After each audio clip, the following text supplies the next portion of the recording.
Chapter 4480. There's still the third talisman. Arbor muttered to herself. A powerful aura seeped out of the talisman that had appeared out of thin air. Ghost Descent. Ghost Descent Talisman. Ghost Descent Talisman.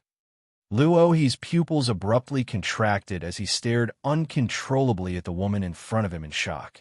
What struck them the most was that this stoic face wasn't drawing a Ghost Descent Talisman. She was continuously creating Ghost Descent Talisman after Ghost Descent Talisman. How were they supposed to withstand this? Not to mention the fact that Elder Zhuang had to focus on protecting Miss Xiao Shui because she was unconscious. He also had to continuously channel spirit energy into her to recover her body. Moreover, the average cultivation of these disciples in the City of Shadows was around the 10th level of the spirit realm. How were they supposed to withstand the powerful Ghost Descent Talisman? Run! Run! Luohi shouted harshly. The endless Ghost Descent Talisman that was being created was almost the last straw that broke his nerves. Even his teeth were chattering as he used an extremely terrified voice to warn everyone. Run! Now! At the same time, a transportation talisman formation emitting a halo appeared beneath everyone's feet. However, the ghosts summoned by the little stoic were already coming out one after another. Ghastly wails and howls filled the area as dozens of ghosts bared their fangs and brandished their claws and rushed towards the talisman formation. They disappeared from everyone's sight along with the transportation talisman formation. Arbor's lips curled into a frigid sneer. Run then. No matter how they ran, these people could only stay in the Tianji secret realm. As long as the secret realm didn't spit them out, they couldn't leave at all. Jojo, Mo Lien, moved to her side with a worried expression. She pulled her into her arms and patted her twice. Jojo, look at me. Xiaomu looked up at him in confusion and asked with a blink, What is it? Jojo, you're not allowed to think about those unhappy pasts. I didn't. Arbor raised a small claw and raked it through his hair. What? You think I'm acting up again? No. Arbor raised his delicate eyebrows. My mind is clearer than ever. I know who she is. Who? She must be Mu Qingya's daughter. They're too similar. No wonder the more I look at them, the more I think they look alike. Arbor raised his little head and suddenly chuckled. Chen Kuei is indeed a fool. After all these years, he still hasn't seen Mu Qingya's true colors. She thought that Mu Qingya's youngest daughter really had a miscarriage. From the looks of it, isn't she living well in the City of Shadows? Upon hearing this, Mo Lien raised his eyebrows. You think that the City of Shadows, Mu something Shui? She's actually Mu Qingya's youngest daughter who had a miscarriage? Arbor nodded. Speaking of which, if she hadn't been chatting with Chun Chung that day and accidentally heard about Mu Qingya's second delivery, she really wouldn't have been able to connect the two women. So, it's very likely that the City of Shadows has long been in cahoots with Tianyin. Arbor nodded with a slightly gloomy expression. Very likely. Arbor blinked and held Mo Lien's hand. He whispered softly, Mu Qingya, that bitch, always wants to control the overall situation and other people's lives. She doesn't want me to have a good life. Should I reciprocate? Chapter 4481. Then I'd like to see what kind of interesting reaction she'll have if it's her own daughter who's being manipulated. Mo Lien's warm hand wrapped around hers. Jojo, Elder Zhuang beside her, is a late-stage venerable immortal. Don't go up against him alone. Xiao Mu stroked the white snakelet that had returned to hibernating on her wrist and nodded. I know. He could withstand 3 fierce attacks from the little white snake, so he must be a transcendent immortal expert. Mu Qingya must have valued her daughter very much. Otherwise, she wouldn't have found a late-stage, venerable immortal expert to protect her. Take a guess, husband.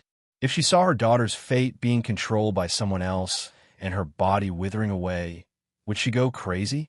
Mo Lien sneered. She's such a cold woman. How could she worry about her children? Just look at her attitude towards Muro and you should know. She's a heartless and selfish woman. She's different from your mother and all the normal mothers in the world. You can't use the standard of an ordinary mother to think of this woman, or you'll inevitably suffer. Arbor felt that the Crown Prince's analysis was very correct, and quickly nodded. I know. Then it's probably useless to torture Mu Xiaoxue. She won't feel sorry for her at all. The crown prince's eyes were cold as he held her in his arms and looked at the teleportation array in the distance where Mu Xiaoxue and the others had escaped. These people have a lot to do with the higher-ups of Tianyan. We'll get rid of them as soon as we see them. It's considered getting rid of evil for the people. Arbor nodded. He originally wanted to play with Mu Xiaoxue, but most of his thoughts were extinguished. Just those ghost spirits alone were enough to give their team a hard time. But Jojo, are you sure that Mu something is Mu Qingya's daughter? But speaking of which, Jojo's intuition was quite accurate every time. Arbor nodded and said firmly, "They're two alike." Alike? Emolian was a little confused. In fact, the little princess of the City of Shadows really didn't look like Mu Qingya at all in terms of appearance. The resemblance Jojo was referring to was a kind of spiritual resemblance, Emolian thought. She held Jojo's hand and smiled faintly. She didn't ask any more questions. He just had to trust his Jo. Don't worry, little junior sister. Those people won't be able to escape the mystic realm, and they won't be able to run too far. The fat ball rolled over, and the anger on its face didn't lessen in the slightest. I observed carefully just now. There doesn't seem to be a master who specializes in formations in their group. I think they were hiding nearby and spying on us. When they saw that the situation was bad, they ran away first. Let's go into the main control room of Master's Mausoleum and see where they went. Watch me. I will definitely be able to help you capture all of them and vent your anger for you. The fat ball had no moral integrity at all. It confessed all of the big and small secrets in its Master's Mausoleum. Arbor found him more pleasing to the eye now. Previously, they had fought and kicked each other, so their grudges were settled. Since this person in front of him was the disciple of Ancestor Tianjizi, then he would treat him as senior brother for the time being. Senior brother Fatty. Arbor's little face was stiff. Lead the way. Okay. The fat ball responded and immediately reacted. It beamed with joy and couldn't wait to jump up and dance. Little junior sister, what did you call me just now? Ha, did you hear that? Little junior sister called me senior brother. Chapter 44:82. Did you hear that? Did you hear that? Everyone speechlessly looked at this idiot hopping around and poking people with his chubby fingers. The young masters gave him a cold look. Yet Princess Wushuang patted the fat ball's shoulder with great enthusiasm and lamented, "Don't forget to take a trip to the little treasury later." The fat ball nodded repeatedly, saying that he wouldn't forget. The group walked up the white jade stairs and arrived at the tombstone that didn't have a single word carved on it. The fat ball stepped forward with great familiarity and suddenly jumped around. He repeatedly struck the air with his palms.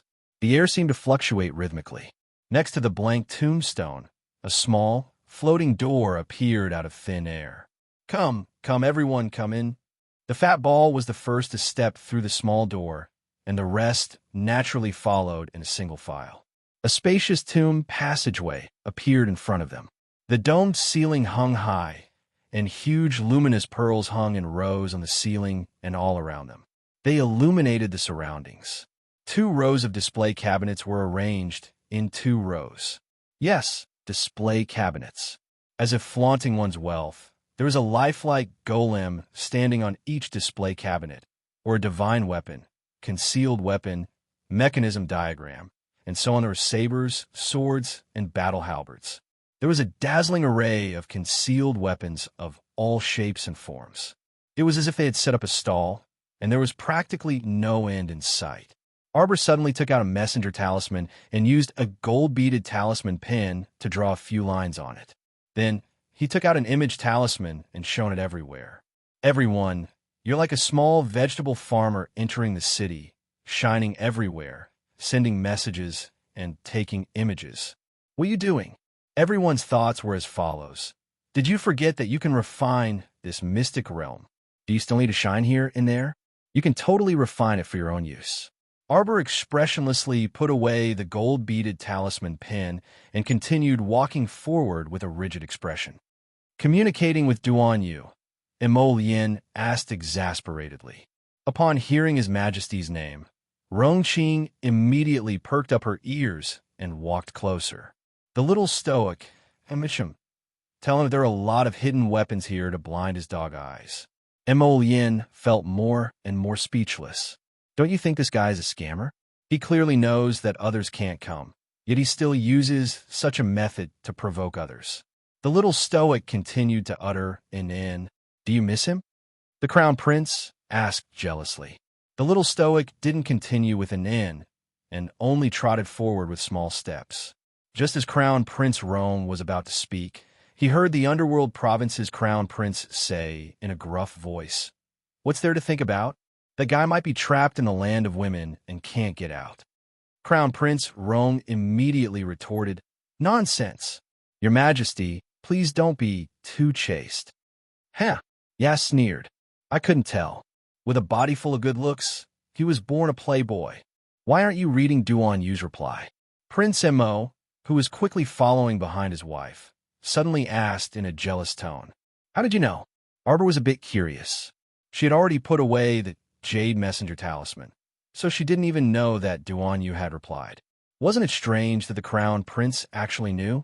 Prince Mo chuckled, but his eyes revealed a dangerous aura. "Because this guy also sent me a message. Lien, my chow misses me. Ha ha ha ha." Was he asking for a beating? The little stoic silently took out her Jade Messenger talisman, and her eyes suddenly brightened.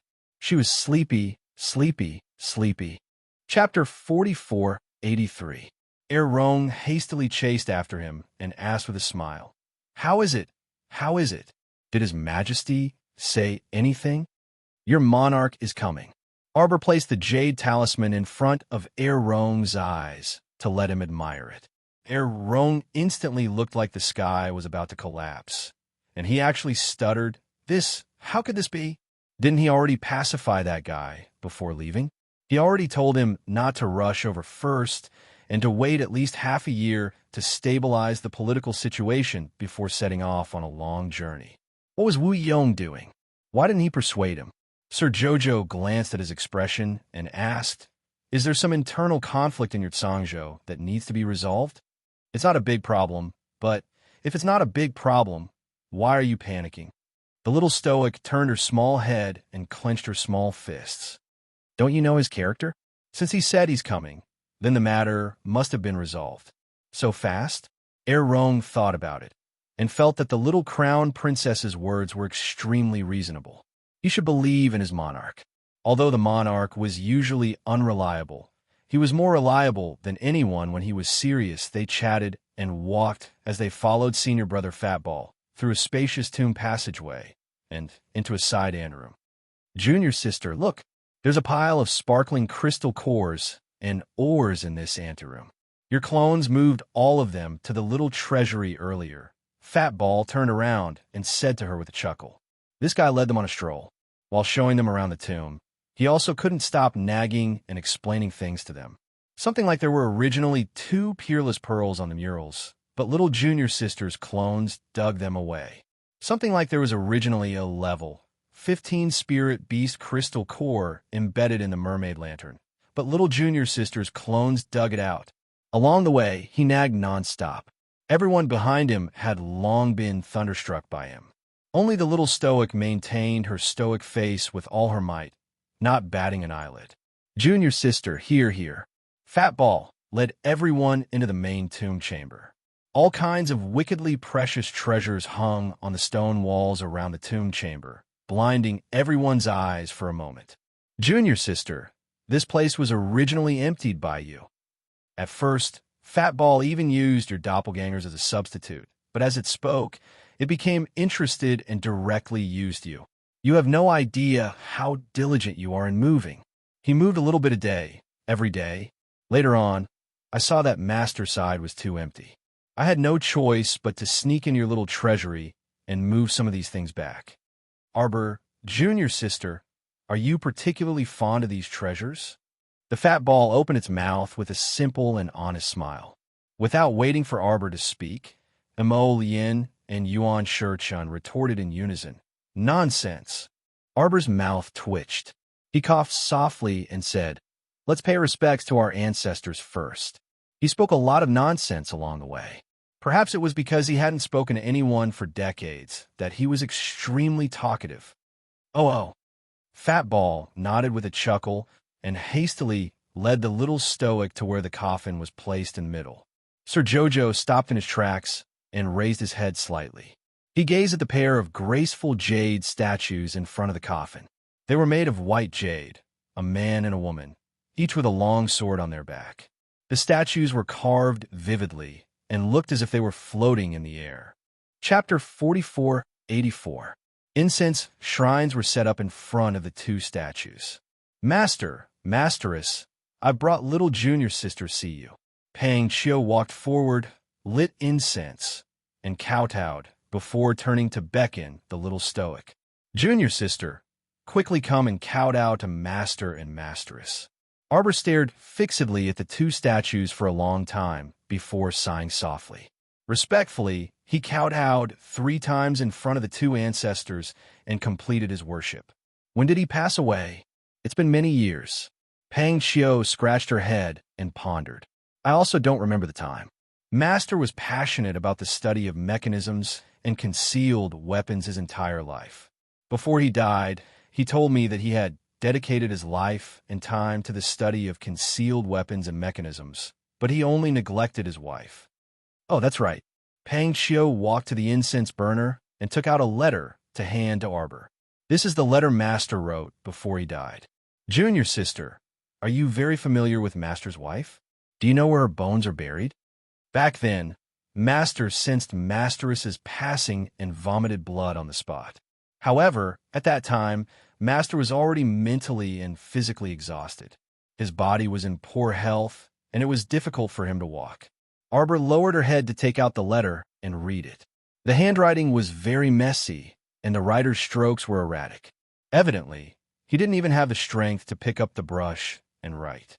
The little stoic's face was taut as she carefully read the letter. She saw Tianjizi's letter. I painstakingly studied mechanisms and concealed weapons my entire life. My accomplishments in mechanisms are well known throughout the world. Emphasizing research, but neglecting family ultimately resulted in an irreparable mistake.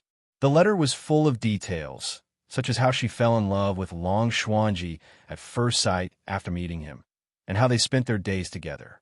After getting married, one of them was devoted to the mountains and rivers and liked to travel everywhere. The other stayed at home all day to do his academic research. Over time, they went from talking about everything to talking about nothing, becoming increasingly distant and indifferent. The final result was naturally Long Xuanji leaving in a fit of pique, and the husband and wife never saw each other again. Until one day, when Tianjizi realized that his wife might not be alive anymore, he suddenly realized something after Arbor finished reading it. He directly stuffed the letter into old Fat Ball's hand and scolded, "How boring." Everyone stared at her, dumbfounded. He's already dead. Do you think it's useful to reminisce about the past? Little junior sister, this is child's play. The little stoic scolded without the slightest trace of politeness. The two of them aren't young anymore. Wouldn't it be wonderful if they got married and had children and spent their days in harmony? Life can't just be about romance. Naturally, there are countless obstacles along the way. If you can't tolerate each other, then don't be together. What's the point of getting tired of each other? Little junior sister surprise was written all over the Fat Ball's round face. Little junior sister. Don't worry. Before Senior Xuanji left, her resentment had already dissipated. Arbor glanced at her and said, like your master, she also set up a mystic realm. However, your master was slightly more lenient than her and wasn't as swindling as her. Senior Xuanji swindled more than 20 generations of people.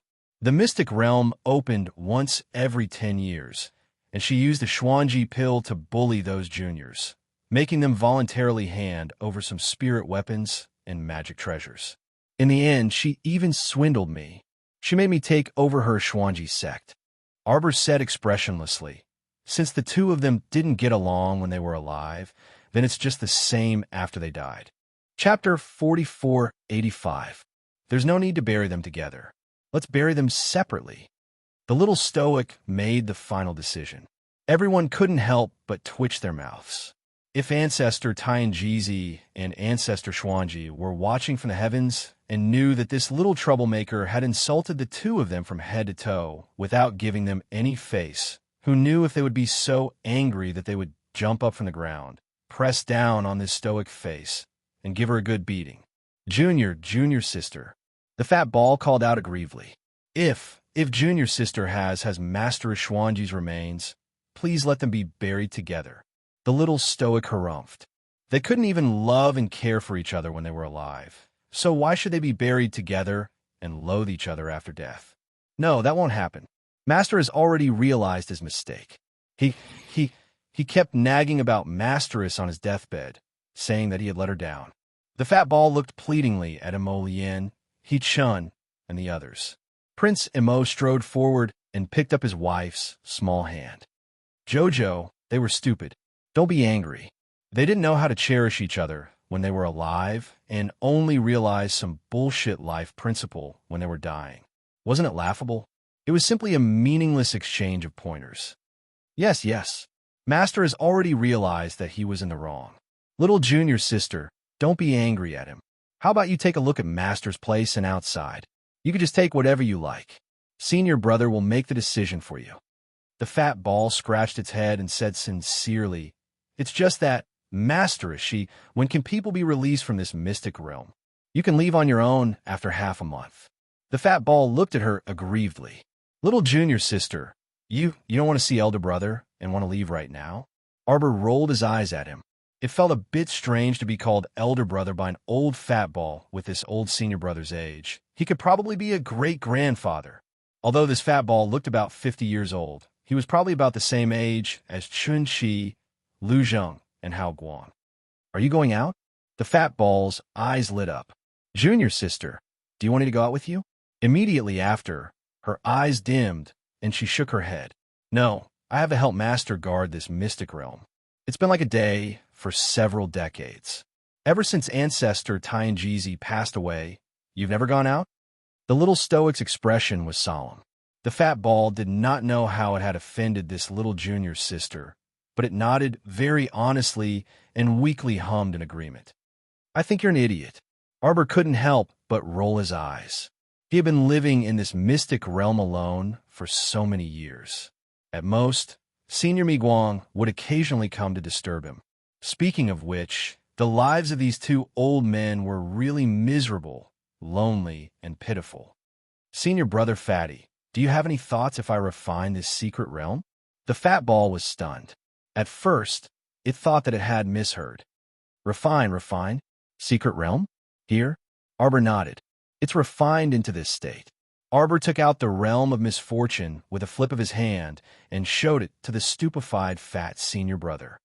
What is this? The old man looked at Arbor in disbelief with excitement all over his face. He felt like his heart was about to jump out of his chest. This is a natural realm of misfortune on this deserted island. Right, there is indeed a natural mystic realm here. Back then, when Master and I came here to explore, we even fell in. It took us nearly half a month to get out. Chapter 4486. Little junior sister, you mean you can also refine our mystic realm like this? Tian Tuzi paced back and forth in front of the little girl. He was so excited that he wanted to jump up. This way, wouldn't it be the best of both worlds? After little junior sister put away the mystic realm, you wouldn't have to stay in this mystic realm all day to guard Master's mausoleum and also guard this mystic realm. That's great. The fat ball dashed to the little stoic and wished for nothing more than to shake her shoulders. Little junior sister, you can really do this? Won't this affect you? It'll take a long time to refine such a large mystic realm, right? Will there be any problems during the process? Will it cause you to suffer from chi deviation or something? Will it be dangerous? Will there be any accidents? The old fat ball series of questions caught everyone off guard and made them dizzy. It was only after this Tian Tuzi finished asking that he discovered his adorable little junior sister was staring fixedly at him with a rare gentleness in her eyes. Senior brother Fat Ball blinked. Junior sister, don't worry, Senior brother Baldy. The venerable peach blossom immortal patted Tian Tuzi's shoulder and said with a chuckle, "There won't be any problems for our Jojo to refine this mystic realm. They could even obtain a lot of energy from it and benefit a lot." MHM. Emolian also nodded with a smile. "It's indeed a common occurrence for Jojo. There's no need to worry." Then junior sister, what were we waiting for? Tian Tuzi was so excited that he completely blocked out Sheng Jiechen's senior brother Baldy. He rubbed his large, fat hands and nodded with a radiant smile. "This way, I can go out with little junior sister. It's really, really great." He thought that he could only stay here with Master for the rest of his life. He didn't expect that he could go out and see the outside world while he was still alive. He was truly a bit excited. That is, after refining it, everyone in the secret realm will fall out. Xiao Mu knitted her brows. Before that, it was best to find Mu Xiaoxue and the others and deal with them first. The fat, bald senior brother slapped his thigh. "Junior sister, you're looking for the girl who fainted, right? Come, follow me." Tian Tuzi turned around and led everyone into another side chamber next to the tomb. As soon as they walked in, they realized that the walls and ceiling of the room were all made of special crystal screens. The 4 crystal walls allow you to see the north, south, east, and west. You can see the movements of everyone in the secret realm. As soon as Tian Tuzi waved his hand, the crystal screen in front of everyone blurred for a moment before dispersing into wisps of light and shadow. 2 middle-aged men appeared on the screen, their eyes wide open and looking around vigilantly. Huifeng mining classmates' line cut. The speed of a spirit horse was extremely fast, and they would arrive at the imperial capital of the Tsang Prefecture, the Phoenix Tharch city, within a few days. "Do you know why His Majesty is so happy?" Xiao Yi asked in a low voice while riding his horse. Ying, who was riding side by side, didn't have any extra expression on her cold face. She neither answered nor said anything. She completely treated Xiao Yi, who was beside her, as air. Xiao Yi glanced at her and was about to urge her horse forward when Ying's cold voice unexpectedly sounded. "I advise you not to disturb him. Didn't you see that His Majesty was absent-minded? How could he be happy?" Phoenix Tharch City was right in front of them. His Majesty must be hesitating and considering how to deal with the second prince and the third prince. The state's affairs were too troublesome. Chapter 4487. His Majesty, whom Shadow had conjectured to be troubled by state affairs, was currently laughing foolishly and daydreaming. What a joke, Emolian. That fool would definitely be fuming with rage when she saw his message. Ha ha ha ha. Anger him to death. Anger him to death. Who asked him to shamelessly snatch Jojo? Humph. His Chao Chuan had just messaged him, saying that they discovered an excellent mystic realm. It was Old Man Tianjizi's residence. There were concealed weapons everywhere in the mystic realm, and they were of all shapes and sizes. They were a dazzling array that would definitely suit his tastes. If there was a chance, how could he not pay a visit to a great master of concealed weapons like Tianjizi? Xiao Yi still couldn't resist and coughed lightly on his horse. He called out quietly, "Your Majesty?" Or did His Majesty look like he was worried about state affairs? He was clearly laughing foolishly by himself, all right. That Shadow not only had a foul expression, but even his gaze wasn't very good. His Majesty's happy expression actually turned into deep worry in his eyes. It was truly baffling.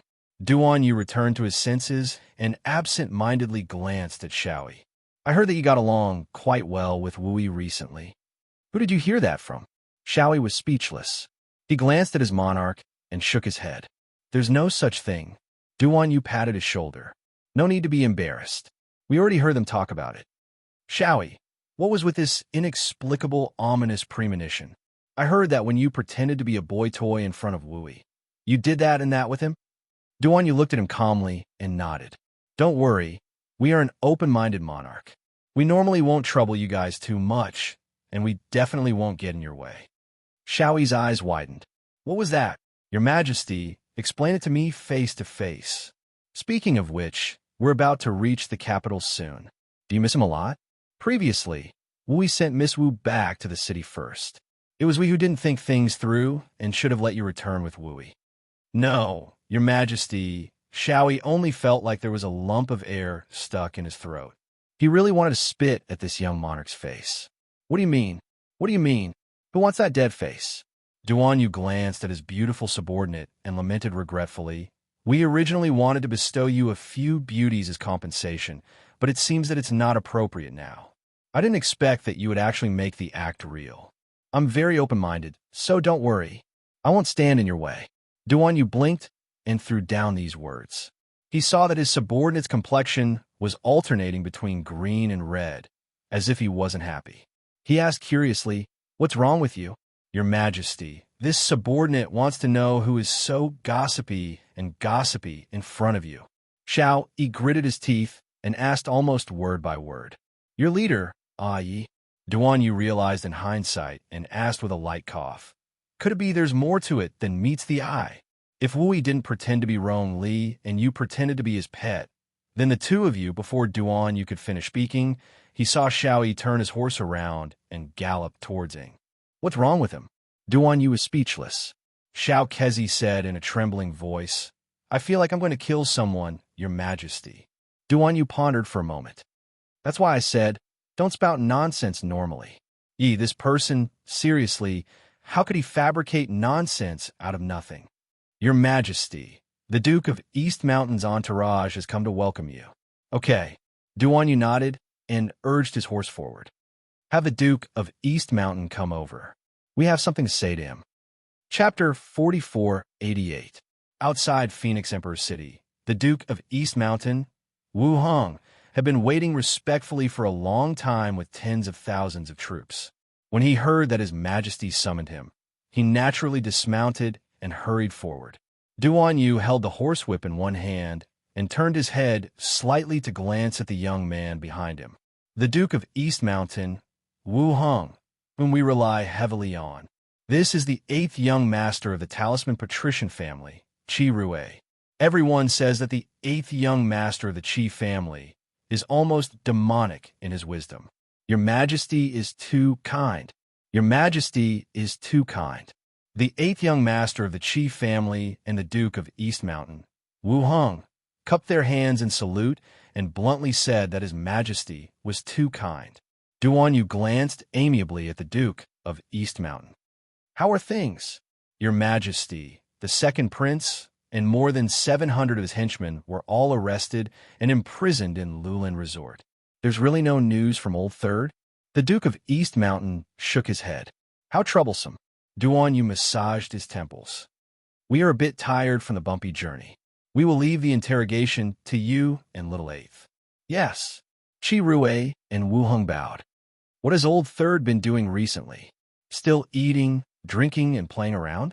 Duan Yu spurred his horse and left, leaving behind only a faint echo of his voice. Your Majesty, the third prince has been very well behaved recently. He barely leaves his residence and only invites some reputable scholars to feasts and discuss poetry and painting. There's nothing out of the ordinary. Huffed. Duan Yu chuckled mockingly. He wants to play the pig to eat the tiger? We will completely turn him into a pig. Little Kezi. Oh no, he kept feeling that His Majesty had become very temperamental recently. The Duke of East Mountain turned and cupped his hands at the 8th young master of the Qi family. 8th young master, please help us with the interrogation. It's my duty.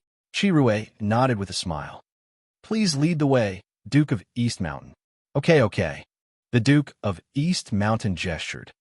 The journey is a bit long, so let's discuss it on the way. This prince also has some matters to consult the 8th young master. You are too polite, Duke of East Mountain. The two of them mounted their horses and led the large group of people towards the Lulin courtyard. That night, Duan Yu summoned Prince Rui, Prince Li of the first rank, and Prince Lu. When my father was still alive, he often said that my uncle and my 2 granduncles were people that I could trust. Right now, we have a very troublesome matter that requires the 3 of you to make a decision. I'm sure the 3 of you have heard about what happened to Second Imperial Brother.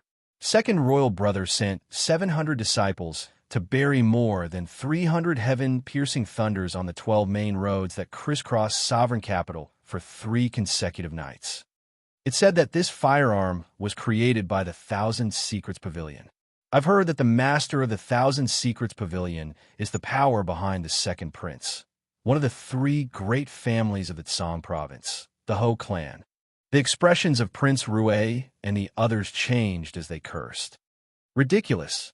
The 3 of you. It's not that I don't want to spare second brother's life, but his actions this time have angered both man and God, and the heavens cannot tolerate it. If it weren't for Left Prime Minister Wu Yong and the Duke of East Mountain, Wu Hong, discovering that something was amiss and secretly sending people to investigate and capture those 700 disciples overnight, right now I'm afraid the entire Phoenix Emperor City would have been engulfed in a sea of fire. Millions of citizens would have lost their lives in this sea of fire. How many families would have lost their homes, and how many houses would have been burned to the ground? The hot-tempered prince Lu slapped the small table in front of him. Preposterous. This child is simply deranged. If we don't punish him, how can the citizens be angered? Chapter 4489. Prince Li of the first rank and Prince Ray nodded gravely and said in unison, "If this matter is verified to be true, this prince will absolutely not tolerate it." Duan Yu raised his hand in salute and said faintly, "On behalf of the entire city's citizens, we thank the 2 granduncles for their righteousness." A bolt of lightning split the pitch-black night. Giddy up, on the official road, a small team of about a dozen people was braving the howling winds and torrential rain to protect 2 carriages as they sped away. From time to time, the sound of weeping could be heard from inside the carriage, incessantly irritating. "Don't cry." Outside the carriage, a young man viciously scolded, "What's the use of crying at this point? Xiling, why are you so fierce? Your sister is also scared." A woman's choked voice came from inside the carriage. "Scared? What's the use of being scared? I already told you guys not to do this. You said it was absolutely foolproof and would definitely succeed in one fell swoop." "Ha ha. In the end?" "In the end, Go to Liu Pass was merely a smokescreen, waiting for you guys to dig a hole and jump in. How could he have such a stupid group of clansmen? If he wasn't implicated by them, why would he need to flee the city in the middle of the night? Now that His Majesty has returned with his men, I think we won't have long to live." "You shut up." Another young man with a slightly calmer face scolded angrily. "What's the use of you yelling now? If you have the time to spout nonsense, you might as well conserve your strength and quietly wait for the right opportunity. The whole family is finished." "Finished?" Ho Xiling roared at the top of his lungs. Even though the rainwater drenched him from head to toe, it still couldn't relax his taut emotions in the slightest. In the stuffy air, a trace of despair gradually spread. "Family head," Ho shouted coldly. "You all don't want to live anymore? You're still biting each other like dogs at this time. Continue on our way." Boom! A bolt of lightning struck the silent night, immediately illuminating everyone's ghastly pale faces. Look over there." "Ma, Patriarch," someone called out in a trembling voice, and his finger trembled as he pointed over. On the hillside in front of them, a group of armored knights blended in with the darkness of the night. Whether it was the wind or the rain, no one knew how long they had been standing there. "Tiger Cavalry. It's the legendary Tiger Cavalry." Ho Xiling's eyes widened in horror, and he couldn't help but scream. "Prepare for battle." The Ho family's patriarch roared and raised one of his arms high, but it was hit by a heavy arrow. Caught off guard, the elderly head flipped off his horse and landed on the ground with a plop. In accordance with His Majesty the Emperor's verbal order, the Ho family conspired to create the heavenly thunder and colluded with the second prince to rebel. All of you are now being detained and awaiting trial. If there is any resistance, you will be killed on the spot. The neighing of the horses was intertwined with the sound of wind and rain. In just a moment, the sounds of fighting and crying could be heard. The next day, have you heard? The second prince's mansion and the Ho family were both raided. What's the matter? The higher-ups are keeping a secret. I heard it's a big deal. The second prince's mansion was raided. How can it not be a big deal? A few days ago, I heard that the second prince and the third prince were about to be conferred the title of king and sent out. Why is it so sudden? Move, move, move. Unrelated people, move to the sides. Don't interfere with the tiger cavalry's work. The person in the lead rode a tall black horse and held a long spear that flickered with a cold light. Chapter 4490.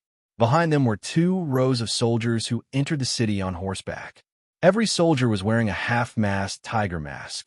When the sun shone on their faces, the pitch-black mask reflected a chilling light, looking a bit frightening.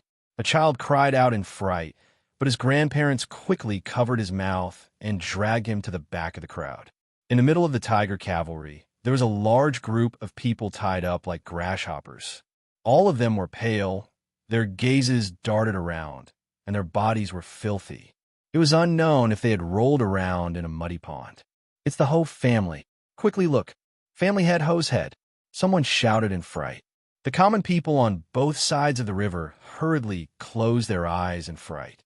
They saw family head Ho's head being held on the tip of a spear by a soldier, and his head was hung up like this the entire way. Everyone's palms were sweating from fright, and they involuntarily retreated a few steps. Young Miss Ho stumbled as she followed behind the procession. She and her mother supported each other and cried as they walked. Their appearance was truly miserable. The large family of several dozen people was escorted to Lulin Manor and locked up separately from the second prince's estate. Presumably, everyone was well aware of what awaited them. There were witnesses and evidence in this matter, so there was no way to deny it. The heavenly lightning was created by the Ho family's Thousand Secrets Pavilion. The second prince's 700 disciples were all scared into confessing. The interrogation results were conveyed to the entire imperial capital in the afternoon. It was concluded that the second prince colluded with the Marquis's estate and conspired to rebel. His methods were especially vicious and cruel, actually attacking the entire city's common people. His motive was self-evident. Once the entire imperial capital was thrown into chaos, the second prince would be able to make a move. Unfortunately, he was killed by Duan Yu the moment he made his first move. This was his lamentable fate. Taking a gamble, wealth, glory, and splendor were right in front of him. However, he lost, so he naturally suffered a crushing defeat and lost everything. Duan Yu's order to exterminate the entire clan arrived before nightfall. Duan Yu set down his brush and stood in front of the window for a long time. The moon rose and the sun set. Night was about to fall again. The air was heavy. It seemed like it would rain again tonight. Princess, princess, you can't go in. Princess, princess? Xiao Kezi was arguing with someone outside the corridor. A shrill female voice overpowered Xiao Kuz. Get out of the way. This princess told you to get out of the way. Dog slave, don't you understand? Princess Rong Shanshan of Jiankong rudely kicked Xiao Kezi aside and barged in. Imperial brother, I won't marry. What is it? Duan Yu's expression darkened as he coldly gazed at this unruly and willful princess. How dare you? Lil Kuzi scrambled into the room. He adjusted the hat on his head and shouted angrily, Someone come here. Princess Jiankong gritted her teeth and suddenly knelt down in front of Duan Yu with a plop. Royal brother, please spare me. I was young and ignorant in the past. I didn't mean to offend you. Imperial brother, for the sake of us being siblings, please forgive us. Don't send me to the barbarian tribe. I won't marry that Prince Dua. No, I won't marry him. Duan Yu coldly looked at her. You think we are forcing you to return the favor? Am I that bored? Your marriage was decided by the Board of Rights. We did not meddle in it. Also, it is Prince Dua of the barbarian tribe who has come to ask for your hand in marriage. Princess Jinkong's face was ghastly pale and worried as she repeatedly shook her head. Chapter 4491. No, that's not it. Royal brother. Princess Jinkong crawled several steps forward and threw herself in front of Duan Yu, sobbing uncontrollably. Royal brother, withdraw the decree. Royal brother. The imperial edict has already been issued, so how can it be trifled with? Duan Yu flatly refused, his eyes brimming with ruthlessness. Then I want to see royal mother. Princess Jiankong abruptly crawled up from the ground and shouted harshly with a contorted expression. Duan Yu even curled his lips mockingly. These days, your mother has been abstinent of desires, abstaining from meat, and reciting Buddhist scriptures for your deceased brother. If you want to go, just go. There's no need to inform us. Someone escort Jiankong out. Princess Jiankong was rudely dragged out by 2 guards and directly thrown out the door. Ing, Duan Yu coldly called out. A black figure instantly appeared behind him. Master, keep an eye on that person. Yes. Ing immediately nodded in understanding and turned to leave to carry out the order. Duan Yu's pitch-black eyes stared coldly outside the window for a long time, and he subconsciously rubbed his interspatial ring. Jiankong rushed out of Taiji Palace, only to discover that the rain outside was gradually increasing in intensity. Ever since the blood vessels in her left leg had permanently necrotized, she had to raise her left shoe when she walked, so her walking posture was very stiff.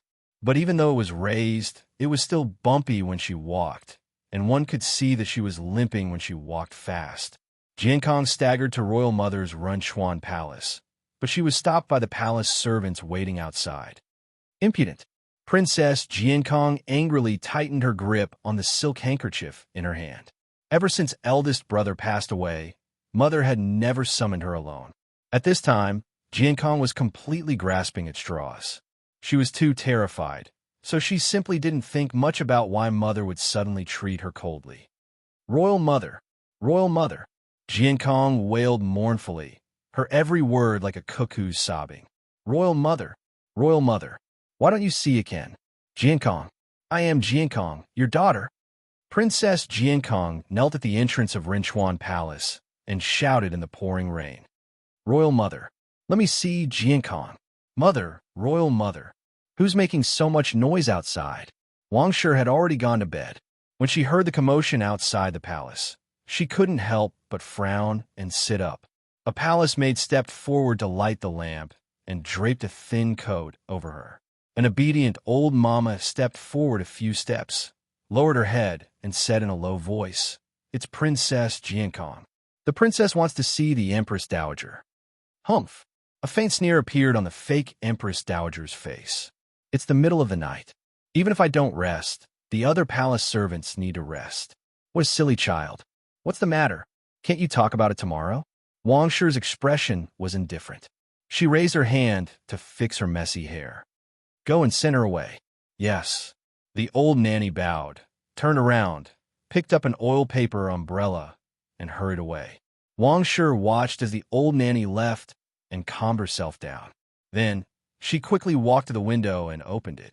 As expected, a black shadow suddenly appeared at the window. Lording, Wangshi hurriedly bowed. What instructions does your majesty have for me? His majesty told you to deal with it yourself.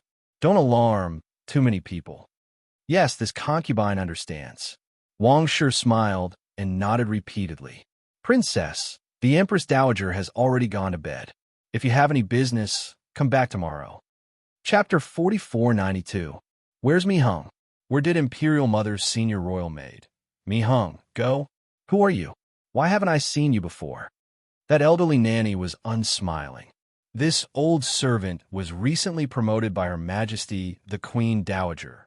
As for that Amy you mentioned, she should have been transferred to another place. This old servant is also not clear about the specifics.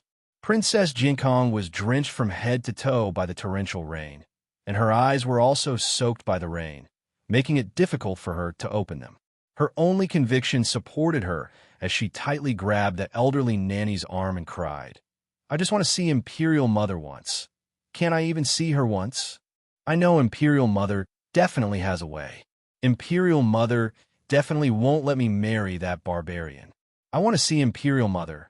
I want to see... The elderly nanny heavily swatted away Princess Jiankong's drenched hand and said coldly with knitted brows, Princess, this old servant has already delivered the message. It's up to you whether you want to go or not. This old servant will withdraw first. Come back, come back. If she makes any more noise, gag her mouth and throw her out. Yes, you dare? You dare to treat me like this. Imperial Mother, Imperial Mother, I want to see Imperial Mother, MMPH, MMPH, Imperial, MMPH, so noisy. Wang Ne ordered people to close the doors and windows in disgust, and no longer paid attention to Princess Jiankong, who was being dragged away. She laid on the bed and maliciously thought, Empress Liu, Empress Liu, you probably never expected that your daughter would actually be sent to the barbarian gang for a political marriage. Even more so, you never expected that Princess Jiankong, who is clearly the daughter of the royal family, would one day fall into such a state of isolation and helplessness in the palace. She thought of Princess Jiankong, who had to suffer the wind and rain outside, and then thought of the 8 people in her family who died in vain. She tightly clutched her lapel and spat out each word viciously. Far from enough. We plan to make a trip to the River of Forgetfulness in a few days, Duan Yu said indifferently inside the royal study. During our absence, we will temporarily leave state affairs to Uncle, the Prince of Lu, to supervise. Beloved official Wu, Prince of East Mountain, you too will assist him well.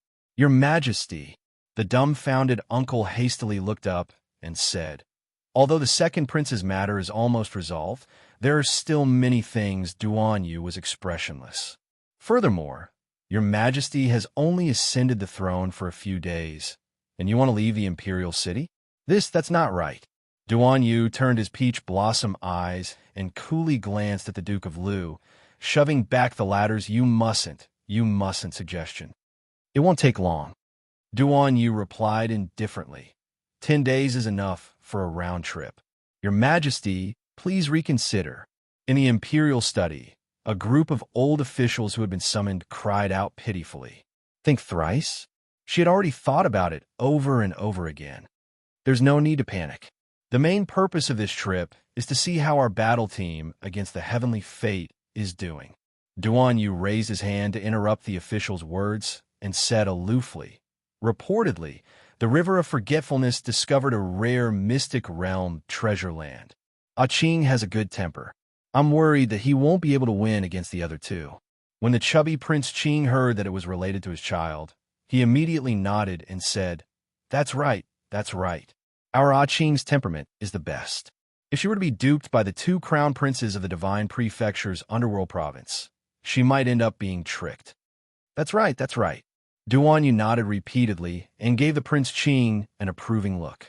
Sure enough, this Uncle Prince Qing was one of their own. He understood the meaning of the song and immediately went along with it. Good. Chapter 4493. We plan to go over and take a look. We will also bring along our Phoenix Emperor City's young talents and patrician family elites. Duan Yu patiently guided the courtiers in front of him. Dear courtiers, if there are any talents who wish to go together, you can quickly sign up. The old courtiers quickly looked up and asked in confusion, the River of Forgetfulness mystic realm? Is it really that rare? Rare. We received news that the mystic realm is littered with all kinds of divine weapons and magic treasures. We can casually pick one up and use it as a divine artifact to guard our residence. Haha, he was just teasing you. These must have already been taken by his Charles. Mystic realm? What mystic realm? That was his Charles. You believed him just because he said it was a mystic realm. No wonder you can only be our courtiers. In terms of intelligence and wisdom, none of you can compare to our resourceful us. The old courtier's eyes brightened. Your Majesty, if it's really that rare, then we can indeed make a trip.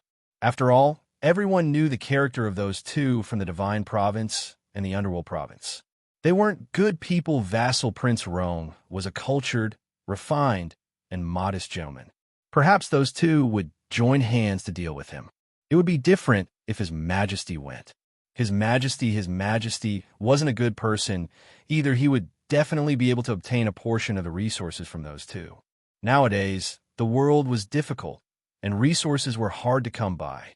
Since they discovered such a rare mystic realm, then they naturally couldn't let the people of Tsangzhou return empty-handed.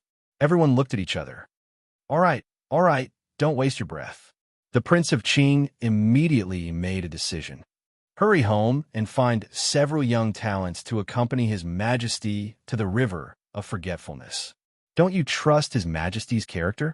Since His Majesty said he would return within 10 days, then he will naturally return within 10 days.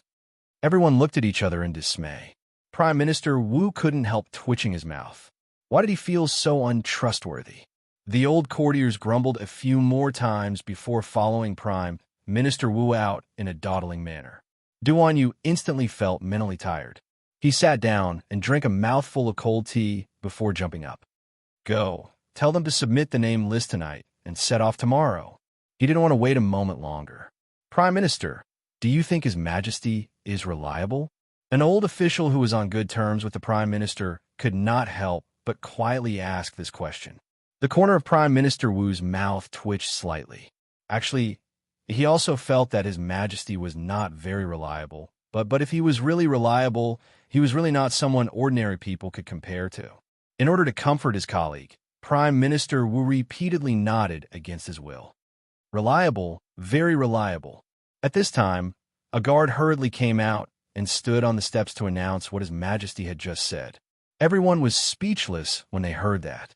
3 minutes ago, in the imperial study, His Majesty was still looking at them and gently said, "My beloved subjects, we plan to depart for the river of forgetfulness in a few days." In the blink of an eye, the departure from a few days later had become tomorrow. Did he have to change so quickly? You're the great emperor of the Tsang Prefecture. Is it really okay to change your mind? When Lord Wu Yong saw his old colleague's doubtful gaze, he was instantly rendered speechless. Lord Wu, do you think that His Majesty might be... That official surreptitiously glanced around before inching closer to Wu Yong and whispering mysteriously, "Bluffing us?" Wu Yong really wanted to tell this colleague, "It's extremely possible, old buddy." But for His Majesty's sake, Prime Minister Wu still shook his head resolutely. No. Chapter 4494. At the end of the flower garden, the flying eaves of the pavilion were buried under layers of pavilions. The golden-red setting sun lazily shone on a corner of the pavilion, reflecting on the pale face of a young girl in the pavilion. "Is he here? Have you prepared everything? Princess, can we not do this?" The little palace maid pinched the corner of her clothes, and her voice was so panicked that she was about to cry. "I only have this last chance to fight for my life. If he doesn't want to be accused of forcing his own sister to death right after ascending the throne, he should withdraw the order." Princess Jiankong clenched her pale fist and shouted harshly. She would never marry that stinky barbarian tribe-man. That Prince Yuhua, she had seen him from afar. He looked rough and talked like a broken gong. From beginning to end, there was nothing that could satisfy her. He was a barbarian through and through. Why did he come to Tsangzhou to ask for her hand in marriage? She was Princess Jiankong, the beautiful and charming princess. How could she follow that barbarian and go to his whatever tribe? "Princess." The little palace maid nervously pinched the corner of her clothes and rubbed it hard. "His Majesty has already issued the imperial edict, so he definitely won't withdraw it. Princess, please don't do this. If you do this, this servant will be implicated and die." Now, in the palace, who doesn't know that His Majesty is not to be trifled with? Princess Jiankong was simply playing with fire. If she really angered His Majesty the Emperor, everything would be irreparable. "I don't care," Princess Jiankong shouted coldly. She reached out and pinched the little palace maid's arm. She stared at her with a gloomy gaze and pressed on step by step, repeatedly shouting, "Is it now that even you won't listen to me? Even you want to betray me? Do you really want to go and spread the news, saying that I'm faking my death here, saying that I A light laugh suddenly interrupted Princess Jiankong's chattering curses. Princess Jiankong suddenly turned her head. A pair of red eyes stared unwaveringly at the young girl who walked in with light and soft steps. "Hey, isn't this my good sister, Princess Jiankong? I haven't seen you for a few days, and you've made yourself look so pathetic." Rong Yuhu took a few steps forward with a grin and reached out to pick up a strand of Princess Jiankong's hair, clicking his tongue. "Seventh elder sister, what's wrong with you? How did you lose so much weight? If the Empress Dowager saw you, she would be very distressed." "Rong Yuhu, what are you trying to do?" Princess Jiankong abruptly pushed her hand away and said in a threatening manner, "What? Do you think that this princess is in dire straits now that even you, a lowly palace maid's lowly child, can rush forward and step on this princess? This princess is telling you, no matter how destitute I am still Empress Lu's child. I am a son of the main wife, and he was just the son of a lowly servant. What do you have to compete with me?" As soon as Rong Shanshan finished speaking, she was slapped hard on the face. "Princess!" the little palace maid behind her exclaimed. Rong Shanshan's eyes were almost on fire and filled with blood. She turned her head inch by inch and coldly stared at the woman with the corners of her mouth slightly raised. She raised one hand high, but before she could slap it back, it was caught by Rong Yuhu. "Rong Shanshan, do you think that you're still the high and mighty Princess Jiankong?" Rong Yuhu put her left hand behind her back. "You want to make a move on me with your little skills?" Chapter 4495. Usually, I give in to you and tolerate your bad temper because of your mother. Do you think that with that pig brain of yours and your trashy skills, I would willingly stay by your side and let you beat and scold me? Do you think that I would be willing to come and go at your beck and call? You and I are both princesses. What do you have to be noble about? Do you know how disgusting you are? Showing your stupid face everywhere and offending people everywhere. You even want me to clean up the mess for you. I have long had enough of you." Princess Jiankong only felt a sharp pain coming from the arm she was holding. It was as if her arm was about to be pulled off by her. It was so painful that cold sweat dripped down her forehead. "Princess, princess!" The little palace maid was anxious and angry. She repeatedly shouted, ninth princess, don't be like this. Ninth princess, let go of our family's princess. Ninth princess." "Rong Yuhu, you slut. You and your slut mother are the same ma." Princess Jiankong only felt a crisp cracking sound coming from her arm. Her arm was actually torn apart by that bitch Rong Yuhu, just like that. "Slut? You keep saying that other people are sluts. Why don't you look in the mirror? Who looks more slutty now? Who is the slut?"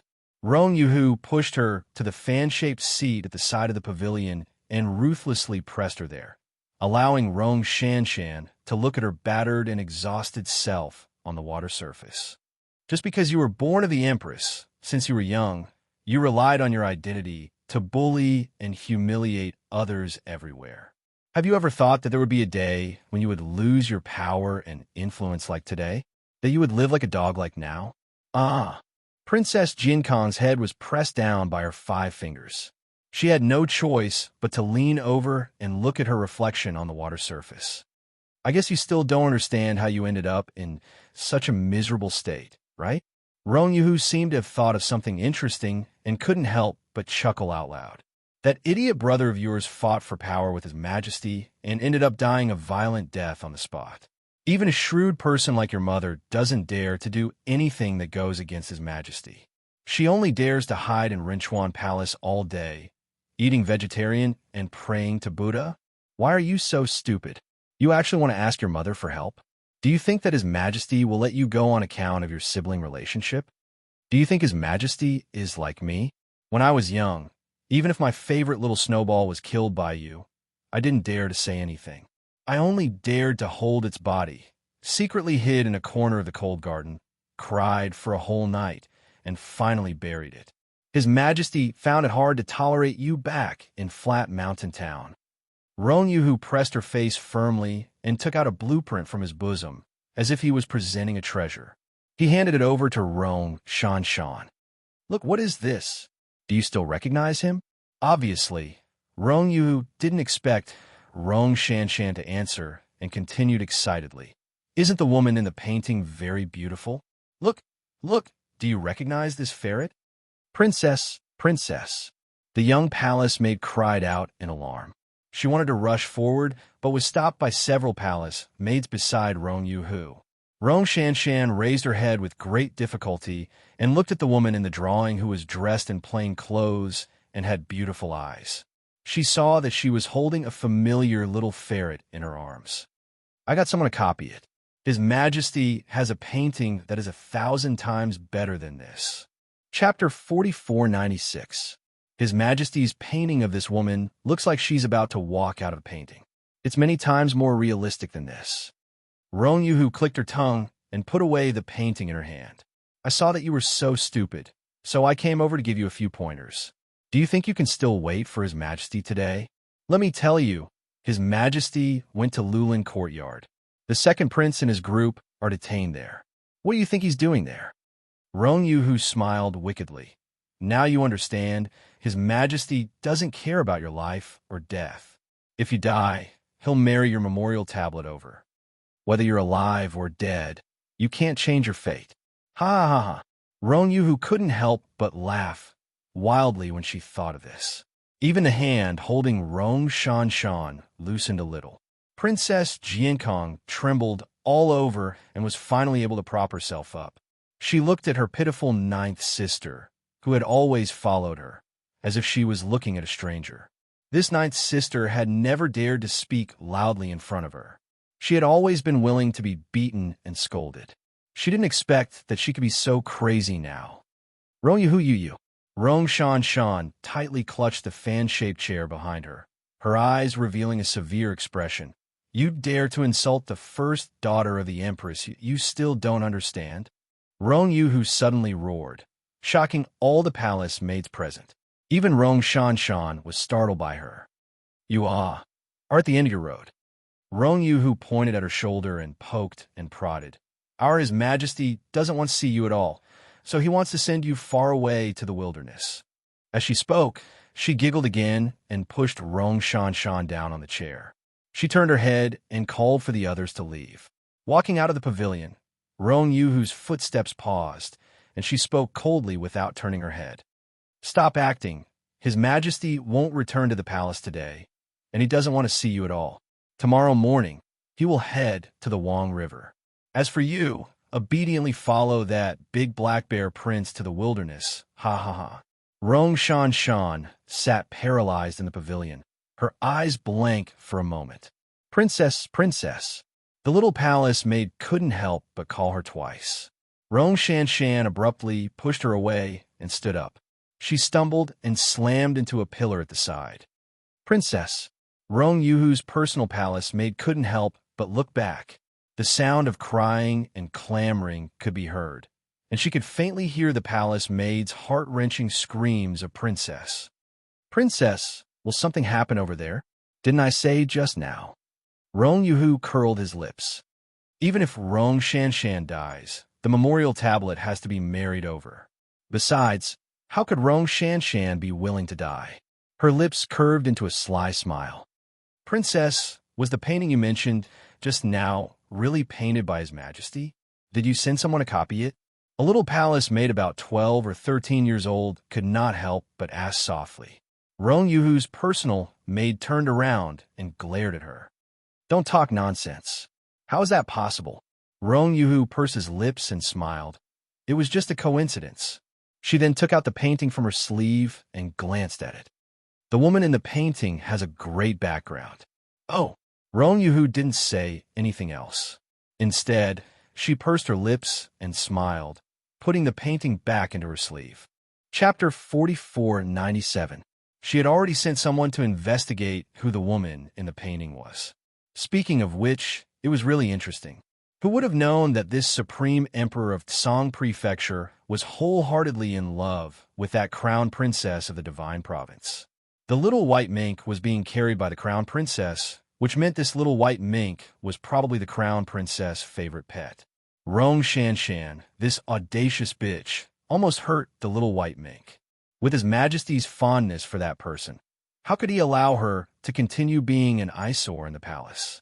Moreover, His Majesty's loathing of the Rong siblings had long been expressed in words. Now that the Lu family had fallen, the monkeys had scattered, and Queen Dowager Lu was scared out of her wits and didn't dare to meddle in matters. Only an idiot like Rong Shanshan couldn't understand the current situation. Why was the little white mink with His Majesty back at Flat Mountain Town? Rong Yuhu couldn't figure it out no matter how hard she racked her brains. But what harm was there in that? These questions already didn't seem that important. In any case, she had long wanted to remove this thorn in her side, Rong Shanshan. She was the one who courted death, so she couldn't blame anyone else. Green Forest Courtyard. The second prince sat uneasily on the stone stool, swaying left and right as if something was poking at his butt. He couldn't sit still at all. His Majesty has arrived. The junior eunuch's shrill voice immediately caused the frightened second prince to jump up. He turned around in trepidation and saw a tall and elegant figure slowly walking into the pavilion built by the water. The willows outside the pavilion were thin, and the fragrance of lotus flowers lingered in the air. It was a beautiful scene. However, the second prince was drenched in cold and hot sweat. He was sweating profusely and did not even dare to raise his head. This subject greets your Majesty." The second prince suddenly threw himself to the ground and cried out tearfully, This subject deserves 10,000 deaths. I regret I shouldn't have listened to the whole family's slander and did such a thing that is worse than pigs and dogs. Your Majesty, spare me, spare me. Second royal brother, why are you so nervous? Duanyu chuckled as he helped the second prince up and gently pressed him onto the stone stool. The second prince's body stiffened, and he found it hard to speak. He only felt that the hand on his shoulder was bone-chillingly cold, as if it had come from hell. It was a ghostly hand made of white bones. The second prince trembled like a sieve. Duanyu patted him with a chuckle.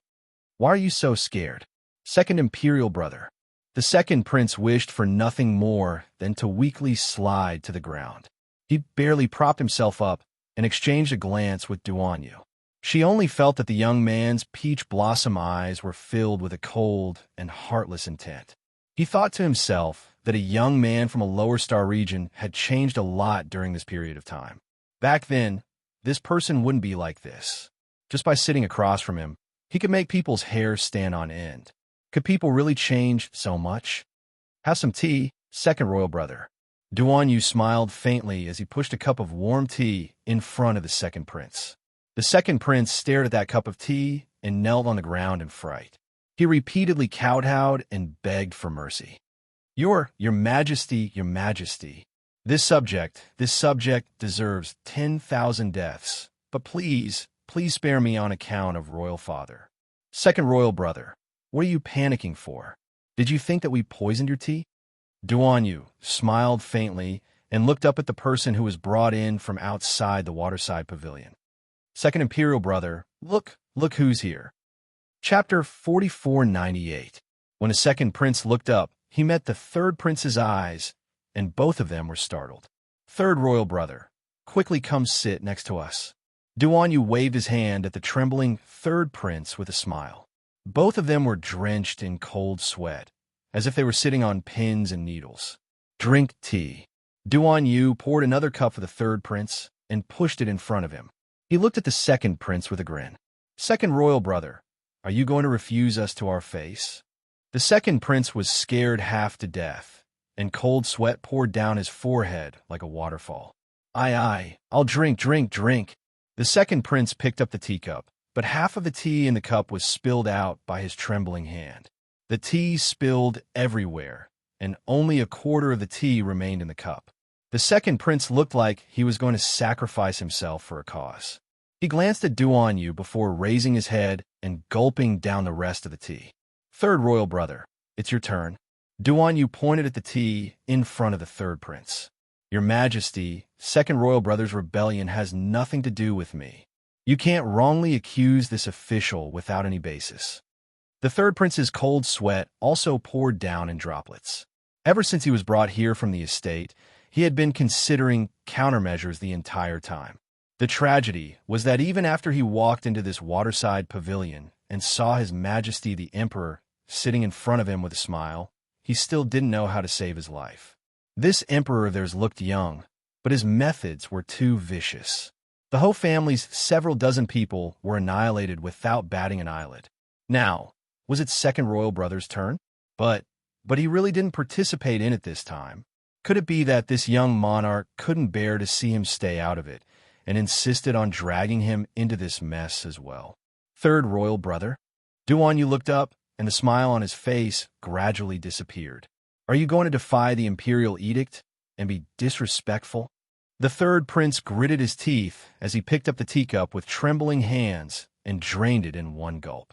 He put down the teacup heavily, and when he looked up, he saw that the monarch had suddenly changed into a smile. His handsome face was filled with gentleness. That's right.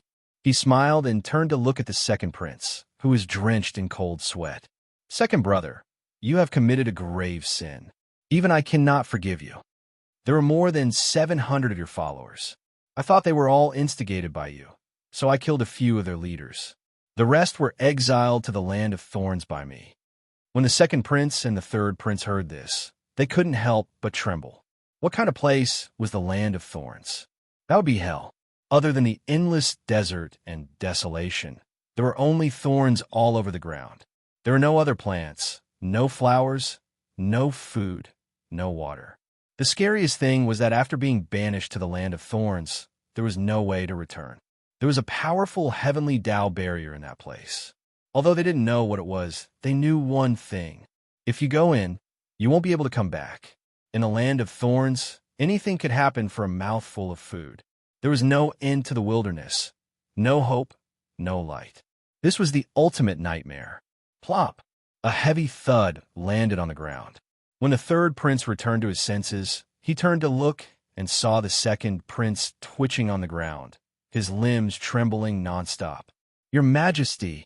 The third prince looked back in horror. Chapter 4499.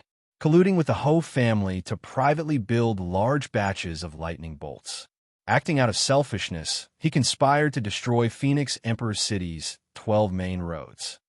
We grant him an intact corpse.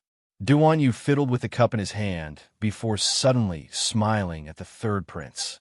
Third royal brother, we will be leaving the capital tomorrow. The third prince's entire body abruptly turned cold, and a chill emerged from the depths of his bones. Old Second took advantage of the fact that he was leaving the capital for Luyu Pass to secretly play some underhanded tricks. As a result, Old Second died. The Ho family also died. Not a single one of Old Second's retainers was saved.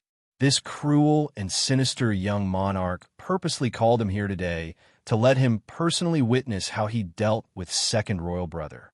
In the end, the third prince was supported out of Lulin Manor. Reportedly, when he left, he even tripped on the threshold, and his entire body was a bit limp. Your Majesty, like a wisp of smoke, Ing lightly floated into the pavilion and called out softly. Duan Yu stood facing the water with his hands clasped behind his back. His gaze landed on the clear water in the pond, and he didn't turn around even when he heard Ying's call. Ing lowered his head and continued. News came from the palace that Princess Jiankong died just now. She died from touching a pillar. Duan Yu slowly turned around and stared coldly at Ing as he slowly reached out his hand. Ing quickly walked up and presented a communication jade talisman with both hands. He lowered his head and continued. Shao sent the news. Earlier, the ninth princess and Princess Jiankong quarreled in the flower pavilion. Princess Jiankong suddenly touched the pillar, and the royal maids didn't react in time. She probably didn't react herself either. Duan Yu curled his lips, and his voice was endlessly cold. She originally thought that someone would catch her, but who knew that she really touched the pillar? The noble princess Jiankong actually died in such an aggrieved and comical manner. She probably never imagined that she would have such an ending. With the ninth princess's cultivation, if she wanted to save her, she could. Ing coughed lightly and said, Shao also said that the ninth princess secretly hid a painting. What painting? Ing took out a painting and bowed to hand it to Duan Yu.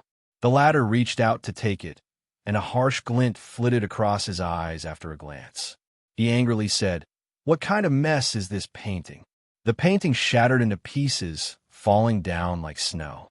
Your Majesty, what about agreeing to the marriage alliance between the barbarian tribe and Kawa? Duan Yu was expressionless, but his voice was cynical. There are so many princesses in the current dynasty. Just randomly pick one and send it over. His voice paused slightly. From what we see, Rong Yuhu should be the one. He's so scheming and likes to put on airs all the time. I heard that the Prince of Niwa has many concubines. Send her over and let her get along with the prince's wives and concubines. Yes, Ing answered in a low voice. Seeing that she's done so many things, I'm sure she wants to replace you. I'll definitely be happy. Is that so? Your Majesty, are you sure? Find 2 shadow guards to follow her. Don't touch the pillar again. Duan Yu coldly ordered. We don't want to see her again on the day we return to the palace. Yes, tomorrow they would be able to leave this foul place. With a flash of light, Arbor's group flew out of the teleportation array. He's running away again. Mu Xiaoxue is pretty good at running. Sir Jojo lowered his head and looked at the communication jade talisman in his hand. 3 miles to the southeast. Everyone rushed into the teleportation talisman array again. The talisman array flashed many times, and the group ran back and forth about a dozen times. Princess Wushuang face-bombed. Arbor silently took out 10 sets of teleportation talisman arrays and coldly said, They won't die of exhaustion. Chapter 4500. At first, Arbor really didn't expect Mu Xiaoxue's group to be so good at running like rats. After they ran back and forth to the main control room several times, they missed each time. Arbor silently left Baldy Tian in the main control room of the mausoleum and had him send her a message in time. Then, she led her group and chased after them. The little stoic and Mu Xiaoxue's group were completely at odds. She wanted to see how much resources Mu Xiaoxue had and whether her teleportation talisman matrix could be more extravagant than her. Exhaust them to death.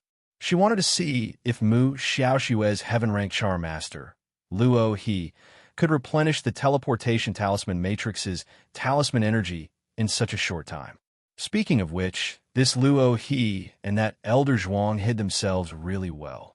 At the entrance of the mystic realm on the deserted island, these 2 people weren't with Mu Xiaoxue's group at all.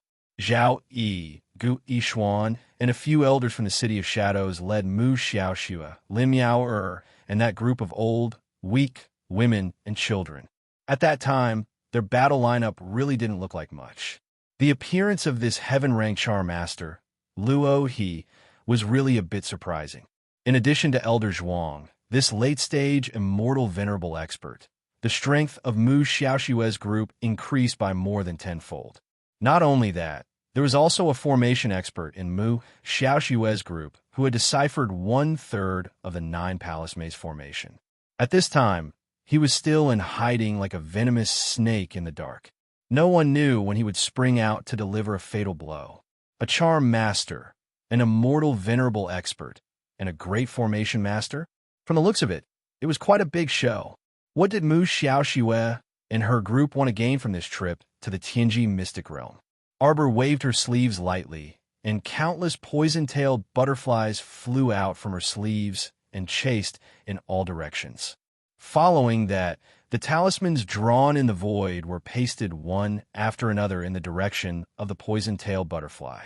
They transformed into all kinds of ferocious beasts and birds of prey in the air, galloping and roaring as they flashed away. Princess Wushuang stood there in a daze for a long time. Then, she closed her mouth slightly.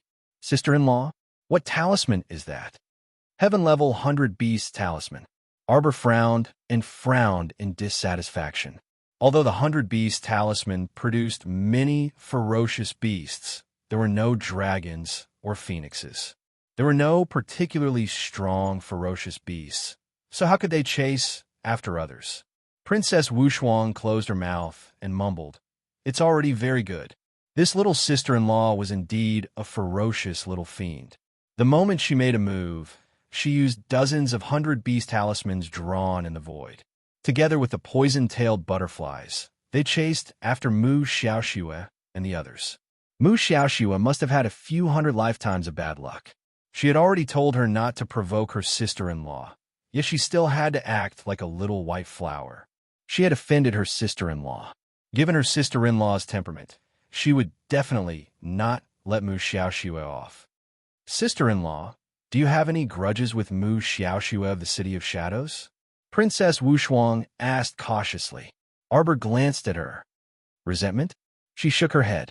It wasn't resentment, it was hatred.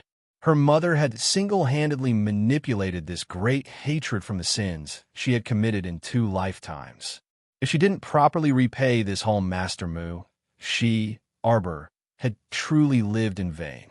An icy glint flitted through the little stoic's eyes, and she lowered her eyes and said, "Let's rest here first." Chapter 45:01. She would let the 100 Beast talisman track them for a while. Escape? She wanted to see where they could run to. At most, they would run around in circles and affect the secret realm. At the same time, Elder Zhuang, Luo He, and the others were in a sorry state. They had just come out of the teleportation talisman array and were about to enter it again. Luo He suddenly raised his hand and said in a low voice, "Wait, what is it?" Elder Zhuang asked in a low voice, his old eyes looking around vigilantly. "They didn't chase us." Luo He waved his hand. "I can't feel the flow of talisman energy. They must have stopped." Everyone let out a sigh of relief. Lin Miao sneered. "They must have used up all their teleportation talisman arrays." "What do you know?" Luo He glanced coldly at the stupid woman. "The Crown Princess and the others were able to follow our teleportation talisman arrays and come here with great precision. That only means one thing. They must have a Heaven Realm Talisman Master among them, who can make a directional teleportation talisman array," Luo He said with a dark expression. "As soon as they replenish their talisman energy, the array can start teleporting again. We have to take this time to rest. There will be a tough battle ahead." Lin Zhen'er was silent for a while, then said, "There are rumors that the Crown Princess is an extremely powerful talisman master." Lin Miao couldn't take it anymore.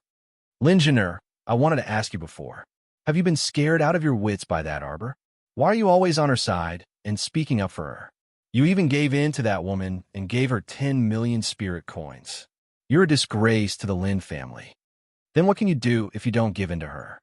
Lin Zhen'er disagreed with her sister's words. "Can you crush others? Or can you rebuke them back?" Lin Zhen'er couldn't do anything but argue with others. In the end, she still had to mediate and compensate them. Lin Zhen'er felt wronged. Did they think she was happy to clean up their mess? She had only lent a helping hand because of her junior sister, Mu Xiaoxue. "Stop quarreling." Zhao Yi suddenly roared and glared at the two of them.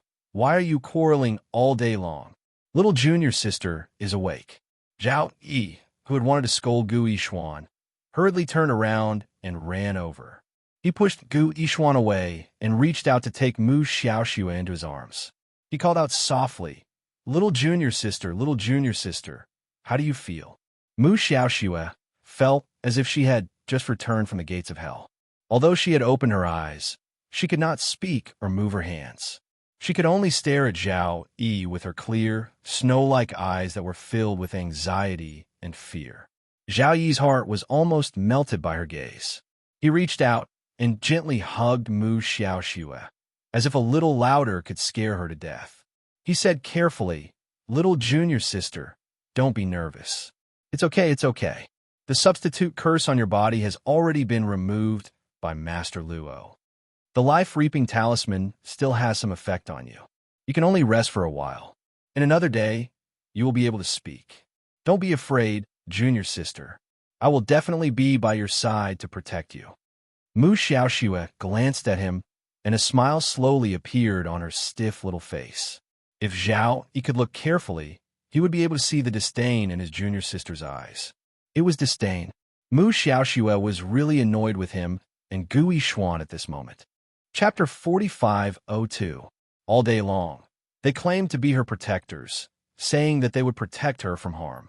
But the problem was, did they have that ability? With their pitiful cultivation, they couldn't even withstand a finger from the venerable peach blossom immortal by Arbor's side. Really, what could they use to protect her? They were all boasting. Men were all such untrustworthy dogs. They were useless. If they weren't strong enough, how could Xiao Shui be in such a miserable state? She was like a stray dog running around in this secret realm. In fact, she had already woken up, but because she couldn't speak and didn't want to open her eyes, she pretended to be unconscious. In this secret realm, they had been running for a full day and 2 nights. They were like wild chickens and dogs that were being chased by their owners, and they fled miserably, pitifully, and in a miserable state as if they had nowhere to go. In more than 10 years, she, Mu Xiaoxue, had never been in such a miserable state. The City of Shadows Mu family's fourth miss, who had always lived elegantly and calmly, was intelligent, gentle, and knew how to use her intelligence to control and use men to get what she wanted. When had she ever been forced to be like a dog, walking back and forth in this mystic realm? It was as if someone had slammed the door on him and beat him while he was down. Little junior sister, you must be hungry. Come, eat something first. Zhao, he took out an oiled paper bag and helped Mu Xiaoxue up, letting her drink some water to moisten her throat. He then broke a steamed bun and fed it to her. Lin Miao watched coldly from the side and sneered. Lin Zhen'er immediately turned her head and gave her a warning look. Her meaning was very clear. You are now in the City of Shadows team, so you have to hold back your anger. Even if you have opinions about Miss Xiaoxue, don't say it out loud and anger everyone. Why are you glaring at me like that? Lin Miao lifted her foot and walked toward the big tree. I know my status. Why would I say anything about the City of Shadows, little princess that you all love and protect? It's not like I have nothing better to do. Lin Miao rolled her eyes and was about to sit down beside the tree. Just as she was about to sit down, someone beside her shouted, Tiger Wolf Beast! There's a Tiger Wolf Beast!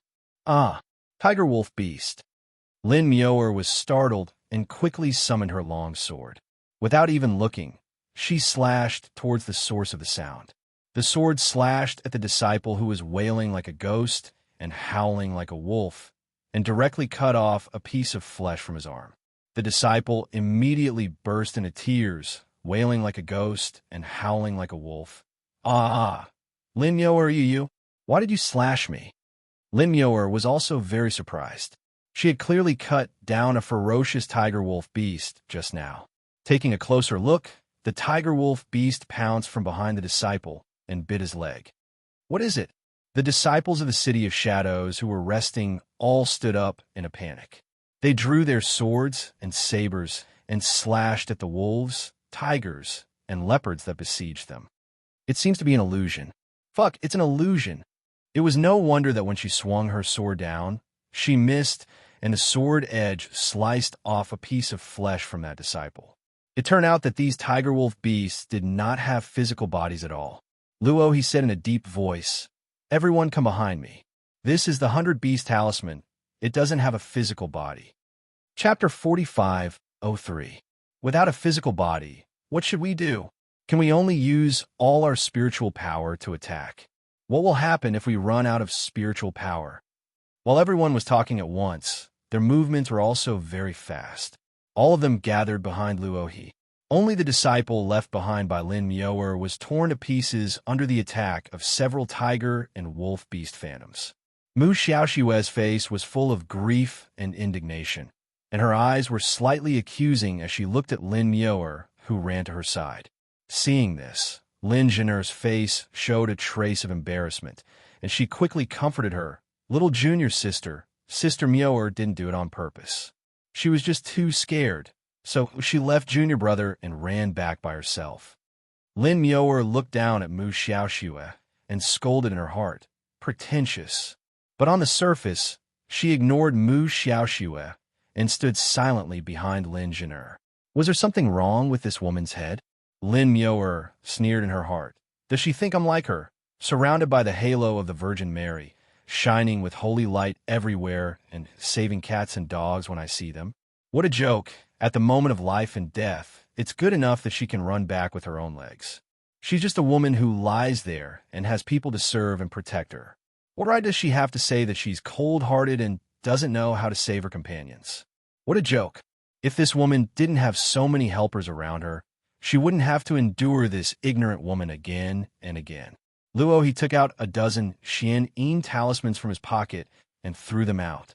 Streaks of baleful energy then pounced on the phantoms of tigers, wolves, and other beasts.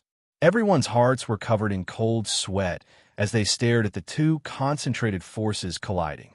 Those phantoms of tigers and wolves wantonly grabbed and bit at the streams of energy, and for a moment, there was an inexplicable feeling of being evenly matched. On Luohi's forehead, cold sweat involuntarily dripped down. Mu Xiaoxue was burning with anxiety, and her fingers couldn't help but curl. If this situation continued, their situation would really be very bad. Master Luo, I think we should move as soon as possible. Zhao Yi hugged his little junior sister with both hands, and seeing her very pale face, he couldn't help but feel anxious. Little junior sister was really too pitiful. Look at how scared she was by that crazy woman. He couldn't bear to see his junior sister cry the most. The moment he saw her cry, he felt as if someone had dug out a piece of his heart with their fingernails. It was extremely painful. Little junior sister was such a weak and delicate girl. She should be raised in a boudoir and be provided with luxurious clothing and luxurious clothes. When she was free, she should play with flowers and play the zither. When she was busy, she should read books and learn how to write. She shouldn't have come to such a dangerous place, and she shouldn't have met a crazy demoness like Arbor. Zhao Yi gritted his teeth and said, "This Arbor must be jealous of Junior Sister's talent and beauty. That's why he's trying to kill Junior Sister without any reason." Lin Miao and her best friend, Gu Yisin, looked at each other.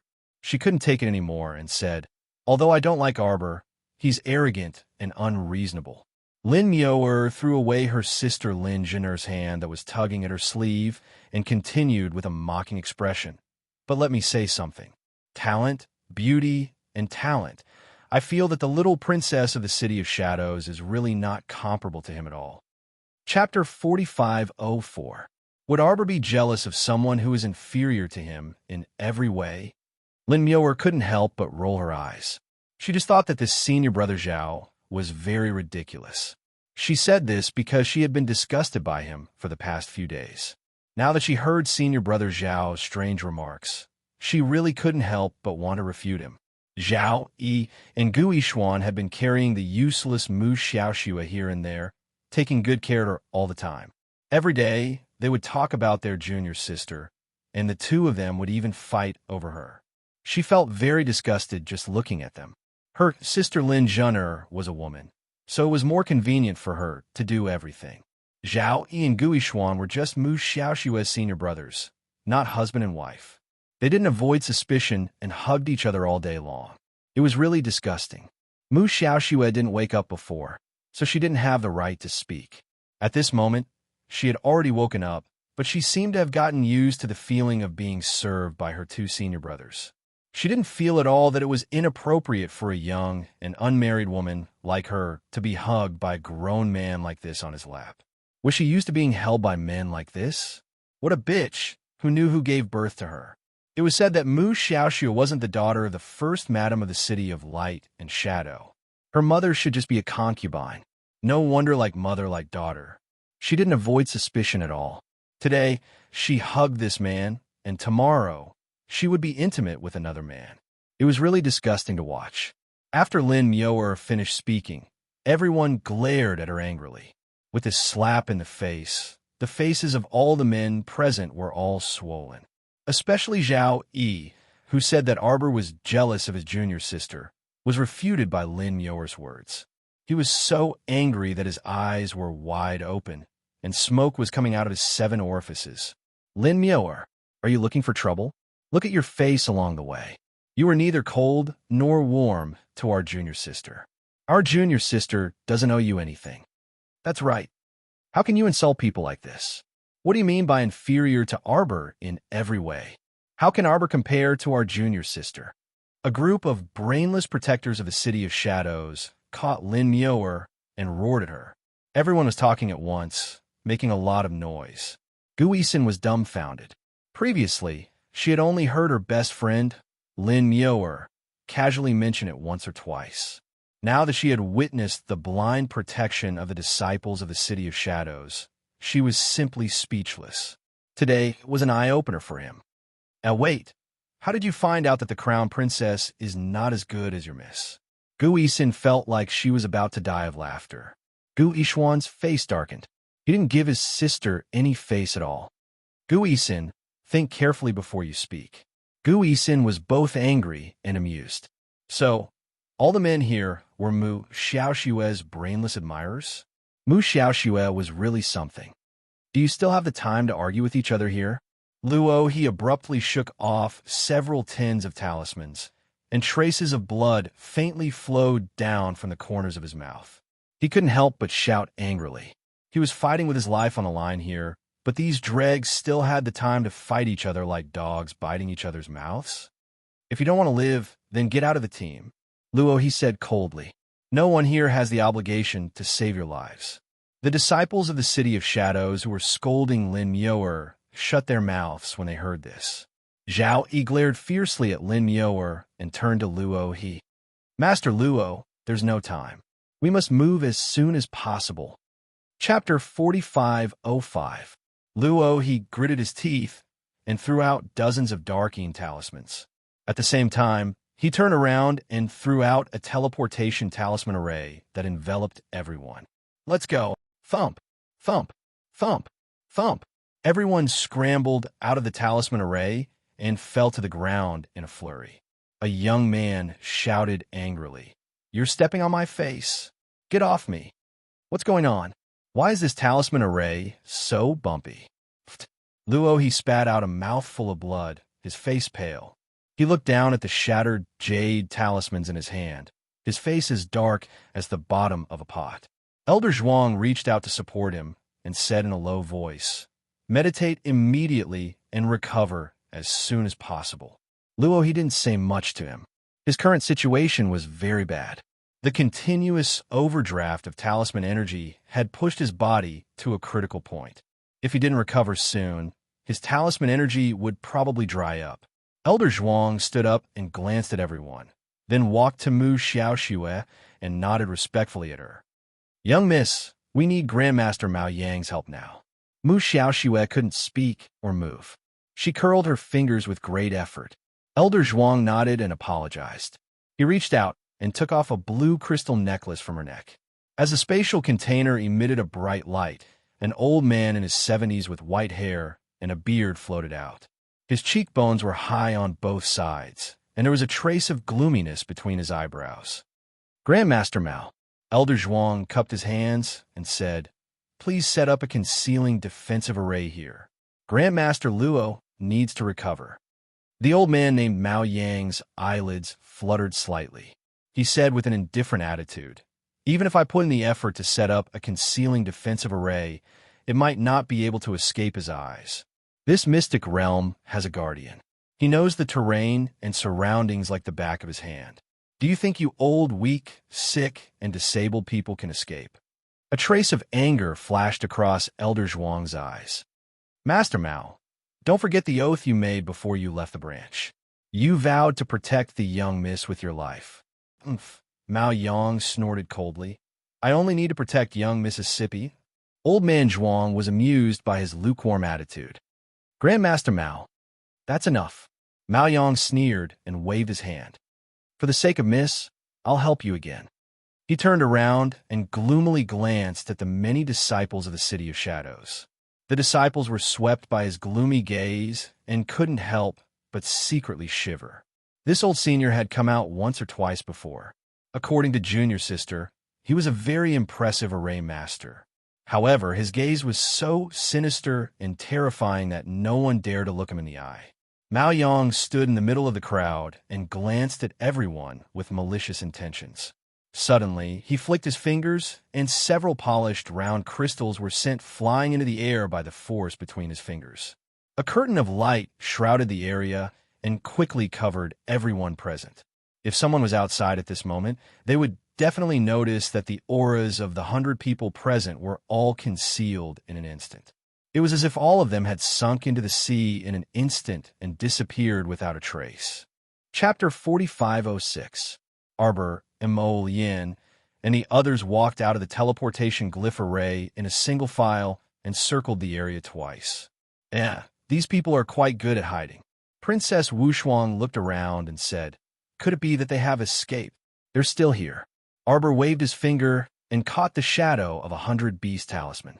He said coldly and expressionlessly, "They must be hiding in some kind of concealment array. Right here." She turned to look at Emolian. The latter nodded knowingly and waved her hand. The faint shadow drew an arc in the air like a floating silk ribbon and gently embedded itself in the air. Crown Prince Rong raised his eyebrows and thought to himself, "This Prince Mo is too powerful." He found a concealment array with just a wave of his hand. Then, a black shadow leaped over. Everyone felt as if a few things had flown past their eyes. They were as fast as a few streamers of light.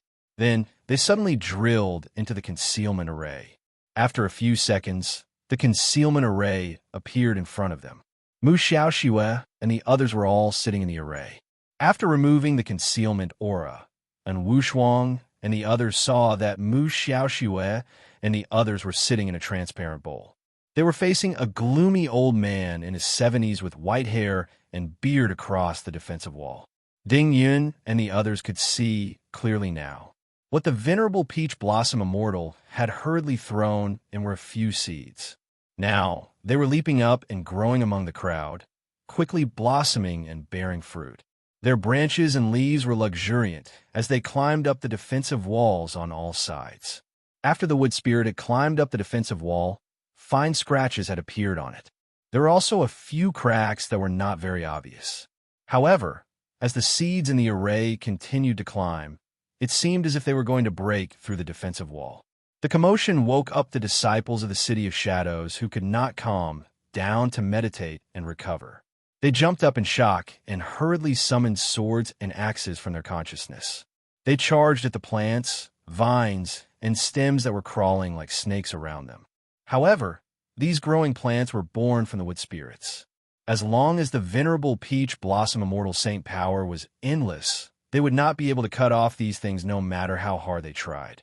With their cultivation and spiritual energy, there was a huge difference between them and a certain peach blossom.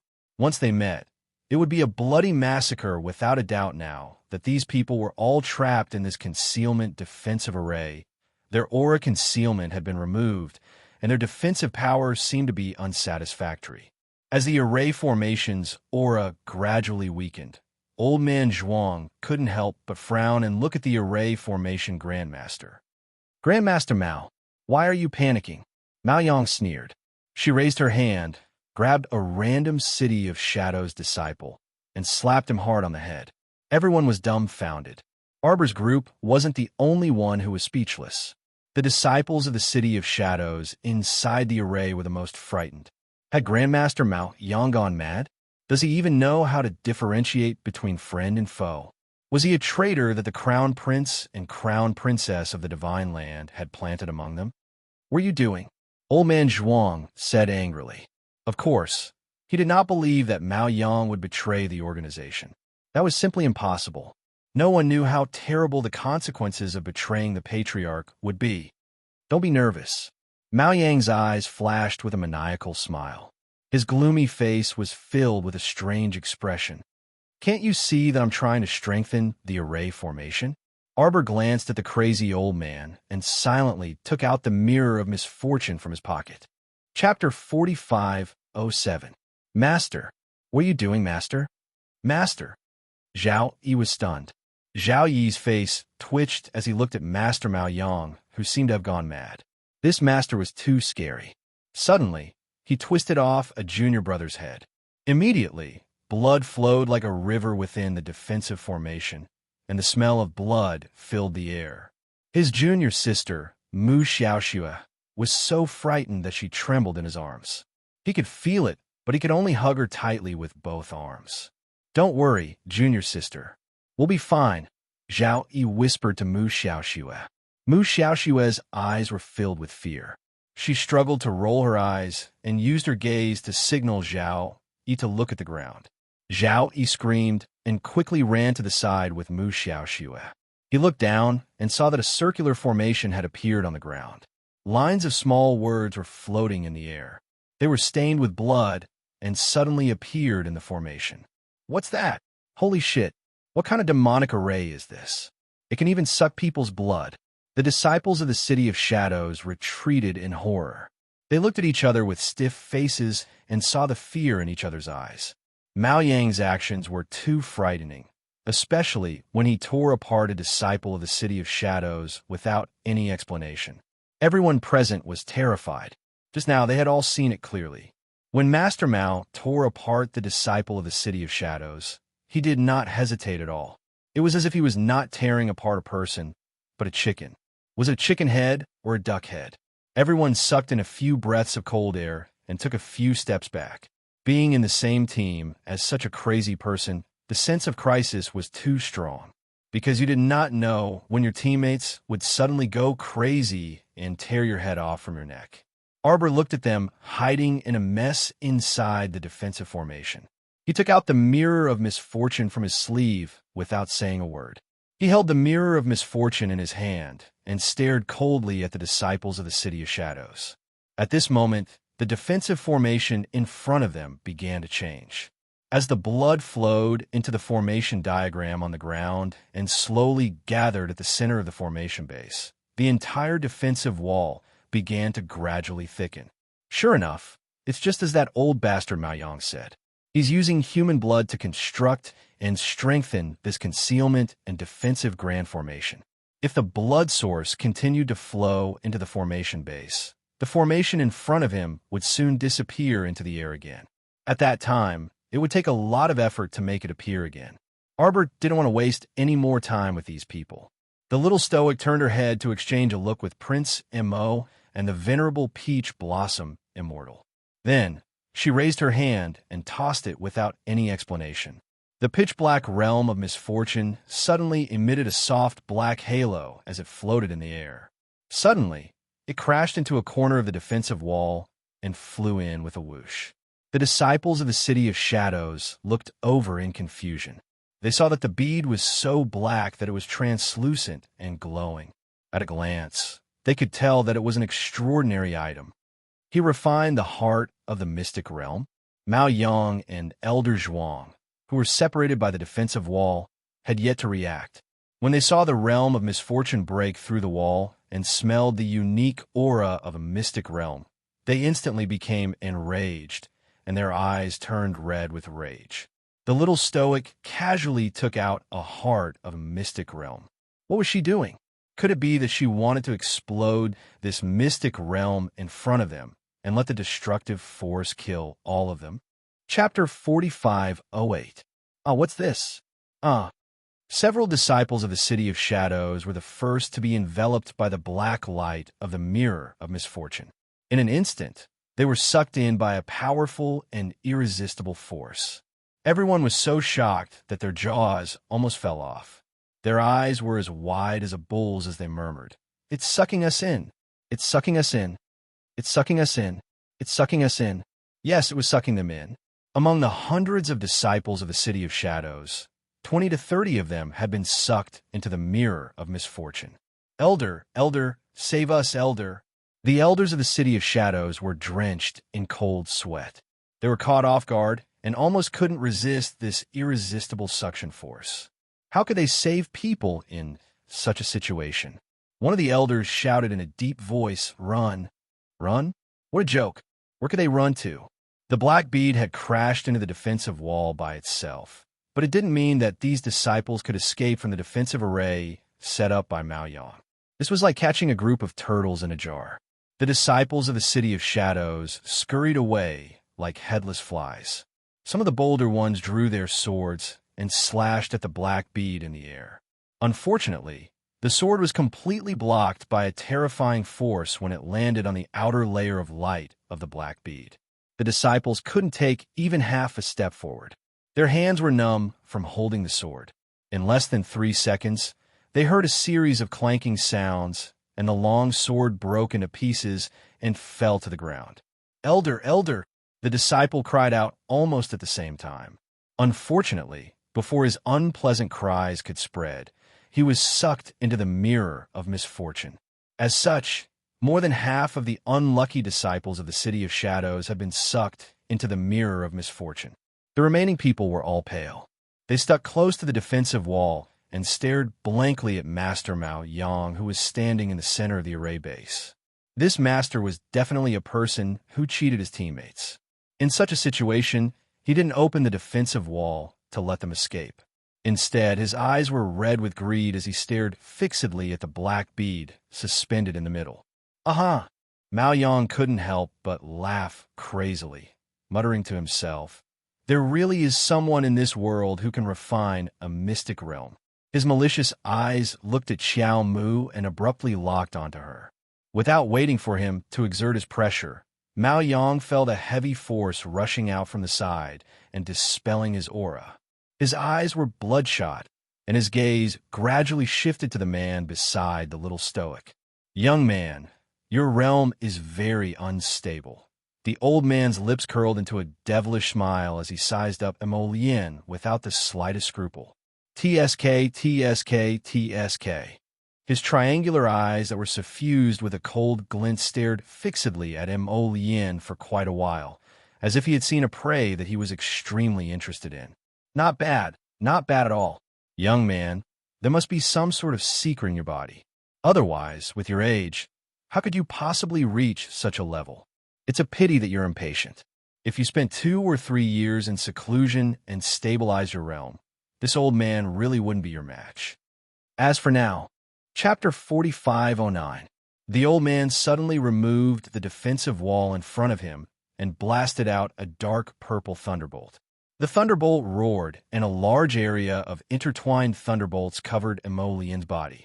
It was like a huge net made of thousands of threads that completely enveloped the cold-faced young prince. "How are you now?" Emolien asked coldly. His body shook slightly and broke free from the thunderbolt net that bound him. Moon Raven suddenly appeared in his hand, and a surge of black fire instantly counterattacked. The man's bone-chilling voice faintly rose into the air. "I'm still in existence that you can't fight back against." Boom! The old man's face darkened. He quickly retreated a few steps and crossed his arms in front of him to block. He suddenly felt a ball of black fire burning in front of him and instantly burned off his 2 sleeves. 2 black marks were burned on his arms. However, with his early-stage divine venerable cultivation base, his skin was not damaged. "What's going on?" A glimmer of disbelief flashed in the old man's eyes. The young man in front of him clearly had an unstable aura. Even if he faintly emitted the aura of a divine venerable, it was obvious that he had not properly stabilized his cultivation base. It should be said that there was something in his body that had caused his cultivation base to soar, but this young man had not properly integrated with it to stabilize it. What a waste of God's gift. Since that was the case, why not snatch it from him and make it his own? Since he did not cherish such a supreme treasure, what's the point of having it? You want to snatch it? Emolien was meticulous and experienced. He could guess what was on someone's mind with just a slight movement in their eyes. Thinking of this, he found it extremely funny. He had never seen such a greedy person. So what if his cultivation base is unstable? He can still crush you, old man. 2 pitch-black lotus patterns flowed in the depths of the Crown Prince's eyes. He raised his hand, and a black lotus mark appeared on his palm. Suddenly, he took a step forward and flashed through the void like a bolt of lightning. He swiftly arrived in front of Grandmaster Mao Yang and slapped his palm that contained ancient saint power toward the latter's shoulder. "Let me teach you the principles of being a man. If you don't have the strength, don't covet other people's things." Mao Yang subconsciously raised his hand to block, but his heart skipped a beat when his palms touched. Crack! His hierarch realm body was fractured by a single slap. A sudden force threw him down from the sky. His shoulder was covered by someone's palm, and he was slapped down from above. With a loud bang, his face was smashed into the formation diagram. Everyone's jaws dropped in shock. Old Man Zhuang was so shocked that he staggered and almost fell to the ground. Others might not know the level of Grandmaster Mao Yang's cultivation, but he was very clear about it. Grandmaster Mao Yang could be considered one of the top guest elders of the Soaring Heavens Hall. Even with his level of cultivation, he was still slapped down from above by the Crown Prince. Then who else here could stop him? Old Man Zhuang felt a chill run down his spine. He couldn't help but shudder. He quickly moved to Mu, Xiao Xue's side, and whispered to her, "Miss, we can't stay here any longer. We must leave immediately." Ugh! Mao Yang spat out a mouthful of blood. Before he could react, he felt a weight on his shoulder. The Raven Moon sword pierced through the young prince's shoulder and nailed him to the ground. Using your blood to construct this formation diagram should be more effective, right? Chapter 45:10. Mo Yin's expression was cold as she pulled out her sword from his shoulder. Without waiting for the old man to move, she pointed her sword at his throat. "I advise you not to move." The old man's pupils constricted as he stared at the young man in front of him. Just what kind of terrifying power was that? When a young man slapped him down from the sky, Mao Yang thought that he was going to die. He didn't think that under such power, he would be able to survive 2 more hits. Shock appeared in his eyes, and Mao Yang's body trembled unconsciously. Yes, let's talk things over. A wise man knows when to retreat. He didn't expect to meet such a troublesome person on this trip to the arcane realm. Didn't you want to snatch it? Mo Yin sneered at him. She flipped her hand and shot out several pitch-black lotus seals. They landed on the old man at close range. As soon as the seemingly light and ethereal lotus seal landed on Mao Yang's body, he felt a vast force of impact coming head-on. His body shattered like glass, and his bones, flesh, and blood all shattered. The old man's eyes turned red as he spat out a mouthful of blood. He looked at Elder Zhuang and the others behind him with difficulty and forced out a word from between his teeth. "Go!" Elder Zhuang hurriedly nodded at him. With one hand, he grabbed the heaven-level charm master Luo He, who was still meditating, and with the other, Mu Xiaoxue, who was lying in Zhao Yi's arms. With a whoosh, they jumped into the air. Mao Yang's figure suddenly appeared beside Elder Zhuang. He was so fast that no one noticed how he moved. Mo Yin looked down expressionlessly. She saw that the Mao Yang, lying under her sword, was slowly fading away like a piece of paper. The crown prince's lips curled into a cold smile. This Mao Yang, in order to escape with his life, did not hesitate to destroy one of his doppelgangers. He was indeed a ruthless person. Even to himself, he could be so ruthless. But in this way, the crown prince had spent a lot of money. Although Mao Yang's doppelganger had yet to materialize, it was still in the early stages of materialization. It was possible that it could become a physical doppelganger in the future.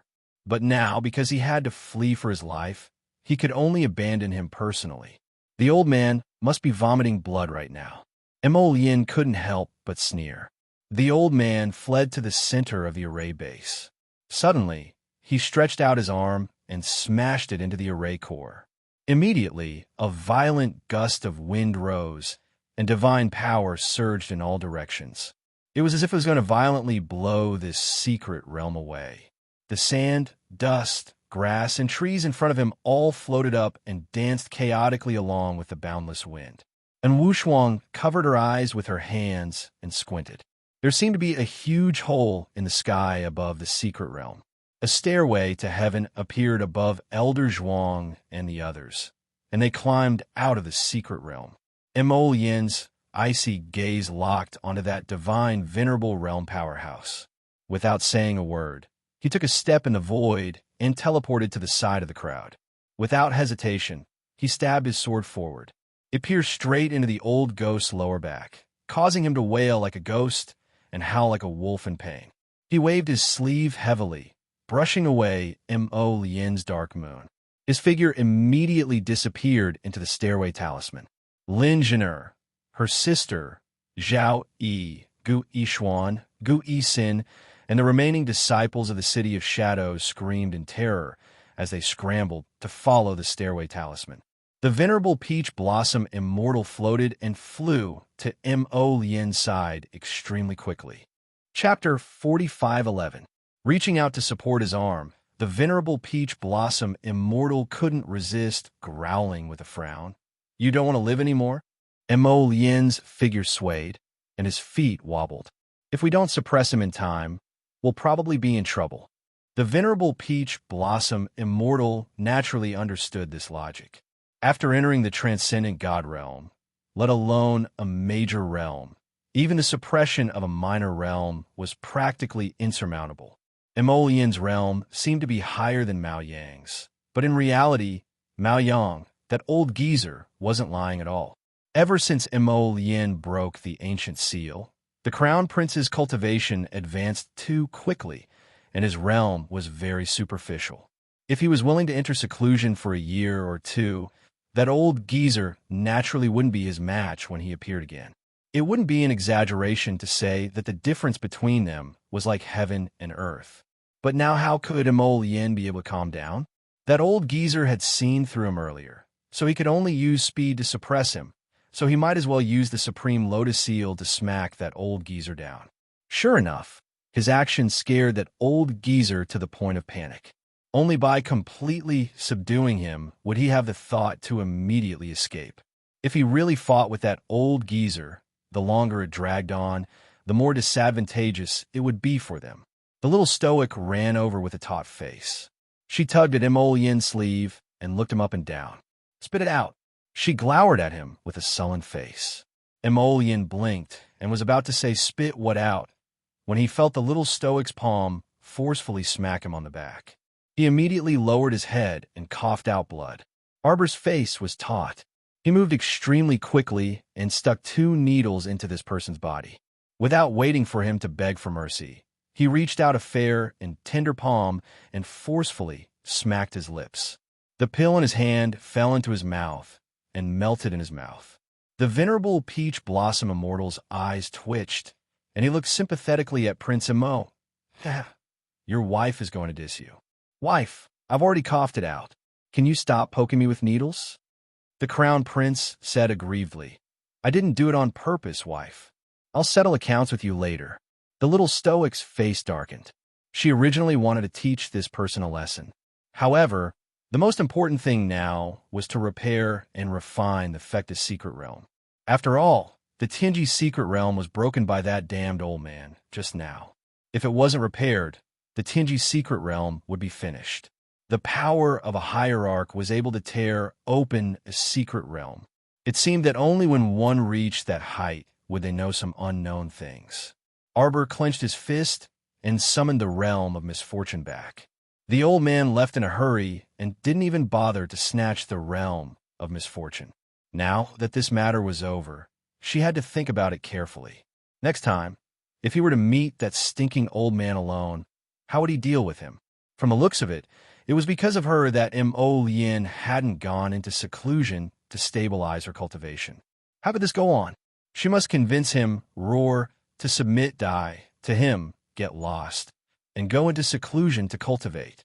The little stoic's face darkened. She sat down cross-legged and swiftly immersed herself in refining. What kind of joke was this? That old man Fecta's corpse was even inside this secret realm. If the secret realm was destroyed, wouldn't that old man's corpse be completely obliterated? Besides, that old man had left behind so much inheritance for her. No one could bear to let this secret realm shatter and disappear like this. It was all that old geezer, Mao Yang's fault. What did he do? He couldn't have it himself, so he didn't want anyone else to have it. That old bastard, he better not let her run into him again. Otherwise, Chapter 45:12. Since she couldn't beat him, she could only summon all her holy beasts to gang up on him. Although she really didn't want to do this, she had no other choice in this critical situation. But what did it matter if she relied on her holy beasts to win? It wasn't like she could defeat others herself.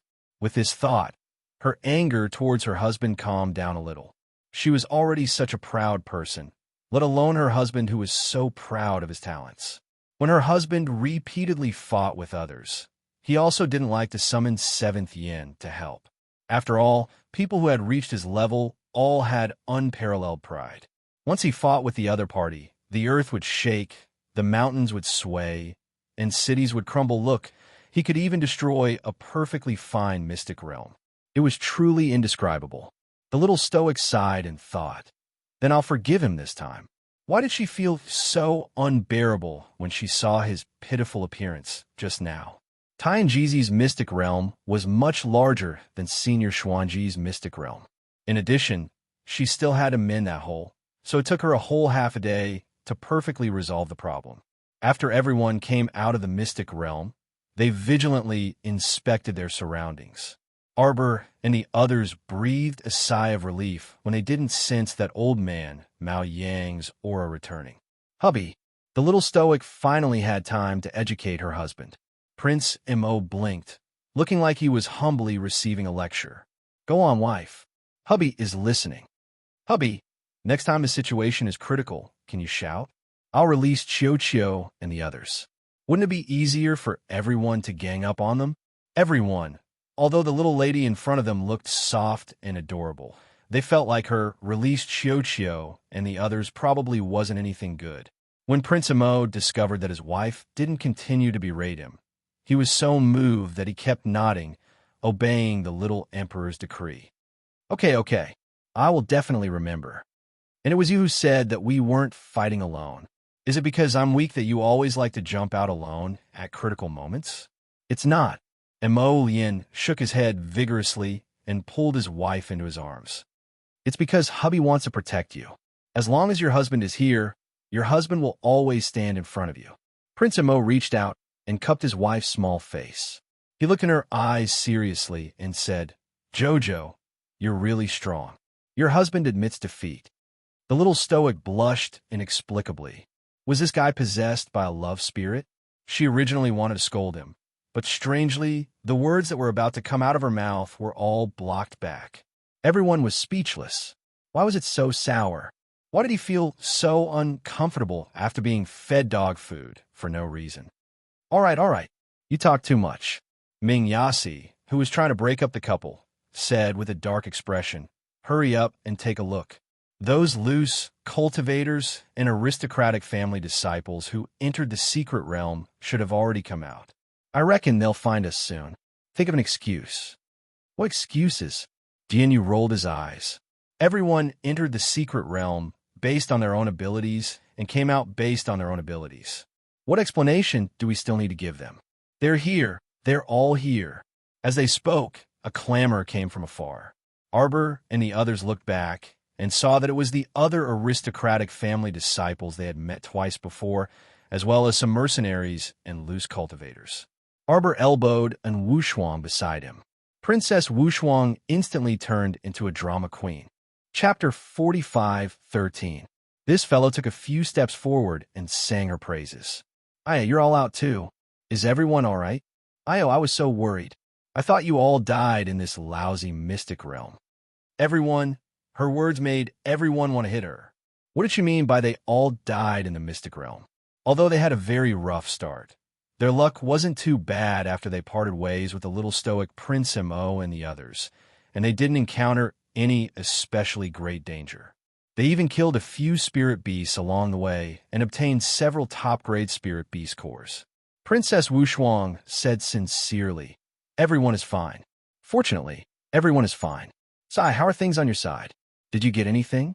Why do you think we all fell out of the mystic realm? We only went in for a few days, but we were sent out so quickly. What's going on? Everyone was instantly speechless. They wanted to ask this question, but this fellow beat them to it.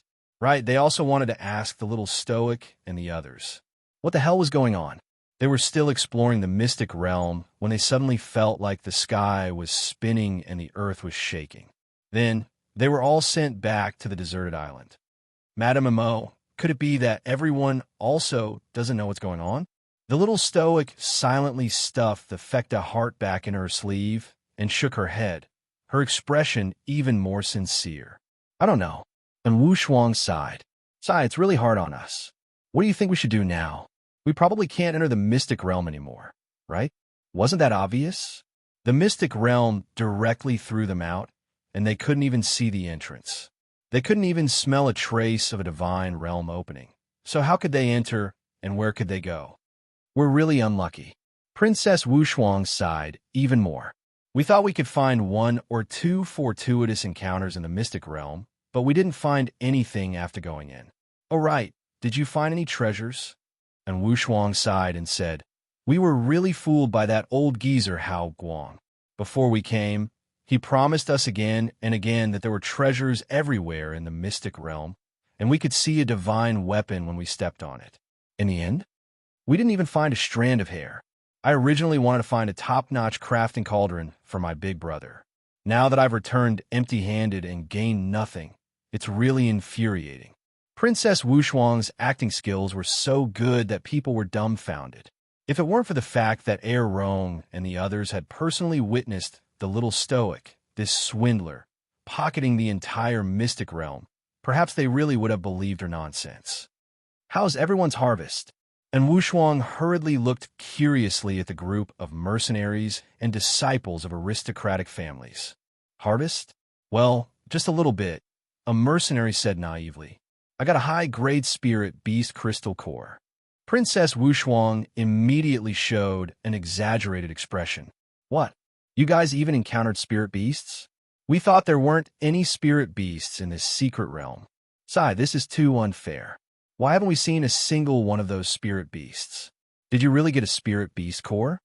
Everyone had an awkward expression on their faces.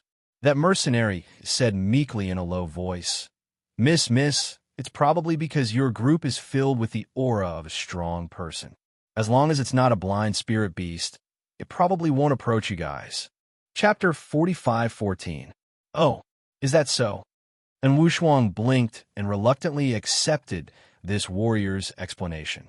At this time, a person who looked like an aristocratic family elder walked out of the crowd and sized up Arbor's group. His tone contained some doubt. That's impossible, right? You really didn't find anything? These people in the Little Stoics group weren't ordinary cultivators. Judging from this group's cultivation and aura, they were all above them. This group of 9 people were all experts above the divine realm. How could they return empty-handed from Tianjizi's secret realm? They must have collected some good stuff, but pretended not to find anything and kept it for them to play dumb. Hey, isn't this the Sure family's elder? Another person said with a smile and suddenly glanced to the side.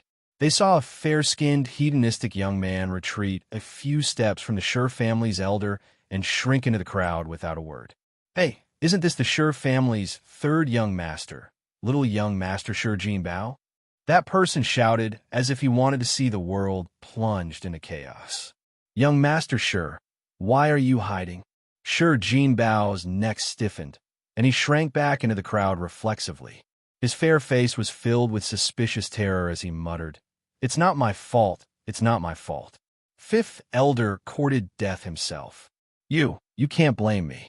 Seeing Arbor's chilly gaze shoot towards him, Sure Jinbao immediately felt like his soul was about to float out of his chest. The feeling of 1 Buddha ascending to heaven and 2 Buddhas leaving the body was really wonderful. He was so scared that even his legs were trembling.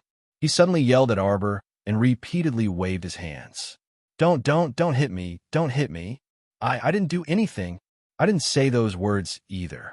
Crown Princess, Your Highness the Crown Prince. It's 5th elder who courted death himself. You don't like him, just beat him to death. As soon as he finished speaking, he had already rolled from the front to the back. He crawled up on all 4s and dashed madly towards the empty space behind him. However, at this moment, they were all standing at the edge of the beach. The few large ships that had been anchored at the seaside were now gone. Sure Jinbao ran directly from the beach into the sea. He even screamed and wailed as he flopped into the sea. His appearance, as if he had suffered a great blow, caused everyone to be dumbfounded. Everyone's gaze silently gathered on the Crown Prince and the Crown Princess. Their eyes revealed traces of horror as they secretly glanced at them. What kind of unforgivable crime had this evil couple committed? Look at how frightened that little young Master Sure was. He jumped straight into the sea and seemed to have gotten sick from the fright. Arbor was baffled. He looked up at Mo Lien, then at Crown Prince Rong, Ming Yasi, and Ding Yun. Who is he? The corners of Wu Shuang's mouth twitched. She still had some impression of Sure Jinbao, the capital's foppish son who used to hang out with the heir of the old Wang family of Giant Pain and the other foppish sons of the capital's aristocratic families. He spent all his time walking birds and playing with dogs, never doing anything serious. He's the little foppish son of the Sure family's 2nd son, Sure Jinbao. Sister-in-law, you should have met him before. He usually hangs out with the son of the Wang family of Giant Pain. Arbor shook his head decisively. I don't know him. He was so ugly. How could Sir Jojo recognize him? Chapter 45:15. This time, it was in Wu Shuang's turn to be startled. Lil's sister-in-law said she didn't know Sure Jinbao in a resolute and decisive manner. It was clear that she really didn't have the slightest impression of Sure Jinbao. But judging from Sure Jinbao's appearance, It seemed like he had been greatly provoked by the little crown princess. It didn't seem like he hadn't interacted with her before. Arbor glanced at her husband in confusion. "What did you do? What did your husband do?" The crown prince blinked his phoenix eyes innocently at her to express goodwill. "I didn't do anything." "Then why did he look like he saw a ghost when he saw you just now?" Arbor pursed her lips in disdain. "You don't look like a decent person with fair skin and fair flesh." Everyone, by this time, that fifth elder of the Sure family had already gone up with a flushed face and brought back young Master Sure Jinbao, who was thrashing about in the sea, with 3 to 5 brawny men in tow. Young Master, young Master." The fifth elder of the Sure family shouted louder and louder. When he saw that Sure Jinbao's eyes were still abnormally terrified as he desperately waved his hands, his voice became a bit shrill. "Let go of me, let go of me. Crown Princess, spare me. Crown Princess, spare me." Everyone silently turned to look at the little Crown Princess. The little fellow was instantly enraged. She remembered very clearly that she had never seen this wastrel before. What did he mean by looking like she had harmed him? Did he think that the little Crown Princess had been wronged? When Imol Yin saw her wife rolling up her sleeves and looking like she wanted to go up and kick Sure Jinbao a few times, she couldn't help but raise her hand to cover her forehead. She hastily pulled the bouncing little stoic to her side and stroked her head placatingly. "Wife, ignore him. What's there to pay attention to a lunatic? He won't dirty your feet. Look at his weakling appearance. Why would I let him off? Who wants his lousy life?" The little stoic became angrier as she spoke. "I've long ignored that bunch of smelly bugs from the Sure family. Who is he putting on such an act for today? Who are you trying to malign?" She really did not expect that there would be a little white flower among men. Today, she was going to trample this little white flower to death. Let's see if he still pretended to be a weakling. What was he pretending to be in front of Miss Chiao? And Wu Shuang's lips twitched, and she exchanged a look with third young Master Fu. Why not? Princess Wu Shuang had a strange premonition. She felt that Sure Jinbao, this little pitiful girl, must have been severely frightened by the young crown prince consort in the past. However, the tragedy was that the young crown prince consort had probably completely forgotten a minor character like him. But she didn't torture him back then. She must have tortured this young Master Sure until he went crazy every time he saw the crown princess. His expression would change on the spot. He had to admit that Princess Wu Shuang was right. The extent of young Master Sure's tragic state was really not to be underestimated. He still remembered that in the despondent pavilion, as one of the profligate sons, he didn't fear death and publicly took liberties with the crown princess. In the end, the little crown princess sent him flying into the sky with a fire explosion talisman. It was over, but this was not the end.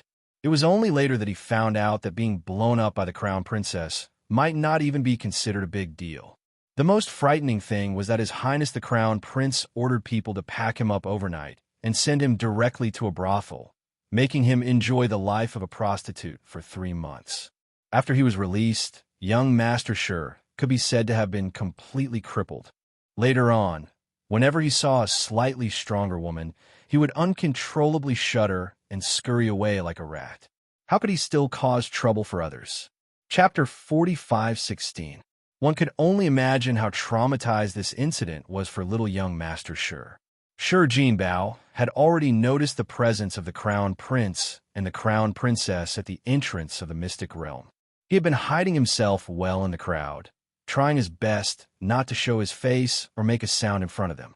Little did he expect that this foolish elder of his would step out of the crowd to argue with the little crown princess and her entourage. Treasures or not, they were all worldly possessions. He would not bring them with him when he was born, and he would not bring them with him when he died.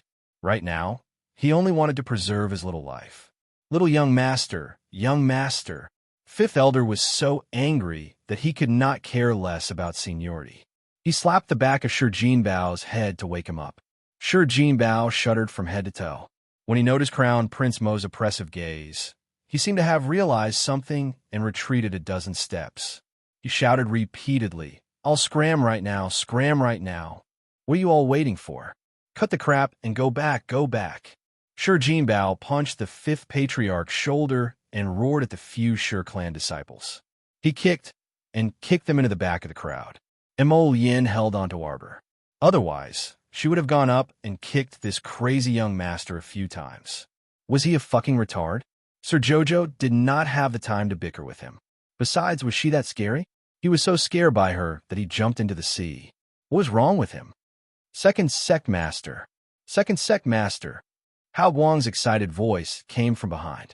Everyone looked back and saw that old man, scattered light, sprinting toward Qiao Mu while flailing his arms and legs in joy.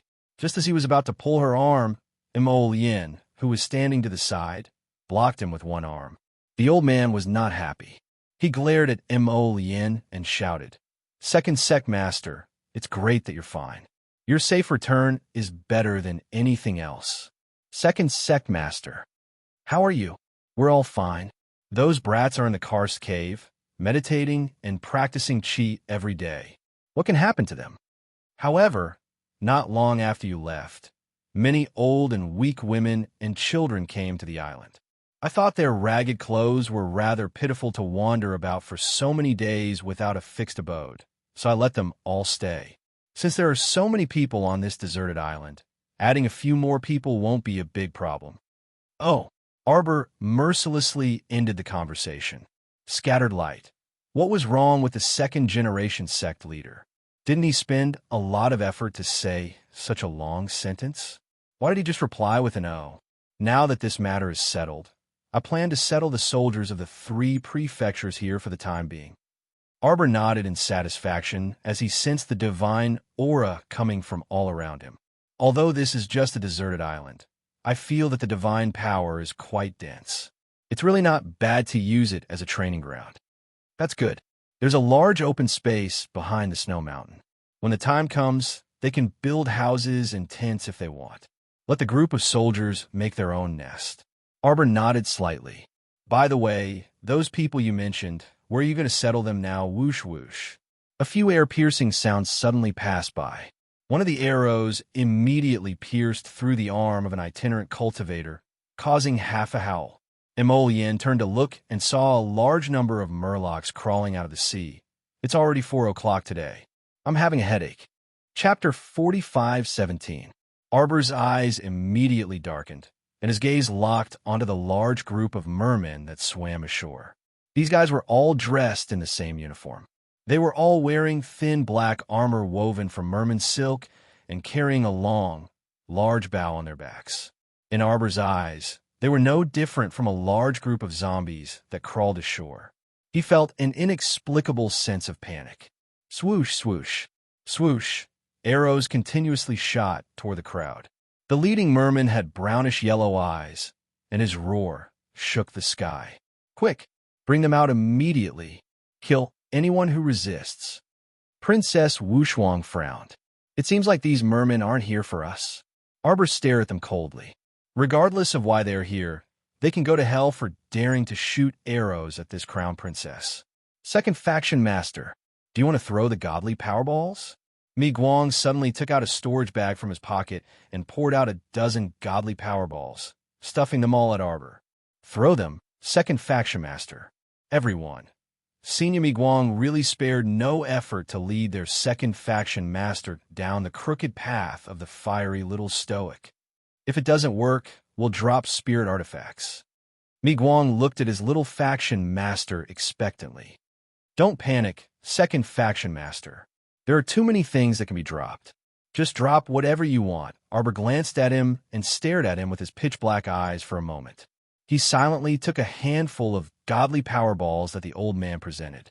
He quickly flicked 3 of them with his fingers, and the godly powerballs flew toward the group of mermen with a whoosh. Get out of the way, the merman leader shouted angrily. The mermaids and mermen instantly scattered in all directions. Some of the more timid ones even jumped into the sea to hide. After a few explosions, the seawater nearby was blasted into pieces of snow by the divine powerball, revealing a few large pits that were neither too deep nor too shallow. Several mermen who didn't have time to dodge were directly blasted into the sea. A merman hiding in the sea just wanted to poke his head out to see what was going on, but he was hit in the face by a body of a merman flying through the air. He immediately closed his eyes and fainted. Xiaomu's pitch-black eyes stared at that merfolk leader as she raised both hands at the same time. The leader of the mermen was so scared that his soul almost flew out of his body. He hurriedly shouted, "Stop! Stop it!" Hao Guang lowered his head and rummaged through the storage bag. To be honest, ever since he was trapped in the Thousand Cave for a few months, Senior Finelight had been obsessed with creating spatial equipment. These storage bags were big and small, and they were all made by him alone. There were many things in them. The great artifact maker, Senior Scattered Light, couldn't help but shed tears of sympathy for him when he thought of his own experience back then. Then, he looked at himself from head to toe. Even in his sleeves, there were several storage bags. It couldn't get any better. There were many necessary items in the storage bag for tricking people. Senior Finelight decided to take them all out for the little Supreme Leader to use. But the problem was, why did those mermen stop when the second Supreme Leader threw a few godly powerballs over? Didn't the battle just start? Wasn't the tempo a little too fast? What a bunch of cowards! Senior Finelight couldn't help but twitch his mouth and continue rummaging through the storage bag. Second Supreme Leader, don't argue with them. This guy had been spreading rumors in front of the little Supreme Leader. Chapter 45:18. Who told them to pretend to be big shots in front of us just now? Second Sect Master, continue blasting. Don't be polite with them. This light really wanted to see the world plunged into chaos. The venerable Peach Blossom Immortal glanced at the old man speechlessly and said in a low voice, "Jojo, why don't we ask them why they're here?" He felt that this group of mermen didn't seem to have come to this deserted island for Jojo. And from the looks of it, these people didn't seem to recognize Jojo at all. "You humans, don't be too arrogant." The young merman in the lead had a handsome face and very fair skin. A trace of hatred flashed through his brown-yellow eyes. He comforted himself that he wasn't afraid of this little stoic who threw divine powerballs at the team at the drop of a hat. He just didn't want his team to make unnecessary sacrifices. Arbor looked at him expressionlessly. "So what if we're arrogant? What do you do about it?" A stinky salted fish was still a salted fish no matter how you flipped it. Xiao Mu's eyes turned extremely sinister in the blink of an eye. When the merman in the lead saw her frosty gaze, he couldn't help but shudder with apprehension. The little girl's aura didn't seem like an ordinary person. "I'm Haza, the commander of the royal guard of the mermen of the Forgotten River Dragon Clan. Who are you humans, and why are you near our sacred land of the Snow Ridge?"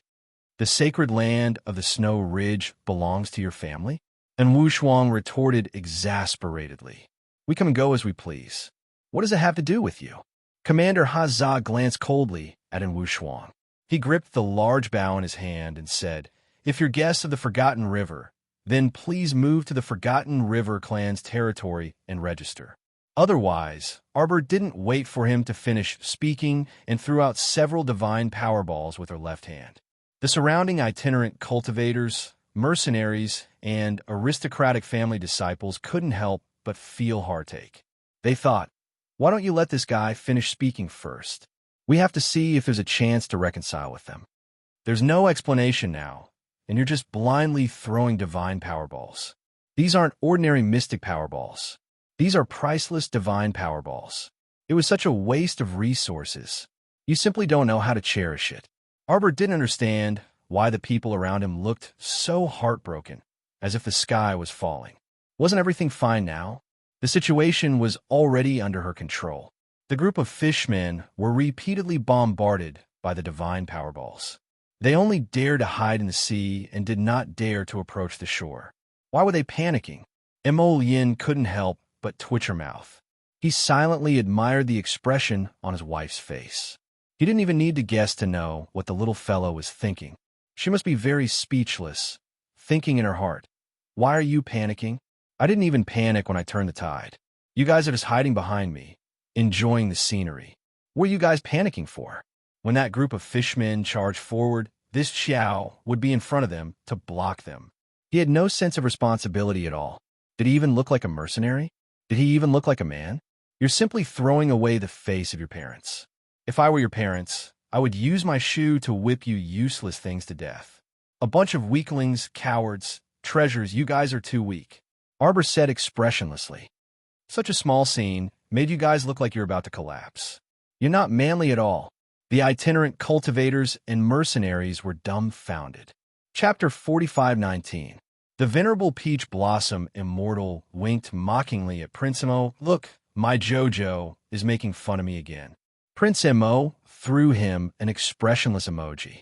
The little stoic simply didn't understand why other people looked like they were about to collapse. The thoughts running through her mind right now were in a completely different world from everyone else's. She thought that other people were panicking and collapsing when they saw so many mermen. Who knew that other people were collapsing from heartache when they saw her throw the divine power balls? What are you panicking for? Arbor's gaze landed on that fat uncle from the Fey mercenary group. Throw a few more divine power balls at them and have them all scram. The members of the Fey mercenary group all revealed expressions of unbearable heartache as they watched the little girl throw away the remaining divine power balls with a wave of her hand. She threw them out so casually, completely not caring whether the divine power balls fell into the sea or caused serious damage to the merman. She simply didn't care whether they hit anyone or not. Even if it was a bag of divine power balls she picked up for free, she couldn't waste it like this. Huzzah turned around in exasperation and looked at the scarlet surging to the surface of the water. Many of the mermen hiding in the sea were injured, and the bottom of the water was also dyed red. You humans, are you really going to stop us from going ashore? You want to become the enemy of our river of forgetfulness? We're already enemies. Arbor coldly interrupted Huzzah with an impatient expression. Scram back and tell your clan leader that I'm expropriating this empty, barren island.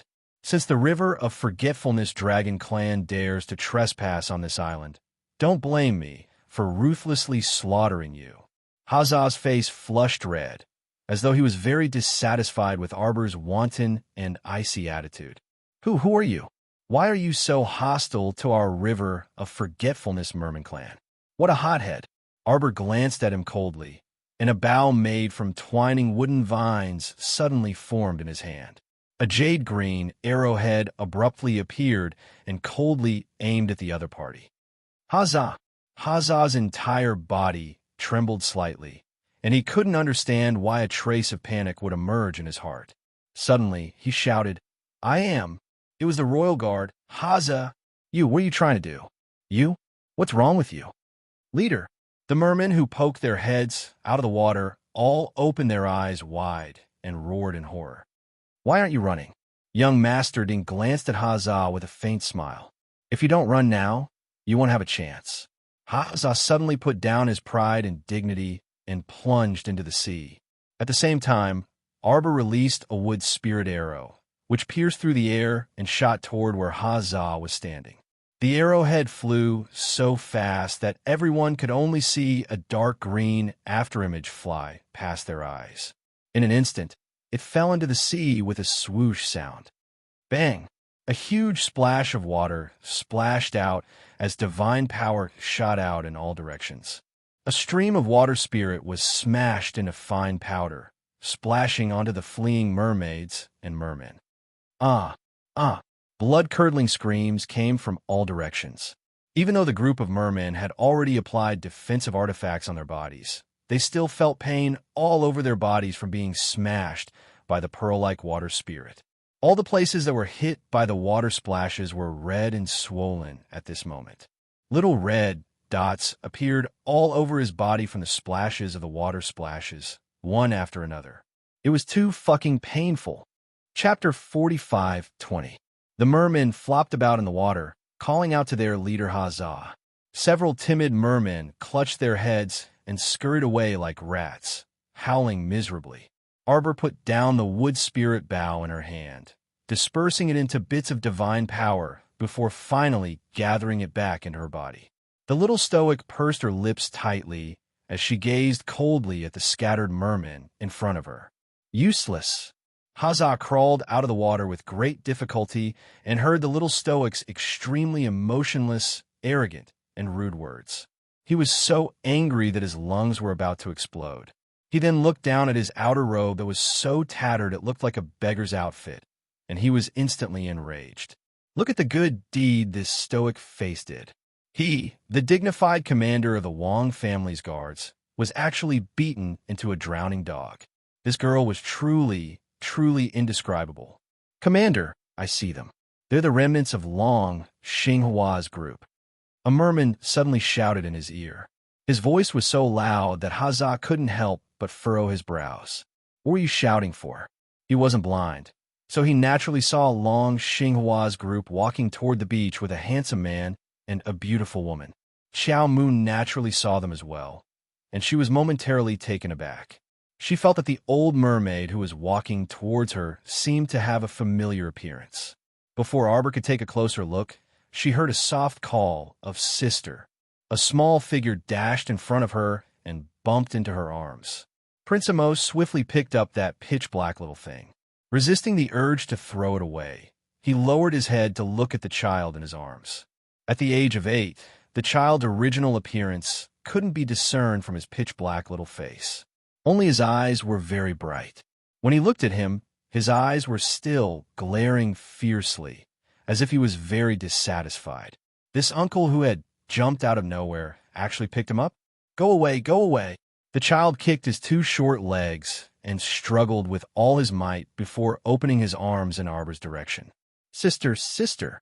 Arbor's brain, which had been disconnected from time to time, seemed perfectly normal now. She remembered. Weren't these people in front of her the members of the Dragon Clan's side branch that she had met once in Seacone Planet's 5 Moon City a few years ago? Granny Long Xinghua and her granddaughter Long Xianxian.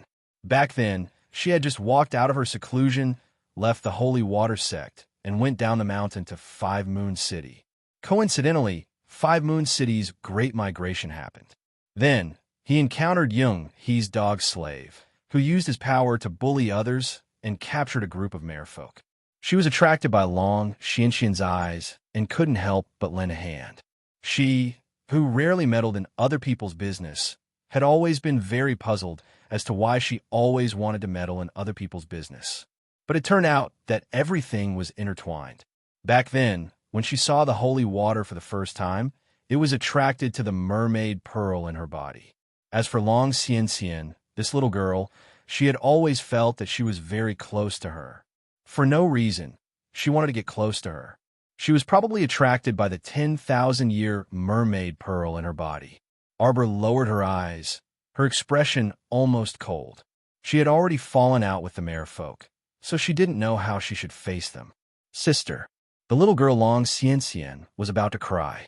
Why did little sister's expression become so cold after not seeing her for only 2 to 3 years? Did she completely forget about them? The author was too busy these past 2 days. He would probably return to normal tomorrow. Chapter 45:21. Arbor silently glanced at her husband, using her eyes to signal for him to put down Long Xianxian. Sister. Long Xianxian's feet touched the ground, and she immediately bounced in front of Arbor. She suddenly lowered her head to look at her clothes, which were so dirty that their original color could not be discerned. The little girl's face was flushed with embarrassment, and she could not help but hesitate and stop in her tracks. Arbor glanced at her. You guys? She had wanted to ask why they were here, but felt that her question might not be too abrupt. Thinking about it, she was being too nosy. Since she could come here, why couldn't they come to this deserted island in the River of Forgetfulness when they were originally from the Dragon Clan's collateral branch? So she did not continue the conversation and only glanced at Long Xianxian. At this time, Granny Long was leaning on a very old crutch.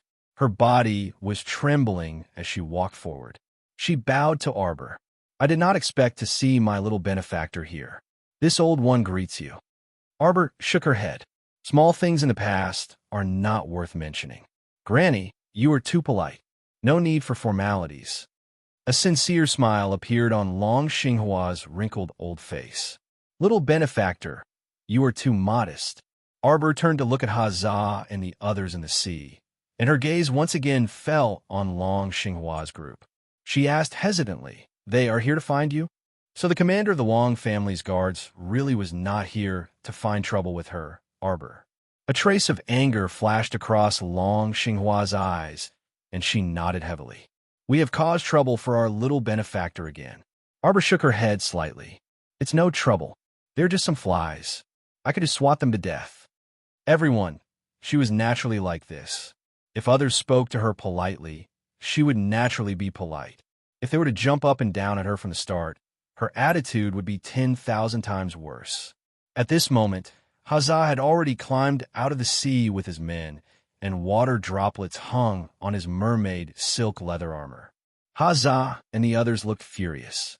Sirs, do you insist on meddling in this matter today? Arbor glanced at them coldly and retorted without thinking. If you're blind, then go find someone to treat you. Wasn't this obvious? Arbor was determined to take care of Granny Dragon's branch.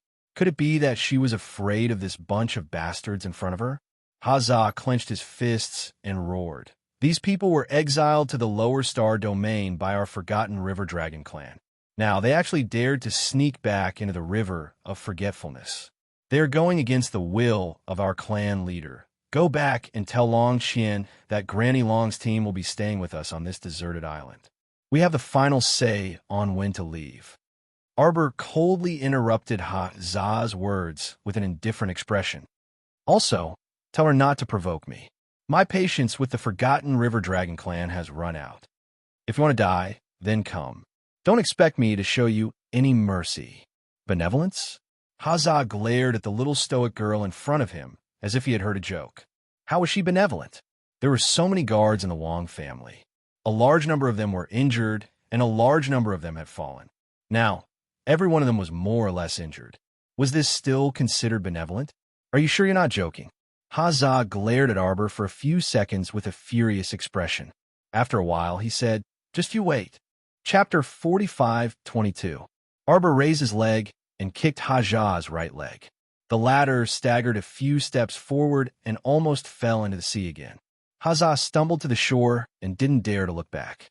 He only let out a whistle and led the Wong family's guards into the sea, battered and exhausted, to escape for their lives. Seeing their cowardly appearance, Rong and the others couldn't help but snicker. This was really a heroic wind blowing, and they were scrambling to escape. Arbor turned to look at Granny Long and the others. Granny, I have something to ask you. Can we talk in private? Little benefactor, you're too polite. Ask whatever you want. This old one will tell you everything she knows. My Chow's section break. Greetings, madam. A young man came out and bowed to Mu Qingya. Mu Qingya nodded slightly with a cold expression. She tugged at the brocade, cloak on her arm, and glanced at the man. I heard that Medicine Master Zeng used to be a clerk at Lee City's rejuvenation medicine shop. Yes. Zeng Zhengyang nodded and took a few steps back with his head lowered. How's my daughter now? I've already treated Mrs. Wound with medicine. But Mrs. Injury is a bit serious, and she needs some time to recuperate, Zeng Zhengyang said in a low voice. Mu Qingya glanced at him again and said, Now you know who you're following. Zeng Zhengyang looked indifferent and said in a low voice, There are some things that I don't need to know too clearly. I only know that Miss gave me a chance to improve myself. Miss is my master who gave me a new lease on life. Mu Qingya nodded with satisfaction. Okay, I understand. You can leave first. Zeng Zhengyang didn't object and immediately left. Mu Qingya lifted the bed curtain and walked over to see her daughter half lying on the bed. She was holding a porcelain cup and looking at her with a smile. Mu Qingya's heart softened inexplicably. She walked to her daughter's bedside and sat down. She sighed and said, You're too bold. Didn't I tell you not to provoke that person? Mother, you should be relieved now. I have a good eye for people. Mu Xiaoxua looked at her mother with a smile. Zeng Zhengyang is not a famous doctor, but given time, he will definitely become my right-hand man. He is indeed a good young man. Mu Qingya praised and held her daughter's soft hand. My daughter, you're too careless this time. I've already warned you that the Crown Prince Consort isn't an easy person to get along with. If you bump into her, just stay far away from her. Why do you have to go up and provoke her again and again? The smile on Mu Xiaoxue's face faded bit by bit, and there seemed to be ice shards dancing in her dark eyes. She suddenly slammed her fist on the bed. Why should I hide from her? She just wanted to find out what kind of person her mother kept talking about and praising was like. Who would have thought that she would be forced into such a situation? He recalled how he was like a masterless dog in that mystic realm, chased and beaten relentlessly by that ferocious, expressionless man, as if he was a dog driven into a dead end. Mu Xiaoxue couldn't hold back her anger and trembled in agitation. Mother, mother. Chapter 45:23. Say, how can a person be so evil? Mu Xiaoxue clenched her fists and said coldly, how did I offend her? Why did she treat me like this? Mother, you don't know this, but in the mystic realm, she kept activating the teleportation talisman array and chased after us to beat us up. Speaking of this, Mu Xiaoxue could not help but shudder. She wanted to kill my mother. How can a person's hatred be so strange and sudden? The stoic face's terrifying intuition was too damn accurate. Why did she feel that she was related to Mu Qingya? There were very few people in the world who knew about the kinship between her and her mother. Why? Why could that damned woman see through her so easily? Why did she have to say that she was similar to her mother? Mu Xiaoxue felt a cold wind seep into her pores, and she shuddered for no reason. Mother has fought with her no less than 10 times, Mu Qingya said indifferently. She's already very familiar with Mother's tricks. It's nothing strange that she could recognize you at a glance. After all, you're my biological daughter. How can there not be any similarities between mother and daughter? Mu Qingya smiled and raised her hand to stroke her daughter's loose hair. Xiaoxue, your biggest mistake is that you shouldn't have taken the initiative to provoke her. Before you have absolute strength to crush the other party, you can find shortcut. You can find another shortcut. For example, if you can secretly befriend her, you can give her a heavy blow at an unusual time in the future. Presumably, the effect would be better than falling out with her openly now. I didn't take the initiative to provoke her at all. Mu Qingya couldn't help but feel indignant when she thought of this. I just happened to want to test her a little. Who knew? Who knew that this woman was like a mad dog, biting whoever she caught?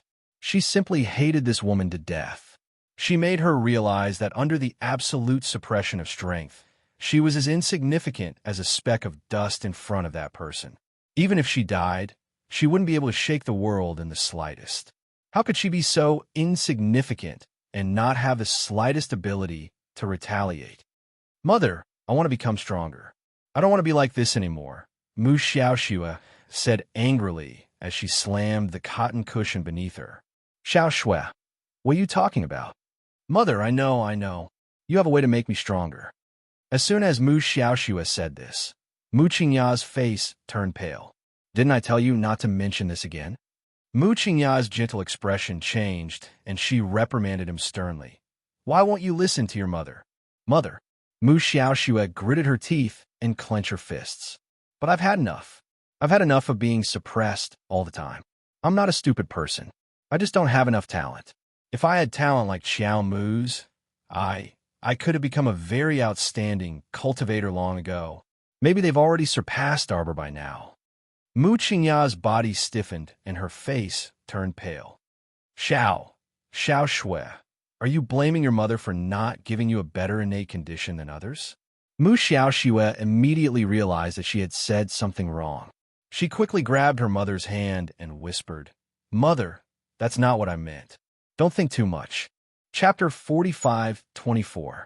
Mu Qingya couldn't help but laugh bitterly. Indeed, I'm useless. If I could unlock my mystic meridians and have the talent for cultivation, you wouldn't be like me now and become an ordinary person. Mother, I really don't blame you. How can you say something like that? Mu Xiaoxue lowered her head and muttered softly. It makes me feel bad. Mother, don't we, Tianyun, come here to break all the laws of heaven and earth and break the rules of the world? Mu Xiaoxue's eyes lit up again. She held her mother's hand tightly and said, Mother, I know you have a way to make us stronger. Why don't you? Mu Qingya suddenly covered her daughter's mouth and said, I said, don't mention this again. Mother, I want to take the mutation pill. Mu Qingya pushed her daughter with trembling hands and said sternly, I said, don't mention this again. The first time her daughter said she wanted to take the mutation pill was more than 2 years ago. Mother and daughter rarely saw each other. 2 years ago, when her daughter saw her, she threw herself into her arms and cried. She must have suffered a lot in the City of Shadows. But thinking about it, the wife of the first city lord of the City of Shadows was not easy to deal with. That woman had given birth to a pair of children, so she must have never given Xiao Shui a good look. She was probably still bullying her in the dark. Therefore, Mu Xiaoxue had always wanted to become stronger. Every time he was ruthlessly crushed by someone, the desire to become stronger and crush them in reverse would grow rapidly in the wilderness in his heart like wild grass that could not be stopped at all. Mu Qingyan knew her daughter too well. She was stubborn and competitive by nature and refused to admit defeat, even if she had been an ordinary person since birth. However, she never seemed to have the intention to stop cultivating. For so many years, no matter what method it was, even if it was unorthodox, as long as there was a chance for her to cultivate, she would secretly try it at least once. Mu Xiaoxue had always believed in her intuition. She was not stupid. She was a smart person and would not lose to anyone. Mother. Mu Xiaoxue wanted to persuade her mother again, but when she looked up, she saw that Mu Qingya had turned her head away with tears in her eyes. Mu Xiaoxue was stunned. Then, she gently tugged at her mother's wrist. Mother, I won't mention it again. Don't be sad. Taking the path of his mother was definitely not going to work. Could it be that the mutation pill had some side effects on the body, and that was why her mother was trying so hard to stop her from taking it? But if he didn't give it a try, how would he know if he would succeed? Outside the door, Mu Rochuan didn't know how long she had been standing there. The ship had always been anchored near the River of Forgetfulness. 2 days ago, their mother suddenly visited and boarded the ship. Both He and Hong Chong felt very surprised. However, Mu Rochuan had long known that this was to be expected. Since his mother wanted to capture Arbor alive, it meant that she had other plans for Arbor. She wanted to capture him alive, not dead. This meant that her mother had a plan for Arbor, and Arbor was a target that could not be missed. Based on their current connections, it was impossible for them to do so. Therefore, Mu Rochuan was not surprised that Mu Qingya would come to take charge of the situation. But, Chapter 45-25. She didn't expect that her sister, who was said to have died young, was still alive and well. The two of them were in the room, and their conversation was heard by Mu Rochuan. That's right, this is the true affection between mother and daughter, the deep affection between mother and daughter. Mu Rochuan's footsteps were a little weak as she stumbled back to her cabin and closed the door. She sat by the bed in a daze for a long time before suddenly reaching out to touch her cold face. Even she couldn't help but be shocked by this touch. Unknowingly, her face was covered in tears, and she didn't even know it. Compared to Mu Xiaoxue, Mu Rochuan's heart couldn't help but turn cold. Originally, she had always thought that it was because her mother's personality had always been cold, which was why she was so indifferent to her. Later, her mother took out a mutation pill with a cold face and let her swallow it. They were both this woman's children, but why was there such a difference in treatment? Mu Rochuan couldn't figure it out. Her expression was a little painful as she pressed her head down. Why was it like this? Why? How was she different from Mu Xiaoxue? Was it because Mu Xiaoxue was raised in the City of Shadows and became the young miss of the City of Shadows? Her mother looked at Mu Xiaoxue with eyes that contained something that she, Mu Rochuan, had yearned for a long time, but had never obtained. A mother's kindness. On the deserted island, Arbor stepped on a thick layer of snow and walked with Granny Long for a while before stopping. Who brought you here? Long Xinghua couldn't help but be startled, and then she understood Arbor's question. Without an excellent space aircraft, very few people can cross the star-filled sea when entering the Divine Continent. Countless people were lost in the sea of stars and never returned. Little benefactor, don't worry. Our branch of the Long family will definitely not repay kindness with enmity and betray you. Long Xinghua quickly expressed her position. Indeed, there was a mysterious person who gave us a ride. Long Xinghua frowned and said, although this old one doesn't know who the other party is, I don't think there's anything worth coveting on us poor people. Arbor glanced at her, but didn't say anything.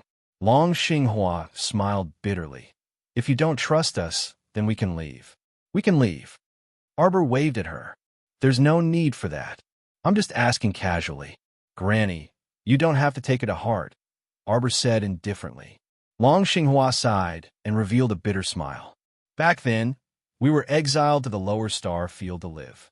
However, survival was not easy, and life in the lower star domain was becoming increasingly difficult. By chance, we finally had the chance to sneak back and take a look. Who would have thought that even though they had returned, the clansmen wouldn't accept our branch family? We secretly returned to the river of forgetfulness. We wanted to bring our children and grandchildren to see our homeland from afar. It was only because he missed his hometown too much. Xiao Mu suddenly opened her mouth, and a round, lustrous white shark pearl abruptly leaped into the air. Dense water energy spread out, and Granny Long's eyes widened in an instant. She hurriedly knelt on the ground and kowtowed to the mermaid pearl. Great Earth God, this is the mermaid pearl. This is a 10,000-year-old mermaid pearl. Now you should understand. Back then, when you looked at me, you always felt a sense of familiarity. It was because of the 10,000-year-old mermaid pearl.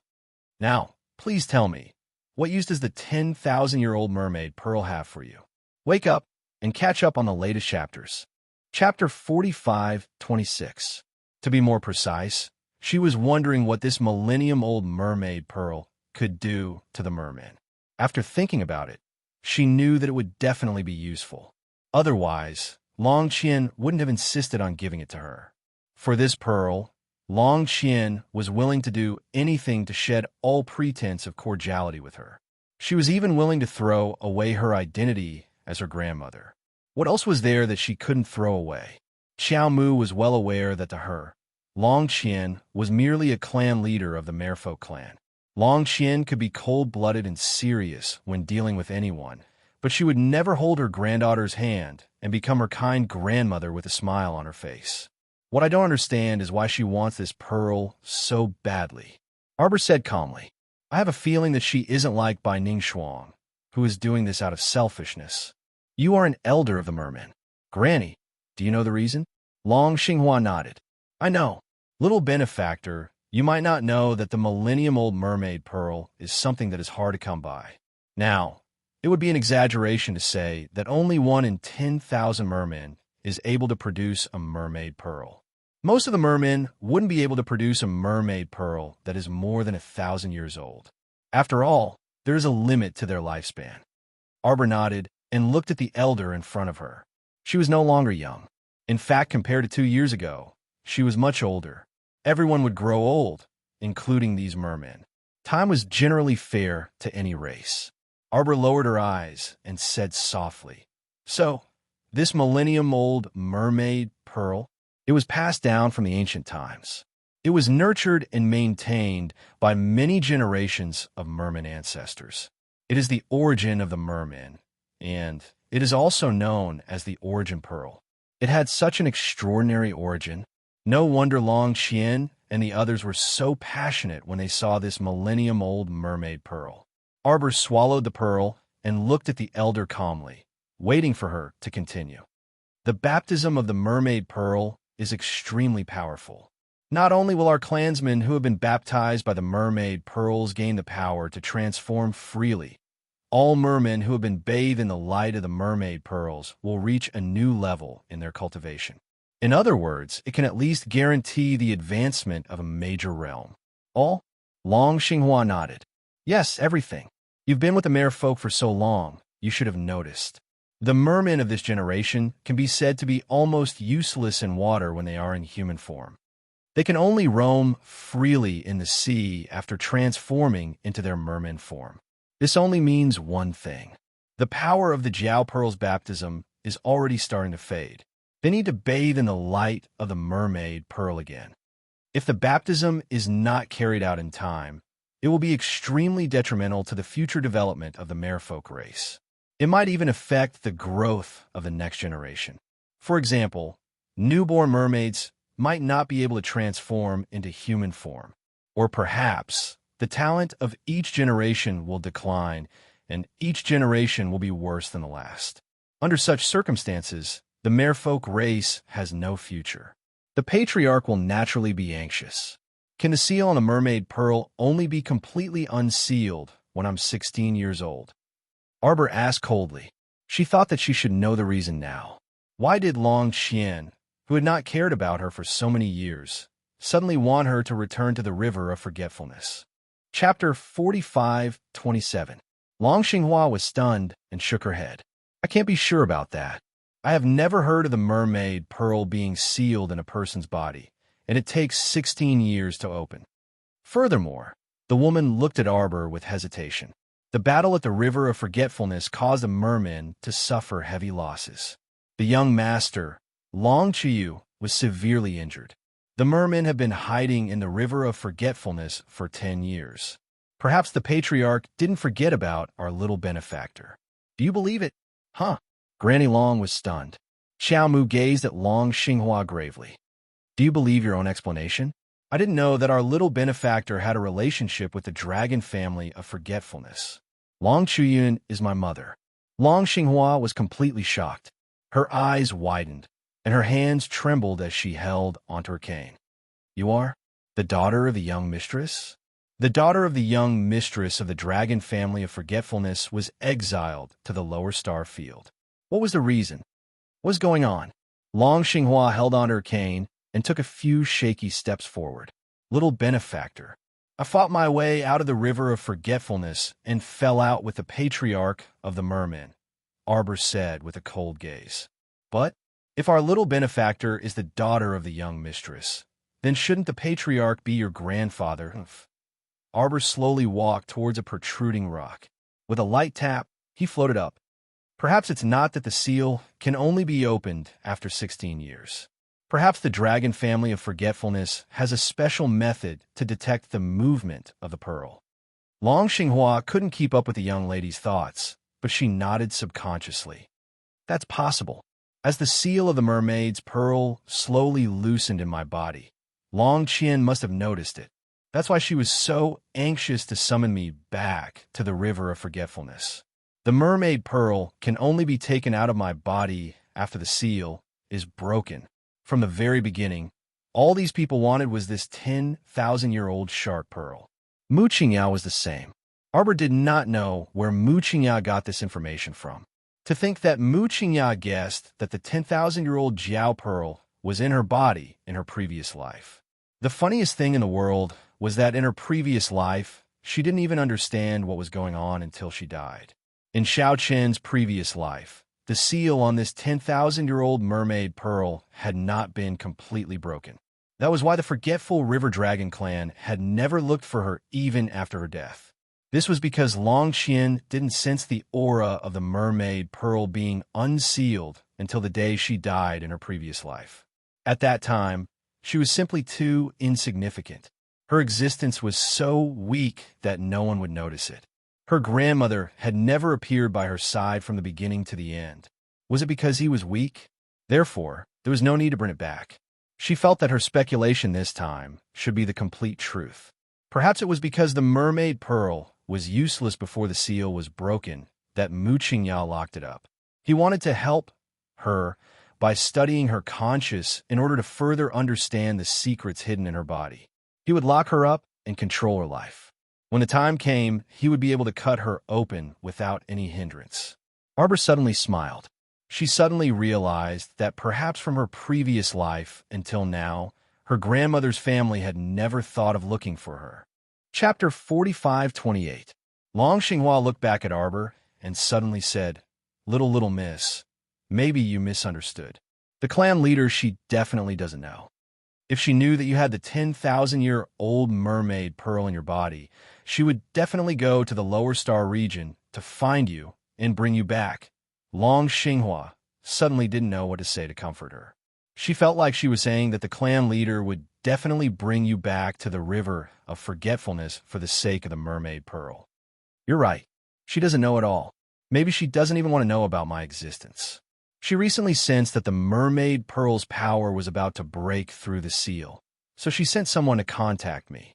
If I was like before, a pitiful little girl who was at the mercy of others, then I wouldn't receive any pity or attention from her in this life.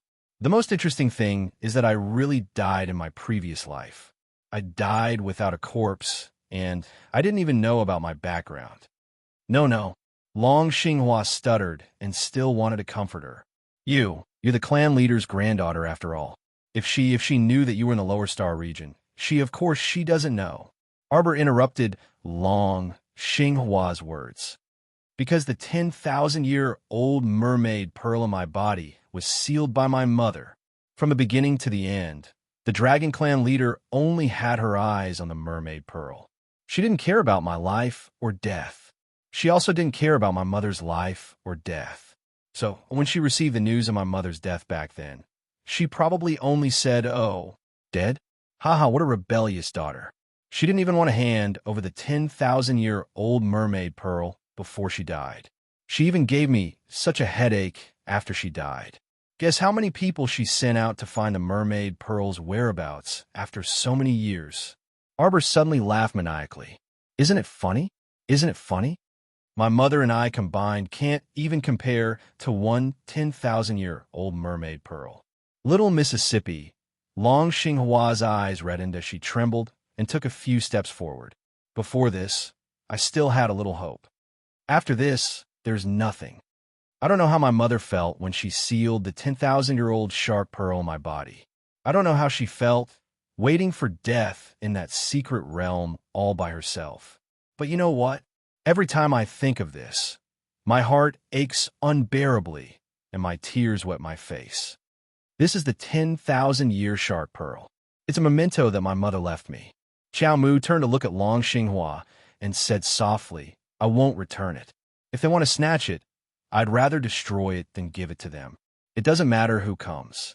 The little stoic gnashed her teeth and glared at Long Xinghua icily. "Mother-in-law, don't disappoint me." Long Xinghua suddenly knelt down and kowtowed twice. "I don't dare to deceive little Mississippi. I really don't know who the mysterious man is, but I can vaguely guess that it should be someone from Tianyun's side. The mysterious man used us as bait and deliberately sent us to the deserted island to approach you. But don't worry. From the very beginning, this old one had never thought of harming little Mississippi. After drifting outside for a long time, I especially want to return to the place where I grew up when I think about how I'm not far from death. I've already reached the end of my lifespan. It's already a great blessing to be able to see little Miss before I die." Long Xinghua kowtowed again. When she raised her head, her eyes were resolute. Chapter 45:29. This old one was right to conceal the truth before. This is disloyalty to my benefactor and injustice to little Mississippi. This old one asked for the death penalty. I hope little Miss will grant my wish. After saying this, she moved her fingers and a steel spike appeared in her palm. She resolutely stabbed it toward her chest. Arbor had been staring at her for a long time. When he saw her move, he waved his hand and heavily swatted away that steel spike. "I don't need you to die. It's fine as long as you speak the truth." Arbor looked at her coldly. "Not only can you not die, you also have to help me do something." Long Xinghua stared at him, spellbound. For a split second, it was as if she saw that woman in red with crisp laughter. "If all Seer's people come to find you, continue to feign civility with them." She wanted to follow the clues and beat them to death, this bunch of stinky gutter rats. The poison in you and Xianxian's bodies isn't hard to cure. It just needs a certain amount of time. Do you understand what I mean? Long Xinghua instantly widened her eyes. So, the little stoic actually clearly knew that they might be under someone's control and that there was something wrong with them? So her probing inquiry earlier wasn't a test at all. She really suspected, "I like honest people." The little stoic threw down this sentence coldly before turning around to walk in the direction of Mo Lien and the others. Crown Prince Mo couldn't restrain himself from running over to find his wife several times. Everyone had exceptional hearing. Even though they were far away, they had already heard the little stoic and Long Xinghua's conversation clearly. However, because the two were discussing the Long clan's private affairs, they didn't feel it was appropriate to disturb them. Seeing the little stoic running over by herself, Prince Mo hastily went up to her and pulled her into his embrace. He lowered his head to look at the little fellow's face and said with a frown, Jojo is crying. Who's crying? The little stoic cast him a stubborn glance with a taut face. No. Prince Mo was silent for a moment before suddenly lowering his head to kiss her forehead. All right, no. Jojo, you must be tired after a long day. He winked at her. Let's find a place to rest first. We'll talk about it tomorrow. Arbor nodded knowingly. The venerable peach blossom immortal hurriedly ran after the two of them. What kind of joke was this? Jojo and Mo Lien were definitely trying to sneak back to the galaxy to wash up and rest. If he didn't run with him now, when would he? Was he really going to be a savage on this deserted island? The three of them ran to the snow region at the back of the mountain. They randomly found a cold cave and ran in. The little stoic set up a formation at the cave entrance and also set up an illusion talisman matrix to fool people. She then turned around and pulled Mo Lien and the venerable peach blossom immortal back to the star domain. The venerable peach blossom immortal happily hugged the jug of wine and ran to the forest planet to find a hot spring to soak in. Arbor pulled Mo Lien back to the longevity temple on the main planet. They flew directly to the bedchamber on the top floor. Prince Mo scooped up his wifey, kicked open the door, and kissed her. Sir Jojo extended a fist and smacked the back of his head without holding back. Bath. It hurts. Prince Mo rubbed against her head and hugged her before plunging into the spacious bathtub behind them. The sound of splashing water followed, and he could faintly hear the little stoic's unhappy mumbling. Jojo, what are you mumbling about? You said before that husband and wife should pay particular attention to the way of yin and yang harmony. Chapter 45:30. But no buts. What you said, could it be you still want to deny it? He crawled out of the water and pressed her against the edge of the pool with a grin. He propped up his chin with one hand, and his slender body pressed close to hers. Sir Jojo reflexively shifted her head back, and her beady black eyes roamed around restlessly. Her gaze landed on his face that was so close to hers, and her almond-shaped eyes couldn't help but brighten. Hubby's appearance was seriously really unbearable to look at. She saw him pursing his lips slightly, his phoenix eyes glinting, and his half-wet long hair hanging loose and sticking to his cheeks. Hers. The little stoic suddenly stretched out her small paws, and her soft body also pressed against him. She clung to his body and rubbed against him. Mo Lien chuckled deeply and wrapped his arms around her slender waist. He whispered into her ear, Jojo, today, everything is completely different from the past. Remember, he softly rubbed against her neck. No matter where you go, I will always be with you. Don't worry, and don't be afraid.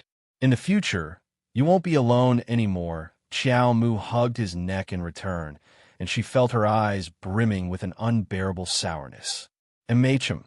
She nodded lightly and snuggled into his warm embrace. At this moment, she felt that time was tranquil and beautiful. The palace's warm fragrance intoxicated her, and her heart was indescribably calm. Mother, I want to go see Senior Brother and the others. Mu Xiaoshu gently lowered her eyes. Her white robes made her figure appear even thinner, like a willow branch swaying in the wind. Mu Qingyao looked at her daughter and nodded with a smile. That's fine. Go persuade them. Hall Master. He opened the cabin door and quickly entered. She bowed. Hall Master Gong, Vice Hall Master Meng, and the others have all arrived. Quickly invite them in. Mu Qingya smiled gently and turned to look at her daughter. Xiaoxua, you go first. Yes, mother. Mu Xiaoxua nodded slightly and turned to follow her out. When she came out of the cabin and walked to the deck, she saw a group of 10 men walking slowly towards her. Some were flirtatious, some were elegant, some were cold, and some were lazy.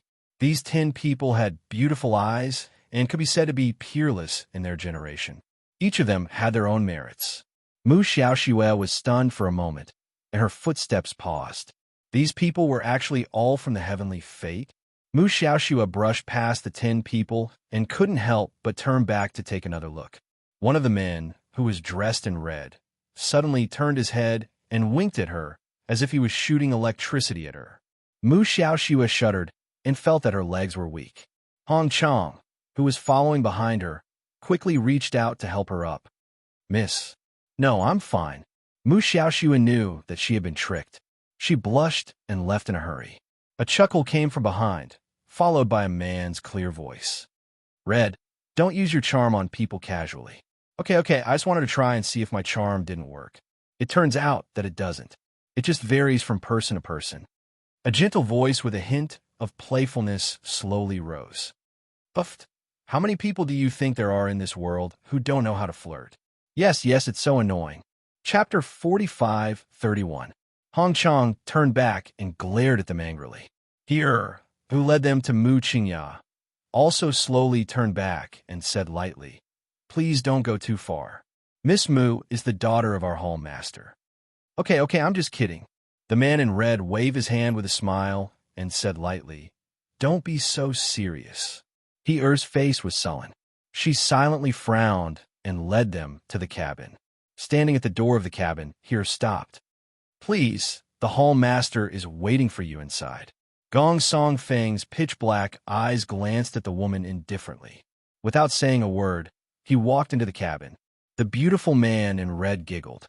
Then his silhouette flashed, and he took a step forward to squeeze in. "Hall Master Mu, do you have any good countermeasures? Your ship has been docked in the River of Forgetfulness for almost half a month, right? Where's the entrance to the River of Forgetfulness?"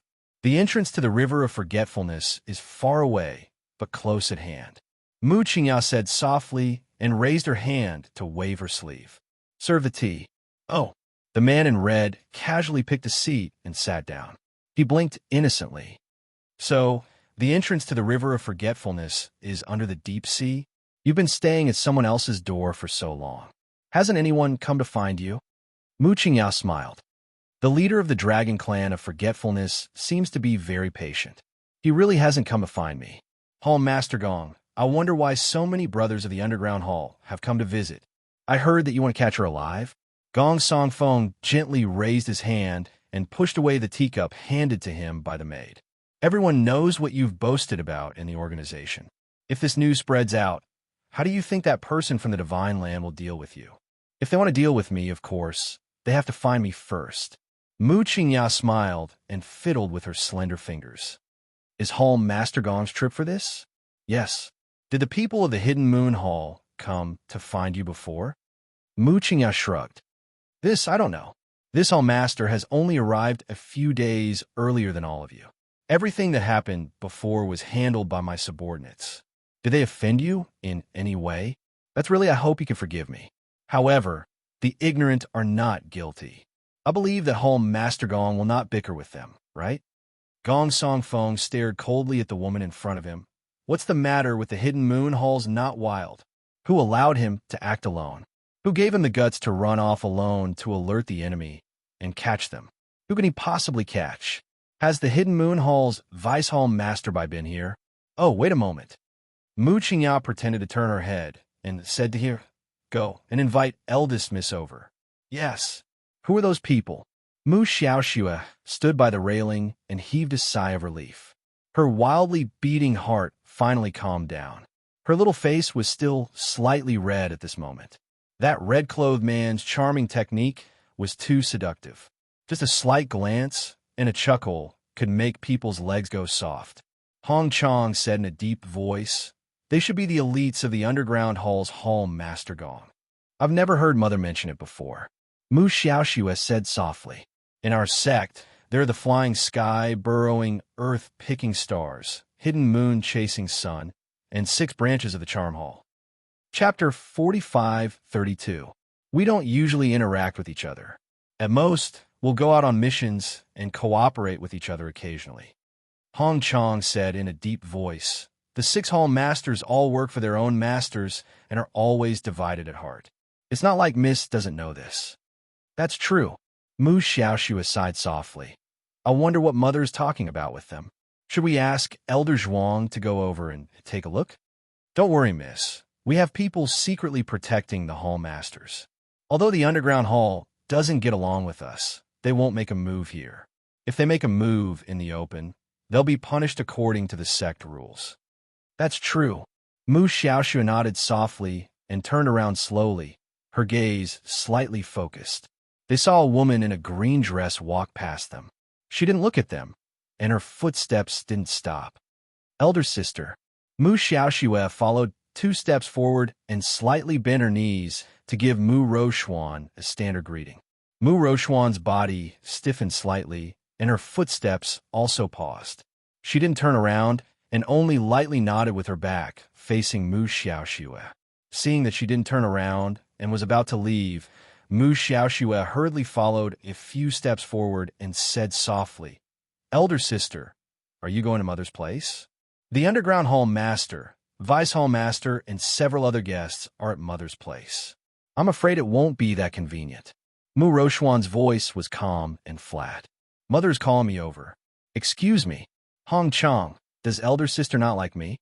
Even after walking far away, Mu Rochuan could still hear Mu Xiaoxue's soft and gentle voice, like fine willow catkins drifting with the wind. How can that be? Miss is gentle and beautiful and is so sensible. Eldest Miss is probably a little unused to it. Yes, elder sister didn't even know of my existence before, but I've always known that she's my elder sister. I really have been looking forward to meeting her since I was young. Mu Rochuan quickened her pace, almost running away. Why did she run away? Mu Rochuan questioned herself again and again in her heart. Was it because of that uncontrollable jealousy? When she saw the slender and elegant girl in front of her, she actually felt a trace of inferiority. Her younger sister, a sister she had never seen before. It actually made her feel inferior, jealous, and other ugly emotions. She didn't know what kind of emotions she should have and what kind of face she should have when facing this beautiful girl in front of her. One of them was a young lady that was held in the palm of her mother's hand, and she grew up with warm maternal love. She was pure and innocent, and her eyes were filled with the brilliance of flowers. One was a daughter who was despised by her parents and left to her own devices. Her heart was filled with bitterness, and everything she saw and heard was darkness. Now, the reason why her mother kept her by her side was not because she was her daughter, but because she still had the strength to do things for her mother. What if there came a day when she was completely useless? Then perhaps he would be completely abandoned. Hall Master, eldest Miss is here. Here looked curiously at eldest Mrs. Pale Face, wondering why she was here. "Come in," Mu Qingya said faintly. Mu Rochuan took a deep breath and walked into the cabin with her head lowered. She looked straight ahead and bowed. "Mother, Rochuan, come and sit. These people are Underground Hall's Hall Master Gong, Vice Hall Master Meng, and the other elites." Chapter 45-33. Explain to them what happened to Bai. Tell them what happened to Bai. Yes. Mu Rochuan raised her head and glanced over. The man in front of her had a cold, jade-like face and an outstanding temperament. The young man sitting next to him had a much gentler gaze and was equally outstanding. Hall Master Gong. Mu Qingya pointed at the cold-faced man and then pointed at the young man next to him. Vice Hall Master Meng. Mu Rochuan cupped her fists and bowed in a manner that was neither servile nor overbearing. She recounted how Bai came to her for cooperation and how he led his men to set up an ambush on Fisherman's Island. Mu Rochuan didn't panic and said calmly, "I tried to persuade him before, but I'm not a member of Hidden Moon Hall, so I can't interfere with Vice Hall Master's affairs. Vice Hall Master Bai insisted on going, so I couldn't stop him." Mu Qingya smiled faintly and criticized, "You child, Hall Master Gong and Vice Hall Master Meng aren't blaming you. It's fine as long as you explain the situation clearly and everyone understands the situation." "Yes." Mu Rochuan nodded slightly and moved her lips, but she still took a few steps back. "Finish your words," Gong Song Feng said coldly. Mu Rochuan lowered her head and said in a low voice, "I only have a guess, and it may not be comprehensive. If you have any guesses, just say it." "Hall Master Gong, my daughter is inexperienced. I see that your daughter is very smart. Let her finish." Gong Song Feng interrupted Mu Qingya and turned to look at Mu Rochuan. "What do you think? Let's hear it. I feel that Vice Hall Master Bai should be here on orders. Hidden Moon Hall and Arbor have Rochuan." Mu Qingya frowned and interrupted her. "Don't say things you don't have any evidence to back them up. Yes, I know I was wrong. Mu Rochuan took a few steps back and lowered her head in silence. Fan Ming couldn't help but sneer and say softly, I think Miss Mu is right. It was indeed that person from Hidden Moon Hall who acted on his own initiative.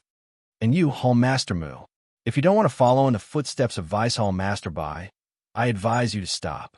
Thank you for your kindness, Vice Hall Master Ming. Mu Qingyao smiled. I know very well what I'm doing. Fan Ming suddenly stood up, turned her head and nodded slightly at Gong Song Feng, and then walked out. Fan Ming. Fan Yu hurriedly stood up and followed after her. The red-clothed man and the yellow-clothed man beside him looked at each other and then shrugged helplessly. Sai, what should we do? Hall Master Mu wants to capture her alive, but the little stoic really isn't as easy to deal with as you think. Hong, he stood up with a grin. And if Hall Master Mu makes a rash move and ruins our plan, it won't be good. Mu Qingyao smiled and said, let's rely on our own abilities. Whether we can succeed or not depends on God's will. Heaven's will? Do you think she won't know that you planted someone by her side? Mu Qingyao's face, which had been smiling since the beginning, suddenly froze. She looked up at the handsome man in red, and her eyes darkened. You know, someone from Underground Hall actually knew of her plan? How was that possible? Chapter 45-34. Who doesn't know what you did so obviously? Do you think that little girl is a fool? This move of yours seems to have inadvertently arranged for someone to be sent over. The problem is, what can that group of old, weak women and children do? Have you forgotten how many transcendent God Realm experts are by the little stoic side? You want to capture the little girl from the hands of this group of people without anyone noticing? With that group of old, weak women and children? Are you naive, or are we naive? Your Excellency doesn't need to worry. I naturally have my ways. Mu Qingya coldly interrupted Red Robe and said aloofly, withdraw your men. Don't alert the enemy. Gong Song Feng said coldly. Mu Qingya couldn't resist chuckling and said in a clear voice, that's right. I've always heard Chasing Sun Hall's Vice Hall Master Gui ramble on about how the Burrowing Hall's Hall Master and Vice Hall Master are very friendly with that little stoic. I always thought that I heard wrong. Now that I see it today, I know it's true. Mu Qingya said with a smile. Everyone was merciful in the previous pursuit. If it weren't for your incompetence, why will my flying heaven need to intervene in this matter? My master wants you to give up on this matter. Mu Qingya's expression changed slightly, and she coldly met Hall Master Gong's pitch-black eyes. The people who disobeyed my master last time don't even have corpses left. Mu Qingya, Madam Mu, do you want to try our master's fury? Mu Qingya met his gaze and was defeated in a second. She suddenly smiled like a flower and nodded. Since it's master's intention, of course I can only obey. Don't do those meaningless things for now. Our first task is to find a few bases and build them as soon as possible. The attack on Devastating Island last time failed in the end. The entire island sank, so how could they build a base? If you have a good suggestion, there's no harm in bringing it up. Mu Qingya's lips twitched with a fake smile. I think Wang Chuan is good in every way. Hall Master Gong, find an island nearby and settle our people down. What do you think of the Wang Chuan Dragon Clan's land? Mu Qingya's eyes widened in astonishment. She abruptly looked at Hall Master Gong and asked, you want to? Gong Song Feng smiled faintly. Tomorrow, find someone to send an invitation. I want to meet the Dragon Clan's clan leader personally. Mu Qingya couldn't help but sneer. Hall Master Gong, wouldn't this be? You have a problem with it. I have no objections.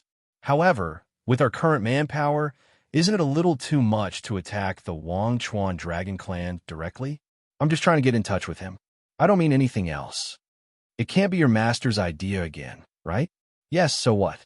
Mu Qingya laughed awkwardly. Could it be because... What are you guessing? Gong Song Feng interrupted her gently. I advise you to think carefully before you speak. All right, then. Tomorrow, I'll have Rochuan send a letter to the Wang Chuan Dragon Clan. Thank you, Hall Master Mu. Gong Song Feng nodded elegantly. He got up and walked out with a group of people. Then I'll wait for the good news.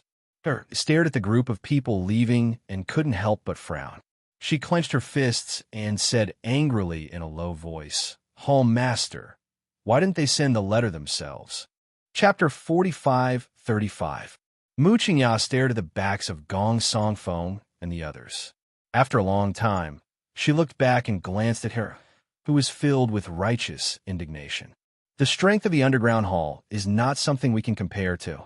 Since Hall Master Gong suddenly came here, he was bound to take over all the affairs of the heavenly providence. Mu Qingya's eyes dimmed slightly. As if thinking of something, she turned her head and looked coldly in Mu Rochuan's direction. Why did you make the decision and talk about the Hidden Moon Hall just now? The matters of the Hidden Moon Hall are not something you and I can manage. Mu Qingya looked coldly at her daughter in front of her. Do you understand? I didn't leave you here to cause trouble for Flying Paradise. In the future, don't interfere with anything that happens in other halls, and don't talk nonsense in front of others. Mu Rochuan clenched her hands on the side of her skirt and said in a low voice with her head lowered, Yes. Mu Qingya took a deep breath and let it out again. As such, she seemed to be in a better mood, and her expression softened a little. She deliberately put on a kind face and said softly, Rochuan, Mother relies on you a lot and is very optimistic about your future. No matter what you do in the future, you have to know the severity and propriety. Mother is giving you advice, do you understand? Yes. Well, there's nothing else. You can go out first. Prepare to go to the Forgotten Chuan Dragon Clan to deliver the visiting card. You've been there once before, so you should be familiar with the place. There shouldn't be any problems.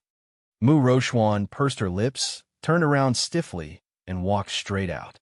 In fact, she wanted to say to her mother, Why can't you send someone else? Could it be that only she, Mu Rochuan, could experience dangerous things? Now that she had completely lost her cultivation, she was also a cripple. Wasn't she no different from Mu Xiaoxue? In fact, she didn't need this kind of reliance and use.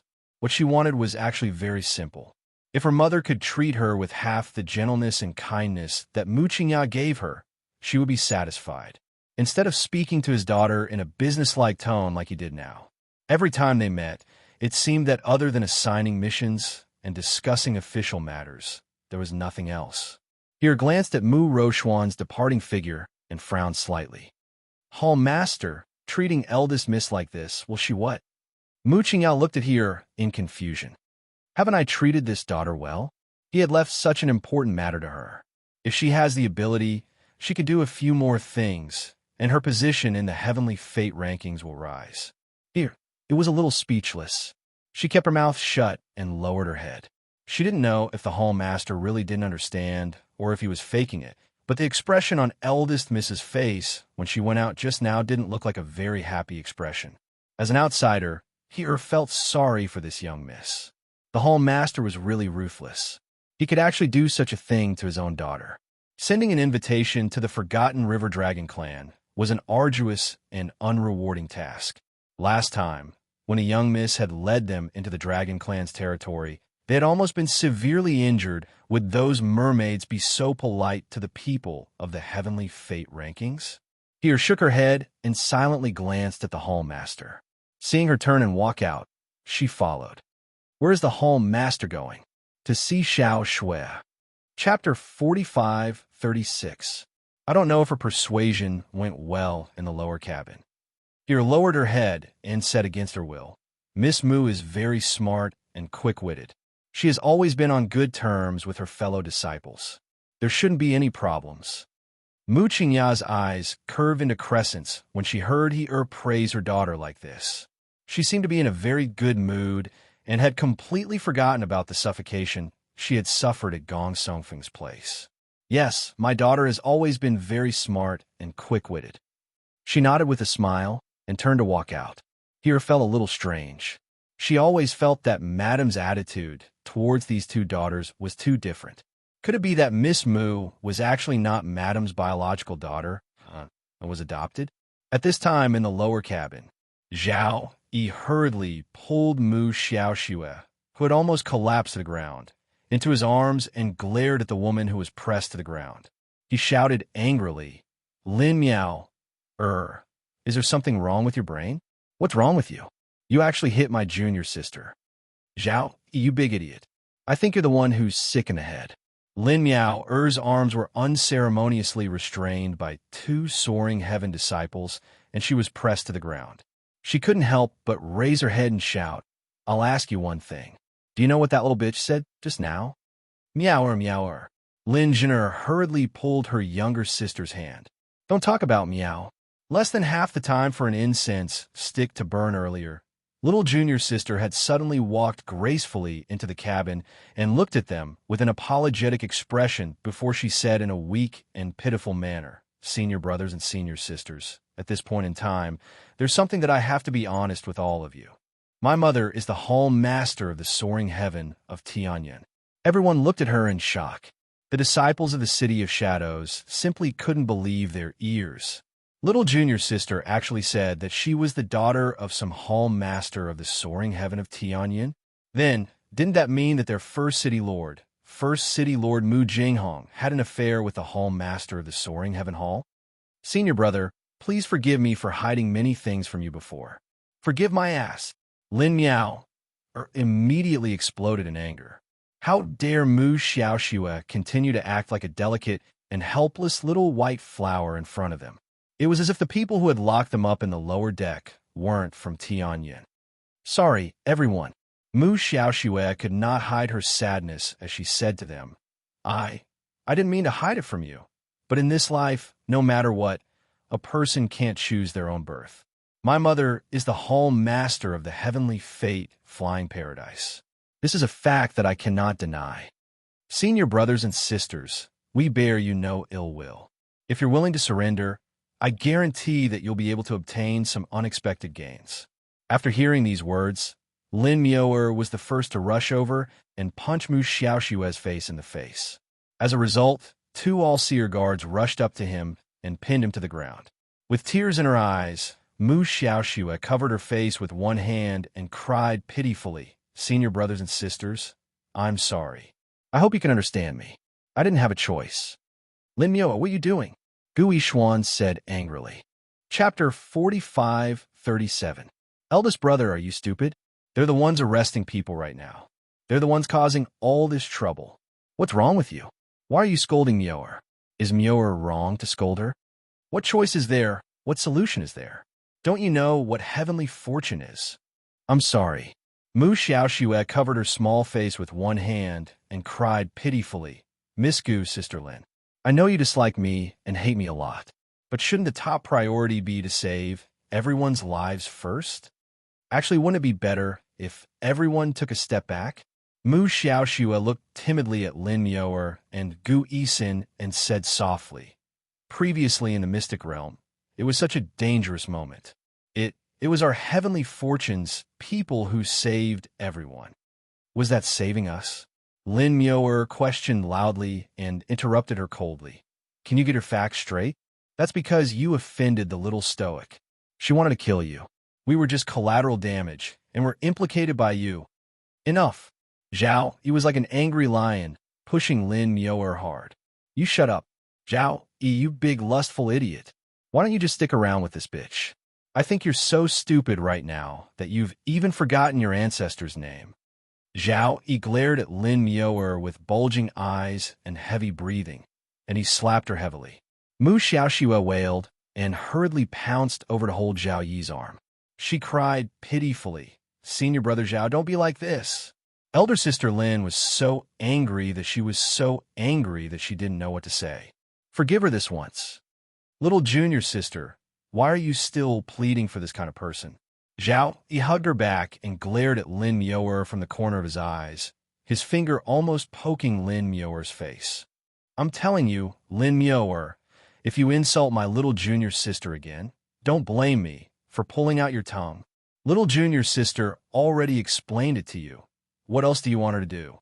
Can she control her own birth? Can she choose her parents? You are simply unreasonable." Zhao, he lowered his head and comforted his little princess softly. "Little junior sister, don't cry. Senior brother understands you. Don't worry. No matter who you are, no matter what path you take, senior brother will still protect you. I will definitely not let anyone harm you. Senior brother." Mu Xiaoxue raised her head with teary eyes and called out softly. Zhao, he immediately felt as if he had ascended to a new height. He had completely assumed the role of Mu Xiaoxue's protector. He raised his hand and hugged his junior sister's soft body. His heart couldn't help but flutter. Mu Xiaoxue wiped her tears and said pitifully, "I know you can't accept it yet.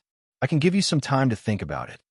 Actually, senior brothers and sisters, there's something you don't know. Our City of Shadows has been cooperating with Tianyun for a long time.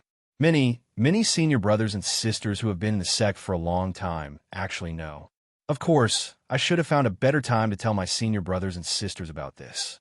However, this incident happened too suddenly. We encountered a great danger in the mystic realm and had no choice but to use the Stairway Talisman. It's a rare, god-level talisman from the Hall of Heavenly Fortune Talisman. Actually, everyone was saved by the talisman from the Hall of Heavenly Fortune Talisman. That's how we were able to safely escape from the mystic realm." Chapter 45:38. So, I hope that all of you can think about it carefully. Mu Xiaoxue said softly, I sincerely hope that all of you can join Tianyun and walk together forever. I can guarantee that as long as you are willing to join, you will have all kinds of cultivation resources, all kinds of spiritual weapons, and Dharma treasures. I will not treat you badly. Little junior sister, we will go wherever you go. Gu Yishuan immediately said, I will support you. Big brother. Gu Yisin looked at the man in front of her in surprise, as if she had met such a brother for the first time. Yisin, don't say any more. Gu Yishuan looked at his sister coldly. My life was saved by Master. I will not betray Master. Senior brother Gu, thank you. Thank you for understanding me. Mu Xiaoxue was touched. Gu Yisin looked at her brother in shock, unable to say anything for a long time. Brother, do you want the Gu family to fall into eternal damnation? After a long time, Gu Yisin finally found her voice. Don't you know what kind of organization Tianyun is? Don't you know what kind of relationship the three continents and the three continents have with Tianyun? You want to take the whole family with you to fight against the most powerful force in the three continents. Gu Yisin felt that her voice was trembling all the time. She finally managed to finish a sentence. Do you think it's realistic? Miss Gu, the power of Tianyun is beyond your imagination. We are not much worse than the elite team gathered by the three continents. You will know very soon. Mu Xiaoxue showed a gentle smile. You will find that your choice is very correct. Okay, you all, have a good rest first. I will ask you all tomorrow. I hope that you can give me a satisfactory answer. Mu Xiaoxue tilted her head innocently and bowed to the crowd with a smile. Then, she turned around and left the lower cabin. After the door to the lower cabin was closed again, everything in front of them fell into darkness. Lin Miao muttered to herself, Crazy, it was really crazy. Mu Xiaoxue turned around and went out, her face completely gloomy. Me miss you, your face is swollen. A maid followed behind her and looked at her gloomy face with some fear. I'm fine, Mu Xiaoxue said coldly. She clenched her fists tightly and suppressed the anger in her eyes. That damned Lin Miao actually dared to attack her. If it wasn't for the fact that this person was still useful, she would have killed her just now. Mu Xiaoxue's pretty face was cold as she quickly walked towards her cabin. Get someone to watch over them. Remember to check every 4 hours. Don't give them a chance to recover their spiritual sense. Yes, Mississippi. Mu Xiaoxue sneered and muttered to herself. Lin Miao and Gu Yisin, those two women better not refuse a toast only to be forced to drink a forfeit. She had plenty of ways to make these two submit. The Lin family and the Gu family were definitely going to board this ship called Heavenly Fate. In the morning, Arbor found that there was a torrential rainstorm in the middle of the night last night. The air outside was full of a moist smell. Sparkling and translucent water droplets rolled gently on the leaves of the branches. Chapter 45:39. Hearing light footsteps, Hao Guang and his group, who were barbecuing in the ice and snow, quickly turned their heads. Second Sect Master, you finally appeared. Hao Guang jumped up and called out with a chuckle. Arbor glanced at the old man's nondescript jacket. Cold, not cold. Hao Guang glanced at her in confusion. The temperature at night will be much lower than it is now. Second Sect Master, you can't sense your realm at all? With the Second Sect Master's cultivation, he actually couldn't sense the change in the outside world's temperature. Arbor was startled. Looking at the old man's bewildered gaze, she couldn't help but snicker. Of course I can sense it. It's quite cold. Second Sect Master. Hao Guang still wanted to say something, but was immediately dragged over by Feng Zhangfei. That guy nagged. All right, stop talking nonsense. Where's the thing you're barbecuing? It's almost burnt. Take a look yourself. The old man instantly forgot to talk to the little stoic and hastily ran to the barbecue rack to flip over his deer meat. It's rare for an old man like me to eat meat after so many years. Don't burn it. Haven't you been eating meat every day these days? You still dare to say that? I've had enough of eating sea fish all year round in this world of ice and snow. Zhangfei, what are you looking at? Feng Zhangqin glanced at his younger brother curiously and followed his gaze. He saw Mo Yin taking out a thick cloak from her inner world and draping it over the little girl. She was currently tying the cloak for her with lowered eyes. Feng Zhangfei thought that the little girl must have returned to her portable godly realm yesterday. Therefore, she didn't sense the temperature difference between day and night on this deserted island at all. When Senior Hao Guang mentioned it, she was slightly dazed and replied, Eldest brother, I think Feng Heping isn't that unreliable. Feng Zhangqing was taken aback and looked at his younger brother in amusement. Isn't it that the 10,000-year-old phoenix tree that runs after others is unreliable? Feng Zhangfei couldn't help but laugh and roll his eyes at his elder brother. You could just say this in front of me. If Feng Heping hears it, what are you laughing at? Do you think the first elder is really that reliable? I'll tell your elder brother. They picked that facial paralysis person out of millions of people. They're really quite reliable. Feng Zhangqin couldn't help but laugh. Didn't you always find her unpleasant? What's the matter? Do you really want to marry him? Fuck you. Feng Zhangfei casually threw a punch over. Sister. When Arbor heard the shout, he turned around and saw his brother running over. He let out a long sigh of relief. He floated to her side and asked, Little sister, are you okay? Big brother was wrong. Big brother didn't follow you well. I'll let you act alone. Emolian interrupted. Big bro, I've been with Jojo the whole time. I wasn't acting alone. Mu Xingqian glanced at him. Sister, are you angry with Big brother? Why would I be angry? Then you left without saying goodbye again last night. Mu Xingqian lowered his voice and said, You secretly hid in the star domain. Big bro, don't flatter yourself. Jojo was tired yesterday. How could he remember you? Emolian rolled her eyes at him. Jojo doesn't have the time to be angry with you. Mu Xingqian turned around and glared at him. Besides, let's hurry up and make him. Emolian blinked and looked at his wife, who reached out her hand to cover his mouth. It's time to vote. I'm having a dream. Chapter 4540. Emolian looked at her aggrievedly. Wife, why did you gag me? Wasn't he chatting with Big Brother? Arbor hastily tugged at his sleeve and coughed lightly. Big Brother, I am fine. It's just that I came back too late yesterday, so I really want to have good rest. The more he spoke, the guiltier Arbor felt, and his voice quieted down. Oh, it's fine. Jojo, if you feel tired, you can take advantage of this time to have a good rest on the deserted island.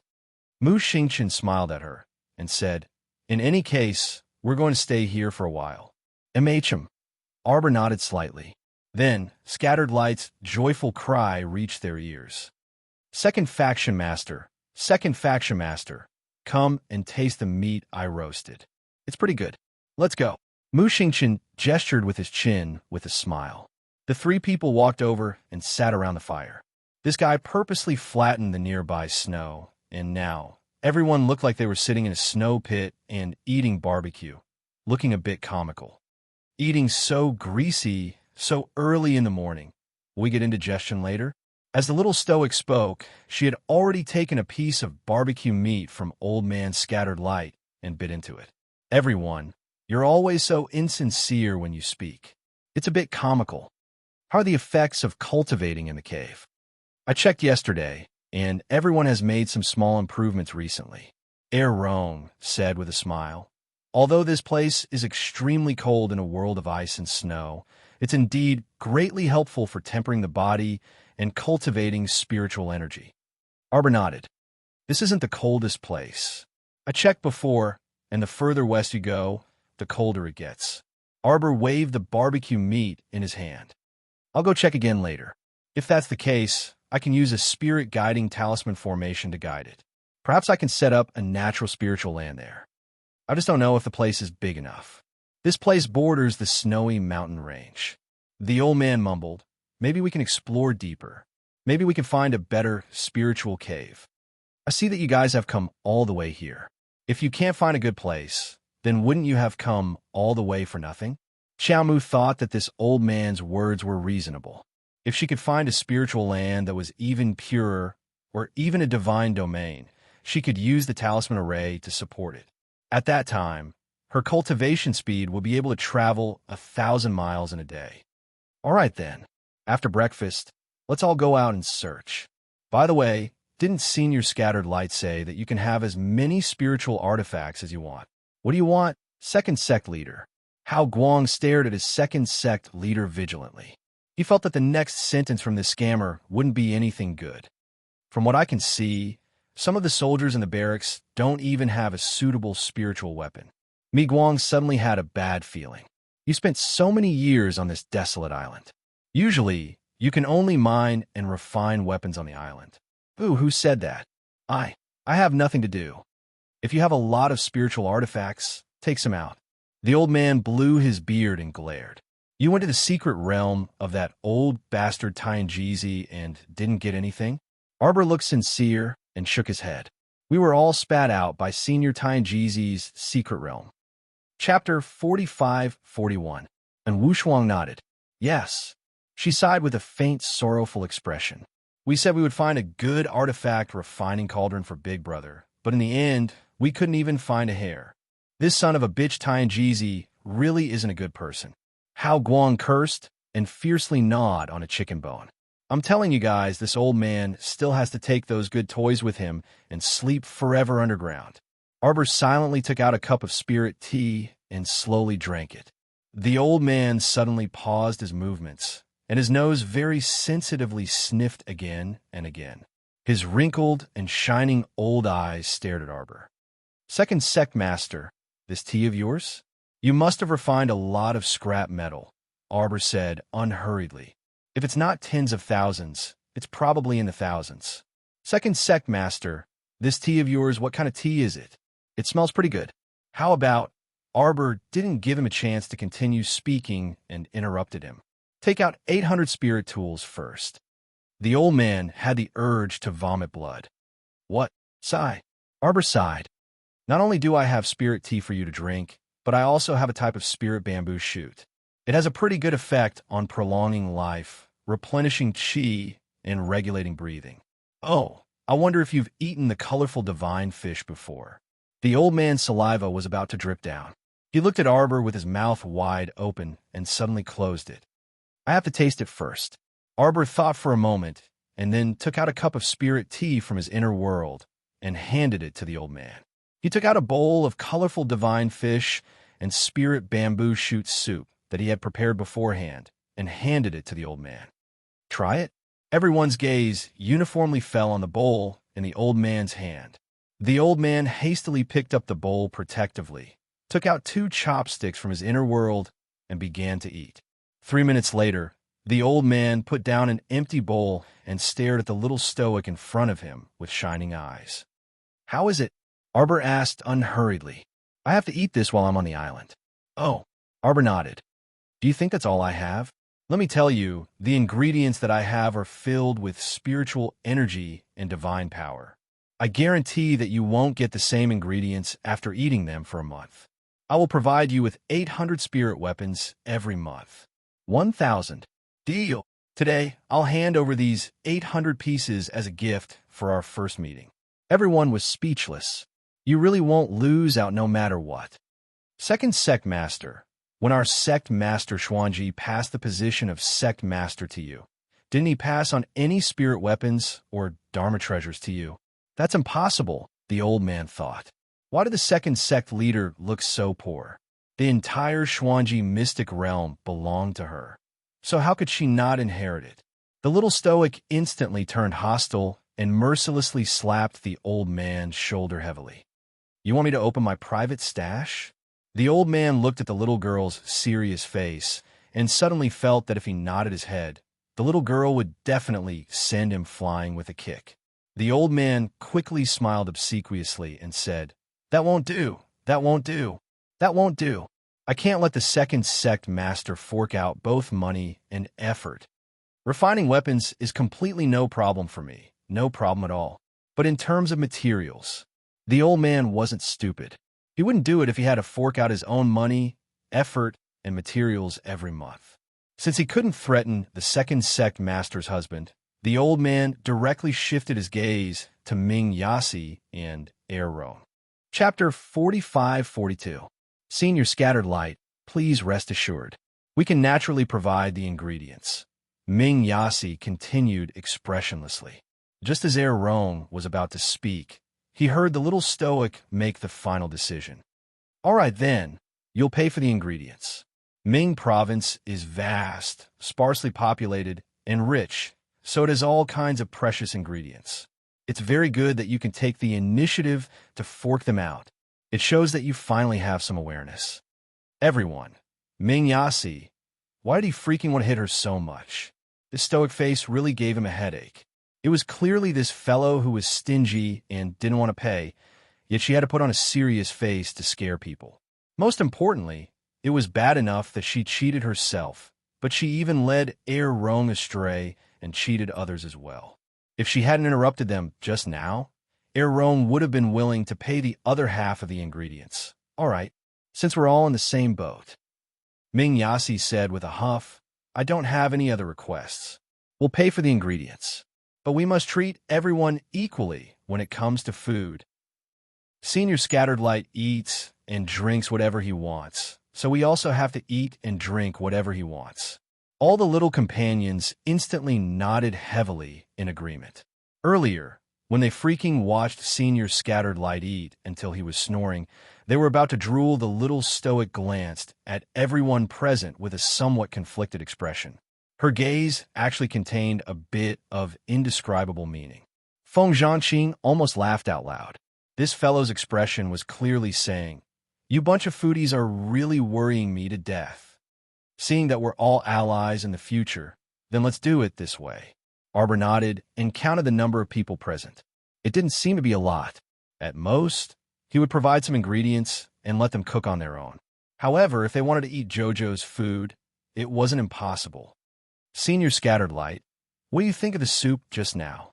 The ingredients were very delicious, but the chef really isn't much. Scattered Light snorted and said, That fish should have been roasted. It's such a good divine fish, yet it's roasted to a crisp. Most importantly, why did you throw it into the soup after roasting it? What kind of bizarre method is this? The corners of everyone's mouths twitched. Feng Zhangfei very kindly reached out and poked the old man who was speaking frankly with assurance. Why don't you take a look at the ugly expression on your second sect master's face? Humph. The little stoic suddenly stood up, clasped her hands behind her back, and trotted away. Mo Lien and Mu Xingchen laughed like crazy. The actual situation was that the little stoic had roasted 2 fish by herself. She didn't feel much after eating less than half of it. She ate her husband's roasted meat. The little stoic didn't have a place to put the remaining 1.5 bamboo shoots, so she threw them into the spiritual bamboo shoot soup that she had eaten more than half. She originally wanted to casually send them to the beast to eat, but Senior Fine Light, this foodie, just happened to come, so she let him have it. The little girl left angrily. Hao Guang was confused. What's wrong? What did I say? Why is second-generation sect master glaring at this old man with a foul face? Your second-generation sect master is very good at holding grudges. The 2 brothers, Feng Zhangqing and Feng Zhangfei, thought. This old fellow still doesn't know what happened. All right, Senior. Now that we've eaten our fill, it's time to refine weapons.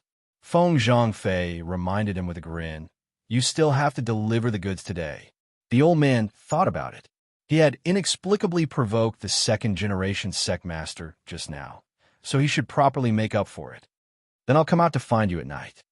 Chapter 45-43. The old man looked a little pitiful as he left. Everyone looked at him silently and could only shed tears of sympathy for him in their hearts. After offending Master Jojo, he probably wouldn't have a good time for a while. In the next few days, Arbor and the others started to search every place on the deserted island. Every inch of land was worth an inch of gold. Walking to the west, they could see the undulating snowy mountains. At a glance, it was hard to see the end. The old man took the time to tell them that the terrain in the depths of the snowy mountains was quite complicated. At that time, Tianjizi, that old bastard, was the king of the mountains. He had set up a lot of dam arrays in the passages of the snowy mountains. If they weren't careful, they would probably be trapped by Tianjizi. The entrance to the mystic realm that you saw on the beach was set up by Tianjizi himself. Hao Guang pursed his lips. As he was busy with the work in his hands, he couldn't help but scold Tianjizi. It is said that one day, he came back after 3 months at sea and got himself lost in the array in the snowy mountains. Hao Guang pursed his lips and sneered. In order to crack his own array, this guy spent 7 days and 8 nights before he could get back to his old nest. Everyone, why did they feel that the old seniors were all so unreliable? After that old bastard was worried that if he had to go out for a few more months, he would trap himself again when he came back. So he set up a fast passage on the beach. Hao Guang snorted. What else do you think? How could he set up an entrance to the mystic realm on the beach? That's Tianjizi, that old bastard, for his own convenience. Arbor said expressionlessly. No matter how bad he is, it's impossible for him to make a mistake about the array he set up. You took advantage of the time when he was away to enter the snowy mountains and destroy it, right? Hao Guang, yes, I did it. Not to mention that he's dead now. Even if he's standing in front of me alive, I'm not afraid to say it to his face. So you should have drawn a map of the complicated array in the snowy mountains, right? Hao Guang, how did you know? Second sect master. Aren't you a little expert at drawing? Arbor reached out his small hand. Show me. According to the map provided by the old man, Arbor raised a nondescript line map in his hand and studied it carefully for a while. Go ahead, and you should be able to reach a flat valley. In fact, the area of this snowy mountain range was very wide. If one were to extend forward, it could encircle half of the entire river of forgetfulness. Looking from afar, it was like a snowy mountain that stretched up and down. It stood on the surface of the sea all year round, and it was a rare sight. Along the way, Arbor and the others avoided the array that Tianjizi had set up in the snowy mountain range. The map drawn by old man Hao Guang was quite reliable. Most of the mechanisms and formations were marked out. Even if there were some omissions, it was not a big problem. I didn't expect the deserted island to be connected to the depths of the snowy mountains. Crown Prince Rong sighed softly. This place seemed to be desolate, but who would have thought that the snowy roads inside were really interconnected and complicated? They traveled all the way from the deserted island to the depths of the snowy mountain range after crossing over a dozen miles of the sea. So, when we first entered Tianjizi's secret realm from the beach on the deserted island, we were actually teleported so far away. And Wu Shuang asked curiously. That's right. Mo Lian nodded. If it weren't for Hao Guang, we probably wouldn't have been able to find Tianjizi's secret realm. Chapter 45-44. That's right. No wonder everyone could only search for treasures in the outskirts of the Snow Ridge sacred land. No one could actually enter. And Wu Shuang suddenly realized. We were teleported from the entrance of the secret realm to the secret realm. When we came out, we were still on that deserted island. If sister-in-law hadn't asked Senior Mi Guang for the map, who knows how long we would have to wander around the deserted island to find the correct path to the depths of the Snow Ridge. Arbor nodded. What do you think of this place? Not bad. Yas coldly interjected. The flat valley in front of them looked very spacious at first glance. There were sparse flowers and trees planted on both sides. The entire environment was like a large drill ground. It was indeed very suitable for training soldiers. Moreover, This place was big and spacious enough. Most importantly, it was secluded enough. There were no traces of people here. Even birds couldn't fly to this place. According to the map, Tianjizi once set up a teleportation point to the secret realm nearby, Arbor said expressionlessly.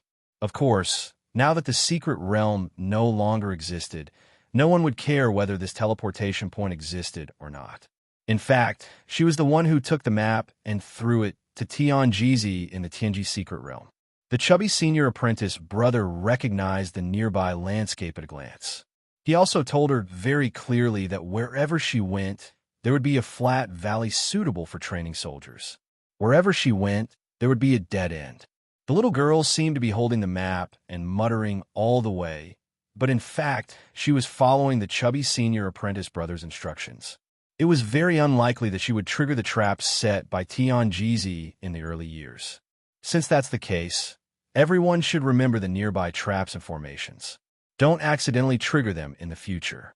Tomorrow, bring everyone here and settle them down. I need 3 days to set up a large-scale spirit-guiding talisman formation here. At that time, regardless of whether it was divine power or spiritual power, they would all surge in from all directions. This place would become a large-scale divine realm. The talisman formation could last for at least half a year, and they probably had less than half a year left seeing Tianjizi's recent actions. Arbor suspected that they had completely lost their patience. It was night. The stars shone on the empty snowy land in the flat valley. Long Xinghua leaned on her cane, coughed a few times, and slowly moved behind Arbor. Young Mississippi, the old woman, bowed. Cough, cough. Granny, it's so late. Why aren't you sleeping? What are you doing out here? Arbor turned around and frowned at her. Although the poison in your bodies has been cured, you still need to recuperate for a period of time. Thank you for saving my life, little Mississippi. Long Xinghua's eyes revealed a trace of deep gratitude as she bowed her head and said, if Miss had not said it clearly, this old one would still be in the dark. I really didn't know that over 30 people in our Dragon Clan branch had all been poisoned by the same poison. They are really crazy. At first, I only thought that they had poisoned me. It was only when you told me that Xian Xian was also poisoned that I found out that they didn't even spare my 8-year-old granddaughter. If she had known from the start that this would be the price she would have to pay, she would not have signed a contract with those demons at all. She had always wanted to return to the Forgotten River tribe to take a look. Fortunately, she had met her benefactor again. Otherwise, when she reached the end of her life, she was afraid that she would not be able to rest in peace. Arbor nodded slightly at her. You came to find me. Did the person of Tianjizi contact you? Chapter 45:45. The old woman shook her head guiltily. That's the strangest thing. Originally, they would send someone to secretly contact me every 3 days and tell me what to do next. But now, it's been more than 7 days, and they still haven't sent anyone to find me. Long Xinghua frowned and said worriedly, I'm worried that I might have been exposed. That's why they cut off contact with me. Arbor nodded slightly. Granny, don't take this to heart. If they're exposed, then so be it. It's best that they don't come looking for you. It saves us a lot of trouble. In the future, you and Xian Xian will stay on this island for the time being and live well. But Granny Long's face was full of shame and guilt. But I can't help little benefactor. All these years, it's been little benefactor who has helped us time and time again. We've been powerless. Now, even this small matter has been ruined by me. Xiaomu shook her head aloofly. There are many intelligent people in Heavenly Fate. Now they've probably realized that this method is not reliable. Actually, this method is very clumsy. Among Granny's group, the highest realm is only a 10th level God realm expert. That person alone can take me away from this island unknowingly. How is that possible? Long Xinghua nodded. Thinking about it, it's just that they're in the dark while we're in the light. If they think of other ways to deal with Little Miss, then it's really hard to guard against. Arbor turned around and looked at the distant stars. I'm not afraid of them coming.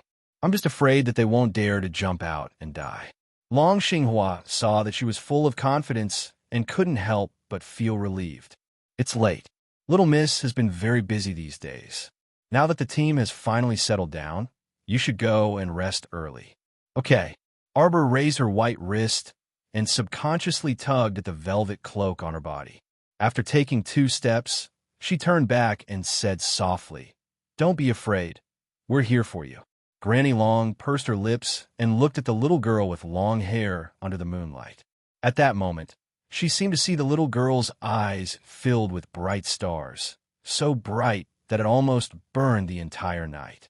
Long Xinghua nodded emotionally. Her voice was slightly choked with emotion. "Okay, Granny will live well and watch how our Mrs. Daughter leads everyone to break through these layers of barriers."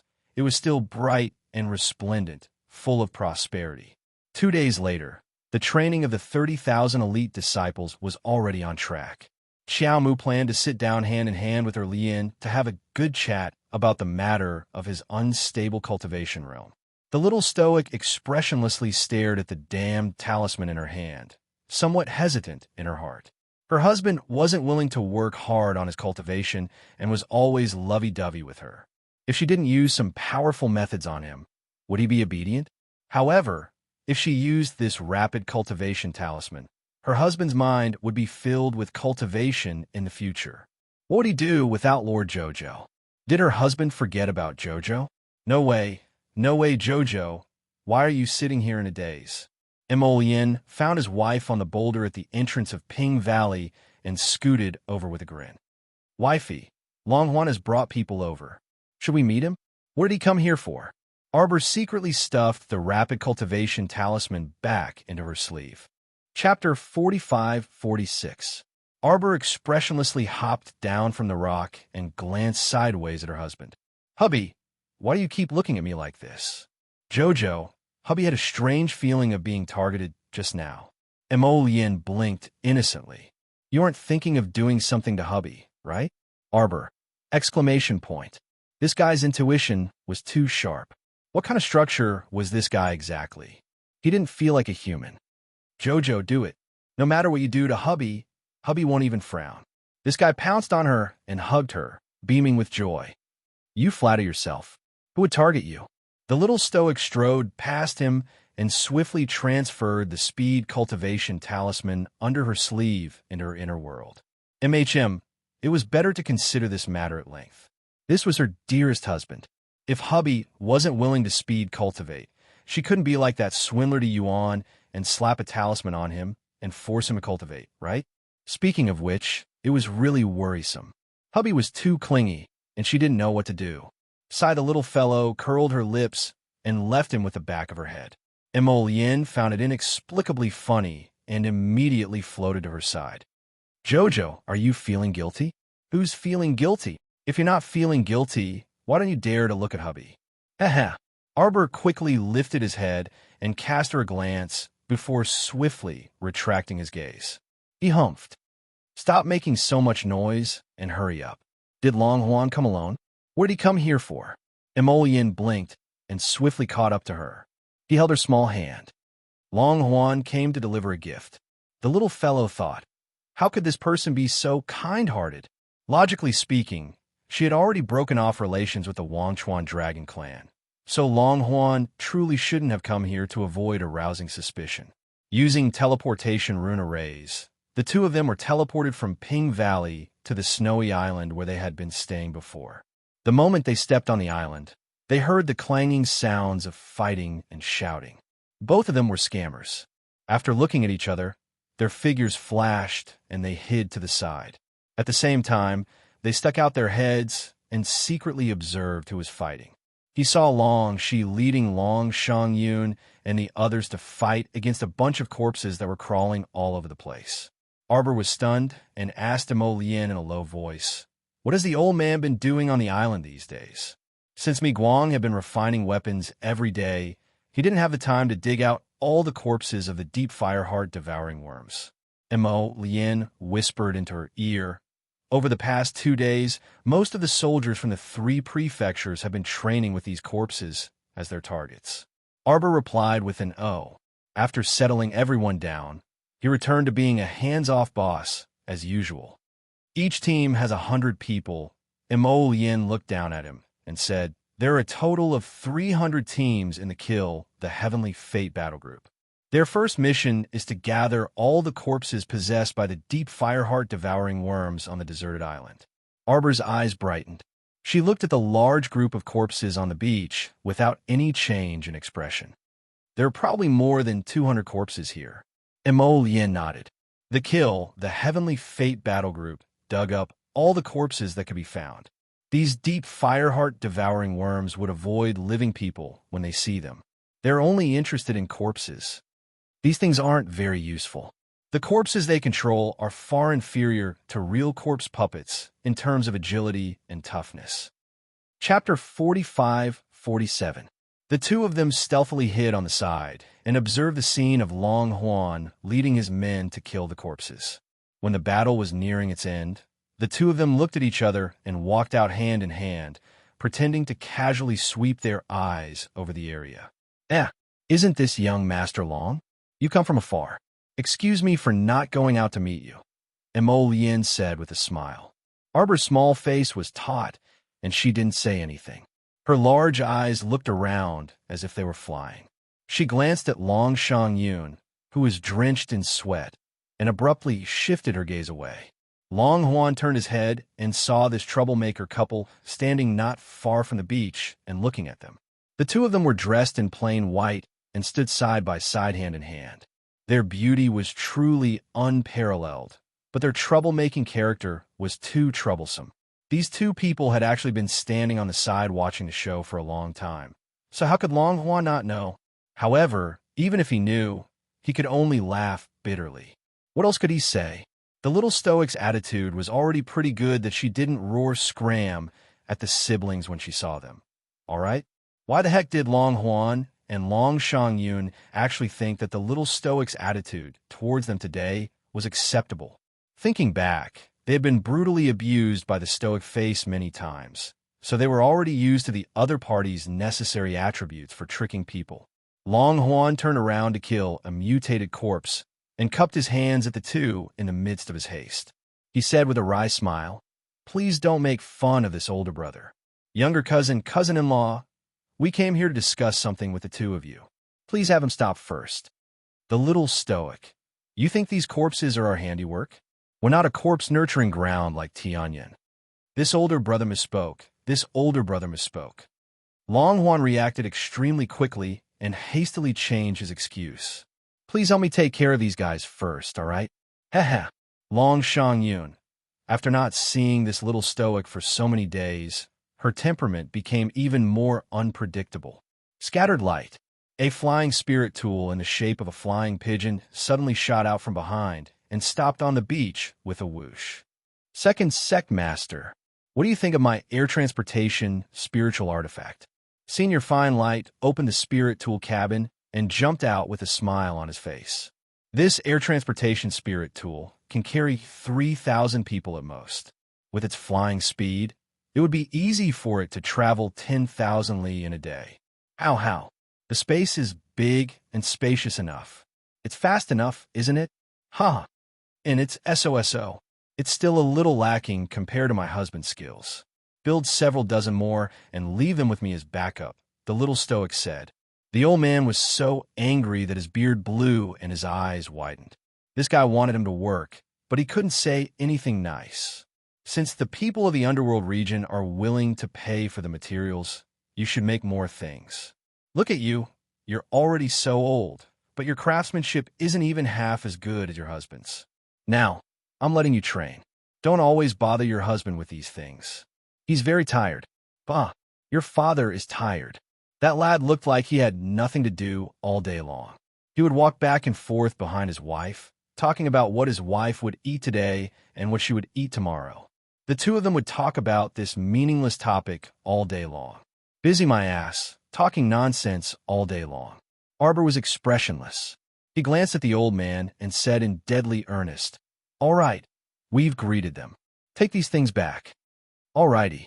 Scattered Light took out a space container from his pocket and threw it into the empty space in the middle. Long Shang-yun and the others hastily retreated. Chapter 45-48. 300 Weirdo Hospitality. The space container that looked like a bowl expanded in the wind and turned into a small mound. A small door that could allow one person to pass through opened in the middle. An extremely pleasant fragrance floated out from within. Long Qian, Long Shangyun, and the others were on guard as they quickly covered their mouths and noses, blocking their five senses in horror. They were afraid that the fragrance was some kind of poisonous gas. If they accidentally breathed in a little, they would be even more unlucky. When Arbor saw them like this, she did not have any other expression. She only glanced at them indifferently. The group of corpses that had been searching frantically suddenly stopped and obediently crawled in one after another, following the scent. When the last corpse entered, Hao Guang kept the space container with a smile and weighed it in his hand. "Second sect master, do you want this little thing?" "No." Arbor took a step back in disgust. It was so ugly that it made her feel disgusted. She was not sick. Why would she want a pile of corpses by her side? Hao Guang touched his nose. Seeing the little girl's disdain for him, he could not help but feel a little frustrated. "Second sect master, then I'll go back first." Arbor nodded. She did not want to keep this guy. When Hao Guang left with the lid bowl, Long Shangyun jumped up and said angrily, "Great, and you said you didn't do it on purpose. You knew that we came here to look for you, but you still let the corpses bite us. Speaking of which, where did these corpses come from? You're also raising corpses." Before Long Shangyun could finish her sentence, Long Huan tugged on her arm forcefully. She staggered and glared at her brother in dissatisfaction. "Big brother, what are you doing? I said something wrong. Cousin naturally would not raise any corpses." Long Qian threw Long Shangyun a look that said, "Do you want to die?" The latter sneaked a glance at Arbor. She saw that her little face was tense as she looked at her expressionlessly. Long Shangyun stopped yelling and pretended to cough. "Come to think of it, you would not go and get these disgusting corpses. You're right to reject them. Keeping corpses won't do you any good." It was hard to imagine how shocking it would be for such a jade-like little stoic to become a zombie keeper. Long Shangyun hurriedly shook her head to get rid of the ominous image in her mind. "Are you done being long-winded?" Qiao Mu raised her voice and hollered at Long Shangyun as usual. The latter was stunned. An indescribable feeling rose in his heart. "What's going on? It's been a long time since I've heard the little fellow's roar. Now that I hear it, I actually feel a little nostalgic." What kind of mentality was she in? He was frequently abused by the little stoic, but after being separated for a period of time, he was actually thinking about her. Arbor turned to look at Long Hua. "Speak your mind." Long Huan couldn't help but smile wryly. He looked at his exhausted clansmen behind him, then looked at the little stoic who didn't look worried, and said weakly, Can you invite us in to sit?" As soon as he finished speaking, the siblings discovered that a pair of peerlessly beautiful beauties in front of them were looking at them like they were idiots. Long Huan's mouth twitched. Just as he was about to say something, he heard the little stoic grumpily say, "This isn't a mountain resort or a resort. Where would there be a place to sit? You'll be able to see it with a glance. Other than a deserted island, there are snow pits and also a karst cave. Where do you want to sit?" Chapter 45-49. Long Huan wanted to cry and said meekly, "Then, can we move somewhere else first?" This place was filled with the stench of corpses. It was really smelly. Also, many of them hadn't even gone to the beach and were still soaking in the sea. What kind of bizarre hospitality was this? Did these two people have any awareness of hospitality at all? If they dissected this couple, their hearts would probably be as black as ink. Long Huan's heart ached a bit for himself. Arbor glanced at him faintly before turning to lead her husband away. "You talk too much. Come here." Long Shangyun! Exclamation point. In reality, they hadn't said much since they got onto the island. They had been resisting those crazily crawling corpses the entire time. The little stoic allowed that old man to purposely throw these things out to scare them. This showed that she didn't want to see them at all. Long Shangyun and her brother met each other's eyes. "Brother, why do you think she changed her mind again?" Long Huan sighed. "Who knows? This little stoic's mood swings were really too fast, and her mood swings were too quick." Long Huan tugged on his sister's sleeve and said cautiously, "Don't speak first. Let me do the talking." Long Shangyun pursed her lips. Did he think she really wanted to talk to the stoic face? Inside the passenger cabin, Mu Rochuan respectfully sat at the end of the row as if she was completely out of tune with the hustle and bustle before her. A group of elegant and gorgeous dancers was dancing to the soft music of stringed and woodwind instruments. Pink fans twirled up and down, accompanied by emerald sleeves. With raised eyebrows and a wave of sleeves, they were like a row of kingfishers weaving through flowers and twirling trees. Mu Qingya had a smile on her face as she glanced from time to time at Gong Songfeng, who was sitting in front of the short table across from her. "Hall Master Gong, are the dishes and wine not to your liking? People from the wilderness aren't so particular," Gong Songfeng said dryly without any fluctuation in his expression. Mu Qingya smiled and didn't take this person's arrogance to heart. Hall Master Gong is too modest. How could someone as magnificent as Hall Master come from the wilderness? Mu Qingya said with a smile as she sipped her wine. Gong Songfeng didn't say anything, and he didn't seem to be interested in the song and dance in front of him. Mu Qingya saw that he had closed his eyes and was pretending to be asleep. She couldn't help but feel annoyed inwardly, but she still revealed a faint smile on her face. This time, Mai Xian went to the Forgotten River Dragon clan's territory and received the old clan head's hospitality. Old Patriarch's attitude surprised me greatly. From the looks of it, Hall Master Gong is truly far-sighted. He actually knew that the old Patriarch of the Forgotten River Dragon clan had no intention of going against us. Hong Yi winked seductively and said with a smile, "Hall Master Mu, you must be joking. What does that old man have against us? The Forgotten River Dragon clan is hiding at the bottom of the sea. What ability do they have to oppose us now?" Mu Qingya smiled faintly. Although they didn't object to our cooperation, they didn't explicitly agree to it. She'll agree very soon. Gong Songfeng suddenly opened his eyes and said coldly. Mu Qingya's eyes flashed faintly, and she said with a smile, seemingly intentional or otherwise, "In the beginning, the organization didn't say that they wanted to occupy the Dragon Clan's territory as their base. Master suddenly changed his mind. Could it be because of Arbor?" Gong Songfeng looked at her with a half-smile. "What are you trying to guess?" Mu Qingya covered her mouth and chuckled. "The Underground Hall's relationship with our JoJo is too good." Chapter 4550. Oh my heavens! That coquettishly handsome man in red abruptly jumped up and repeatedly rubbed his arm as he exclaimed, "Madam Mu, this form of address is still your JoJo? I can't take it anymore, I'm getting goosebumps. Heavens, oh heavens, I'm certain that if the little stoic were here right now and heard you call her that, she would definitely slap your face several times." Mu Qingya's smile froze on her face. Orange, yellow, green, blue, and purple all lowered their heads and silently chuckled. Although red wasn't very reliable, his words were quite accurate. Mu Qingya's expression was very unsightly.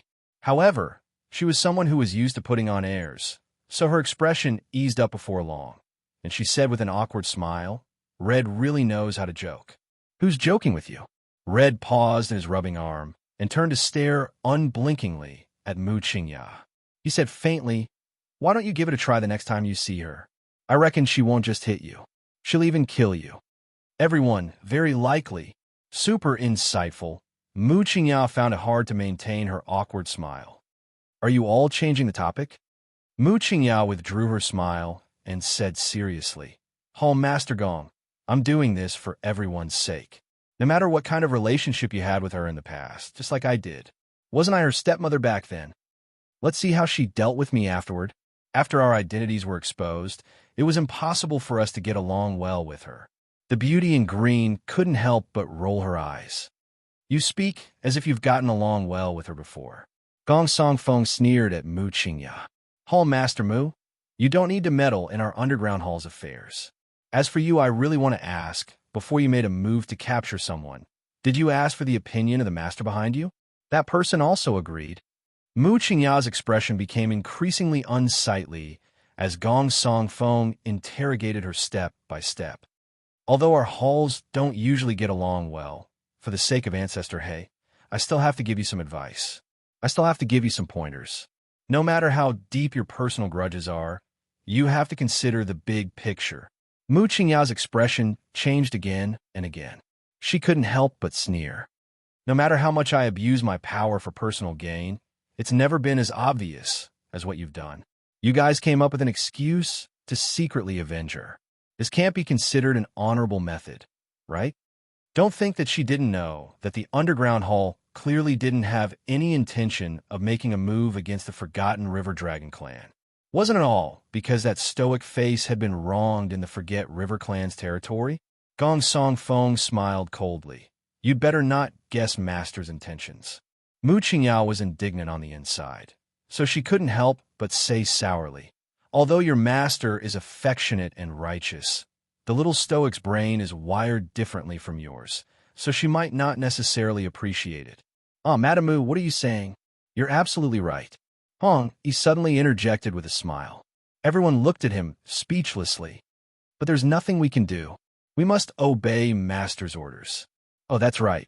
Tomorrow, have Miss Rochuan go to the Forget River Clan's territory to ask what that old hag from the Dragon Clan wants. It's up to you whether you agree or not. If it doesn't work, then let's just fight our way over. Let's not waste time. Mu Qingya suppressed the anger in her heart and snorted. Chapter 45-51. On the other side, Arbor's eyes shone brightly as she looked at the spirit coin card being handed to her. Her large eyes suddenly turned, and her gaze landed on the Long siblings. Long Shangyun. She wasn't sure if it was her misconception, but she suddenly felt that the little stoic's gaze seemed to have become gentler. Damn! Her originally cold little face warmed up slightly, as if a glacier had melted. Serve the tea. Mo Lien, who was sitting next to her, couldn't help but twitch her mouth. The group was currently sitting around the bonfire in the snow pit. After the little fellow shouted, Feng Changqing stifled his laughter and very resignedly took 2 clean teacups and handed them to the Long siblings. Did you see that? Everyone exchanged glances, and their eyes kept twitching. The difference between paying a tribute and not paying a tribute was quite big. Long Qian coughed lightly and took the teacup after thanking her. After catching his breath, he said, Cousin, here's the 70 million fairy fare I owe you. As Long Qian spoke, he very consciously took out a small bag and handed it over. There's also this 20 spirit stones for the transportation fee. Everyone's mouths twitched. On the side, Long Shangyun wished she could cover her face. She simply couldn't bear to watch. Her elder brother's current cowardly appearance was really too much of a lackey. Arbor inwardly mused, so the Long siblings came to give her money. In the beginning, she didn't know and thought that the siblings had come to the island to spy on military intelligence. That was why the young couple didn't say anything when the old man released the corpses to torment them, and just watched the show. If they had said earlier that they were here to give her money, Sir Jojo wouldn't have tormented them.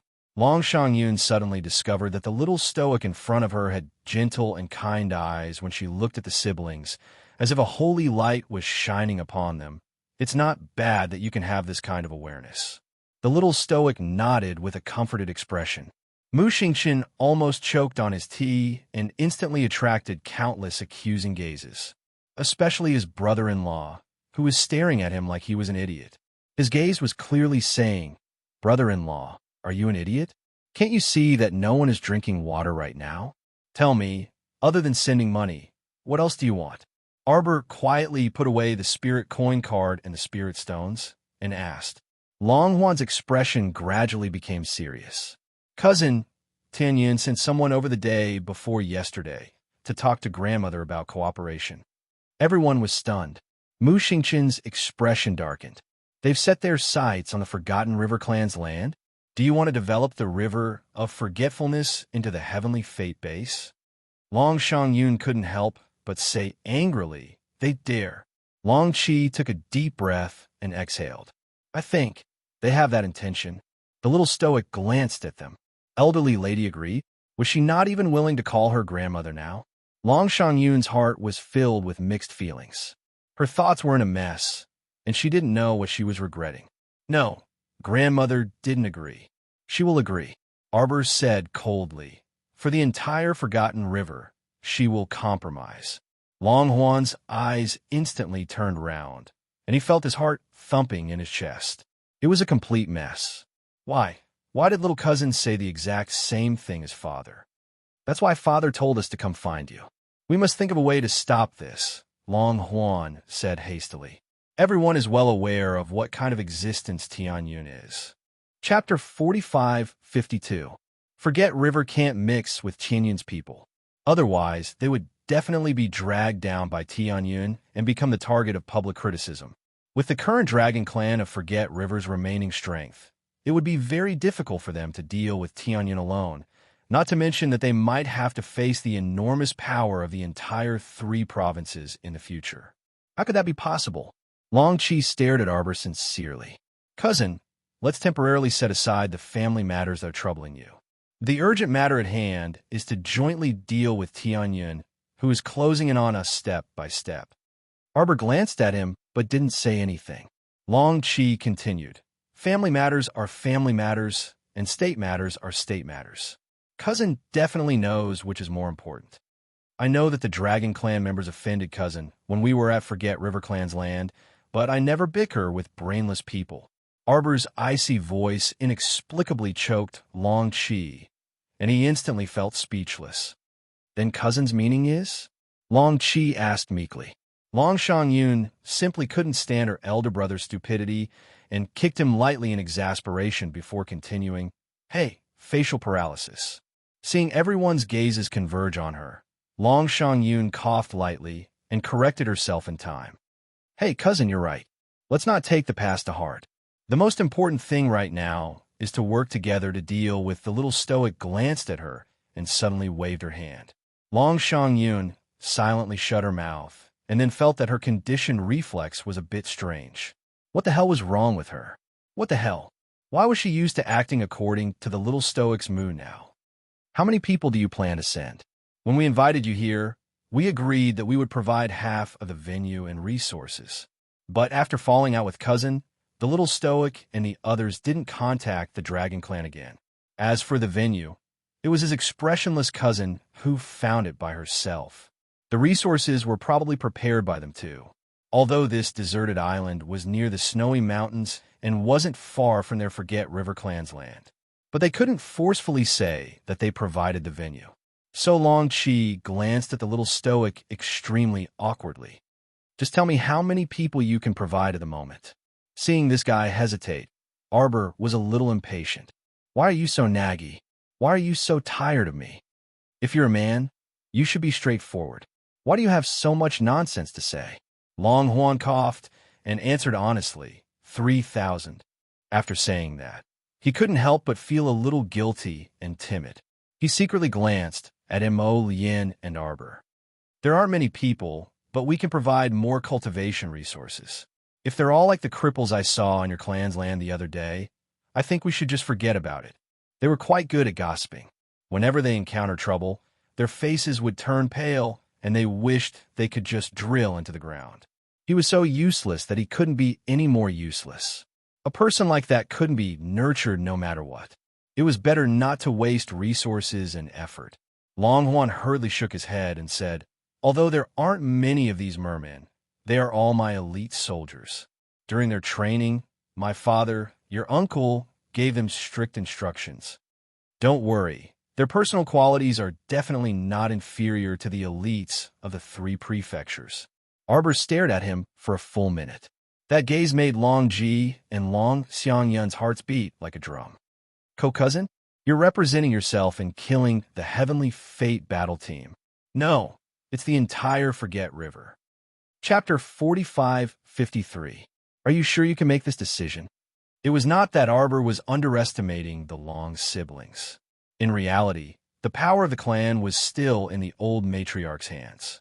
If she did not give up power, the Long siblings would not be able to touch the core of the Dragon Clan. Long Hua closed his eyes. When he opened them, he took a deep breath. I will bring the 3,000 mermen here as soon as possible.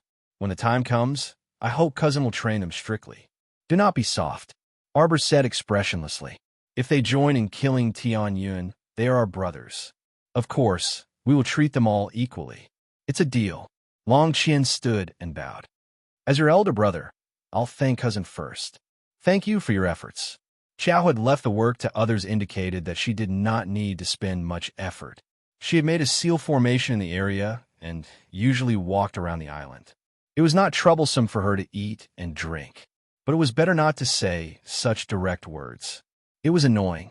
Long Hua turned and bowed to the others. Then he said, I will go back and prepare. When the time comes, I will organize a batch of resources for cousin. Arbor nodded. Long Shangyun also stood up. She looked at Long Shi as if she wanted to say something. Shangyun, you can stay on this island for now. Brother. Long Shangyun had a worried expression.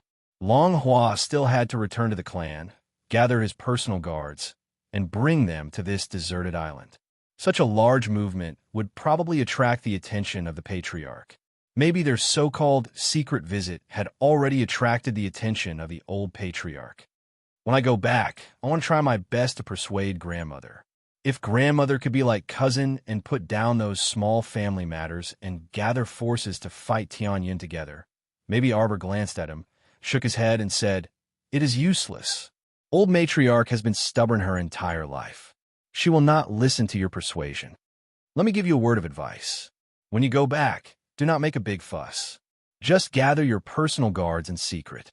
When everyone is gathered, leave immediately and do not stay.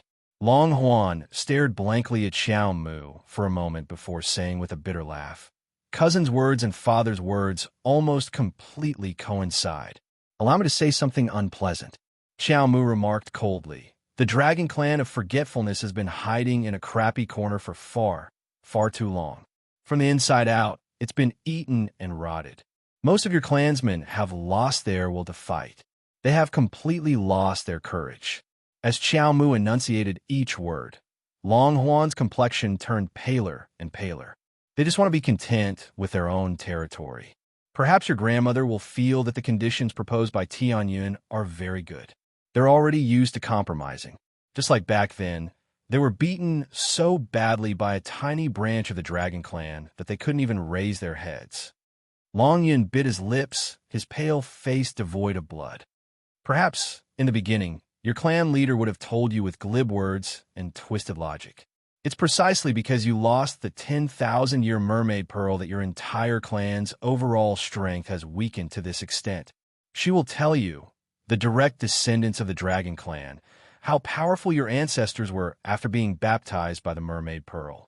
But now, as time passes, the advantage of the mermaid pearl's baptism is weakening with each generation. You need the 10,000-year mermaid pearl urgently, and seek this power for free. Chapter 45-54.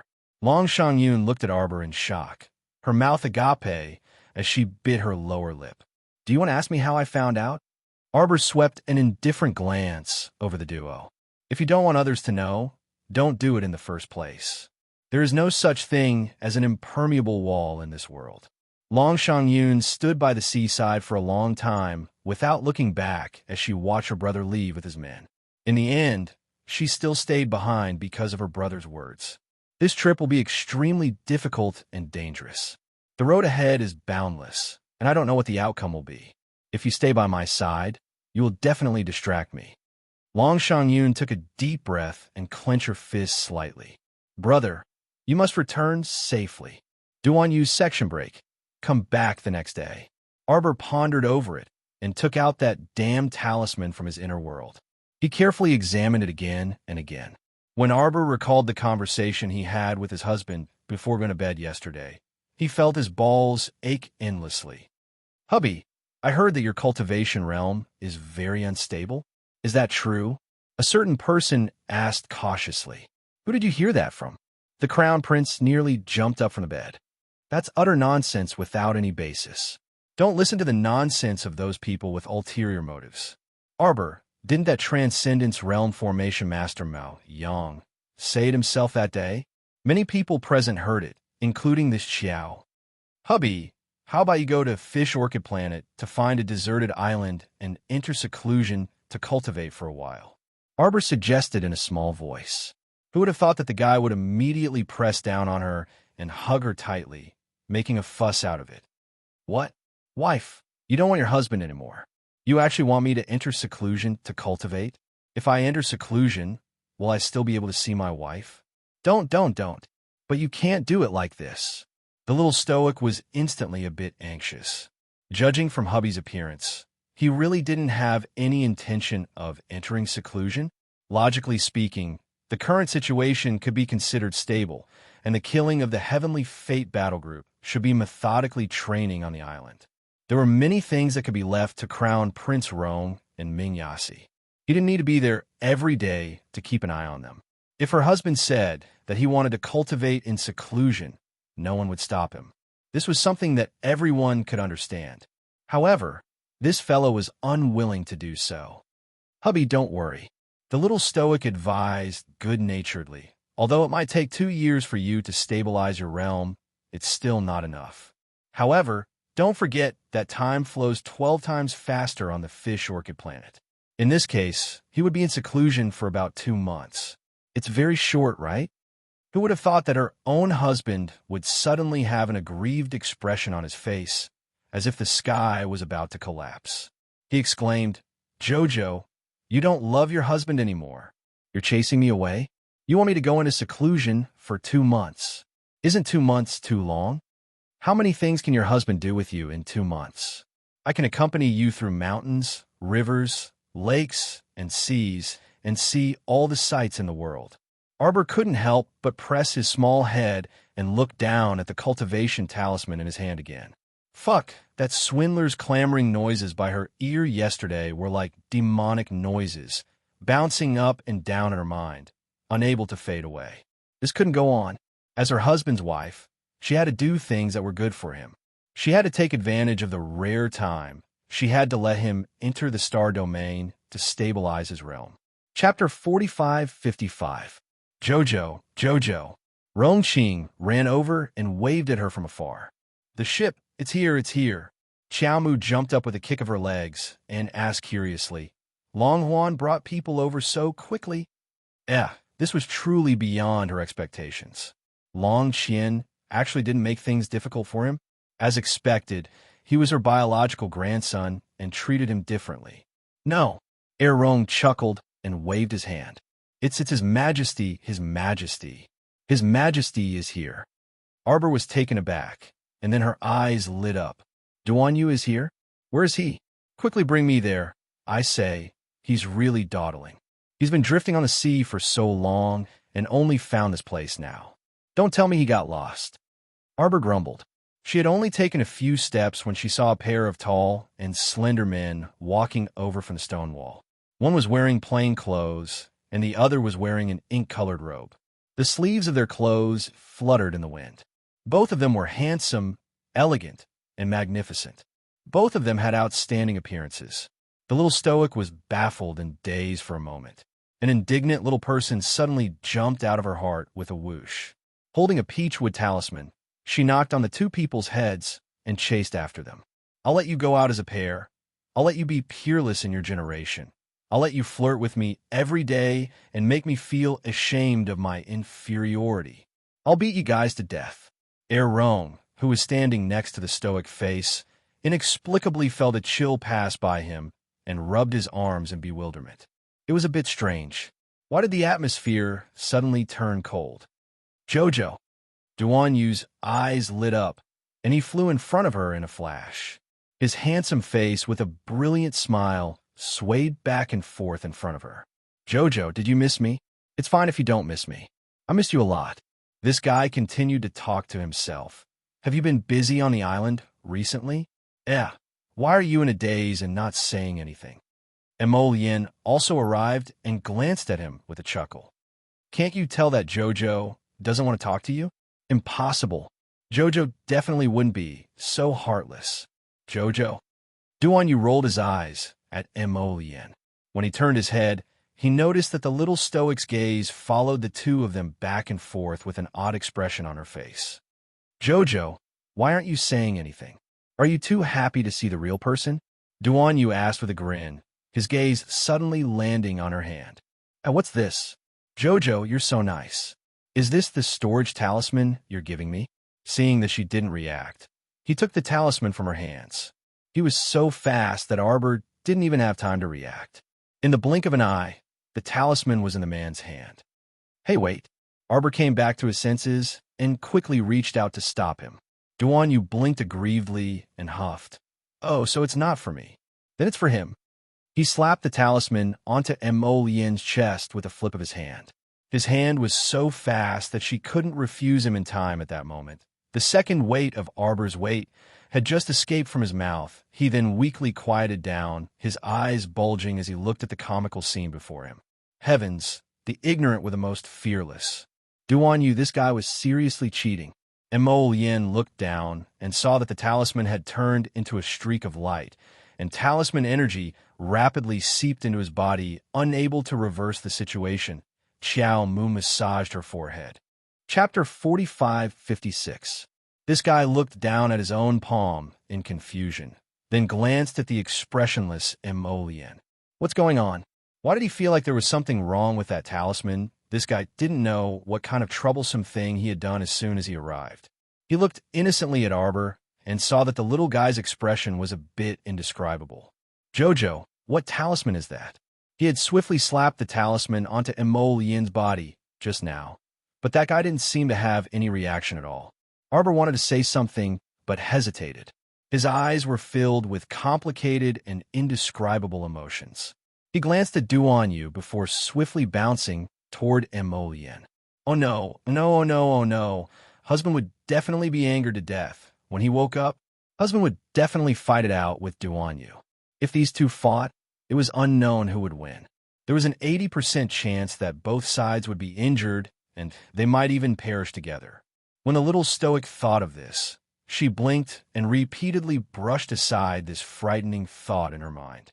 To protect my husband, I must quickly transfer her husband to Fish Orchid Planet and isolate him from the rest of the world.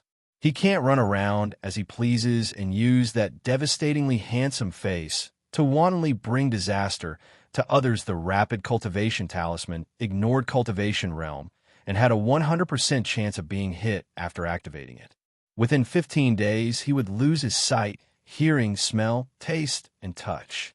He would lose all emotions, including joy, anger, worry, thinking, sorrow, fear, and alarm. He would transform into a cultivation machine and only know how to cultivate with all his might. Poor husband. How could he be tricked by Duan?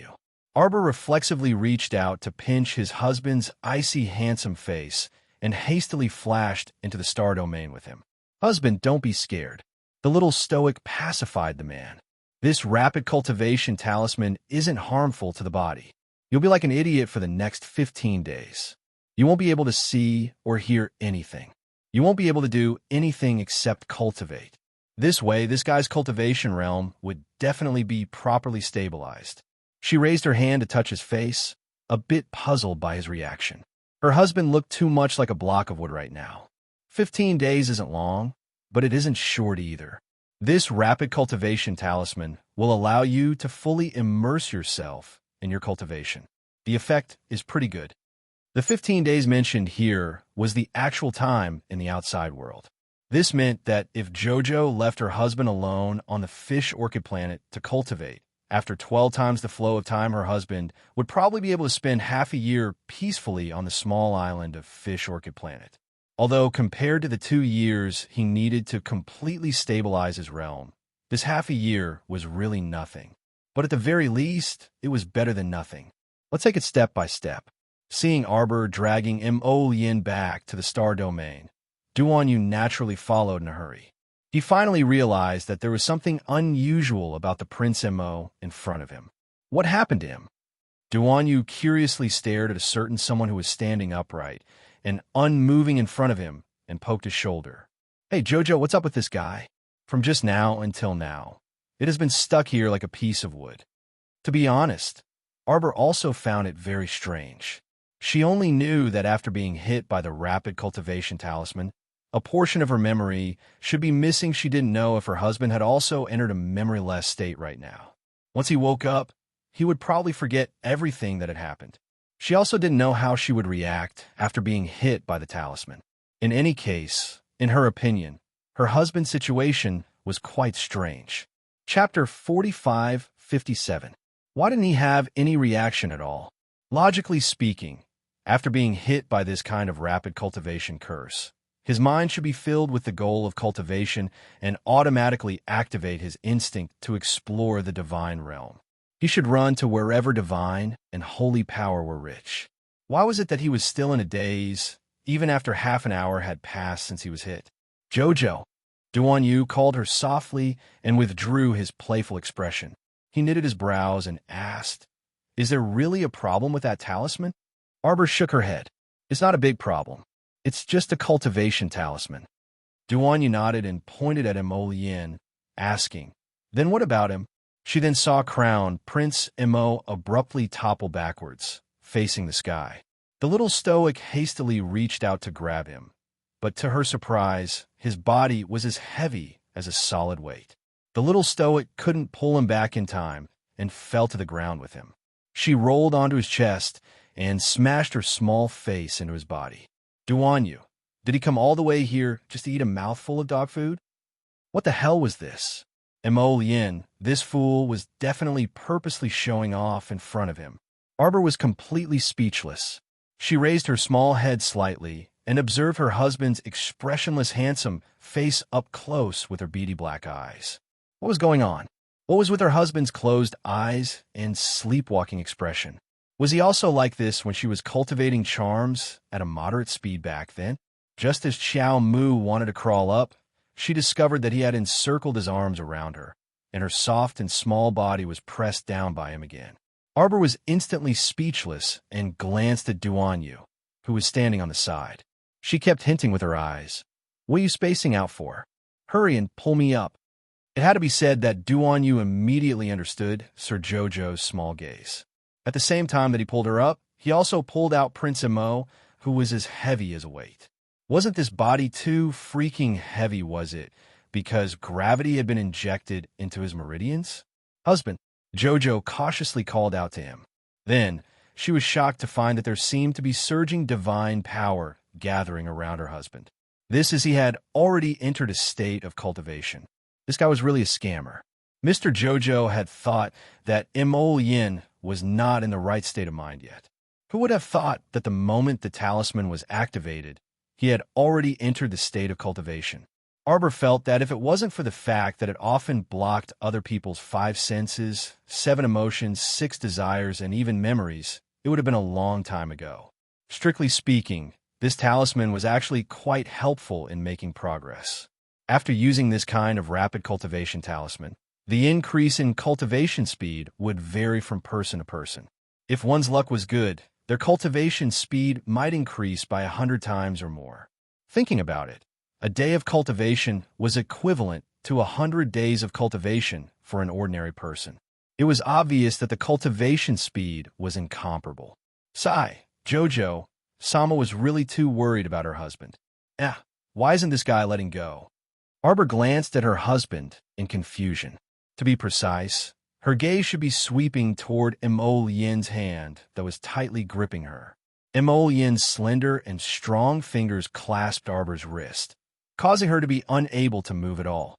Wasn't it baffling? If you want to cultivate, then go cultivate properly. Why are you holding on to her and not letting go? Chapter 4558. Could it be that during these 15 days of cultivation, he was going to be like today and not let go of her wrist? Wasn't this a joke? Arbor shuddered all of a sudden. What if during the half year of cultivation in the star field, this bastard continued to hold on to him and insisted that he accompany him here? What should he do then? Jojo's little eyes glanced at Duan Yu, who was standing at the side. He kept hinting at him with his eyes. "What are you standing there for?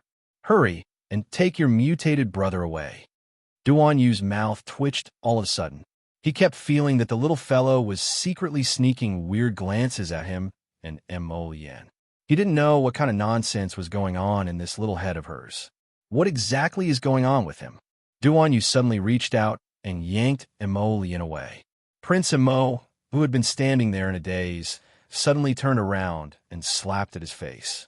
Duan Yu was caught off guard and was almost hit by the outstretched palm.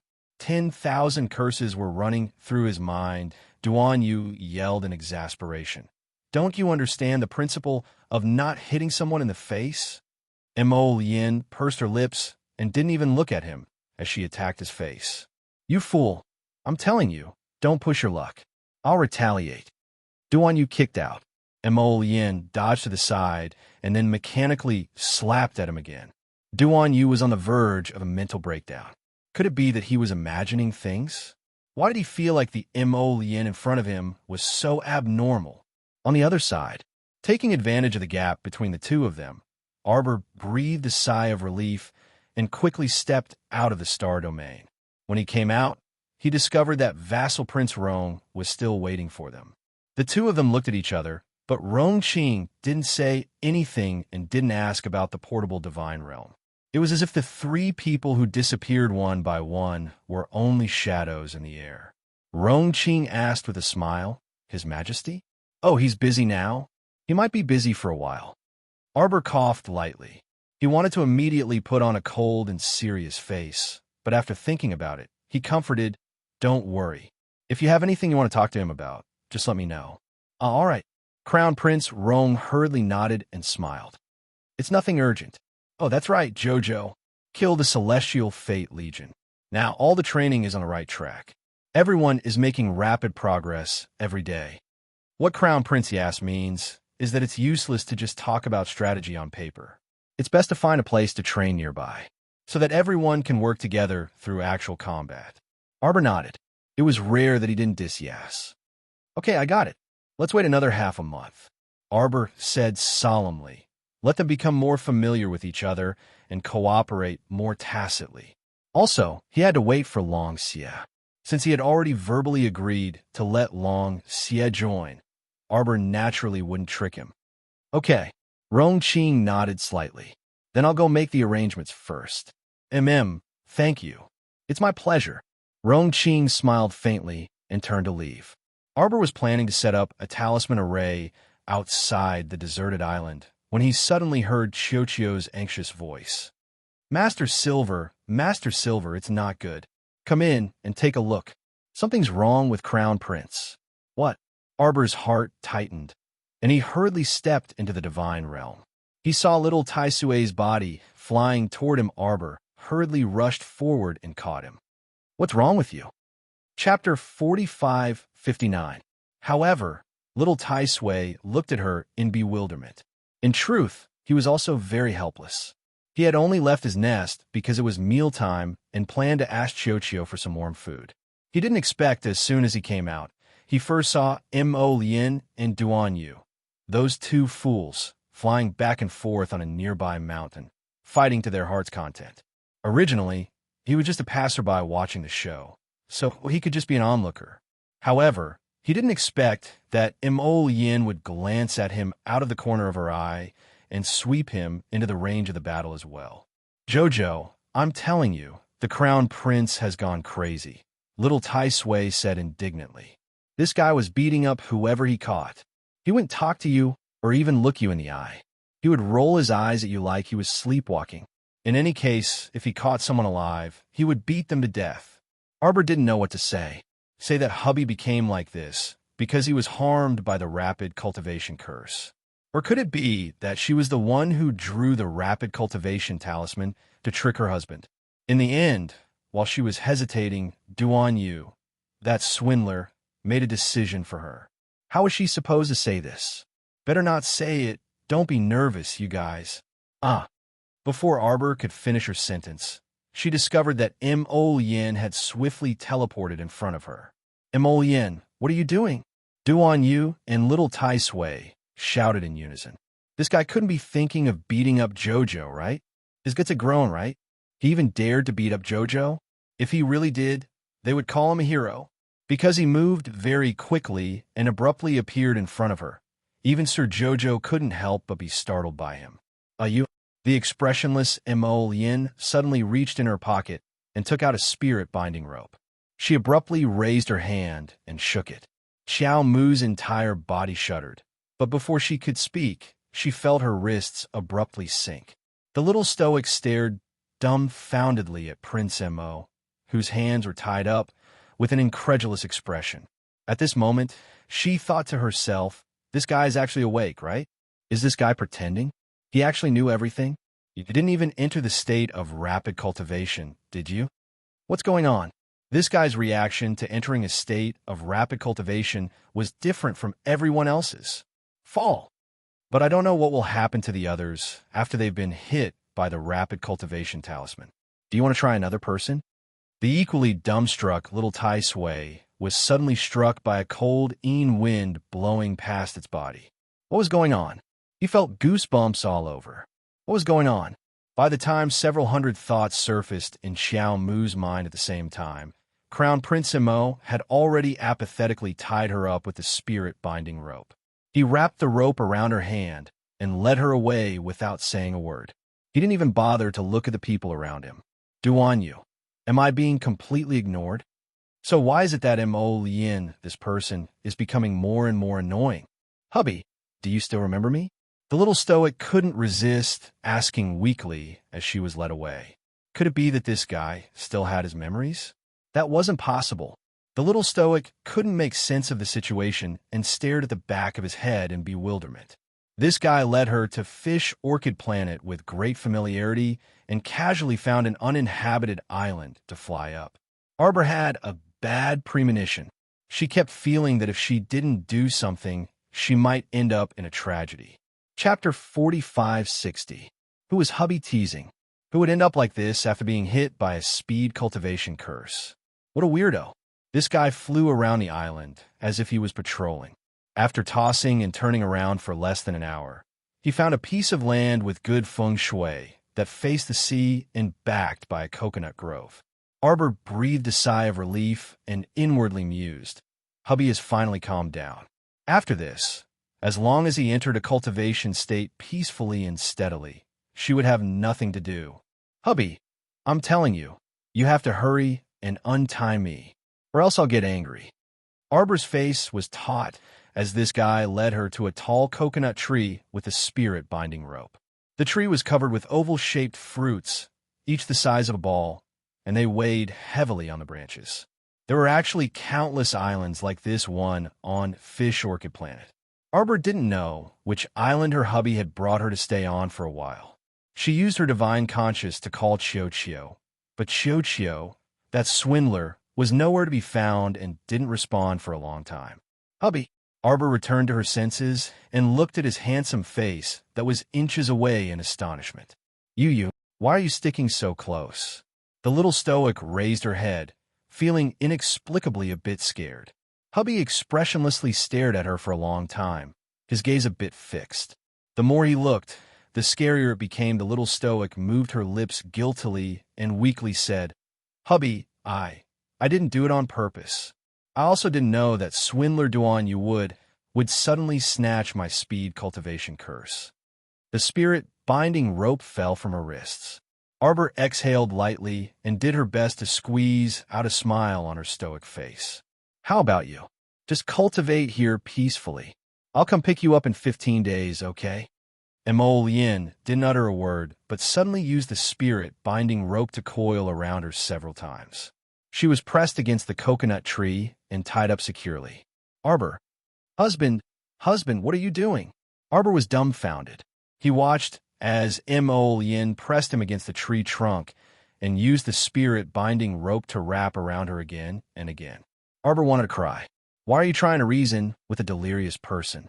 The person in front of him was obviously unreasonable. Fuck, what is this person doing? Arbor's watery eyes widened as he watched this scammer unbuckle her belt. She cried out, Brother, don't move. This place is not suitable. Brother, I was wrong, okay? I shouldn't have let my imagination run wild and tricked you with the quick cultivation talisman, and tricked myself in the end. I shouldn't have looked on helplessly as Duanyu. That swindler tricked myself. Stop. I won't go, okay? Arbor moved his head and said repeatedly, You can cultivate at ease. I'll stay here to accompany you, isn't that fine? This fella had a flash of inspiration and finally realized what the problem was. Ever since husband was afflicted with the quick cultivation talisman, he seemed to be even more clingy than usual. Whether it was tying her up or unbuckling her belt, there seemed to be only one reason. It was to make her obediently stay here, Jojo's Lotus. The little stoic called out tentatively. I'll stay here to accompany you. Okay? Emol Yin's fingers finally came down from her belt. She expressionlessly looked at her before turning to sit down next to her. Chapter 4561. Sir Jojo wanted to cry. This rapid cultivation talisman was really a trap. Damn it. Why was everyone affected by the talisman in a different form? Why was Emol Yin not only thinking about cultivation after being affected by the rapid cultivation talisman, but also thinking, why did he subconsciously keep her here as a sparring partner? This guy was really strange. He was truly a peerless weirdo. Arbor waited for a while. Seeing that his breathing was even and he had closed his eyes and entered the state, she couldn't help but secretly sigh in relief. Finally, I've settled down, she thought to herself as she moved her body. A person who was bound by the spirit-binding rope would most likely not be able to untie himself. Only by letting someone pull the spirit-binding rope away could he untie himself. Arbor tilted her little head. Her fingers trembled slightly, and a blue talisman floated out from under her sleeve. The doppelganger talisman flashed and activated. Suddenly, two shadows appeared beside Arbor. One of them took a few steps forward and pulled the spirit-binding rope from her body with a finger. With a series of rustling sounds, the spirit-binding rope was pulled away from Arbor's body by the shadow. A certain person sighed in relief. Just as he was about to move his arms and legs, he felt a chilly wind blowing from behind his head. It can't be right. Arbor's little face turned green and black. Just as she was about to turn her head, she felt a strong force coming from behind. Arbor was pressed back against the tree trunk by Emol Yin in an instant. This time, she was really shocked. What was going on? Why did Emol Yin, this guy, come out of the state of cultivation after being affected by the rapid cultivation talisman? Wasn't this person too exaggerated? This was a talisman, a talisman. Xiao Mu was perplexed no matter how hard she racked her brains. Yet she saw the man's cold face pressing closer and closer to her inch by inch. Closer, closer, closer. So close that their breaths were about to intertwine. He suddenly nibbled on her lips as if he had found something new. He reached out and hugged her, lingering on her lips. Arbor's face flushed red. She stammered, You're just pretending. You didn't lose your 5 senses at all, right? Husband? Emol Yin. Xiao's Lien. This fellow stretched out his leg and kicked the man with neither light nor heavy force as he shouted with all his might. She watched as his hands moved up and down, wanting to undo her clothes again. Arbor hurriedly shouted, Brother, brother! Calm down, calm down, calm down. I'm joking. Don't leave, don't leave. I'm not leaving. I'm not leaving you. I'm just going to stand here and watch you cultivate. Calm down, Cole, calm down. Calm down.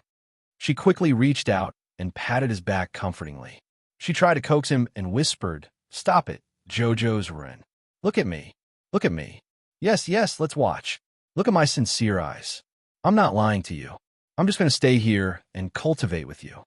Emol Yin released his claws. As if he understood, he raised his hand and pinched her little face. He expressionlessly tied 17 or 18 spirit-binding ropes around her body and sat down obediently under the tree beside her. Arbor wanted to cry, but had no tears. She called out through her spiritual consciousness, Ball, where are you? Ball? Help come and think of something. She really didn't want to stand here and stare. Master, what's going on? Where are you now?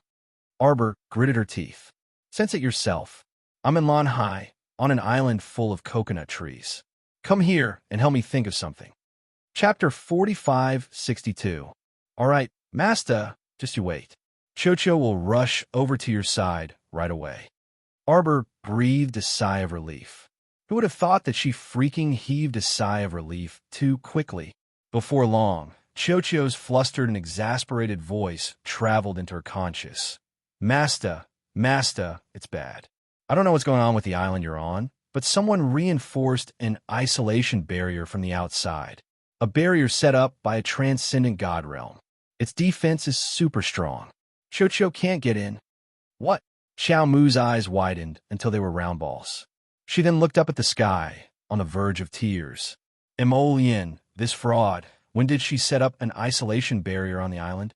With this fellow's cultivation, very few people could barge into this isolation barrier, right?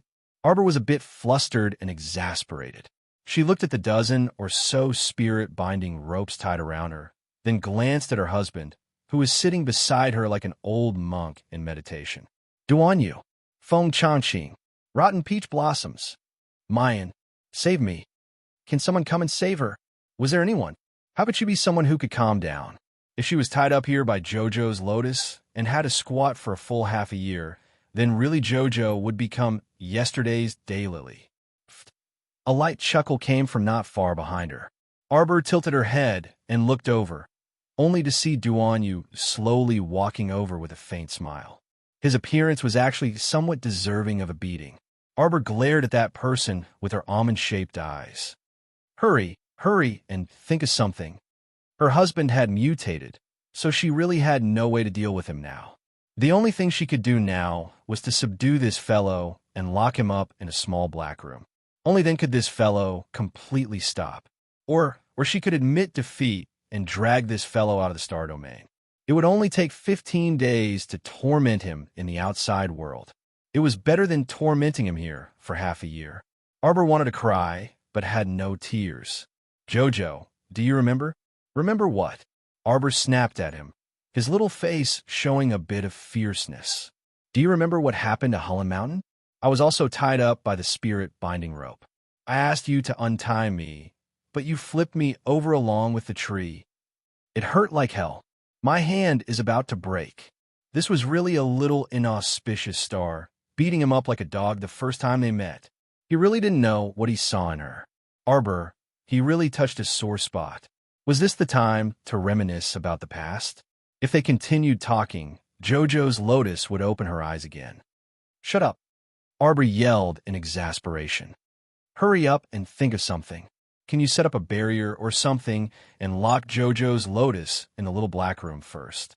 Duanyu harumphed and cast a sidelong glance at a certain expressionless person who was meditating on the side. Although I don't want to admit it, this fellow's cultivation is still slightly higher than mine. See, I can even enter the defensive barrier he set up with a bit of effort. It goes without saying that I can't lock him up either. Duanyu suddenly leaned over and looked at her with a grin. Jojo, you look quite comical being tied up here right now. How about I chop this tree in half for you, so that you can hug it and move around without any effort? Ha ha ha ha. Every dog has his day, and the heavens will spare anyone. Without another word, Arbor lifted a small hand from under the spirit binding rope and smacked Duanyu's large head. He grumpily shouted, Scram, if you didn't come to help. Chapter 4563. Xiaomu suddenly shut her mouth and winked at Duanyu, who was just inches away from her. Duanyu was taken aback, and he grinned at her.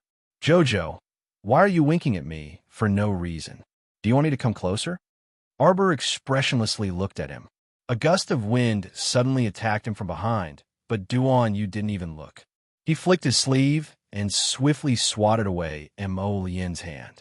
Jojo, why don't you tell me? How did this person become like this? Look at his appearance. He's so silly and clumsy. His eyes seem to be looking at me, but they don't seem to be focused. Duanyu raised his chin and looked back at Arbor with a spurious smile. My Jojo, don't tell me that strange talisman in your hand just now caused him to lose his senses? Why not? Inspiration seemed to surface in Duanyu's mind, but it was gone in a flash. He asked very rapidly, Oh, I understand now. Previously, you also lost your senses in the Mystic Beast Forest.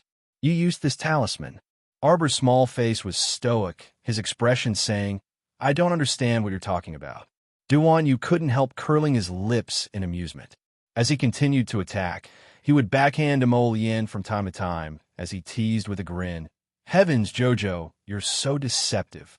You were the one who released that talisman. You were the one who threw it at hubby.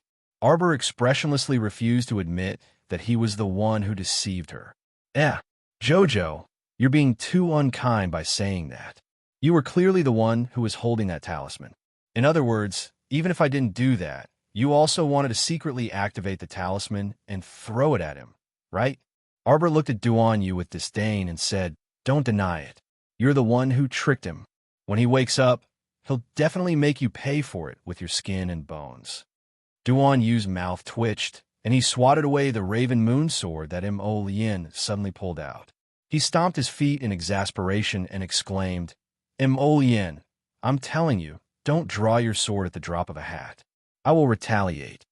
What's going on? Jojo, the Venerable Peach Blossom Immortal, Saint Sun Mi Yin, and the others finally rushed over. The defensive barrier outside is really hard to break. Mo Lien is, why are they fighting? Let's not talk about this for now. Arbor was speechless. He gestured for Qin Lai to look at the spirit binding rope on him. Hurry up and untie it. Was there something wrong with her husband? Why did he make so many spirit binding ropes? He was just teasing her. The Venerable Peach Blossom Immortal stifled his laughter. He raised his hand and pulled out all the spirit binding ropes from her body. Jojo, what happened to Mo Lien? What else could it be? She was tricked by Jojo's talisman. Duan Yu guffawed. Like a wisp of smoke, he swiftly drifted several meters away from Mo Lien. Subsequently, he discovered that Mo Lien, this troublemaker, had stopped.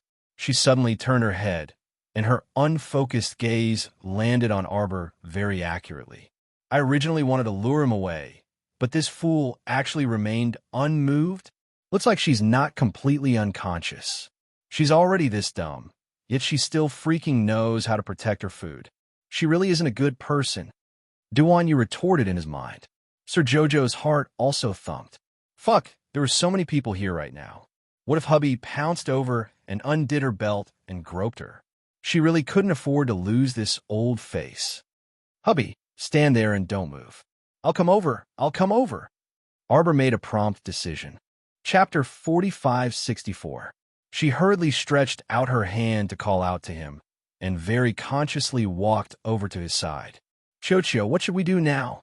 Although Jojo's lotus has been hit by a speed cultivation curse, he's still tormenting me.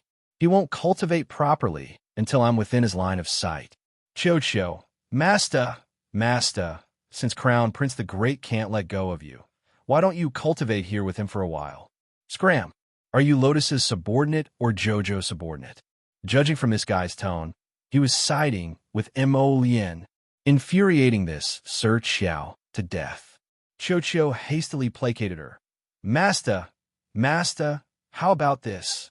Lure Crown Prince the Great to the Tower of Punishment. Let's lock him up in there and let him cultivate without any distractions. What do you think of this method? Arbor's eyes brightened. Oh, it's that tower prison in a corner of Paradise Planet, right? The little fellow was immediately discouraged. Even the Tower of Punishment set up by heavenly law couldn't imprison hubby. Do you think your knockoff can do anything? My master, then there's only one method. What method? Drag Crown Prince the Great out of the star domain and let him torment himself for 15 days. When the curse's effect wears off, he'll return to normal. Arbor, Mo Lien suddenly hugged him. Sensing the tyrannical strength coming from his arm, Arbor hastily looked up and repeatedly placated, Jojo's lotus. It's fine. Don't be nervous. Jojo won't leave. He won't leave you, bam. Arbor watched in astonishment as Mo Lien's tall figure collapsed on top of him. Why did you hit him? The little stoic touched the back of the man's head and couldn't resist twitching her mouth. Damn, poor Lotus. There was a big bump on the back of his head. It was clear that Duan Yu, this swindler, didn't hold back at all. Jojo's Lotus was truly pitiful. He would definitely die of anger after waking up. Long story short, he can only stay unconscious for 2 minutes at most. He will wake up soon. Duan Yu said exasperatedly. You were hesitant about whether to use this talisman on him earlier, so he could properly enter closed-door cultivation to stabilize his realm. Arbor nodded expressionlessly. Then set up an illusion glyph formation and stay here to accompany him in his cultivation. Remember to leave your aura behind. Otherwise, he wouldn't be able to fool this guy. He actually can't see or hear you at all, right? If you leave behind a wisp of your aura, you should be able to fool them for a while. As for how long he would be able to fool them, no one knew. This guy was actually quite strong, but he had lost his 5 senses, so how did he sense Xiao? The obsession in the depths of her soul. Duan Yu couldn't resist, pursing his lips. Arbor thought that it made sense. As long as he set up the illusory glyph array somewhere not too far away from him, he would be able to stay here and continue cultivating.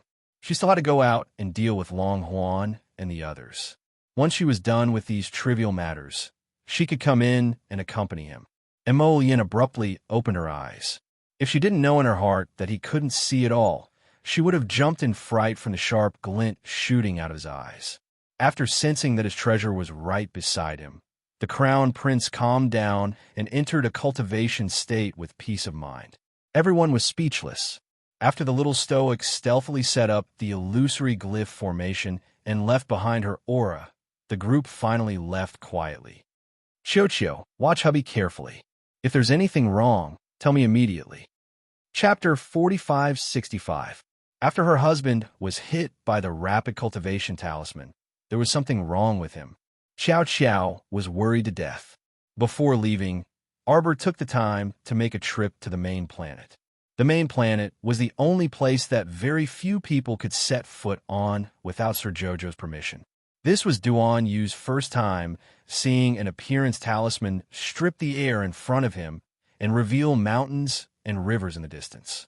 It was as if layers upon layers of painting scrolls were unfolding before his eyes. The magnificent palace of immortals pushed aside the heavy fog in front of him. The thin veil covering the palace of immortals slowly appeared before his eyes. It was truly magnificent, like a waning dream. Come! Arbor tugged on his sleeve, pulling him back from his daze. Duan Yu hastily followed and couldn't help but blink. Jojo, this is your treasure hall? The more Arbor looked at the treasure hall in front of him, the more he liked it. MHM, how is it? It's truly magnificent. Duan Yu sighed with emotion as he followed Arbor into the longevity hall. When Duan Yu stepped onto the first floor, he saw that the high dome was like a sky full of stars. Countless balls of light of various sizes floated above their heads. Suddenly, a ball of light swooped down at high speed and directly crashed into them. Arbor quickly scooped it up and peeled off the outer layer of light, revealing a dagger brimming with purple light. It could cut through hair and cut through iron like mud. When that dagger swung, a purple light faintly flashed in the air.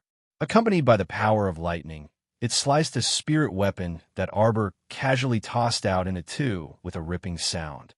Here, Arbor tossed it to Duan Yu. It took a fancy to you. Take it with you. It's pretty good. Duan Yu held it in his hand with a smile in his eyes. With a flash, he appeared several meters away. The power of space. I wonder how many of these short blades and daggers Antmaster forged. They're all origin restoration weapons with the power of space attached. My Antmaster is too strong. Does he usually have nothing to do, so he fiddles with these origin restoration weapons all day long? This was refined by my martial uncle. It's equivalent to a sane artifact here. Take it. It jumped down and chose you, which means it likes you. Arbor tugged at him. Come, follow me upstairs to get something. Duan Yu faintly smiled as he glanced at Arbor. After branding this dagger with flowing purple light, he recalled it back to his conscious and slowly followed after Arbor. When the two of them arrived at the second floor, Duan Yu was quite shocked. In front of his eyes was a vast sea of stars. Rows of small bottles of various colors and shapes were arranged in a square formation. Layer by layer, they were arranged from the top of the dome. Their number could be described as innumerable. Arbor beckoned him to a position against the wall. In addition to rows of gold-rimmed Jinnan cabinets, there was also a small platform that was a foot wide. Xiaomu used a fence of glowing gemstones as thick as her fingers to encircle it. The 9 steps were made of pure gold. At the center of the highest platform, there was a 9 stars mirroring the moon cauldron, which was gurgling and emitting hot steam. Wait a moment. Arbor abandoned Duan Yu and dashed up the platform. Duan Yu, who was standing at the bottom of the 9 steps and looking up at the little fellow's series of actions, couldn't help but twitch his mouth, exasperated. This platform must have been built by this fellow for his wicked taste. It was like a divine altar. One oddball child. Duan Yu flew up the 9-story platform and arrived beside Arbor. He saw the little fellow lift the cauldron's lid, and her eyes curved. Chapter 4566.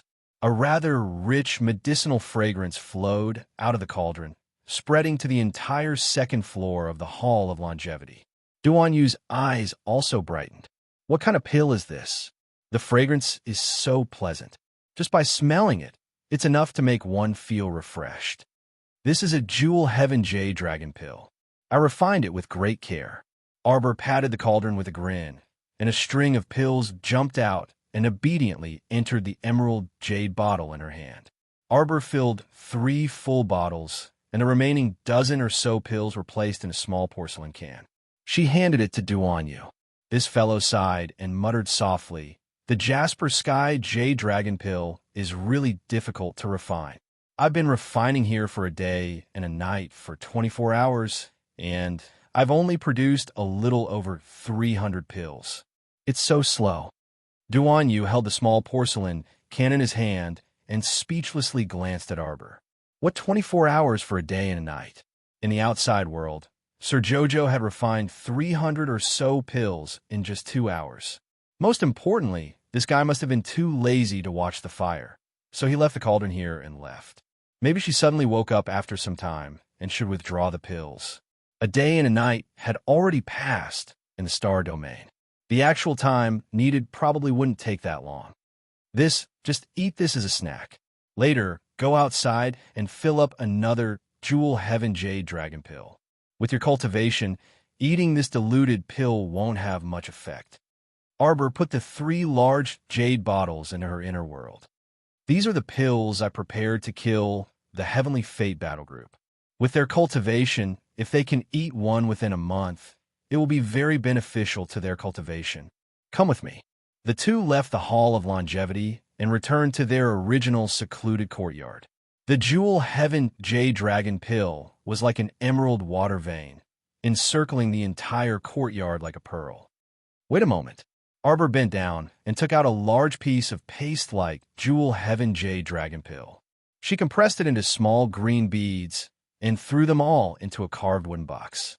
There were probably hundreds of small green beads in this box. Arbor handed it to Duan Yu and solemnly instructed, "With your cultivation, you can only take one of these completely undiluted fine jade dragons every 7 days. If I eat 7 of them, my cultivation will probably advance by a small step. You can't eat all the time. After eating 7 pills, you will have to stop for a year and a half before you can continue taking them." Eating the Fine Sky Jade Dragon for a long time was enough to subtly improve one's bones, tendons, and meridians. At the same time, it could also clean up all the hidden injuries in one's body. Okay, Duan Yu nodded with a smile.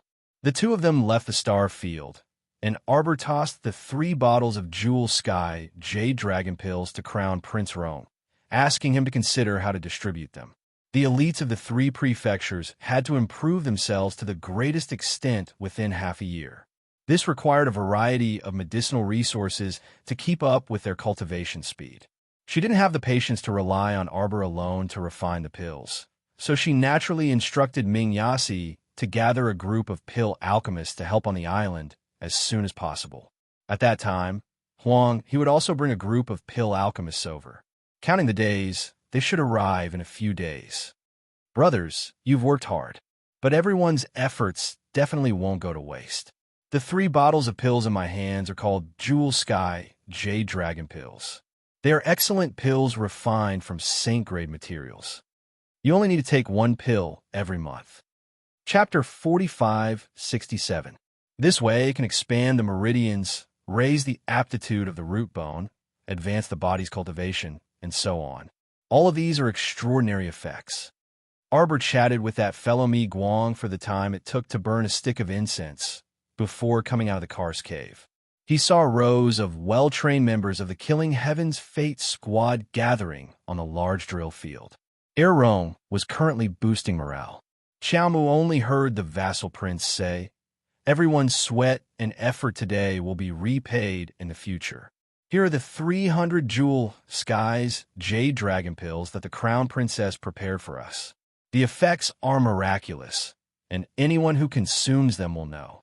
In the next 7 days, the first 100 brothers to complete all the missions in the shortest time will receive the resources that you deserve, as well as this pill. Arbor expressionlessly gathered his sleeves and walked over with small steps. As he walked, he was still thinking, this heir Roan is really eloquent. Staying by Duan Yu's side, Duan Yu probably didn't need to use his brain to draft memorials and write documents. Duan Yu only needed to order him around. TSK, TSK. The little fellow had yet to finish lamenting. She saw Commandery Princess Wu Shuang bouncing out from the side and looking at her with sparkling eyes. Sister-in-law, are you idle? Arbor expressionlessly glanced at her. What's the matter? Since you're idle, let's spar. Commandery Princess Wu Shuang exclaimed excitedly. I've always heard that sister-in-law's martial arts are exquisite and that your cultivation far surpasses others. Since you're idle, let's arbor. Sikong Fulling rushed over while panting. I finally found you. Where did you go just now? I searched the entire island, but couldn't find you. What happened to you?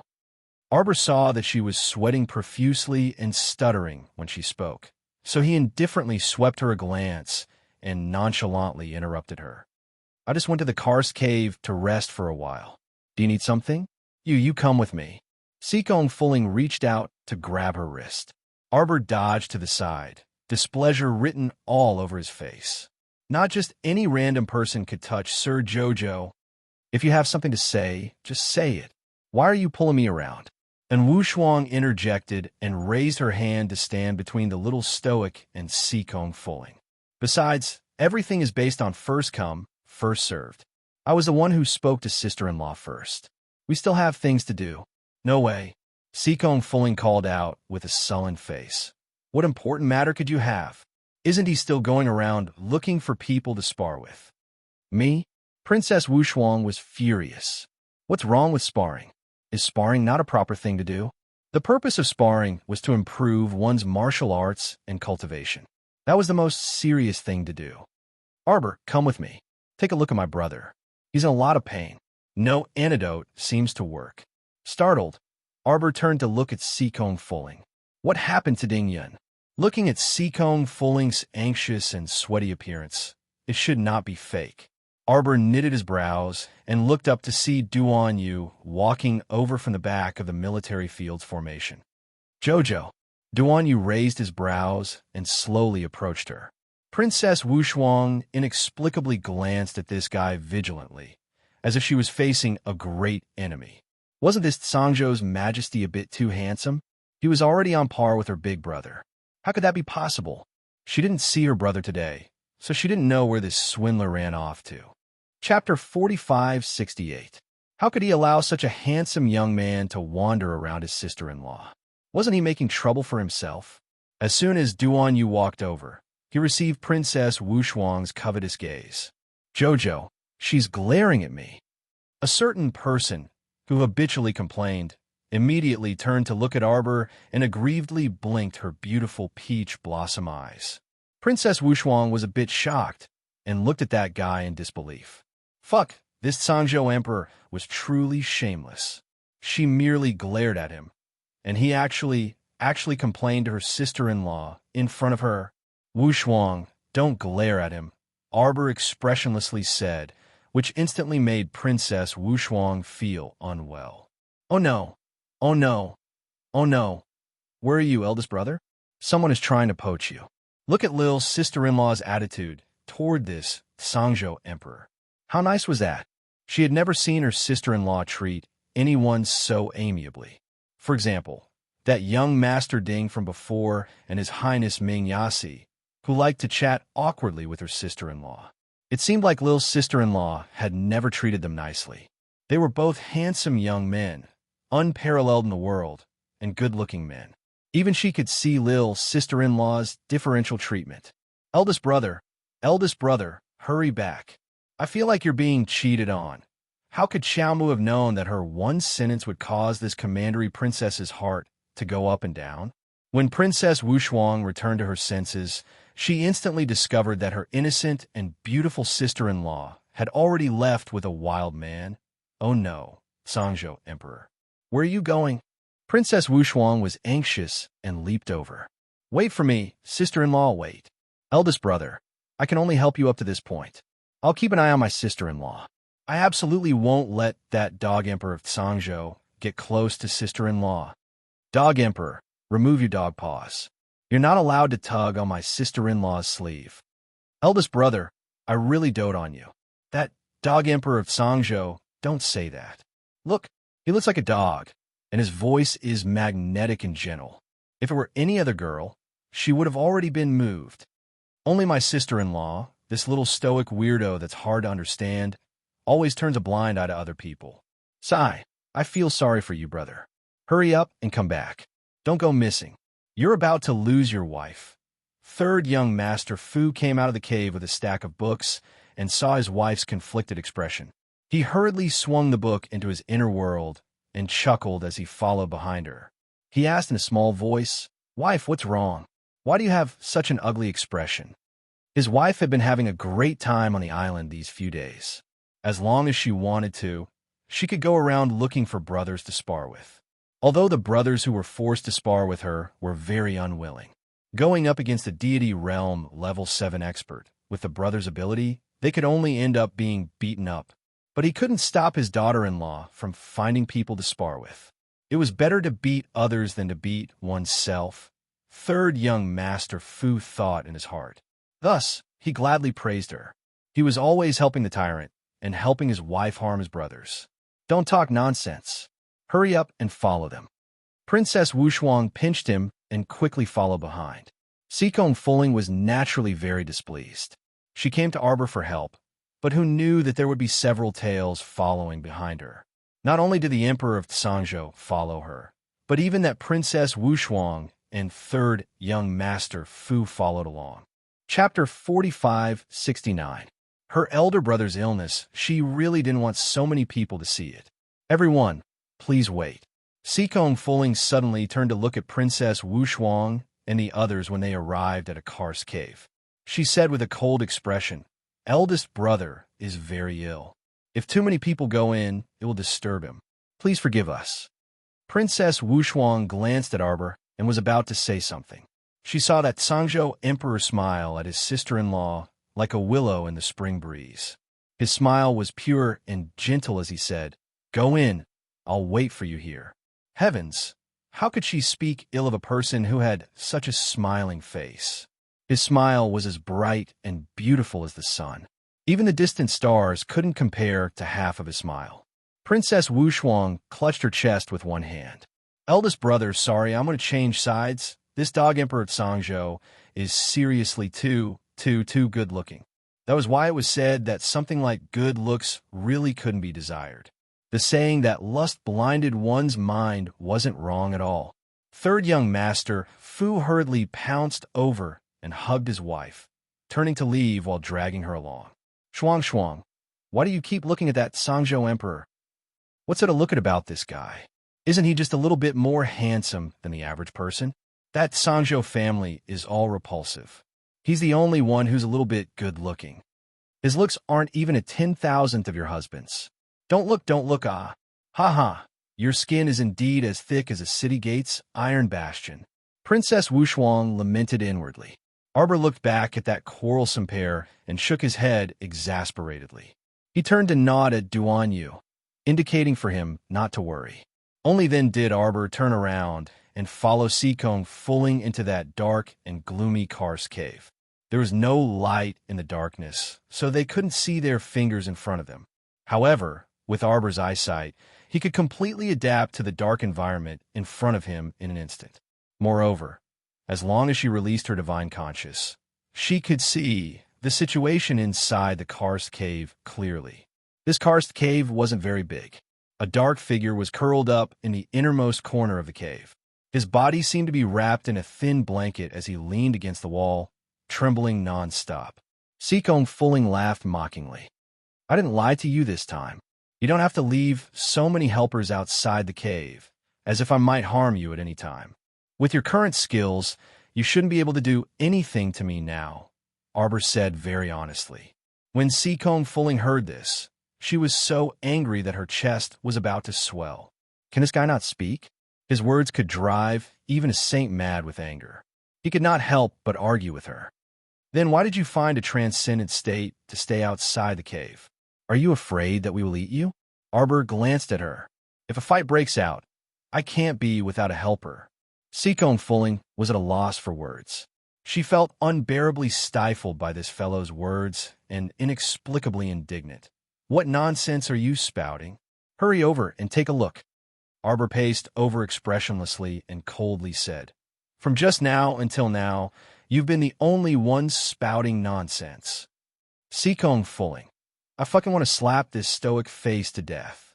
When Arbor approached, she finally discovered that young Master Ding, who was curled up in a corner of the cave wall, was drenched in sweat from head to toe, as if he had a flood. He was curled up against the cave wall, wishing for nothing more than to become one with the karst cave. When he saw the little stoic approaching, he involuntarily shrunk back. Chapter 4570. It seemed that what Seacombe Fulling said earlier was true. She still remembered that when she bumped into Seacombe Fulling on Devastating Island, Seacombe Fulling repeatedly glared at her with red eyebrows and green eyes, saying that she harmed her big brother, and so on. Arbor even carefully thought about it back then. She didn't seem to have harmed young Sir Ding, right? What did she mean by she harmed young Sir Ding? She really didn't understand. Dingyan looked extremely uncomfortable. This illness seemed to be abnormally torturous. It made him lean against the wall as he panted heavily. Big brother, Seacombe Fulling called out anxiously. Don't come here. Young Sir Ding's stifled voice was heard, very much rejecting their approach. You're almost half dead, so why are you still flaunting your superiority? Arbor muttered coldly, and several silver needles flew out with a raise of her hand. Her acupoints were extremely accurate, and the silver needles that flew out from a distance all landed very accurately on the man's arm, shoulder, and neck. Young Sir Ding's trembling body stiffened slightly. My big brother is already like this, so can't you say a few soft words? Seacombe Fulling said angrily. Are you here to put in a good word for me, or to treat a patient? Seacombe Fulling choked on the little stoic's words and stammered. Then do you have any solutions? I naturally have to examine him to know the solution. She wasn't a deity who could tell what was wrong with this guy with a glance from a distance. Of course, she still had to take his pulse first to know the specifics. Arbor paused and looked back at Seacombe Fulling. You leave first. Seacombe Fulling didn't bicker with her this time and only silently glanced at Arbor. She bit her lip and said, You must help him, okay? Arbor didn't turn back and said indifferently, A doctor is benevolent and will do his best. Seacombe Fulling didn't waste her breath. Hearing the soft footsteps, Arbor knew that Seacombe Fulling had already walked out. She took a few steps forward and took out a needle bag from her sleeve, planning to give young Sir Ding a few more needles. Who knew that this young sir would hastily shrink back and let out a suppressed growl. I said don't come over. Do you think I really want to come? Your sister was worried about you, so she asked me to come. Arbor glanced at him. There are 3 kinds of patients I hate the most in my life. What a load of nonsense. You're doubting me. Weirdo, sick, and uncooperative. You're blind and brainless. How many types do you have? Arbor threw out a spirit-binding rope and wrapped it around young Master Ding's body. She spread her fingers and raised the rope. The other end of the rope was gently held in her hand. For this kind of uncooperative patient, I'm afraid that you'll have to be careful. I usually beat them until they're convinced, Arbor said coldly as he pulled on the rope. Young Sir Ding's body was bound by the spirit-binding rope, and he was involuntarily dragged over from the cave wall by the little stoic. He stumbled and fell in front of her. The little stoic lowered her head to look, and only then did she clearly see his ghastly pale small face. Normally, when she saw this guy, his coquettish eyes would flirt everywhere, but today, he appeared to be too miserable. Not only was his entire face as white as a sheet of paper, but his long hair was completely drenched in sweat, and strands of it covered his face. His insufferably enchanting and charming aura was nowhere to be found. Where does it hurt? Arbor grabbed his hand and took his pulse. She couldn't stop her elegant brows from knitting together in a flash. Strange, his body was very healthy. It didn't seem like he was poisoned or suffered any serious injuries. Could it be that the two siblings colluded to deceive her? Chapter 4571. Arbor's gaze instantly turned sharp and cold. You guys lied to me? Was she deceived again? Ever since she experienced Seven Flowers' deceit, the little stoic had been vaguely accumulating anger in her heart. She wanted to vent it, but she couldn't, stifling it unbearably. She normally didn't come into contact with those swindlers, so it was fine if she couldn't recall them. But once she did, the new enmity would be compounded with the old hatred. She was extremely furious, and her gaze seemed to ignite with flames as she glared at Ding Yun. She even had the thought of eating him alive. She was still inexplicably worried for him just now. But it turned out that these people were here to deceive her again. Damn swindlers, big swindlers. They all liked to deceive Jojo. Was Jojo a pitiful little person for others to amuse? The little stoic grabbed young Sir Ding's hand and increased her strength, as if wanting to directly snap his wrist. What was rather strange was that young Sir Ding didn't seem to have any strength in his body. He didn't even have the strength to push her hand away. He was barely suppressing the trembling of his body, and the scene was a bit strange. The little stoic stared at him coldly for a while with a taut face. He looked up and smiled at her, his voice trembling as he said, I lied to you. So you still won't go out? Extremely senseless. The little stoic angrily flung his hand away and turned to walk out of the cave. Where's Sikong Fulling? The little stoic angrily rushed out of the cave and hollered. What's wrong? Duan Yu's gaze was puzzled when he saw how furious she was. Didn't she go to see a doctor? Why did she anger the little fellow to this extent? Arbor was so angry that she didn't want to speak. Duan Yu said, Miss Sikong said she was going to prepare some hot water and clean cloth. What's with the pretense? Arbor snorted and tugged at Duan Yu. Let's go. Duan Yu naturally didn't know what happened. Seeing that she was very angry right now, it wasn't convenient for him to ask anymore, so he nodded and said, Okay. The two of them headed towards the beach. On the way, Arbor's entire face was puffed up with anger. She really believed that Sikong Fulling was possessed to actually believe this pair of siblings. Young Master Ding's story about being stranded on a deserted island at the age of 4 and eating sea fish for 3 years was also made up. Days felt like years on a deserted island, and eating fish tasted bland. Was this all a lie to Jojo? Arbor suddenly stopped in his tracks. He carefully recalled the situation just now and couldn't help but frown. Jojo? Duan Yu frowned in confusion. What happened to Jojo? Could it be that because of that brat's pitiful background, Xiao Xiao really had some sympathy for him? Just thinking about it made him feel extremely unhappy. Duan Yu, can you wait for me? Arbor threw down this sentence and suddenly turned to run.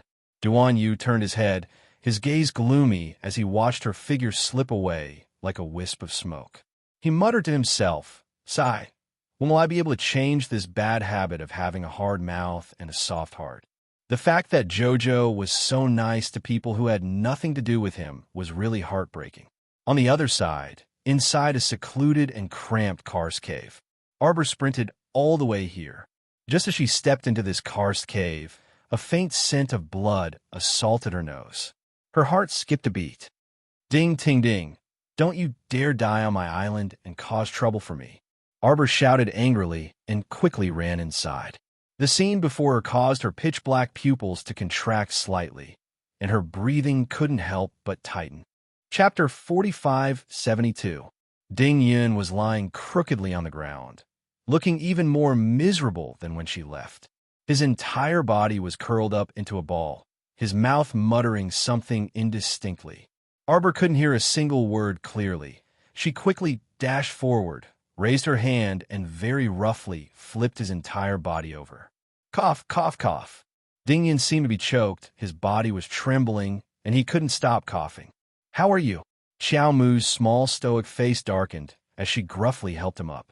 She directly raised her hand to slap an unknown pill into his mouth. Your pulse is very stable. There is no indication of any illness. Old illness.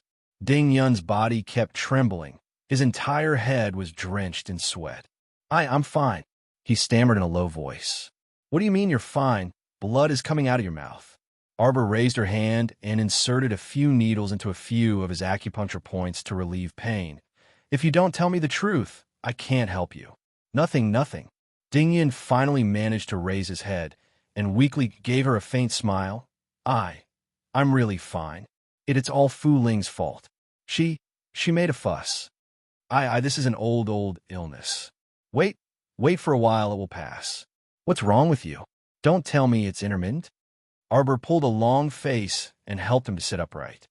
I'll give you a few more needles to relieve the pain. If you feel any discomfort, tell me immediately.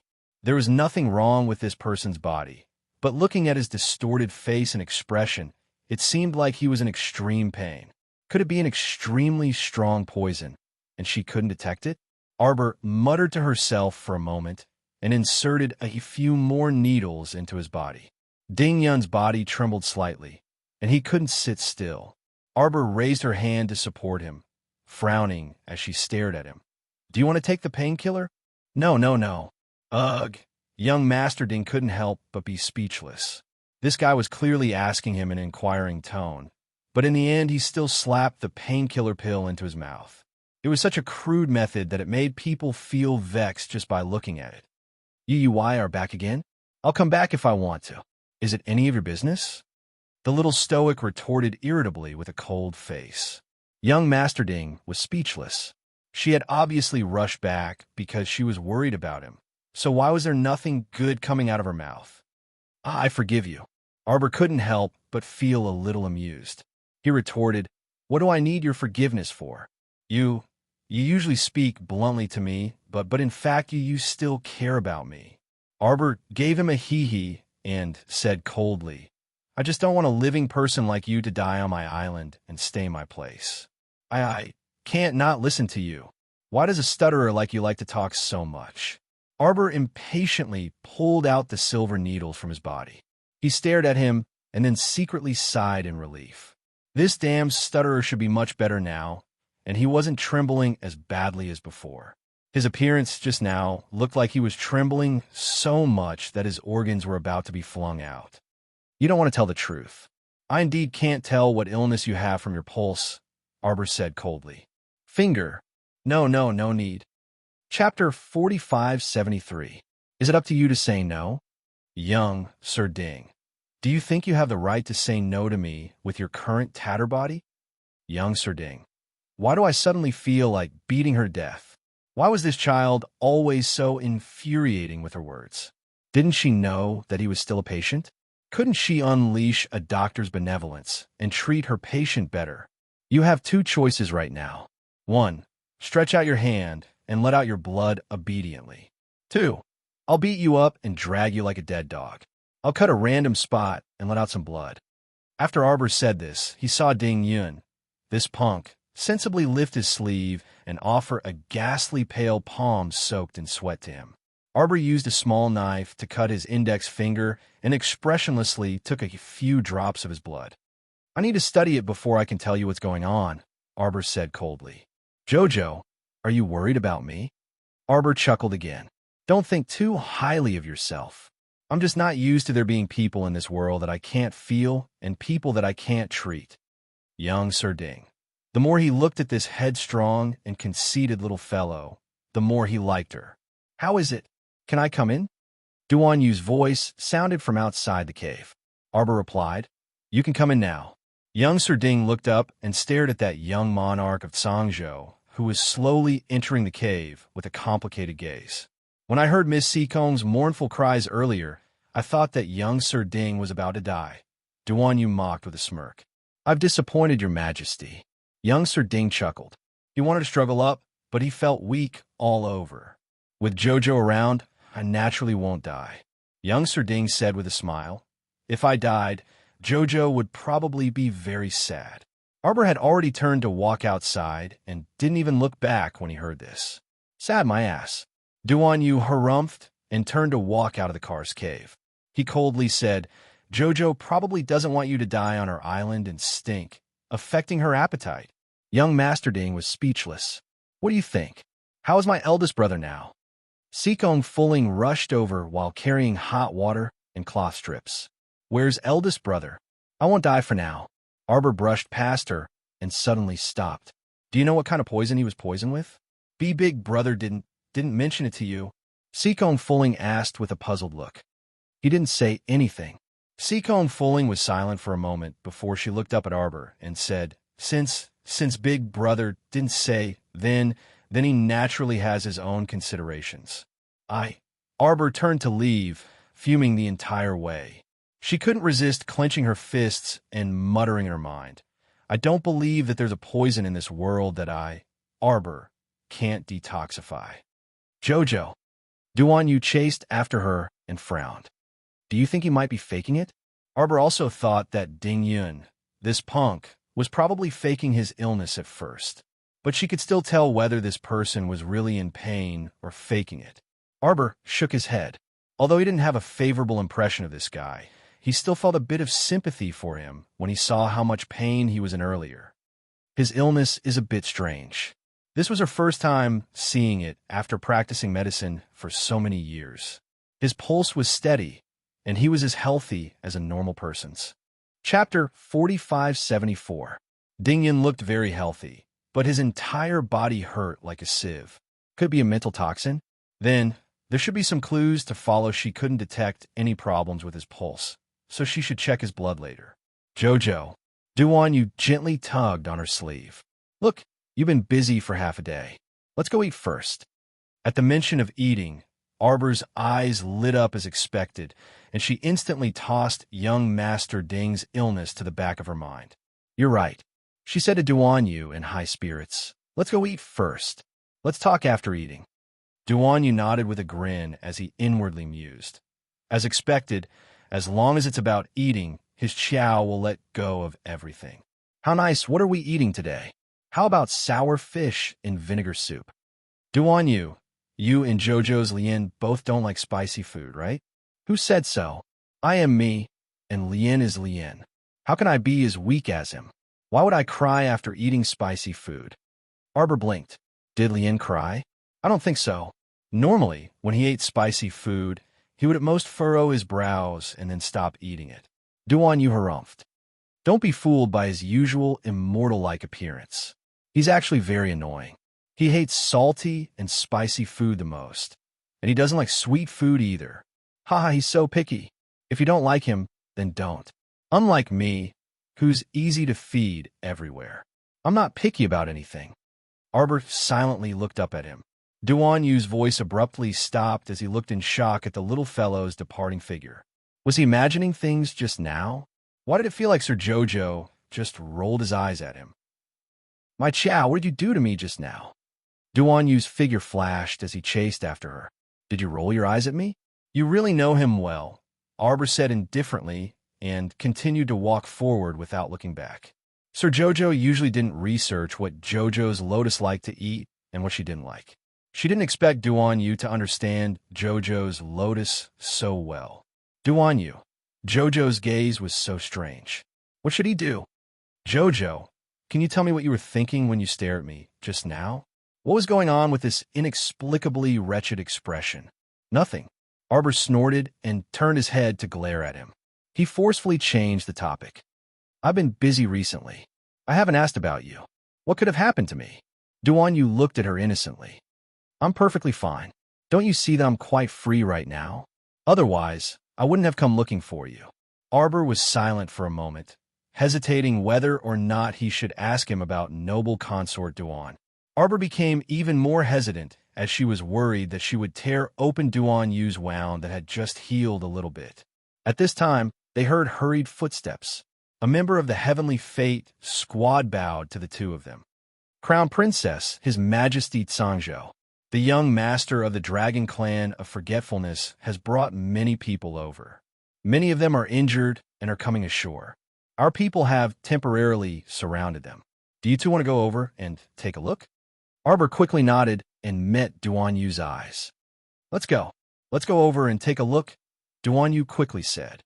The Dragon Clan of Forgetfulness's Dragon Clan had finally arrived. Who knew what the current situation was? Chapter 4575. When Arbor and Duan Yu rushed over, they immediately saw Long Huan dragging a group of people toward the shore with a disheveled expression. A young merman about 17 or 18 years old stumbled his way onto the shore. When he looked up, he just happened to meet Arbor's icy and apathetic eyes. This fellow shuddered in fright, and the trident in his hand fell to the ground with a clang, almost hitting his toes. Duanyu silently twitched his mouth and glanced at the little stoic beside him in amusement. The stoic face expressionlessly looked at the group in front of her, a faint trace of coldness on her lips. "What is it? Did your grandmother send people to kill your way back?" "Brother." Long Shangyun immediately ran over when she received the news. She didn't have time to bicker with the little stoic and hastily ran up to support the disheveled Long Huan, who seemed to have exhausted all his strength.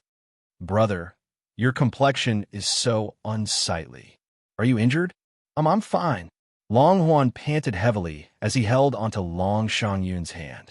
With great difficulty, he finally stepped onto the shore. Just as he stepped onto the soft snow, his entire body tilted and almost fell to the ground. Long Shangyun's brother caused a bit of a commotion. Arbor expressionlessly looked at them, and Wu Shuang and third young Master Fu, who rushed over after hearing the news, looked at each other and couldn't suppress the smile on their lips. "That's so strange.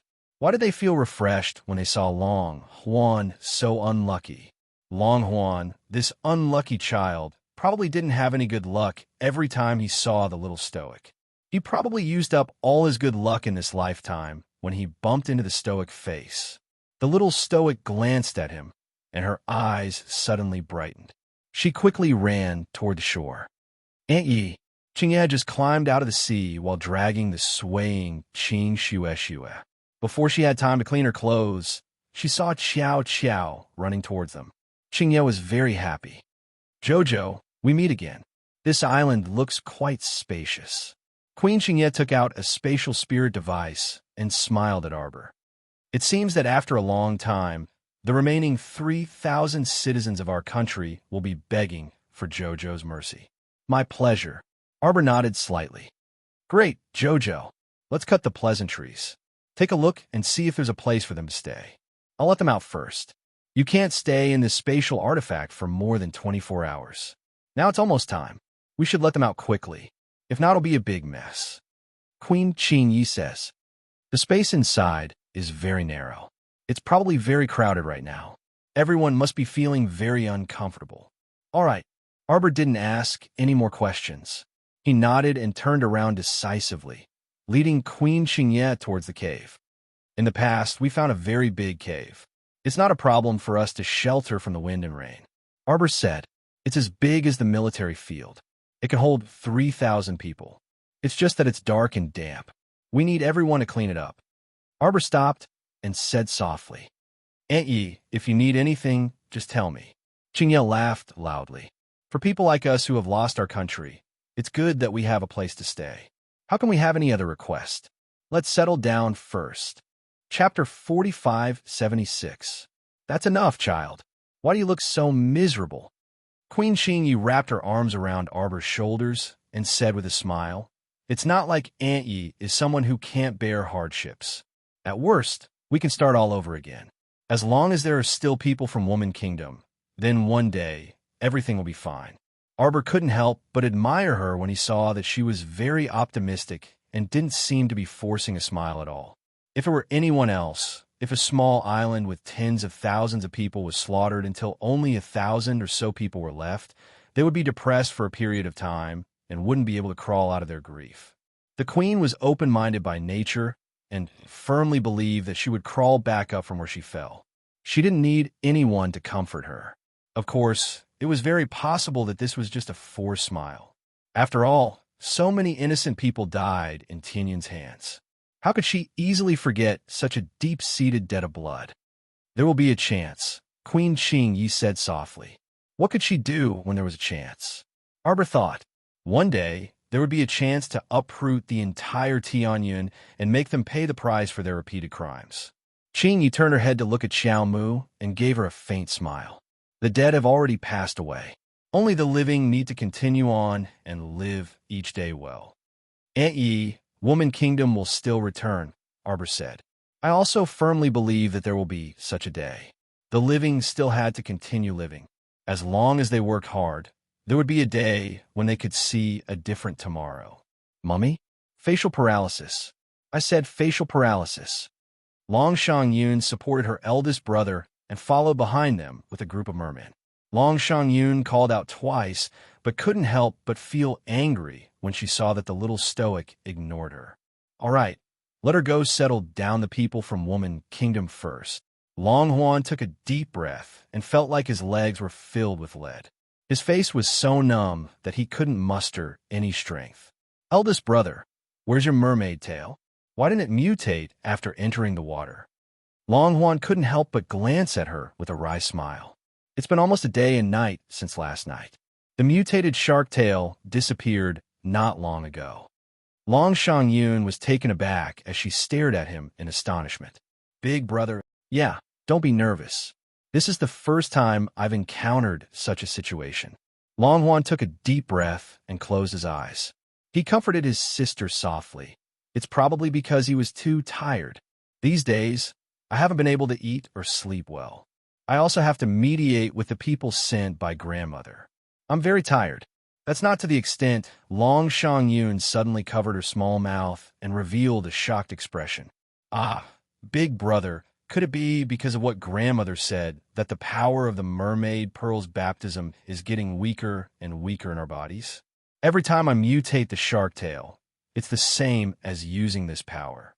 And because we don't receive the appropriate replenishment, this power will only weaken in our bodies until it's gone. Don't talk nonsense, Long Xie said with a serious expression. We are born mermen. The power of the merfolk is something that we should possess. Furthermore, through continuous cultivation, we can strengthen this power in our bodies. It has nothing to do with the baptism of the 10,000-year-old mermaid pearl. How can it have nothing to do with it? Long Shang-yun muttered softly. I heard grandmother say that our talent, growth, and future. Chapter 4577. It's all related to the baptism of the mermaid pearl. Long Shang-yun purposely lowered her voice and muttered. For example, the people of our previous generation are much more talented than us. It's said that the grandchildren of our next generation will be mentally retarded after losing the baptism of the mermaid pearl. Nonsense. Long Qian glared at Long Shang-yun speechlessly. Shang-yun, how can you believe the completely baseless words of the elders and grandmother? Long Qian shook his head. I can tell you clearly now. The baptism of the mermaid pearl will only improve the merfolk's physique and growth potential, but it's only an improvement and not a complete reversal. In reality, whether we succeed or not still depends on whether we work hard enough. Long Shang-yun pouted. I know, big brother.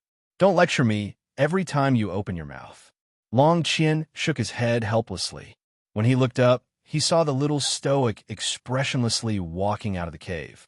Strangely, Prince Imo, who always stuck to her, wasn't here today. Behind the little stoic-faced cousin stood another young sir with a magnificent and extraordinary bearing.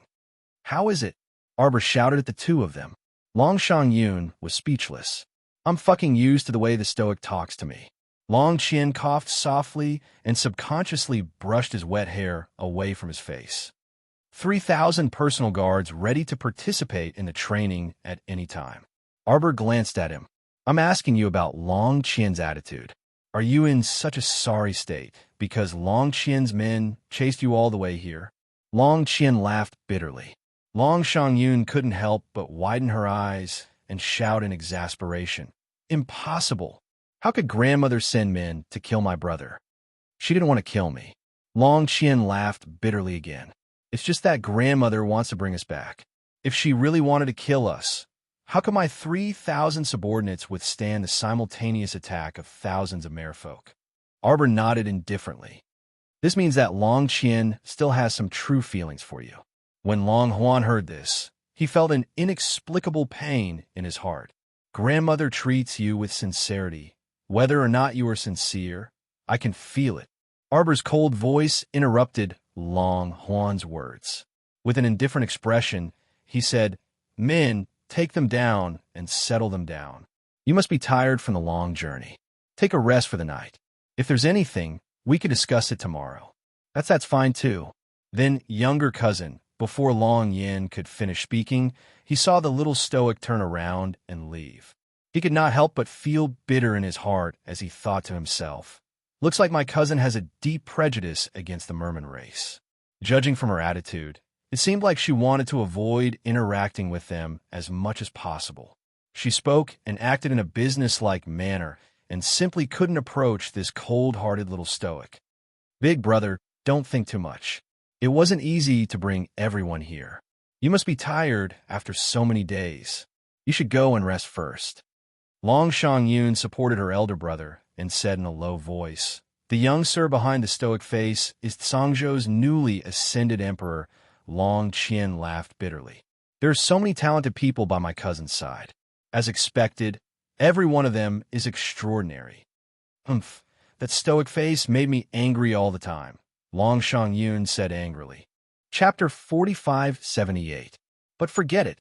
Seeing how her personality is, I won't bicker with her. Long Shangyun pursed her lips. This fellow was about the same age as her. She originally thought that after staying on the island for a while, she would be able to talk to her. Who knew that stoic usually didn't even bother to look at her when she saw her? She waited until she mustered up the courage to chat with her while blushing. In the end, she couldn't even say 2 sentences before it was over. That stoic had an ultimate trump card when it came to talking to people. That was, she could kill the conversation anytime and anywhere. She truly couldn't chat with her. If you chatted with her, you would only end up looking for abuse. How stifling. Arbor heard the siblings chattering away as they walked away, and he couldn't resist turning back to take a look. Duan Yu smiled and kindly reminded, "Jojo, sour fish soup with vinegar." Arbor's eyes lit up, and he quickly hooked his finger at him. "Let's call Big Brother and the Feng brothers and return to Paradise Planet to eat." "Okay." Duan Yu nodded with a grin. Big Brother and the Feng brothers should be at the large drill field behind the snowy ridge. The two then teleported to the snowy ridge drill field and walked around to check. Seeing that the soldiers of the 3 provinces were all training intensely, Xiao Mu nodded inwardly and had someone call Feng Chongqing and his brother over. "Where's my big brother?" Big Brother Mu was here just now. How did he disappear in such a short time? Feng Chongqing looked around in confusion and asked his younger brother, "Did you see Brother Mu?" "No, I was with you the whole time just now," Feng Chongfei mumbled. Feng Zhongfei muttered. Then he saw something in the crowd with his sharp eyes and pointed outside. "Big Brother is over there." Arbor turned to look and saw Mu Xingqian's back facing them, seemingly talking to someone. Arbor quickly walked over. When he got closer, he realized that Big Brother was standing face to face with Sikong Fuling, discussing something. Sikong Fuling's eyes were still moist with tears, and her eyes were a bit red. A strange feeling inexplicably flitted across Arbor's mind. Sikong Fuling and Big Brother? When did they become so familiar? Big Brother. The little stoic creased her brows and sprinted over, tugging at her eldest brother's clothes. "Let's go eat." "Jojo." Mu Xingqian turned to look at his sister and nodded with a smile. "Okay." Sikong Fuling glanced at Arbor and pursed her lips without uttering a word. Mu Xingqian said, "Miss Sikong, have you eaten? Do you want to come with us?" Arbor stood beside Mu Xingqian. He blinked and looked at his elder brother with a strange expression. Something was really wrong. Big Brother actually took the initiative to invite Sikong Fuling to have a meal together. Sikong Fuling glanced at Arbor and received the threat in that young lady's eyes. "You're dead meat if you dare to agree." She snorted and waved her hand. "I still have something to do, so I'll take my leave first. At least you know your place." Arbor thought to himself. He turned and tugged at Mu Xingqian. "Big Brother, let's go." They circled around to the back of the military field and put some distance between them before Arbor dragged them into the star domain. Mu Xingqian scratched his head. "Didn't we just eat casually? Why did we enter the star domain to eat?" Duan Yu couldn't help but chuckle. "Big Brother, you don't understand.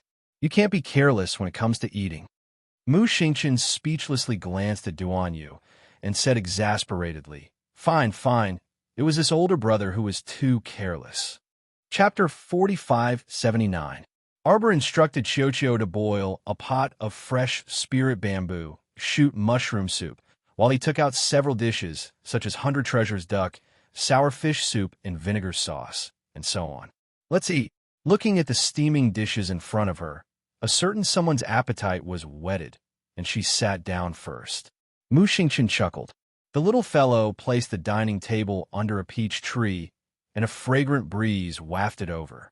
Eldest brother, you've been quite busy recently. Eat more. The little stoic warmly picked up several dishes for her elder brother. This moved Mu Xingqian immensely. His starry eyes looked at his younger sister with a gratified expression that said, "My younger sister has grown up and knows how to dote on others." Duan Yu secretly rejoiced. Why not? With his understanding of the little fellow, this fellow was so gentle right now because she definitely had a backup plan waiting for his older brother. Eldest brother, it's all thanks to you, Chongqing, and the others for helping with the collective training to kill the Heavenly Fate battle team. In the future, when we officially join the battle to kill the Heavenly Fate battle team, you guys absolutely have contributed greatly. Mu Xingqian said with a smile. Younger sister, this is what we should do. Feng Chongqing nodded. Everyone has a responsibility to deal with the Heavenly Fate battle team. There's no such thing as contribution. Eldest brother, are you very familiar with Xikong Fuling? Where Mu Xingqian was startled and instantly stopped talking. Weren't they talking about killing the Heavenly Fate battle team just now?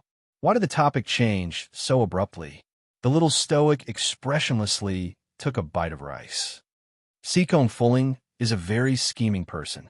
You can't tell what she's thinking. Eldest brother, you're simple and easily fooled. Don't be fooled by her. Mu Xingqian was exasperated.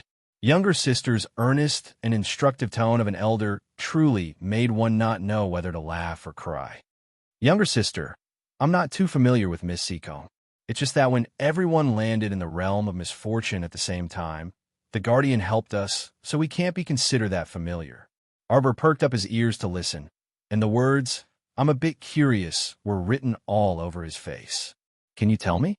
Eldest brother, Duan Yu truly understood the meaning of song. Before Arbor could speak, he asked with a grin, "And what is the realm of misfortune?" Oh, about that. Mu Xingqian didn't realize at all that Duan Ling Tian was trying to get information out of him. As soon as he started talking about his experience in the realm of misfortune, he immediately started talking bitterly. I see. Duan Yu nodded with a grin. In that case, eldest brother and that Miss Xikong have been through thick and thin. Mu Xingqian waved his hand. It's not that exaggerated. It's just brother-in-law, why are you here? Mu Xingqian suddenly raised his head and cried out in confusion.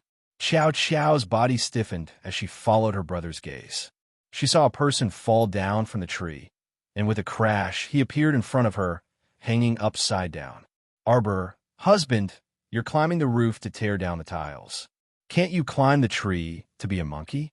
Duan Yu's brows twitched as he expressionlessly looked at a certain someone who had suddenly hung down and was swaying back and forth between him and Jojo. This person's head was tilted, and his jet black hair was disheveled. His sparkling phoenix eyes peered over from the mess of black hair and stared fixedly at the two of them. He looked at Duan Yu, then at Arbor. He looked at Arbor, then at Duan Yu. His expression instantly turned grave. Soon after, he fell down from the tree. Chapter 4580. Arbor hastily reached out to hug him, intending to embrace this flower-like husband.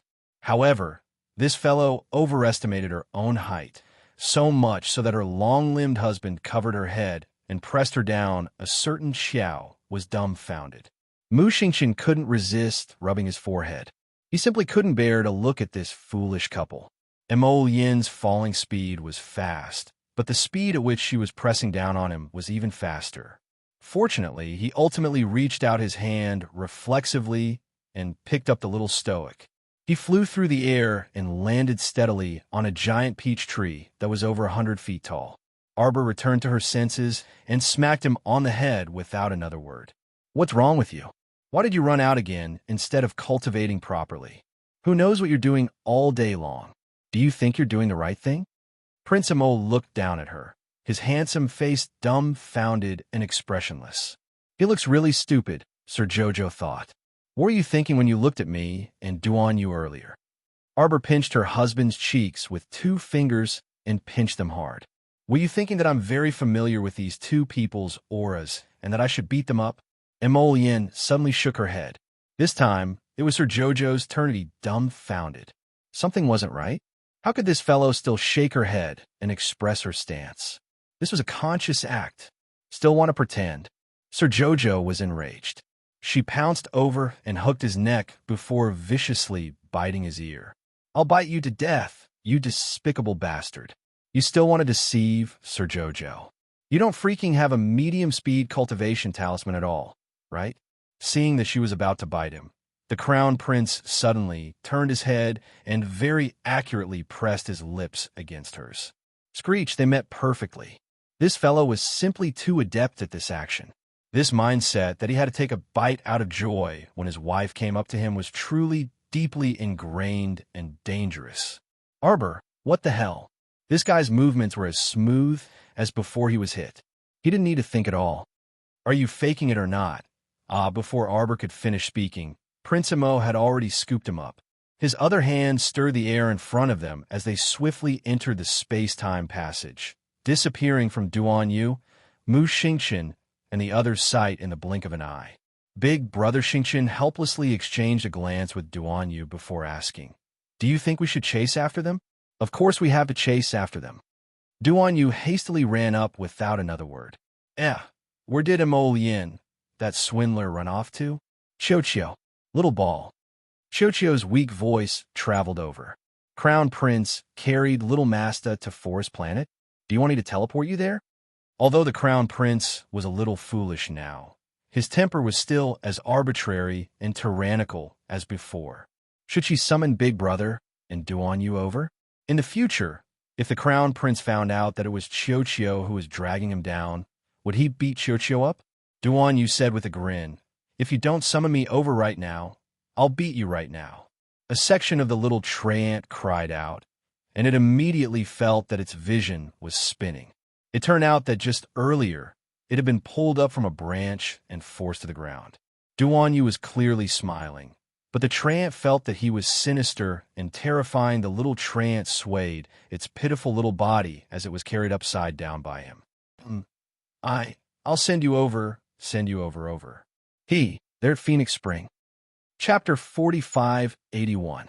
She didn't expect Duan Yu, this young man, to be so barbaric towards Qiuqiu, even though he looked handsome and refined.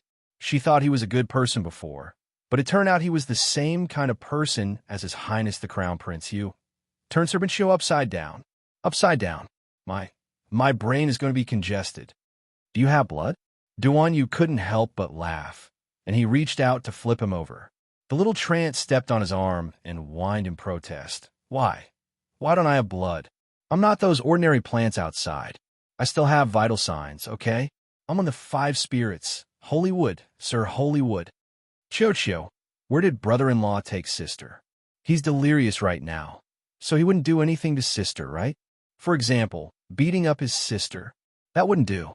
Even if Emolian, this guy, was delirious, as long as he dared to lay a finger on his sister, he would definitely settle this score. Don't worry, big brother. Qiuqiu pursed his lips solemnly.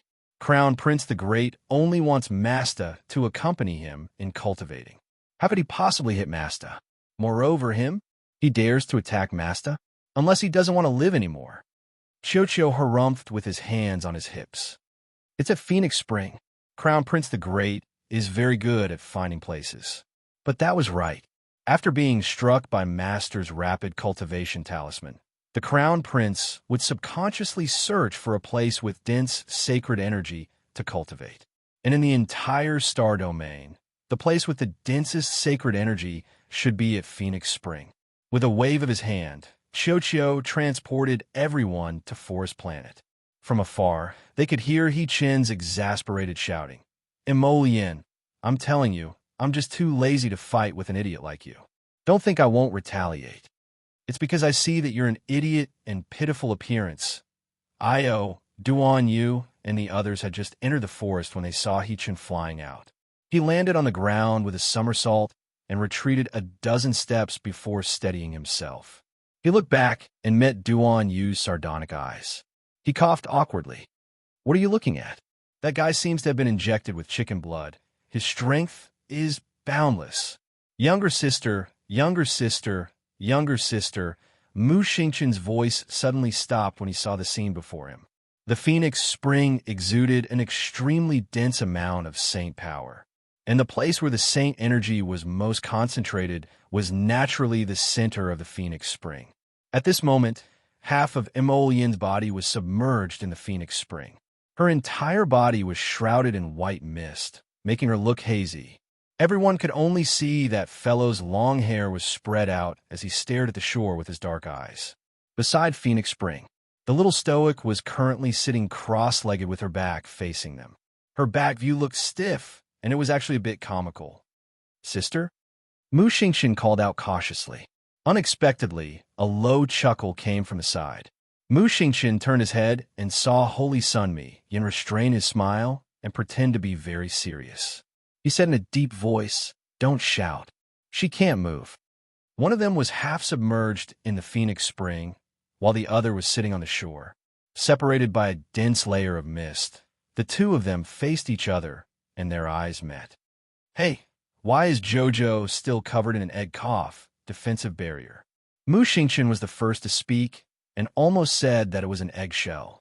The corner of He Chen's mouth twitched. "The saint energy here is dense. If she stays here for a long time, she naturally won't be able to endure it." Mu Xingqian, Chapter 45-82. So brother-in-law was the one who put this eggshell defensive barrier on her? He really was quite considerate. Brother-in-law? You Mu Xingqian cautiously glanced at Emolyen. "You trapped sister here?" Why do I feel like laughing when I see my sister's indignant expression? No, you must hold it in. If you laugh out loud, he'll be done for. Duan Yu curled his lips in amusement. He quickly ran to Arbor and squatted down to face her. "Jojo, did that swindler Emolyen use her sacred power to seal you inside the defensive barrier?"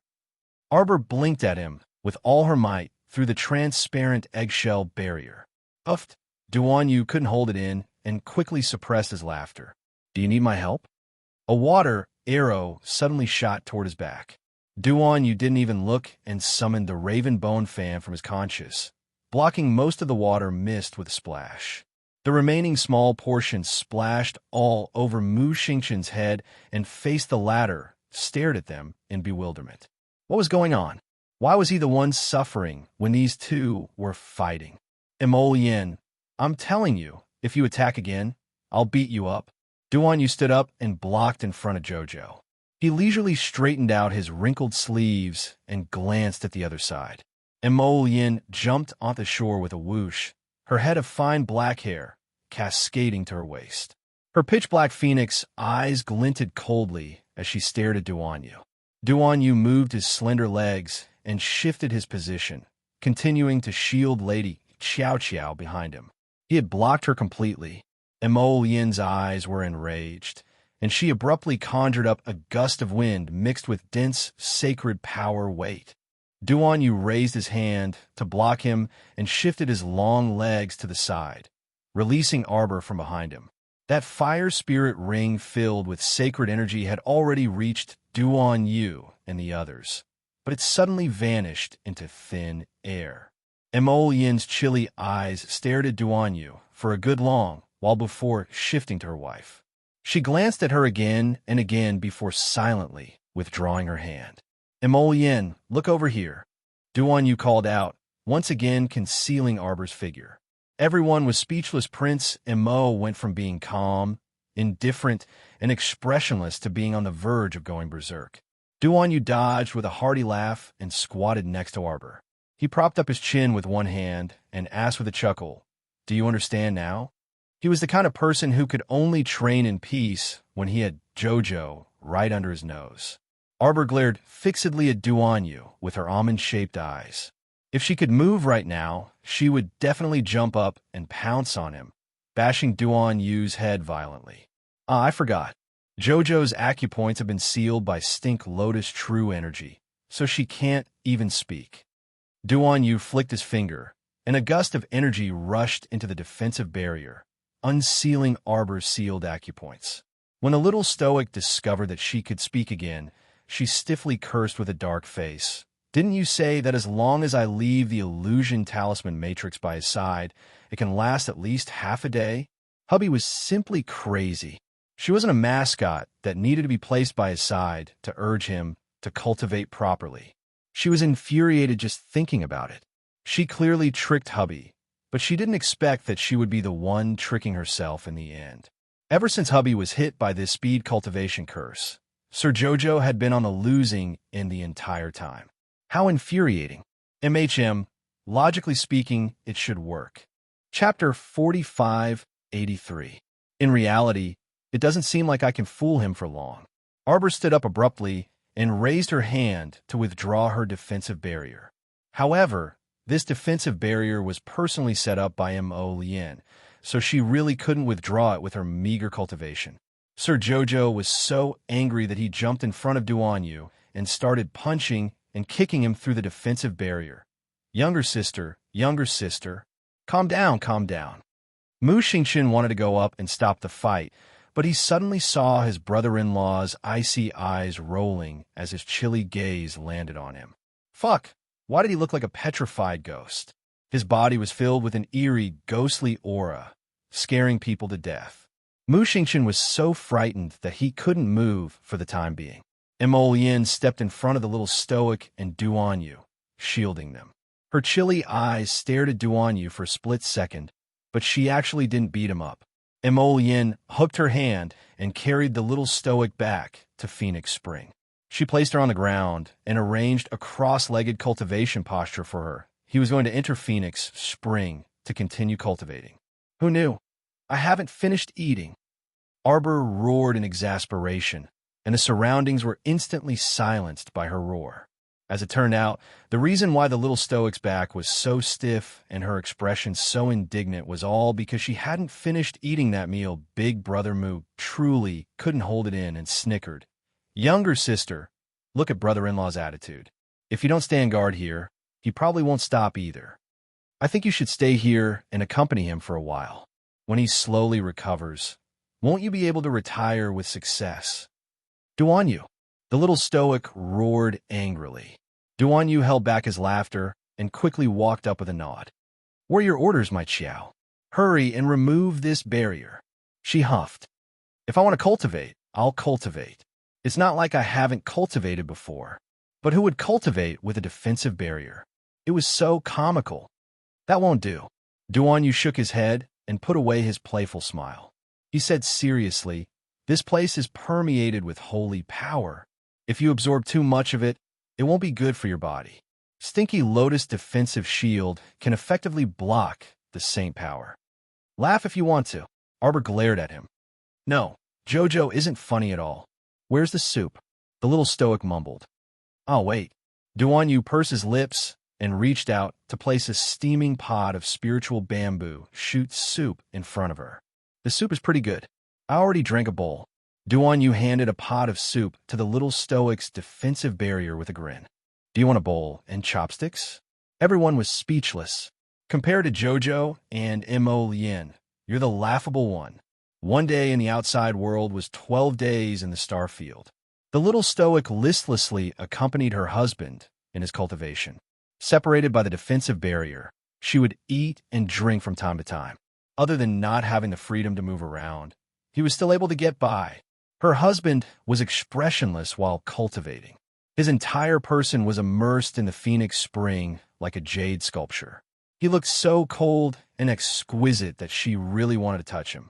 The young crown prince consort propped her chin on her hand as her dark eyes darted back and forth. Her gaze would occasionally linger on her husband. Jojo. Duan Yu appeared next to her with a grin while carrying a lunchbox. I can take you out today. Arbor rolled his eyes at him. I'm not lying to you. He waved his hand and removed the defensive barrier on her body. The little stoic immediately jumped up and patted the non-existent dust off her body. Chapter 4584. Arbor looked up at Duan Yu and pursed her lips. Then, she surreptitiously cast a glance in her husband's direction. Don't worry, he's truly sunk into a cultivation state now, so it's very difficult for him to pull himself out like before, Duan Yu said with a smile. Don't worry, he really won't be able to pull himself out of a cultivation state for a while. As expected, her husband didn't react at all. The little stoic was instantly delighted, and she said briskly, since there's an abundance of holy energy circulating around husband, does this mean that he can really stabilize his cultivation realm after this closed-door cultivation? Duan Yu harumphed. He was about to break through to the late-stage divine, venerable realm previously. However, a large part of the reason why his cultivation soared so rapidly was due to the ancient seal in his body. Arbor had heard a little about the ancient lotus seal in Mo Lian's body. Duan Yu said, "This ancient seal is a good thing. Unfortunately, if he can't absorb all of it for his own use," he paused and said, "if it rejects the holy energy in his body, then it'll be troublesome. Forget it. He knows what he's doing." Duan Yu glanced at the worried little stoic and said with a smile, "You still don't believe him? With his abilities, he'll naturally be fine. It's just a matter of time. Moreover, the late-stage divine venerable realm can't be stabilized in 1 or 2 years. Even if he used your strange talisman this time, he probably won't be able to completely stabilize this time. We still have to continue pushing forward." Duan Yu sighed and said, "It's not like you don't understand him. With the current situation, he simply can't settle down." Arbor paced back and forth beside Duan Yu until Duan Yu was exasperated. He couldn't resist grabbing her. "All right, stop pacing back and forth. You're making me dizzy. Jojo, don't you still have us no matter what happens? What are you worrying about? Let's go out first and let him cultivate here alone for a period of time. During this time, don't enter the star domain again and let him sense your familiar aura. Otherwise, this guy's brain will go haywire and he'll forcefully pull himself out of his state to see you. Not only will all our previous efforts be wasted, we might even injure ourselves." Arbor quickly nodded and obediently agreed. He obediently left the star domain with Duan Yu. Second sect leader. Arbor looked expressionlessly at Senior Fine Light, who was rushing towards her. "Second sect master, where have you been for a day and a night? Why haven't I seen you yet?" Second generation sect leader. "Let me tell you, I have created a very practical spiritual artifact. If there are enough materials, I can mass produce it." Mi Guang proudly took out an axe from his back. "This spiritual weapon can change into 3 forms: sword, saber, and axe. How about it? Not bad, right? You want to sell to the soldiers of the 3 prefectures." Senior Scattered Light blinked his dog eyes. "How is it? The quality is good, right?" Arbor nodded. "I can help you sell it, but 1/3 of the money will be used for the maintenance of the sect." Duan Yu's mouth twitched. Second sect leader. "Who is so stupid to follow Mi Guang and call me second sect leader?" Arbor pondered inwardly as she looked towards the source of the voice. She saw Commandery Princess Wu Shuang leading a group of people toward her with a grin. "Huang, he is here." Arbor's eyes involuntarily lit up when she saw the face of the woman beside Commandery Princess Wu Shuang. Second sect leader. Chapter 4585. Second generation sect master. A rippling cry, full of emotion, caused Arbor's small body to involuntarily tremble. He looked up and saw Chen Shi and Lu Zheng running over with smiles on their faces. Behind them were more than 20 excited disciples, and they all gathered around with a whoosh. "Hurry and greet the second-generation sect master." Chen Shi waved his hand with a chuckle and turned to say to Arbor, "Second-generation sect master, these are our Xuanji school's first-generation disciples. We've already found 70 to 80 people, and we've more or less found some clues about the remaining ones. Some of them are far away in the holy domain. Just summon them here when the time comes. Some of them are in closed-door cultivation and probably won't come out in the near future." Lu Zheng nodded repeatedly. "There are only 2 disciples, and there's no news of them now. I've asked around, but no one can clearly say where they went." Arbor glanced at the 2 expressionlessly. Pretty efficient. It was indeed pretty good. The little stoic tossed this fraudulent search mission to Chen Shi and Lu Zheng. She originally didn't expect them to be able to find many people. After all, who the hell knew where those first-generation disciples were scattered right now?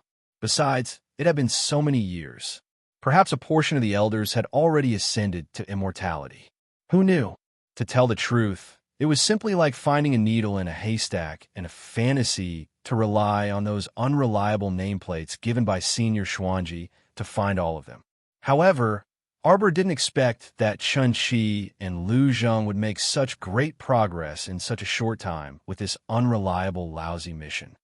Greetings, second-generation sect master.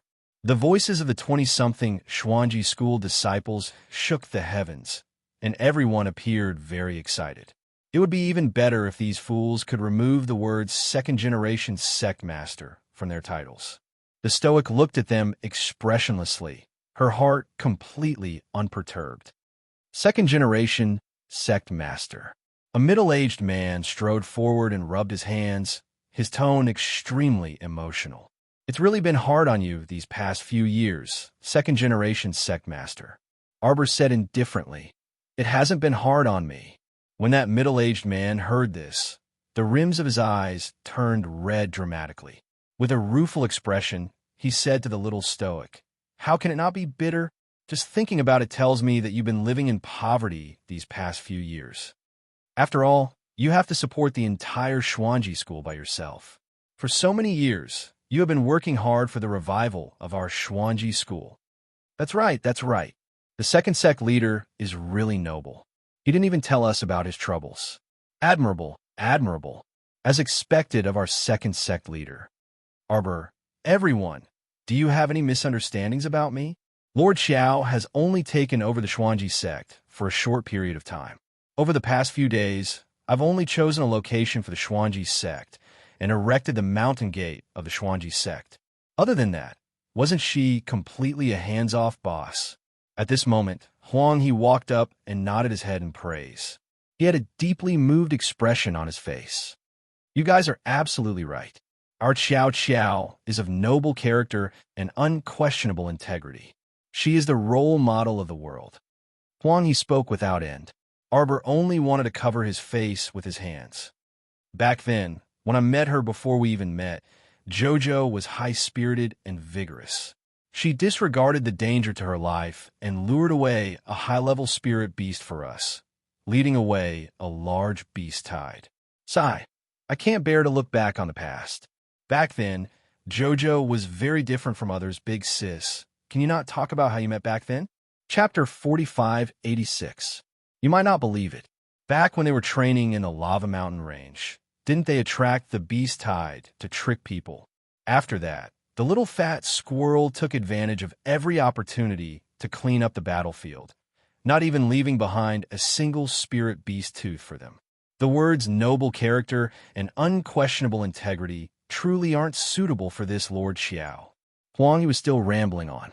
The more Chun Chi, Lu Zheng, and the other Xuanji sect disciples listened, the more moved they were. They completely didn't notice that Duan Yu, He Chun, and the others were twitching their mouths. The more serious Jojo appeared on the surface, the more his heart crumbled. According to their understanding of this little thing, she simply wouldn't be so kind-hearted as to lure away the beast tide or whatever. Perhaps this little fellow was using the beast tide to trick people. Judging from her serious expression, she probably wanted to slap Huang He to death and yell at her to shut up while she was at it. Shut up, Huang He. Don't make wild guesses about this Lord Xiao. You freaking constructed a lofty and imposing image of me in your heart. But in reality, that's not the case at all.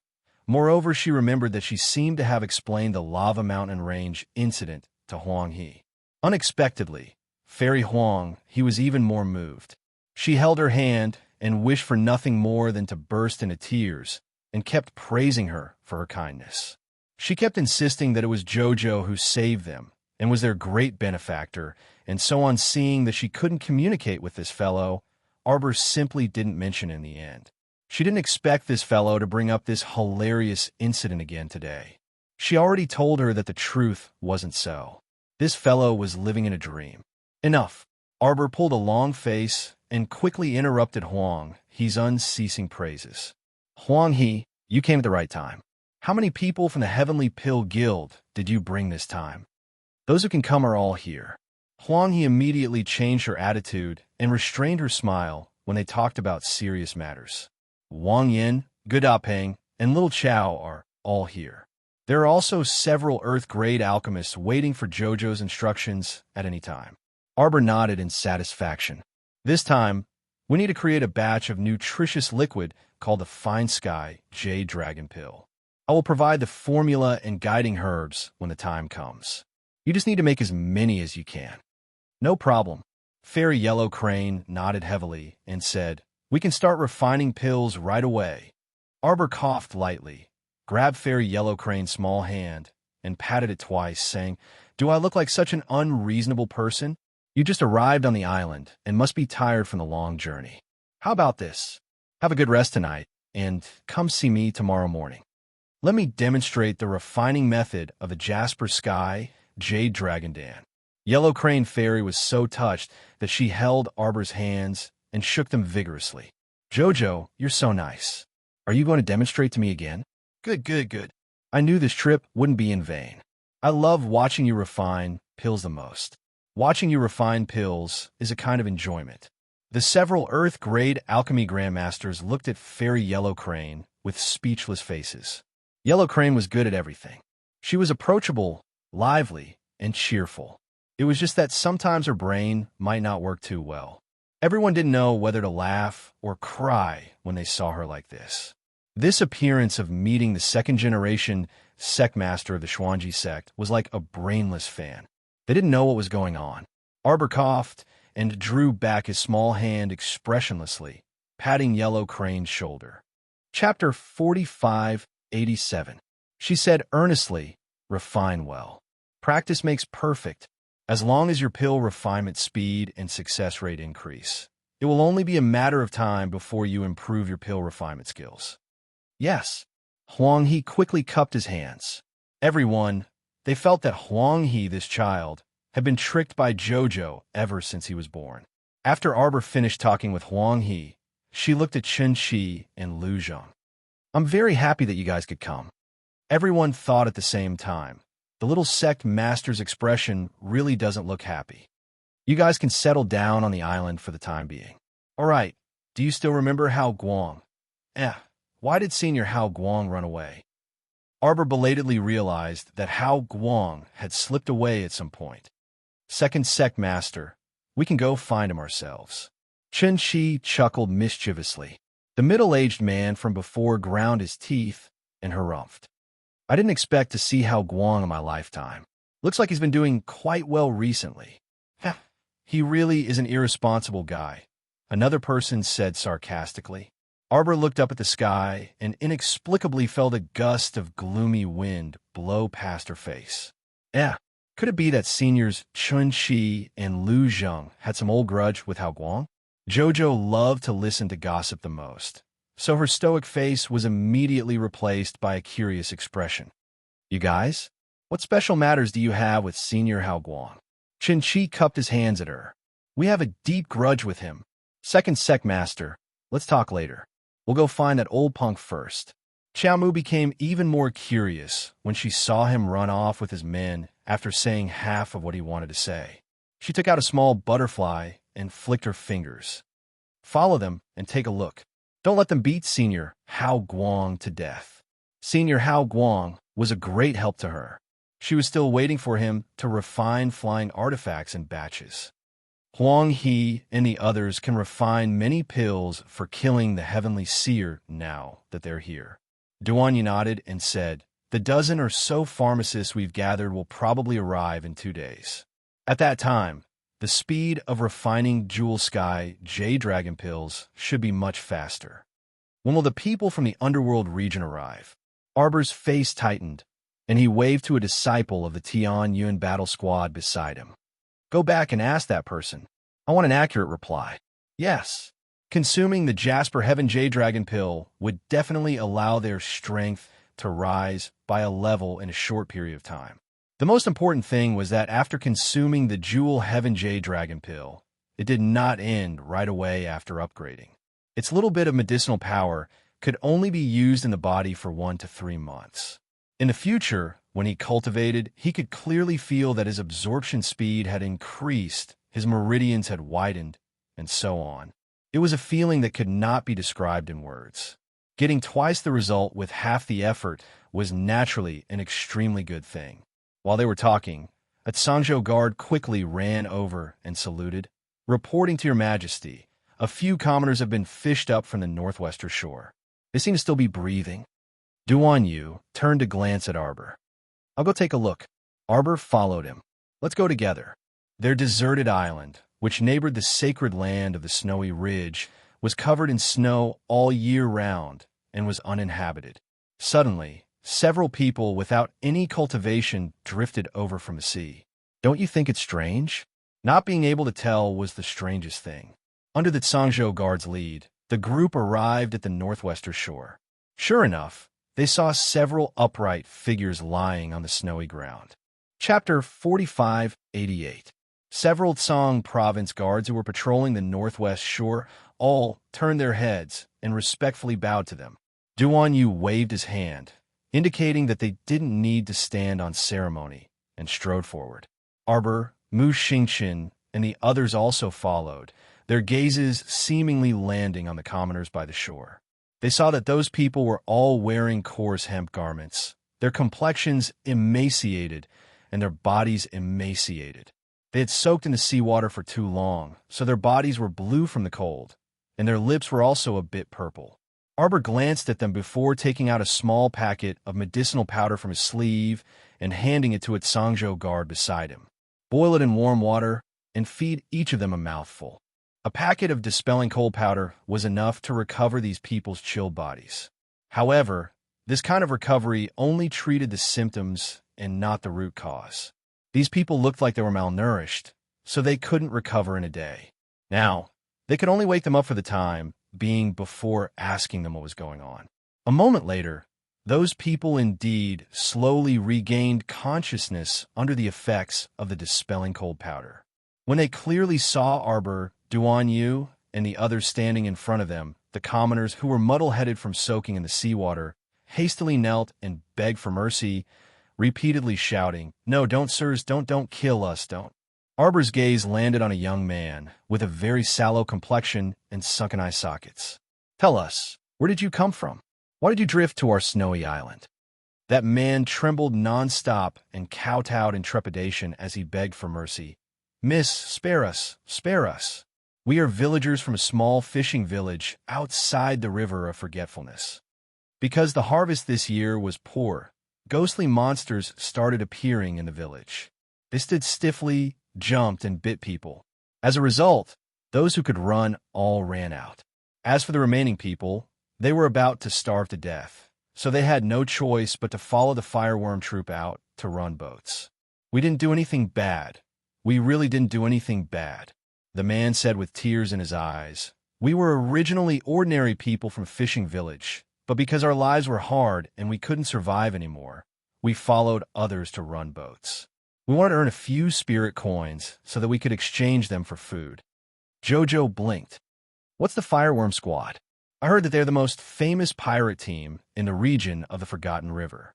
They always like to take advantage of the time when the sky is about to turn dark to come out with their pirate ships to rob and intercept the nearby merchant ships." At one time, he was extremely savage, Duan Yu said in a low voice. However, because they intercepted the Morning Sunlight Pavilion's fleet from the Great Shang of the Divine Province, they were counterattacked once by the Morning Sunlight Pavilion, and their vitality seemed to be greatly damaged. "I didn't expect them to move out again after a few days of peace," Arbor replied with an "oh," and looked at the shivering people with an indifferent expression. "Since you joined the pirate group, why did you end up in the sea?"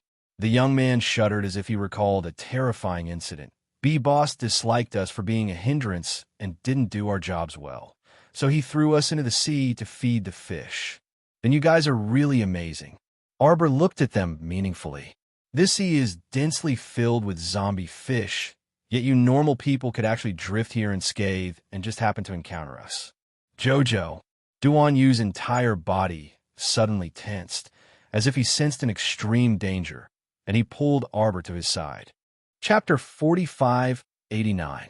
At the same time, that young man with a sallow complexion and sunken eye sockets suddenly shuddered and abruptly exploded. The loud boom was accompanied by a pungent and unpleasant smell. The air was instantly filled with a putrid stench, and the patter of yellow powder drifted toward everyone like a continuous drizzle. Duan Yu flicked his sleeve to disperse a cyclone in front of him and pulled the little stoic behind him before coldly gazing over. They dodged in time, and their movements were extremely swift. By the time Duan Yu spoke, Ma Jiechen, Mi Yin, and Feng Chanqing had already set up a defensive barrier. They finally managed to dodge the attack without mishap and kept the drifting yellow powder 3 feet away. Arbor poked his head out from behind Duan Yu and expressionlessly raised his hand. The blue spiritual cleansing fire burned over, but everyone clearly saw that the yellow powder continued to multiply under the blue spiritual cleansing fire. There were still hundreds to thousands of floating yellow powder floating in the air, and they could be clearly seen with the naked eye. Xiaomu made a prompt decision and took out the realm of misfortune. With a casual swipe of her hand, she absorbed all of the yellow powder inside. Only then did everyone heave a sigh of relief, but the expression on their faces was not relaxed at all. 8 layers of the blue spiritual cleansing fire actually can extinguish these yellow particles, Duan Yu said gravely. We have no idea what these things are. The venerable peach blossom immortal nodded. It looks like the heavenly fortune has come up with a new trick again. Everyone looked over and saw that the people they fished up from the sea were all smashed to pieces and couldn't be more dead. Arbor's expression was grave, and a trace of chilliness hung on his face. He flicked out the heart of misfortune, and that pitch-black bead with an inky luster slowly rose up. It emitted a myriad of black lights that slowly condensed into a black light screen in the air. The light screen rippled, and the myriad of black lights gently undulated like water ripples. The scene in the realm of misfortune was like an unfurled painting that slowly flowed down. Shadows appeared on the black light screen, moving slowly along with the running of the human figures. Everyone looked over. On the screen, several disciples of the City of Shadows were running madly on a vast expanse of land. Every one of them was covered in dirt, and their bodies were covered in wounds. Their complexions were sallow and emaciated, and they were in a sorry state. It was obvious that he had been tortured to death in the realm of misfortune and was on the verge of death. Speaking of which, there were about 20 to 30 City of Shadows disciples who were captured and sent to the heart of misfortune. However, after this period of tempering, the realm of misfortune had completely shattered their hopes in life. The remaining few should be the strongest disciples in the City of Shadows. They had lived the longest and fought for their lives the longest. However, after being tempered by thousands of killings in the realm of misfortune, no matter how strong a person's will was, their willpower would be almost completely worn out. Arbor remained silent as he stared at the City of Shadows disciples who were forced to run forward by the dark yellow particles. Hand over a strand of your life soul and submit to me. A City of Shadows disciple looked up at the sky like a startled bird. Who are you? The remaining 5 City of Shadows disciples didn't waste any words and directly handed over a strand of their life souls. They gritted their teeth and continued running forward. Arbor raised her hand, and the 5 strands of life souls immediately flew into her palm. Chapter 4590. At the same time, the 5 people heard a painful scream, and they immediately turned back to look with trepidation. They saw that a yellow powder had unfortunately landed on the left cheek of the companion who had asked the question earlier. Within a few minutes, his face started to fester with pus. Streams of putrid pus flowed down his face, bubbling and bubbling as they flowed down in a terrifying manner. The 5 City of Shadows disciples were so frightened that their limbs stiffened, but soon they discovered that a transparent barrier had been erected around them. He didn't know when it was erected around his body, but it blocked all the powdery yellow particles outside of his body. The 5 people's pupils contracted as they watched the fine, sand-like yellow powder slowly spin upwards in the air as though it was lifted by a large, invisible palm. It drew an arc in the air and spiraled in circles, forming a whirlwind that didn't miss a single particle as it spun gently in the air. Just like a sentient, living creature, they were easily controlled by someone. The five people looked at each other in dismay before looking at their companion, who was blocked outside the transparent barrier, and the hand he extended to them for help. Then bit by bit, like sand flowing down, his body turned into pus bit by bit. The dark brown liquid seeped into the thick soil beneath their feet. The five people clearly saw that the normal soil color turned black in a few breaths. The mutated soil extended all the way forward. Duan Yu, He Chun, and Arbor's expressions changed at the same time, and their gazes turned grave. "What the hell is this thing?" Feng Zhangqing asked. "I'm guessing that it should be the medicine men newly developed by the Heavenly Fate dynasty." Arbor's expression was very unsightly as he turned to Duan Yu and said, "We need to inform this news and let all the city lords know about it." The message was passed down layer by layer, and the defense work was done. These medicine men are so powerful. If the Heavenly Fate dynasty uses them to attack cities and plunder lands, wouldn't they be invincible? Feng Zhangfei couldn't resist exclaiming. Arbor nodded gravely. If they really produce large batches of these medicine men, it will indeed be troublesome. I don't think it's possible to sell it in large quantities. Duan Yu glanced at her placatingly. If they really had the power to destroy a city, they could have used it when they attacked Joe City back then, right? Arbor thought for a moment and nodded.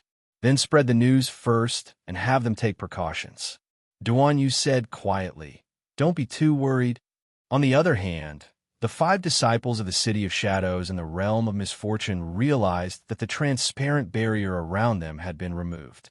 He immediately knelt down uneasily and worriedly, bowing towards the southeast. "Thank you for saving my life, Master." At this moment, they already understood that the person who saved them was definitely the owner of the realm of misfortune. With a flip of his hand, he could summon clouds and rain with a flip of his hand. In the realm of misfortune, that person was a godlike existence. He could control everything in the realm of misfortune. Arbor stored the 5 life spirits into a soul-locking ring and into his consciousness. She then said to the 5 of them, "Train in the realm of misfortune for a while longer. When you break through to the God realm, I will release you." She casually tossed a bottle of Jewel Sky Jade Dragon pills to the 5 of them and said aloofly, "Remember, don't touch those yellow medicinal powders." "Yes, Master." Chapter 4591. Crack, crack. The sound of the heavy whip kept ringing out. All the onlookers on the deck were as silent as cicadas in winter. No one dared to speak. Mu Xiaoxiu even rubbed the corner of her clothes and stood beside Mu Qingya with her head lowered. She was trembling so much that she could barely stand. Big sister," she called out pitifully. Her voice was as soft as a mosquito, and it was so broken that it revealed a sense of heartbreak. It was as if she was really heartbroken right now. Zhao, he really wanted to go up and gently hug his little junior sister and gently tell her not to be afraid. However, there were many Heavenly Fate sect disciples standing around watching them. Zhao, Yi, and Gui Xuan could only stay where they were and couldn't move around freely on the deck. Big sister, Mu Xiaoxiu, said softly, "Just give in and beg for mercy." Mu Rochuan was tied to a wooden post at the bow of the ship. Because of the whipping, her clothes were almost completely torn. She had already lost her cultivation and couldn't circulate her energy to defend herself like ordinary cultivators. At this moment, the whips landed on her body again, and each time they landed, she was injured again and again. After 50 lashes, Mu Rochuan spat out blood. She was a little confused and almost fainted. "Rochuan." Mu Qingya finally moved from the stool and stood up. "Enough," she said angrily to Red, who was personally holding the whip. "Stop. Hall Master Gong. Rochuan already knows her mistake.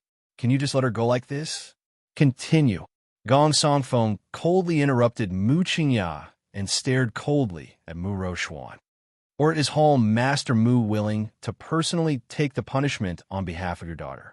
Mu Qingya was silent for a moment and didn't say anything. Gong Songfeng couldn't help but sneer. It seems that Hall Master Mu isn't as protective of your daughter as I thought. Mu Qingya sneered. Hall Master Gong really knows how to joke. Qingya is just an ordinary person. How can she withstand 100 lashes from your elite disciple? Hong Yi cracked the whip with a grin and turned to look at Mu Qingya. Since you're so close to your daughter, why don't you take the punishment on behalf of your daughter and let Hall Master Mu take the remaining 50 lashes? Mu Qingya's lips twitched with a fake smile. Redcoat really knows how to joke. Looks like you're not willing. Hong Yi blinked her eyes with a smile and clicked her tongue. I didn't expect Hall Master Mu to be such a heartless person. Mu Qingya clenched her fists tightly and suppressed the dissatisfaction and anger in her heart. She forced a smile and said, Hall Master Gong, my daughter was in the wrong this time. However, she is, after all, young and ignorant. Hall Master Gong and Vice Hall Master Meng, please give this Hall Master face and spare her this once. Rules are rules. Gong Songfeng sneered. Since you've already joined us, you should abide by the rules of the organization. You must obey the orders of your superiors. Don't ever touch anything that you shouldn't do. Mu Qingya's face twisted. But since Mu Rochuan dared to make the decision and release the human medicated bomb without permission, Gong Songfeng said coldly. Gong Songfeng looked at Mu Qingya coldly and said, then she must take full responsibility for this matter. Do you think it's over after this punishment? The human medicated bomb is such a rare resource that the organization has only successfully developed 10 of them. Chapter 4592. But now, she wasted 5 of them in one go. She even exposed our plan in advance. According to the little crown princess's temperament, she will definitely take this matter seriously and make arrangements as soon as possible. Now that the 3 provinces have received news that we have such a trump card in our hands, what do you think they will do? Mu Qingya's expression was ugly as she turned to look at the silent Mu Rochuan with her eyes closed. Hong Yi began to whip her again. Mu Xiaoxue had a pained expression as she bit the handkerchief in her hand and murmured, Sister, sister, don't hit her anymore. Hong Yi suddenly turned around and smiled seductively at the little girl. Hong Yi patted the whip in her hand and tilted her head to look at Mu Xiaoxue coquettishly. Why don't you do it instead? You two have such a deep sisterly relationship. Take 2 lashes for your sister and fulfill your fate. Mu Xiaoxue froze in place. Hong Yi gave a look to the Heavenly Fate sect disciples beside her. Those disciples stepped forward and tried to grab Mu Xiaoxue's arm. Mu Xiaoxue screamed in fright and knelt in front of her mother's chair, burrowing into her arms. Mother, mother, what are you doing? Mu Qingya was like an angry lioness as she immediately shielded Mu Xiaoxue in her arms and slapped away the hands of the Heavenly Fate sect disciples. She roared angrily. Let's see who dares to touch my Schwer. TSK, TSK, TSK. Hong Yi swung the black whip in her hand. This is called deep mother-daughter relationship. I thought I was seeing things. I didn't expect Hall Master Mu to be so biased as a mother. Mu Qingya seemed to realize something as she quickly steadied Mu Xiaoxue and looked awkwardly at the disheveled Mu Rochuan. However, Mu Rochuan didn't open her eyes from beginning to end and only bit her lips tightly. After dozens of lashes, there wasn't a piece of unharmed flesh on her body, but she didn't utter a single word. Hall Master Mu, you didn't lie to us, did you? Is it really eldest Miss Mu who released the human medicine bomb? Of course. Mu Qingya's voice suddenly changed. She shielded Mu Xiaoxue, who was trembling in her arms, and said sternly, Why are you suspecting Hall Master Gong? Don't you know the relationship between Mu Rochuan and Arbor? Ever since Arbor stepped into the Mu family's house, Mu Rochuan has been jealous of her and tried to plot against her time and time again. These things are all well-founded and can be investigated. Also, Mu Qingya gulped and continued. Because of Arbor, Mu Rochuan lost all her cultivation and her arms were broken. Now she's disabled. How could she not hate her to the core? This child's thoughts went astray for a moment. He secretly learned about the Underground Hall's Medicine Man bombs and wanted to use them to destroy Arbor in one fell swoop. Redcoat smiled and rubbed her palms together. The story is really well made. That's enough, Hall Master Moo. Now that the punishment is over, you can drag your good daughter back after the punishment is over. Then, she continued with the remaining 50 lashes. Mu Xiaoxue didn't dare to pretend anymore and didn't say a word from beginning to end. The mother and daughter curled up in a corner and counted like quails. They watched as Mu Rochuan was taken down from the wooden pillar on the verge of death after the 100 lashes. Sister, Mu Xiaoxue cried and pounced forward. Chapter 4593. Hong Yi glanced at her in amusement and curved her thin lips at her. All right, stop acting. You don't look like sisters at all. I told you to stand out and take a few whips for your sister, but you weren't willing. Can't we be a little more realistic? She was so ugly, not at all like that stoic face. Stoic face was really an honest little girl. If she liked someone, she liked them.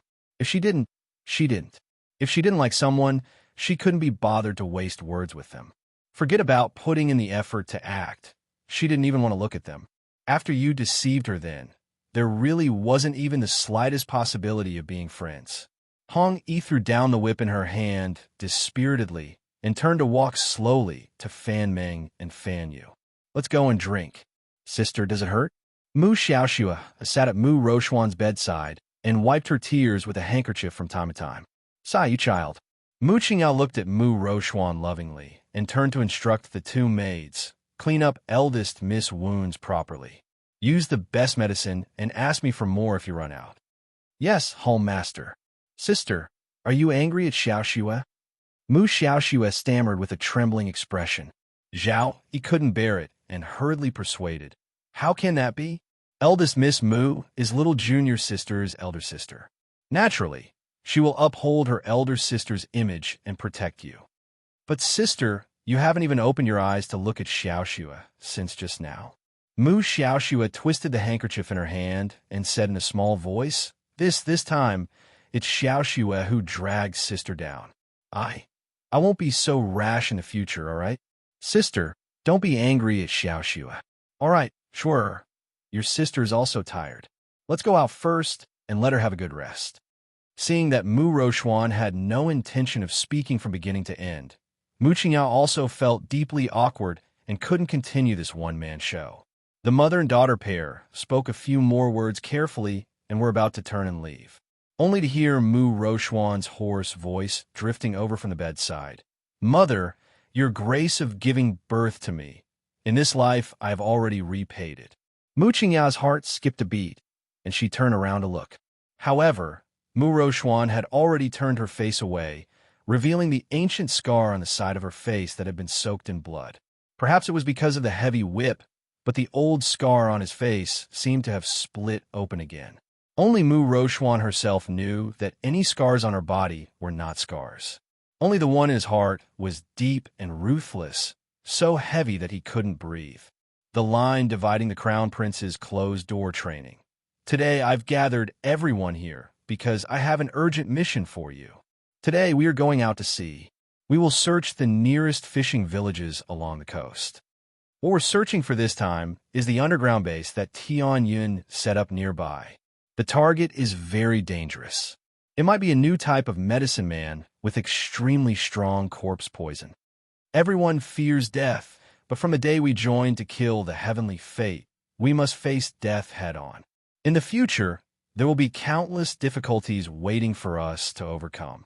Today is just the beginning. When Arbor, Duan Yu, and the others arrived at the military field, Er Rong had already finished his impassioned speech. Leading a group of people, Maez was currently distributing life-saving pills and some weapons to his subordinates. Chapter 4594. Arbor walked over and glanced at the group. Suddenly, he paused and calmly walked towards the Kar's cave. After entering the Kar's cave, he looked left and right to make sure there was no one around. It was only then that Xiao Mu waved her hand, releasing several figures. Qi Xianxian giggled as she pounced forward and hugged him. My Jojo, long time no see. Look, have I changed? You've leveled up, Arbor said expressionlessly. Ha ha ha. Qi Xianxian laughed with her hands on her hips. Not only have I leveled up, my spiritual sense has also improved greatly. I am now a level 12 great spiritual master. How is it? Very good, Arbor nodded. Little Fatty ran forward with his belly bulging. He asked with a puzzled expression, Jojo, why did Chochio tell me that you found a long-lost brother for me the moment I came out? Arbor's mouth twitched. He glanced at this fellow's bulging belly. After a moment of silence, he said, I'll let you guys go to the Tianji Mystic Realm to see my fat senior brother. Chochio was such a scammer. He actually told little Fatty that his fat senior brother was his relative Jojo. You found a senior brother? Yes. Not only that, I also found many of the Xuanji school's first-generation disciples, Arbor said calmly. You can meet many new friends this time. That's great. Xian chuckled. I love meeting new friends the most. Mata rubbed his chin and smiled wretchedly. As for me, I love following Jojo around and robbing people. Don't you know how to speak? What robbing people? What has Jojo ever done such things? Xian glanced at Mata and corrected him. This is called upholding justice. That's right. Arbor expressionlessly turned and walked out. His slightly raised lips showed that he was in an extremely good mood. Just as he reached the entrance of the car's cave, he met Fairy Yellow Crane, who was looking for him. Little Yellow Crane said excitedly, I heard that you guys are planning to find the underground base of Heavenly Fate. I'm going too. I have to go too. All right, bring Wang Yin and Xiao Chao along. Arbor thought for a moment and said, the things we need to deal with this time might be a little tricky. When the time comes, if there's any danger, stay on the ship with the pharmacists. Don't come down recklessly. Huang He nodded repeatedly. As long as he could take her on the road, she would agree to anything. Jojo, the ship we came on doesn't seem to be big enough to accommodate so many people. If we don't use a boat and just use an air transportation spiritual artifact, I reckon that it's easy to get lost in the sea. There's a boat. Arbor nodded. It's big enough. The Crimson Firmament Blue Waves could hold as many people as they wanted. Arbor had personally tested the mutated space inside the ship, and it was almost endless. Therefore, there was no need to think too much about the movement of more than 30,000 soldiers. Huang He followed behind her. His eyes brightened as he grinned and said, That's good. Then, Xian, little Fatty Mata, you've all come out. Everyone smiled and nodded at her. Xian skipped forward and grabbed her hand. Little Yellow Crane, it's been a long time. How was it? How was your life in the Heavenly Pill Auction? It was very fulfilling. Every day, I could develop pills with a group of like-minded pill friends. I didn't have to worry about the cost of materials. My days were simply too beautiful. Chapter 4595. Ahaha. Fairy Huang, he couldn't help but laugh out loud when she was pleased with herself. Xian covered her mouth and chuckled. She patted her hand and said, Little Huang He, let's chat on the way. Okay. Huang He repeatedly said okay and waved her hand at Arbor with a smile. I'll go call little Super Pung and the others. Let's meet at the beach later. Okay. Xian readily agreed and turned to look at Arbor. I see that little Huang, he seems to be in better spirits. She doesn't even have time to drink water when she gets busy. Arbor said aloofly, she's fully immersed in refining pills, so she naturally won't remember other bad things. That's true. Xian nodded and turned a glance at Mata and the others. Let's go. We'll talk after we get out. The appearance of Xian, and the others was very sudden. Before they set off, Ollie noticed that there was something fishy about them. He tugged at Yasa's sleeve and pulled him to the side to whisper a few words to him. Ming Yasi looked in the direction his younger brother was pointing at and glanced at his younger brother indifferently. What's so strange about this? Ming Yasi said aloofly, It's not like this is the first time. This little stoic side would frequently have a few people disappear and a few more appear. He was already used to it. It was hard on Ollie to constantly stare at this cold-faced little stoic, as if staring at her would cause problems. Don't provoke her. Ming Yasi glanced at him and warned, If you don't want to follow Akir to the northern desert to train, then speak less and do more. Ollie pursed his lips and grumbled in agreement. However, his eyes were still unwilling to give up and constantly stared at Arbor's side. Why was Big Brother so indifferent? In reality, what he wanted to tell Big Brother was that after he constantly paid attention to the little stoic's movements, he discovered this little stoic definitely hid her abilities well. She had stored large groups of people in the storage talisman she drew. If their underworld province soldiers clashed with the people of the Divine Prefecture, the little stoic would absolutely pull out a bunch of people from her storage talisman and slice them into pieces in a matter of minutes. It was just that those people were really weird. Something like a storage talisman wouldn't feel good staying inside. TSK, TSK. Ollie clicked his tongue and muttered to himself, "Don't suffocate in there." Who knew how long these people would stay in the storage talisman? Who knew what it would be like to stay in the storage talisman? It must be very painful. Arbor didn't know what Alex was thinking.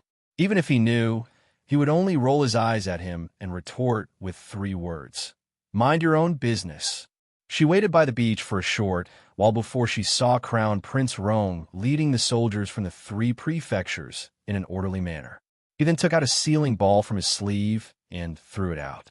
The soldiers in the front row saw it very clearly. When the sealing ball was thrown out, a huge 3-story ship slid out from it and sank into the water. It followed the rolling waves and slid out for some distance. Your Majesty. Crown Prince Roan quickly walked to Duan Yu's side and looked at Chishao Blue Waves curiously.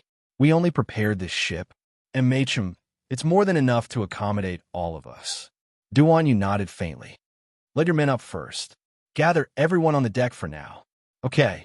Rongqing nodded and turned to lead the soldiers onto the ship. Chapter 4596. After boarding the ship, everyone finally realized how big the ship was. Everyone was extremely shocked and gasped in amazement.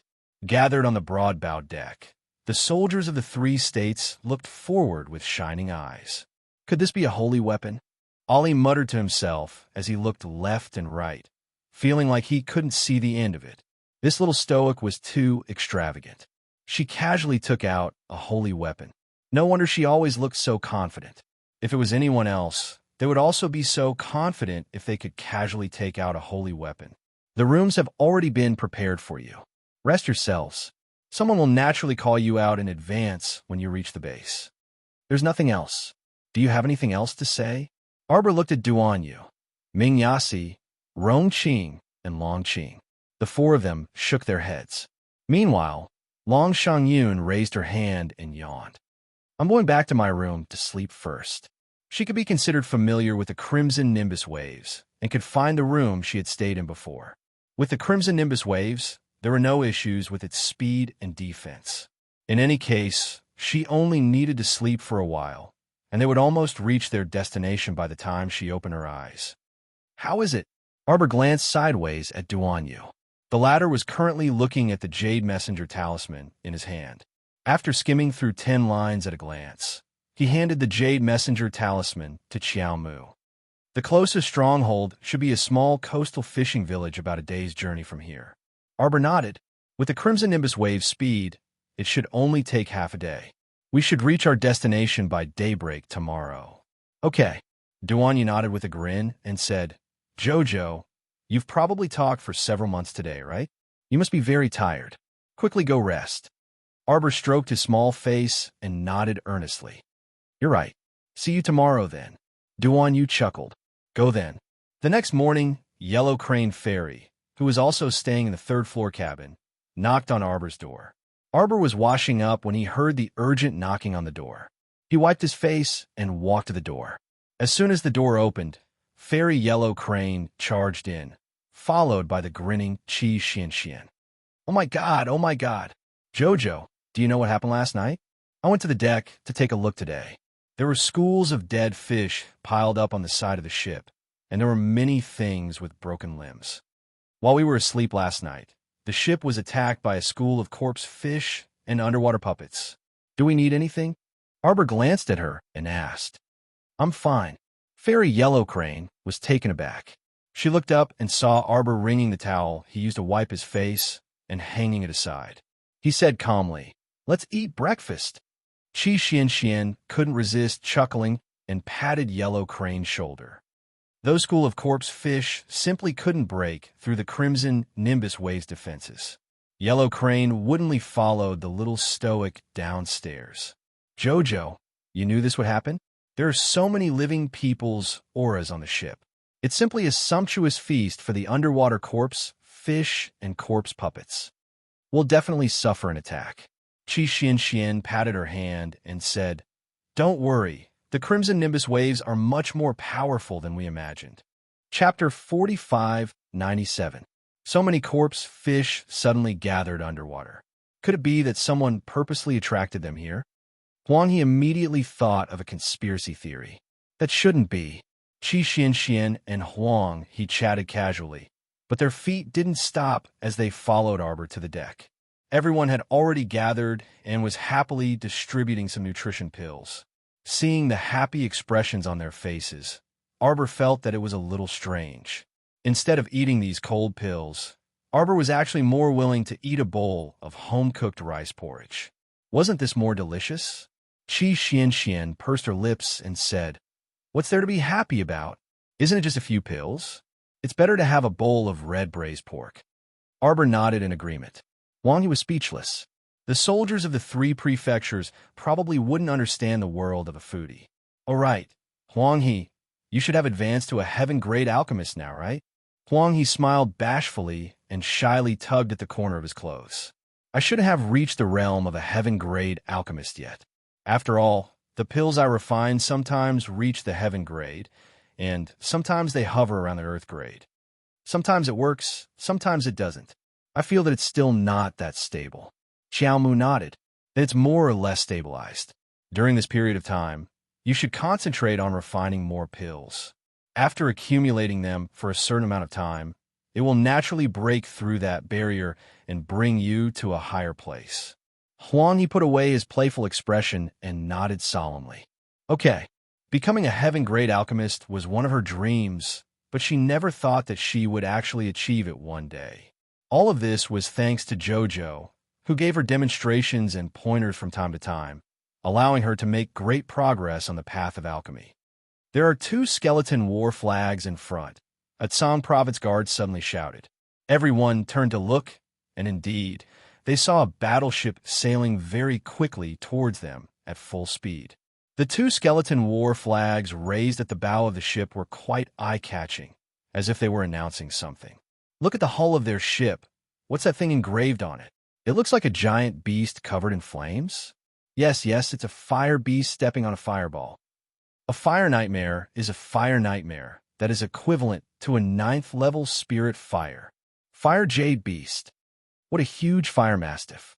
This beast's body is probably comparable to an adult phoenix. Duan Yu was currently holding a pot of porridge as he slowly walked towards Arbor. He turned a deaf ear to those high-pitched shouts. He came to Arbor's side and said with a smile, "Come and have some porridge. Colorful divine fish congee. It's delicious and fragrant. I guarantee you'll like it." Jojo's eyes suddenly lit up. Qi Xian, who was at the side, hurriedly followed after him. She had an expression that said, "Good things need to be shared with good friends." "Fuck, that ship is heading straight for us." A team leader of the Shenzhou team, standing at the front of the deck, could not help but curse. With a wave of his hand, the members of his team all drew their bows and aimed at the ships that were rushing towards them. Duan Yu carefully scooped a bowl of porridge for the little girl and chuckled without even turning his head. "Quickly drink it while it's hot. You can only fight when you're full." The little stoic's eyes shone even brighter. She picked up the porridge and drank a mouthful before blinking at Duan Yu and saying, "You're absolutely right. She would only have the strength to beat people when she was full." Thump! A dull thud was heard. Chapter 4598. The entire red Nimbus blue waves stood steadily in the water and was not affected at all. On the other hand, the ship with the fire jade beast painted on it tilted, and the hull shook slightly during the impact. At the front of the deck of the ship stood a young man in his early 20s. His face was sallow, his lips were pale, his eye sockets were sunken, and his eye bags were extremely deep. He was as thin as a match and looked like a tuberculosis ghost. This person hugged a plump and enchanting woman in each of his arms, teasing wantonly, his eyes full of evil thoughts. Under the impact of the ship, the young man hugged the two women, and his body also tilted forward a few times. A haze flashed past his eyes. Continue to hit. Young master duo. The middle-aged Captain Wu Chung frowned and reminded, "This ship looks extraordinary. Young master duo, better think carefully about whether you want to provoke it or not." After being hit by the fire jade ship, the ship did not move at all. How could it be ordinary? Moreover, young master duo Shanming was just out to play this time. There is really no need to get involved in this kind of trouble. If I ask you to continue, then continue. Stop talking nonsense. A trace of wanton madness flashed past the young man's eyes, and he laughed loudly. "Wu Chung, you better recognize who the master is." A trace of anger flashed past the eyes of the middle-aged captain named Wu Chung, but he seemed to have no way to deal with the young man. "Wu Chung, didn't you always brag to me that your ship is unrivaled in the river of forgetfulness? Now why don't you show me if you really have the ability?" Wu Chung was very angry. He did say that in the entire river of forgetfulness, there were very few that could be stronger than this fire jade ship. But he did not say that he had to seek death by hitting another treasure ship that looked even more extraordinary. Looking at the body of the opponent's ship, it was pure black with a faint flowing light. He did not know what kind of high-quality material was used to make it. At the moment of the first collision, the fire jade ship swayed a few times, but the opponent's ship did not move at all. Wu Chung naturally had the idea of retreating. What's more, the two sides didn't know each other in the first place, so why should there be such animosity between them? Wasn't this causing trouble for no reason? Duo Shanming's yellow eyes looked at Wu Chung beside him. "Why, are you scared?" "Haha, I didn't think that there would be a day when Lord Wu Chung would become a coward." "Young master duo." Wu Chung glared angrily at Duo Shanming. "Go ahead. I'd like to see if there's anyone who dares to go against my Duo clan in the river of forgetfulness." Duo Shanming's tone was so arrogant that Wu Chung couldn't help but frown. This Duo Shanming was an idiot from the Duo family. He liked to flirt with women and never did anything serious. Not long ago, because he had taken a fancy to his daughter, he had incited the Duo clan to propose marriage several times. Wu Chung did not agree, and thus completely offended this person. However, due to Wu Cheng's illustrious reputation at sea, the Duo family didn't dare to fall out with Wu Chung for Duo Shanming. Why is it him? The Long siblings, who had rushed to the deck of the Scarlet Firmament Blue Wave ship, were finally able to clearly see the people standing on the fireworm ship. The two of them couldn't help but frown. "Who is it?" When the little stoic saw their strange expressions, she turned to look at them and asked. "It's Duo Shanming from the Duo clan of forgetfulness." Long Shangyun looked at the person on the ship with a complicated expression. "Eldest brother, why is Duo Shanming here?" Chapter 4599. Long Huan's expression was also very unsightly. When he turned to look at Arbor's expressionless face, his emotions fluctuated, and he hesitated on how to open his mouth. "Just say it." The little stoic glanced at him. Is he a brainless disciple of some noble family in Wangchuan? Long Huan's big head nodded with difficulty. From the looks of it, weren't Duo Shanming's actions the perfect example of a brainless noble child? Who in their right mind would order someone to steer a boat and crash into someone else without any reason? Even if he didn't think for others, shouldn't he think for his own life? What if he couldn't crash, or both sides suffered, and both ships sank together? At that time, would want to fly back or something. I see that this person's complexion is waxy yellow, which is a sign of damage to his liver and gallbladder meridians. His lips are pale, his limbs are weak, his eyes are lifeless, and his eye bags are extremely deep. His eyes are filled with a lustful light. I reckon he's a natural, overindulgent person. How is he different from an animal if he's born without being able to control his emotions and body? Soaking in a pile of women every day, his body is incomplete, and his liver, meridians, and lungs are on the verge of necrosis. He must be tossing and turning every night in the wee hours of the morning, and his heart and lungs will beat rapidly. He will undoubtedly die within 2 months. Cause of death, wind. Everyone. They silently looked at each other and were powerless to ridicule again. They could only respond to the little stoic's icy and emotionless medical analysis with various expressions. Duan Yu twitched his mouth and nodded repeatedly. Is there a way to save him? There isn't, the little stoic replied coldly. Then that's good. If we kill him now, we'll be sending him to meet the king of hell 2 months in advance. Duan Yu nodded with a grin. Jojo, how about I go kill this punk? Arbor shook his head. Dirty, Duan Yu asked with a grin. Then what should we do? Don't tell me we have to let him go. The little stoic expressionlessly took out the heart of misfortune from her sleeve.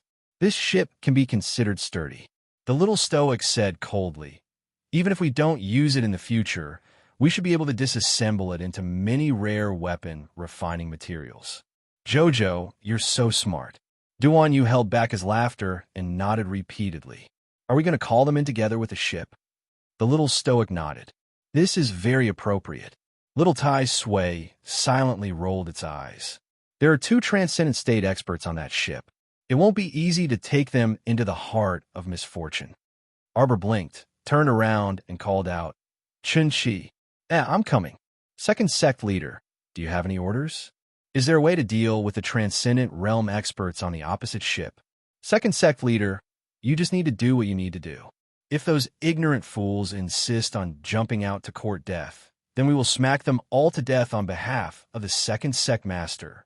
Qiao Mu nodded and tossed the heart of misfortune out with a wave of her hand. Long Shangyun and Long Huan looked embarrassed.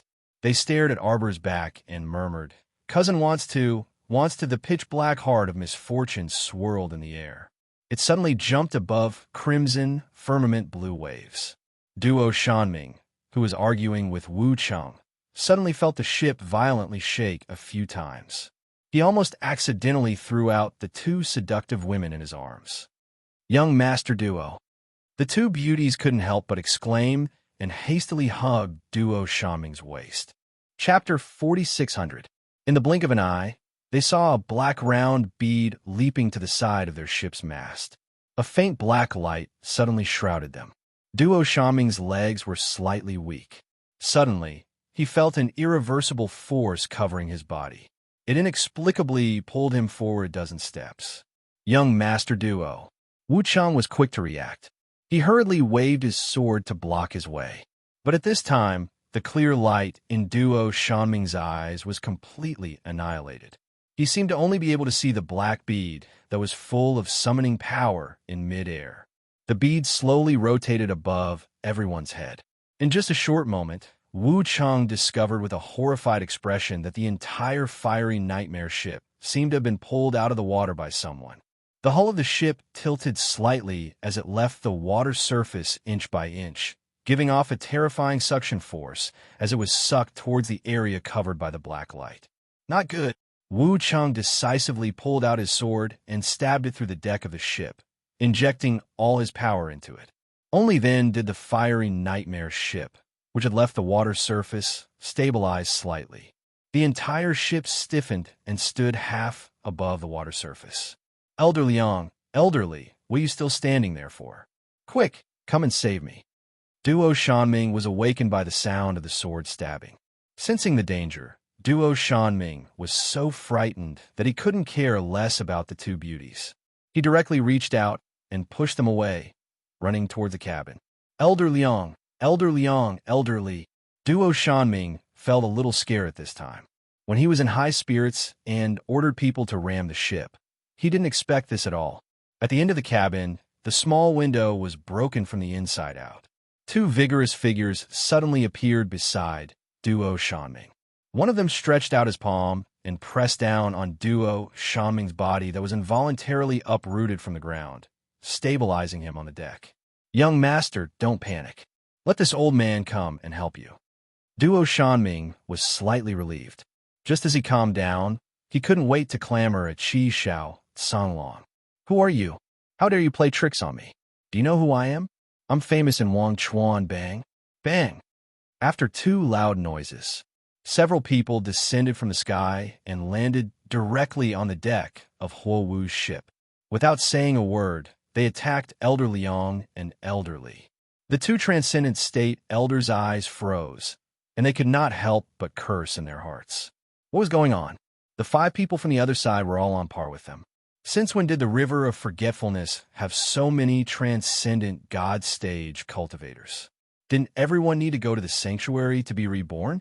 What great prospects could they have by mingling in the 3 continents and the land of forgetfulness? Elder Liang and Elderly were forced to retreat.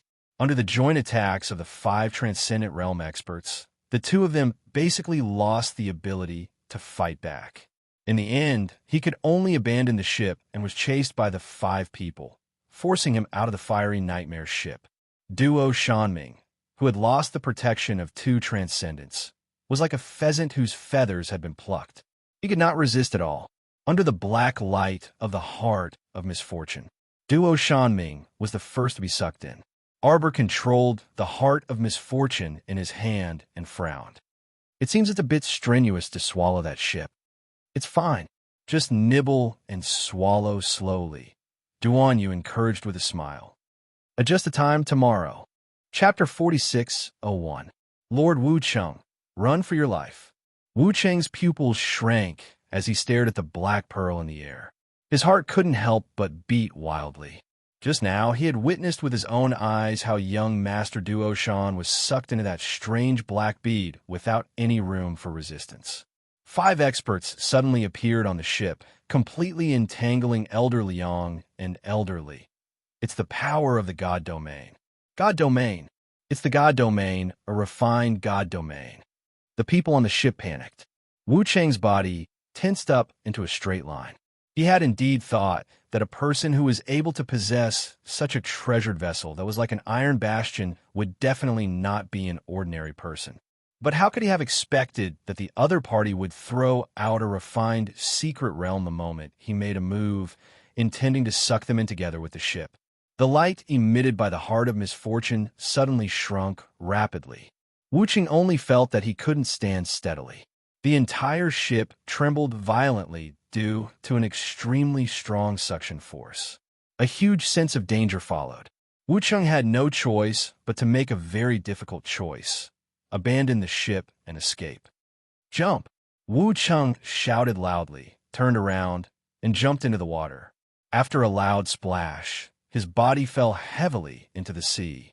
When the surrounding corpse fish saw this, they all swarmed toward the people who had fallen into the water. Suddenly, the sound of fighting and cursing came from the water, accompanied by heart-wrenching cries. Wu Cheng hurriedly twisted the defensive ring and opened the defensive barrier. Dozens of small zombie fish with sharp teeth swam toward him, moving as fast as an arrow. Wu Cheng's eyes widened. The long saber in his consciousness naturally flew out to protect its master. He couldn't care about anything else now. The most important thing was to protect the majority of the Fireworm Squad. There were more than a dozen people who fell into the water with Wu Cheng. 3 of them were immediately surrounded by the corpse fish as soon as they fell into the water and were accidentally bitten. When their blood dripped into the sea, it attracted even more corpse fish. The 3 people were surrounded by the corpse fish. Even though they killed a few hundred under the siege of thousands of corpse fish, they still couldn't escape quickly. Instead, more and more corpse fish gathered around them. In the end, the 3 of them were completely submerged by the corpse fish. Wu Chengbai hurriedly turned around to take a look. With a pained expression, he angrily shouted, "Let's go." He immediately led the remaining 8 or 9 brothers and fled in the opposite direction. Xiao Mu creased her brows, and it took a Herculean effort to put the entire fiery nightmare ship into her heart of misfortune. She heaved a sigh of relief as her body swayed uncontrollably. The light from the heart of misfortune immediately shrunk back, turning into an ordinary black pearl that fell into her palm. Arbor thought to himself, "It seems that this fiery nightmare ship is indeed extraordinary." After absorbing the ship, the heart of misfortune would not be able to absorb anything else for a while. Fine, I'll let it rest for a while and have a good rest. Arbor touched the lusterless bead in his hand and stuffed it into his sleeve. He planned to use his divine sense to see what was going on inside. Second sect leader, how many people escaped from a ship? Should we send people to chase after them? No need. Arbor waved his hand. These people were nothing to be afraid of. Capturing them wouldn't be of much use. They wouldn't be able to cause any trouble. Chapter 4602. Moreover, it was because someone had provoked her in the beginning that she had retaliated. Otherwise, with the little stoic's aloof personality, she wouldn't even bother to spare a glance at strangers. In the realm of misfortune, Duo Shanming only felt the scenery before his eyes rapidly change, and the entire shaking process stopped in the blink of an eye. He was still standing at the bow of the fiery nightmare ship, with two delicate and beautiful girls sprawled on the ground beside him. The hairpins on the girls' heads were crooked, and their outer garments had long been blown away by the wind. At this time, the two of them were only wearing gauzy inner garments. As they stood at the bow of the ship, they felt chilly winds blowing around them, and gusts of chilly wind burrowed into their necks and limbs. "Young master, where is this place?" The two girls cried in fright. They rubbed the tiny bumps that had burrowed out of their arms and subconsciously approached Duo Shanming. Duo Shanming was also about to go crazy from fright. He naturally didn't know what had happened, so he ran to the railing of the ship in a few strides. When he leaned over to take a look, he involuntarily cried out in fright. The two girls also ran over and looked down as well, only to see that their ship was now inexplicably stranded on a stretch of yellow sand. There were rubble and dilapidated walls everywhere, and as far as the eye could see was thick yellow sand. There wasn't a trace of seawater in sight. What's going on here? Our ship, where did we sail to? Wu Cheng, Wu Cheng. Duo Shanming roared hysterically. Wu Cheng, you old geezer, hurry and come out for this young master. Wu Cheng, Elder Liang, elderly. Elders, you promised my father that you would protect me well. Where are you? After Duo Shanming roared a few times, he didn't see any trace of Wu Cheng, so he naturally didn't see Elder Liang and elderly. Instead, he roared out a dozen shivering boatmen. Those ordinary boatmen were extremely terrified, even more terrified and astonished than Duo Shanming. Their eyes were fearful as they looked at the thick sand around them. They looked at the dried sand and rocks in front of them, as well as the piles of small rock fortresses. Young Master Duo, where are we? Young Master Duo? This seawater? Where's the seawater? Duo Shanming was also flustered, but what made him even more flustered was that Elder Liang, elderly, and Wu Cheng were all absent. What was he going to do now? What should he do? There's someone there. One of the boatmen suddenly pointed to the front and shouted. The speed at which the person approached was extremely fast. In just a short moment, 5 figures approached the hull of the ship. With a leap, the 5 men nimbly flipped onto the ship and landed steadily on the deck. The 5 people's eyes were sharp as they stared coldly at Duo Shanming. Duo Shanming was surprised and delighted. He hurriedly stepped forward and greeted them with a smile. Brothers, may I know where this place is? E Mountain Ghost Domain. Hell on Earth. The place where your bones are buried. Duo Shanming's eyes immediately widened, and he subconsciously took a step back. Who are you? Do you know who I am? Following Master's orders, I am to take over the supervision of everyone and everything within the fireworm ship. Check the supplies.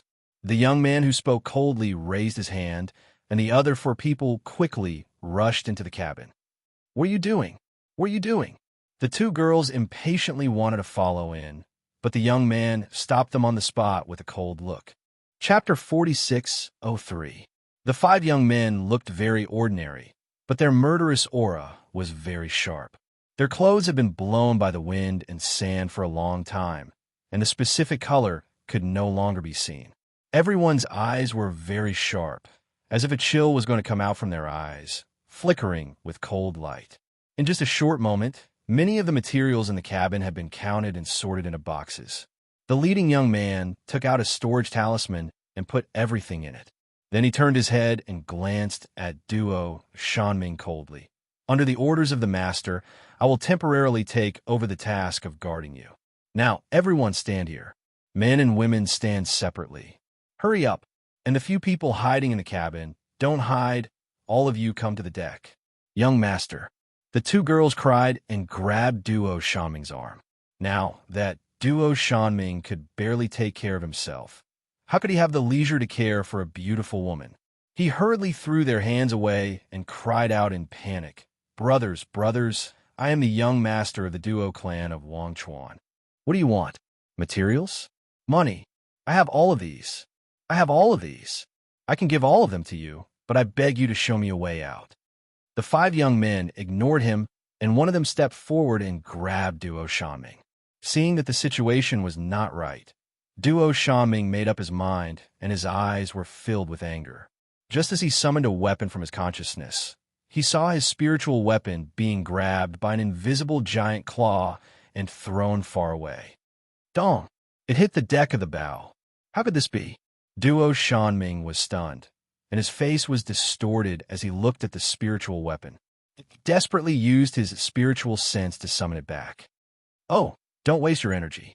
Recognize the reality. In this place, it is useless no matter how powerful your cultivation is. A young man sneered and said, "Young Master Duo of the Wangchuan Dragon Clan, right?" He went up and slapped Duo Shanming's face. Duo Shanming was so dizzy that he almost slipped and fell to the ground. The 2 girls did not dare to speak. They trembled and squatted at the side, biting the corner of the silk, and their eyes were full of panic. This slap is to teach you a lesson for not knowing the immensity of heaven and earth and for being disrespectful to Master. Stand properly. Men and women stand on one side. Do you not understand human language? A few women and 2 or 3 children who wanted to cry, but didn't dare to cry out loud, were hurried up from the lower cabin. They should be the family members of some boatmen. They trembled as they stood on both sides. The boatmen's eyes were filled with fear as they cowered behind Duo Shanming. Duo Shanming was also panicking. He pushed the boatman next to him and said, "You stand over there. Husband, father." The cries of women and children followed. The boatman lost his footing and fell to the ground with a plop, coincidentally landing at the feet of a young man. The man was so scared that his whole body trembled, and he cried bitterly in his heart, "My life is over." However, the young man only lowered his head and glanced at him. Then, he said indifferently, "Stand over there. Stand properly." "Yes, yes." The group of people stood on the deck timidly and looked at each other without knowing why. They didn't know why they were made to stand here, and they didn't know what they were waiting for. Chapter 4604. Not long after, the young man in the lead cupped his hands and bowed towards the southeast. "The boatmen and their families on this ship, please stand in the middle." The young man then turned around and said to the crowd. The boatmen and women were all frightened. They quickly knelt down and kowtowed with an inexplicable look on their faces as they exclaimed, "Spare us! Please spare us, Master! Don't kill us! Don't kill us!" The shouting suddenly stopped. A few young men walked forward and gave them some spirit coins and silk. Then they said, "Under the orders of our master, we're here to give you some money to calm you down. This has nothing to do with you. We just caught you by mistake." The young man said, "Don't panic. You'll be able to leave soon." The boatmen were stunned. Seeing this, Duo Shanming swallowed his saliva and quickly pointed at his nose and shouted, Then what about me?" "Oomph, young Master Duo, you're so bold. You dared to order your ship to crash into my master's ship. Naturally, you've already expected the consequences." Duo Shanming roared angrily. "Just because of that? It's just a joke. Who exactly is your master?" "A joke?" The young man looked at him with a half-smile and nodded. "My master hates it when people joke with her. Do you think it's funny to throw you into the realm of misfortune for life if you joke? You can continue to joke around. The entire realm of misfortune will become your paradise. Young Master Duo, let me give you a word of advice. Don't let your imagination run wild." What do you mean?" Duo Shanming suddenly saw the boatmen and their families and children being sucked up by a suction force in an instant. A thought flashed through his mind, and he immediately understood what was going on. It should be that the master wanted to send the boatmen and their families out. Damn it, why can these lowly commoners leave this place? Yet I, a dignified young master of the Duo clan of Wangchuan, just have to stay here and suffer. Unfair, it's too unfair. Duo Shanming suddenly pounced forward. The young men were caught off guard, and were pounced on by Duo Shanming. They saw Duo Shanming pouncing on a child and grabbing the child's neck with a ferocious expression. Originally, the little boy was being lifted up by a light buoyancy force and was slowly rising. At this moment, Duo Shanming, who had pounced on him, grabbed him by the neck. He felt his body sink and was immediately choked to tears. Duo Shanming was very happy to feel that his body had become much lighter. It was this irresistible force. He had to leave this damned place, no matter what method he used. Young Master Duo, young Master Duo. When the two girls saw that he had completely abandoned them and only knew that he was running away, they couldn't help but cry out in alarm. "Damn it! Send me out! Send me out!" Duo Shanming shouted angrily, urging the layer of floating light beneath his feet to send him out of the secret territory. The youths couldn't help but sneer. After being in the realm of misfortune for so long, Duo Shanming still hadn't recognized the reality. This Duo Shanming was really an idiot. They looked coldly at Duo Shanming, wondering what kind of suffering he would suffer. Sure enough, in just a moment, Duo Shanming was like a kite with a broken string as he was flung away by a powerful force. He landed heavily on the deck of the ship, looking battered and exhausted. The spirit weapon that was originally stuck at the bow of the ship suddenly jumped up. Chapter 4605. Duo Shanming's expression changed drastically, and he was about to reach out to catch his saber. However, that spirit weapon was completely out of his control and fell straight down, scaring him into scrambling backwards. The saber landed between his legs with a clang, scaring him into pissing his pants. His eyes rolled back, and he almost fainted. When those boatmen regained their senses, they suddenly heard the sound of crashing waves. When they focused their eyes, they simultaneously returned to a spacious deck, and before them was a vast expanse of mist. The azure sky and white clouds, along with the sea breeze that assailed their faces, made them excited. They were back. They were finally back. It was no longer that scene of yellow sand and thick soil, with wind-dried broken walls and ruins. The boatmen only felt like they had walked through a dream and circled the gates of hell before returning to reality in a split second. They were endlessly sad and joyful. "No need to panic, everyone. I've already prepared a ship for you. Please follow me." A gentle voice entered everyone's ears. The boatmen looked back and saw an elegant and handsome young man. They immediately thanked him obsequiously and followed him in a single file. Arbor stood in front of the railing on the second floor as she watched vassal Prince Roan leave with his people. She softly muttered, "Truly an undeserved calamity." "It's fine." Duanyu smiled faintly and said, "Just have someone send them back to their village. Can you leave the rest to me?" "No need to worry." Arbor blinked and nodded. However, she secretly cursed in her mind, "I have to be more careful in the future. Don't bring disaster to innocent people and bring misfortune into the realm of misfortune." If she hadn't discovered it in time, those normal people might have lost their lives. That would be very inappropriate. Don't blame yourself too much. Give them some compensation, and they'll definitely be happy. Ding Yin turned to look at her and said with a faint smile when he saw the little stoic's gloomy expression. The little stoic leaned against the railing and propped up her chin with one hand as she watched the slowly departing passenger ship. Rongqing's movements were very swift. She had already arranged the ship and people to send them off so quickly. "You don't understand." After a long time, so long that Duanyu and Dingyan thought that the little fellow wouldn't speak, she suddenly spoke. "Humph. You people in positions of power have never suffered any hardships in your lives. Naturally, you don't know what the mentality of the people at the bottom are. Some injuries." Arbor seemed to have thought of something. He sneered and said indifferently, "It's useless no matter how much compensation you give me." Duanyu was startled as he recalled his and Lian's conjecture. Perhaps this little girl really did have a past life. Duanyu was not surprised by her words at all. Young Master Ding didn't know that. Instead, he couldn't help but laugh when he heard that. He turned his head to look at her and said softly, "You make it sound like you used to be at the bottom." According to the investigation, the little girl's life experience was actually quite rich. She was accepted into the Holy Water sect at the age of 7 and became the crown princess at the age of 15. With the Holy Water sect taking care of her in the front and Mo Yin taking care of her in the back, she probably wouldn't be living at the bottom. Arbor looked into the distance and muttered to himself, "It can't be repaired." His eyes were fixed on the sea surface in the distance. The seaside fishing village is up ahead. Ming Yasi strode over. When he saw Duan Yu, who had turned around, he threw him a cold glance without the slightest trace of politeness. "What are you guys chatting about here? Are you planning to continue dawdling? Let's set off."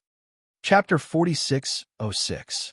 When Arbor looked up, he saw Long Qian and Long Shangyun quickly walking up behind the two brothers, Ming Yasi and Ali. Both of their expressions were a bit odd, and they looked like they wanted to say something but were hesitant. "What is it?" Arbor absent-mindedly glanced at the two of them.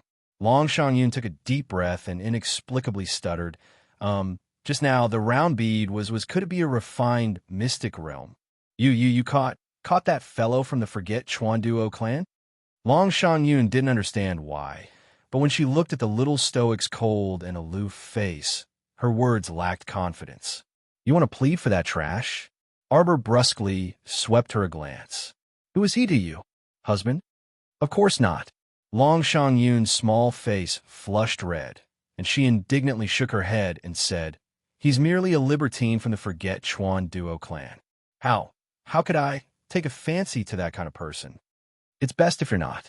Arbor expressionlessly interrupted Long Shangyun and coldly said, "This person is audacious and presumptuous, provoking us for no reason. Since he can't restrain himself, then let reality teach him how to behave." Long Shangyun choked on her words. Long Qian's expression was also a bit awkward. He was truly convinced. There were always a few good-for-nothings among the grand patrician families in Forget Chuan. They were like rat feces that couldn't be dug out cleanly. Never mind that they usually rode roughshod over Forget Chuan, but now they actually blindly courted disaster on the little crown princess head. Was the little crown princess someone who could speak nicely with you? She had always been the kind of ruthless person who would either not fight you or beat you to death. She wouldn't let you off just because the adults in your family were powerful. Prepare to disembark. Arbor turned around and was about to leave when he was stopped by Long Qian's light cough. "Younger cousin, what? You want to plead for that big idiot?" The corner of Long Huan's mouth twitched. "Cousin, the Wang Chuan Duo clan is usually well-behaved. Their young master's words and actions are indeed a little too much. Forget Chuan Duo clan. They can even be compared to pirates. How good can they be?" Arbor rudely interrupted him. Could it be that the Fireworm team isn't a pirate ship that has been roaming the Wangchuan River for many years? Long Shangyun said angrily, "Indeed, I did not expect that the famous pirate group of the River of Forgetfulness was actually a member of the Sea Sharks under Lord Wuchang." Arbor glanced at the siblings and didn't ask anything. The old affairs of Wangchuan had nothing to do with her. She did not have the habit of getting to the bottom of things. Wuchang was once a great general of Wangchuan. Long Huan sighed and turned his head to look at Arbor that passed by him. Back then, due to a misunderstanding, Wuchang left with some of the sea sharks. It was only today that we learned that he had formed a fireworm squad. I've been on the surface of the sea for many years. Why are you telling me this? Arbor's expression was disinterested. He turned to look at Long Huan. Do you think I'm such a compassionate person? Whether other people are doing well, whether they are pirates or not, what they have done, it has nothing to do with me. Especially the trivial matters of Wangchuan. They have nothing to do with me. The path was chosen by oneself. How one walked was also chosen by oneself. Since he chose the path of pirates, his hands must have been stained with the blood of many normal merchants. Chapter 46:07. The Wangchuan Duo clan clearly knew that the Fireworm Squad was a pirate group at sea, but they still mingled with them. What could it be? Could it be to rid the world of violence and pacify the people? Who would believe it? Long Huan was momentarily at a loss for words. After a while, he said with a wry smile, "It's fine if cousin doesn't want to hear it, but the Wangchuan Duo clan isn't easy to deal with. You captured their little young master. You're talking about that idiot? "Huh." Arbor snorted and turned to walk toward the ship's hold. Pausing halfway, Arbor said coldly, "I've never met this person before and have no interactions with him. He insisted on seeking death, so I'm merely fulfilling his wish." Long Huan sighed. He knew that he wouldn't be able to persuade his cousin to release him if he continued speaking, so he could only watch as she entered the ship's hold and ordered someone to assemble. A moment later, Arbor left behind more than half of the soldiers and had Huang, he, and the others stay on the ship and await orders. Meanwhile, she, Duan Yu, Ming Yasi, and the others led tens of thousands of soldiers and disembarked from the ship and landed at the seaside fishing village. It was noon, and the sky was very bright. The half-round golden sun emitted a dazzling radiance as it landed on the surface of the sea, emitting specks of starlight. Arbor landed on the beach adjacent to the seaside village with a leap. The sand here was very coarse and spread out like rubble under their feet. Not only was it hard to step on, but it was also uneven. If she hadn't purposely worn a pair of thick-soled shoes, her feet would definitely hurt. Qi Xianxian kicked the sand under her feet and looked around in confusion. Why is it so quiet? Could it be that no one lives in this fishing village? "Everyone, be careful," Er Rong loudly reminded the Kill Heavenly Fate squad members behind him. "Today's operation has a time limit of 2 hours. Do your best to loot as many resources as possible and clean up the remaining wandering zombies in the village. If you discover traces of Medicine Man bombs, do not act on your own. You must immediately report to us and let us know before making a decision. If there are no anomalies, everyone will gather here in 2 hours and count the spoils. As usual, the top 100 teams will receive additional rewards." Yes, 100 teams, 100 people per team. After so many days of cooperative training on the deserted island, the Killing Tianyun battle team had already found the key to the operation. As soon as Crown Prince Rong gave the order, they quickly moved. The captains of each team led their own team members and quickly picked a direction, carefully searching the village. Arbor raised his head and looked at the signboard of the fishing village that was hanging not far away. He frowned slightly. Jojo, let's go in and take a look too." Qi Xianxian, Little Fatty, and the rest were already itching to go in and take action. Arbor glanced at them and nodded. "I feel that this place there was an indescribable feeling. The chirping of insects and the chirping of birds seemed to be very normal. However, she had a very bad feeling. It was as if danger was lying dormant in front of her eyes, but she was very confused as she approached this danger step by step, yet she still did not know what the danger was. "Jojo, what's wrong?" Duan Yu couldn't help but turn to ask softly when he saw her unwell expression. Arbor glanced at him and reflexively stroked his chest. He let out a long sigh. "I don't know, it doesn't feel good." As soon as he arrived here, he felt like his chest was being crushed by a huge rock. Chapter 4608. That huge rock pressed down on her chest, making her feel an inexplicable sense of discomfort. Arbor knew this feeling very well. In her previous life, whenever danger came, she would always have a premonition, just like the current situation. Qi Xuanchuan's expression was solemn, as if she was facing a great enemy. She crossed her arms in front of her and looked around cautiously. "Jojo, are we still going in?" Everyone looked at her and could not help but twitch their mouths. She seemed to have a mysterious confidence in Jojo.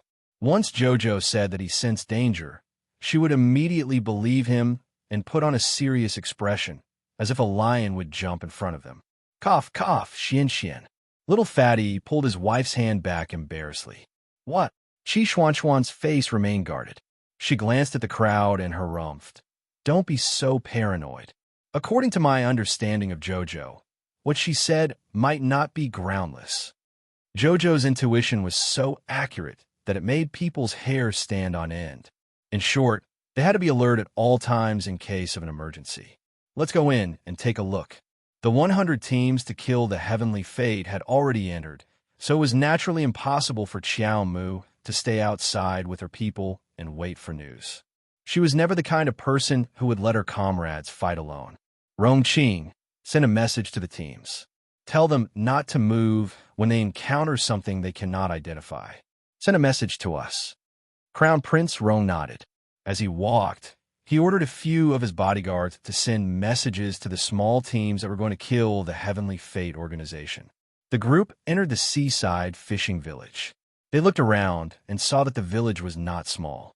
There were brick houses on both sides, and at a glance, there were more than 100 stone houses. Some of the houses even had fish drying in front of their doors. However, it seemed that it had been a while, and the fish had long dried up. Arbor and her men walked slowly into the village and followed a dirt road in the middle.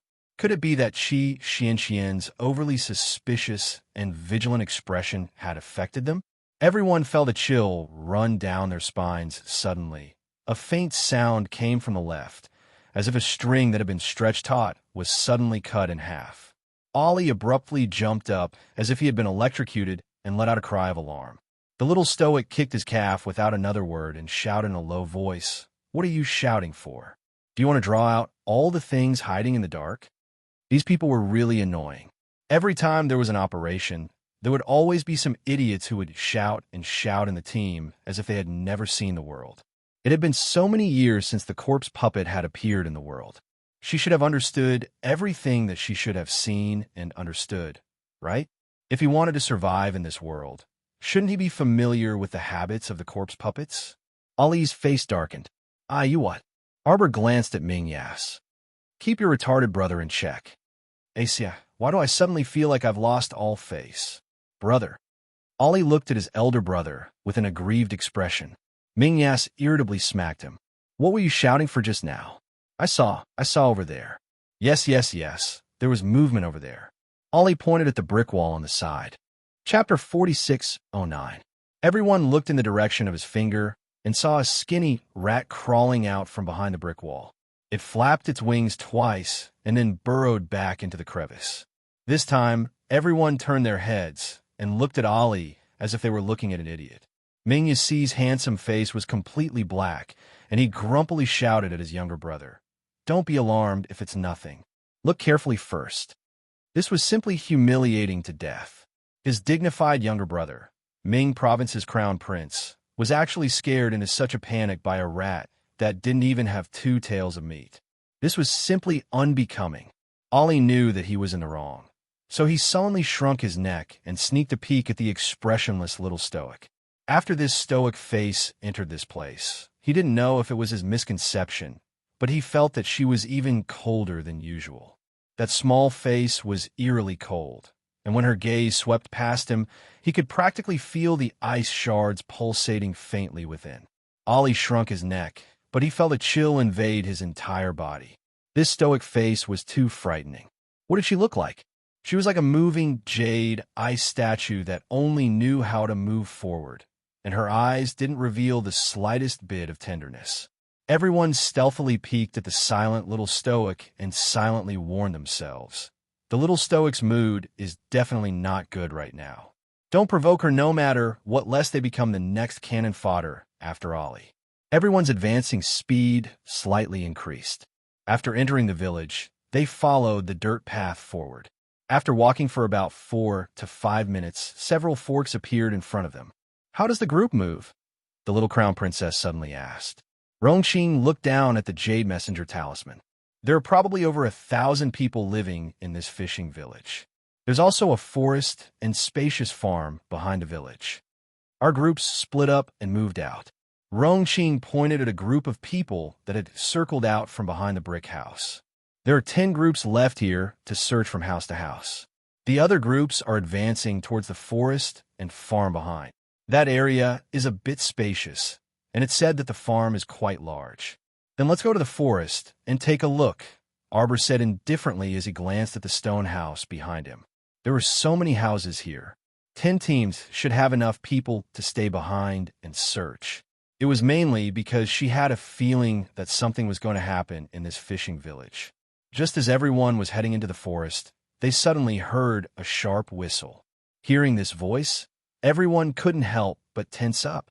The whistle was ear-piercing, but it was also very sobering. When Arbor heard it, his face immediately changed. "How is it? Duan Yu noticed her abnormal expression and hastily asked, "Did this sound injure your divine senses?" Arbor shook his head. "I'm fine." However, Long Shang Yun, who was standing at the side, couldn't help but sway. A trace of blood trickled down from the corner of her lips, but she didn't even notice it. "Shield your own conscience," Duan Yu instructed gravely. "This whistle is harmful." Arbor was very familiar with this whistle. He had heard it more than once when he entered the underground village. "There's an ambush here." Arbor finally realized what he was panicking about. Activate the defensive barrier. As it turned out, it was the people of the Providence Empire who had planted the human bombs. They had predicted that they would come to eliminate the human bombs inside the village. Hence, they set up an ambush here from the start. Chapter 46:10. This familiar move reminded Arbor of someone. Mu Qingya. This woman had only been quiet for a few days, and she was already scheming against her again. She wanted to attack her and set up layers of ambushes just to bait her. What good plan? Now that they had shed all pretense of cordiality, Arbor didn't care what this woman would do, and that woman didn't seem to want to continue hiding. She openly bared her fangs, revealing her ferocious face. She was like a rat hiding in a smelly ditch, running out from time to time and squeaking at people. Seeing that the situation wasn't right, she hurriedly shrunk back into the ditch.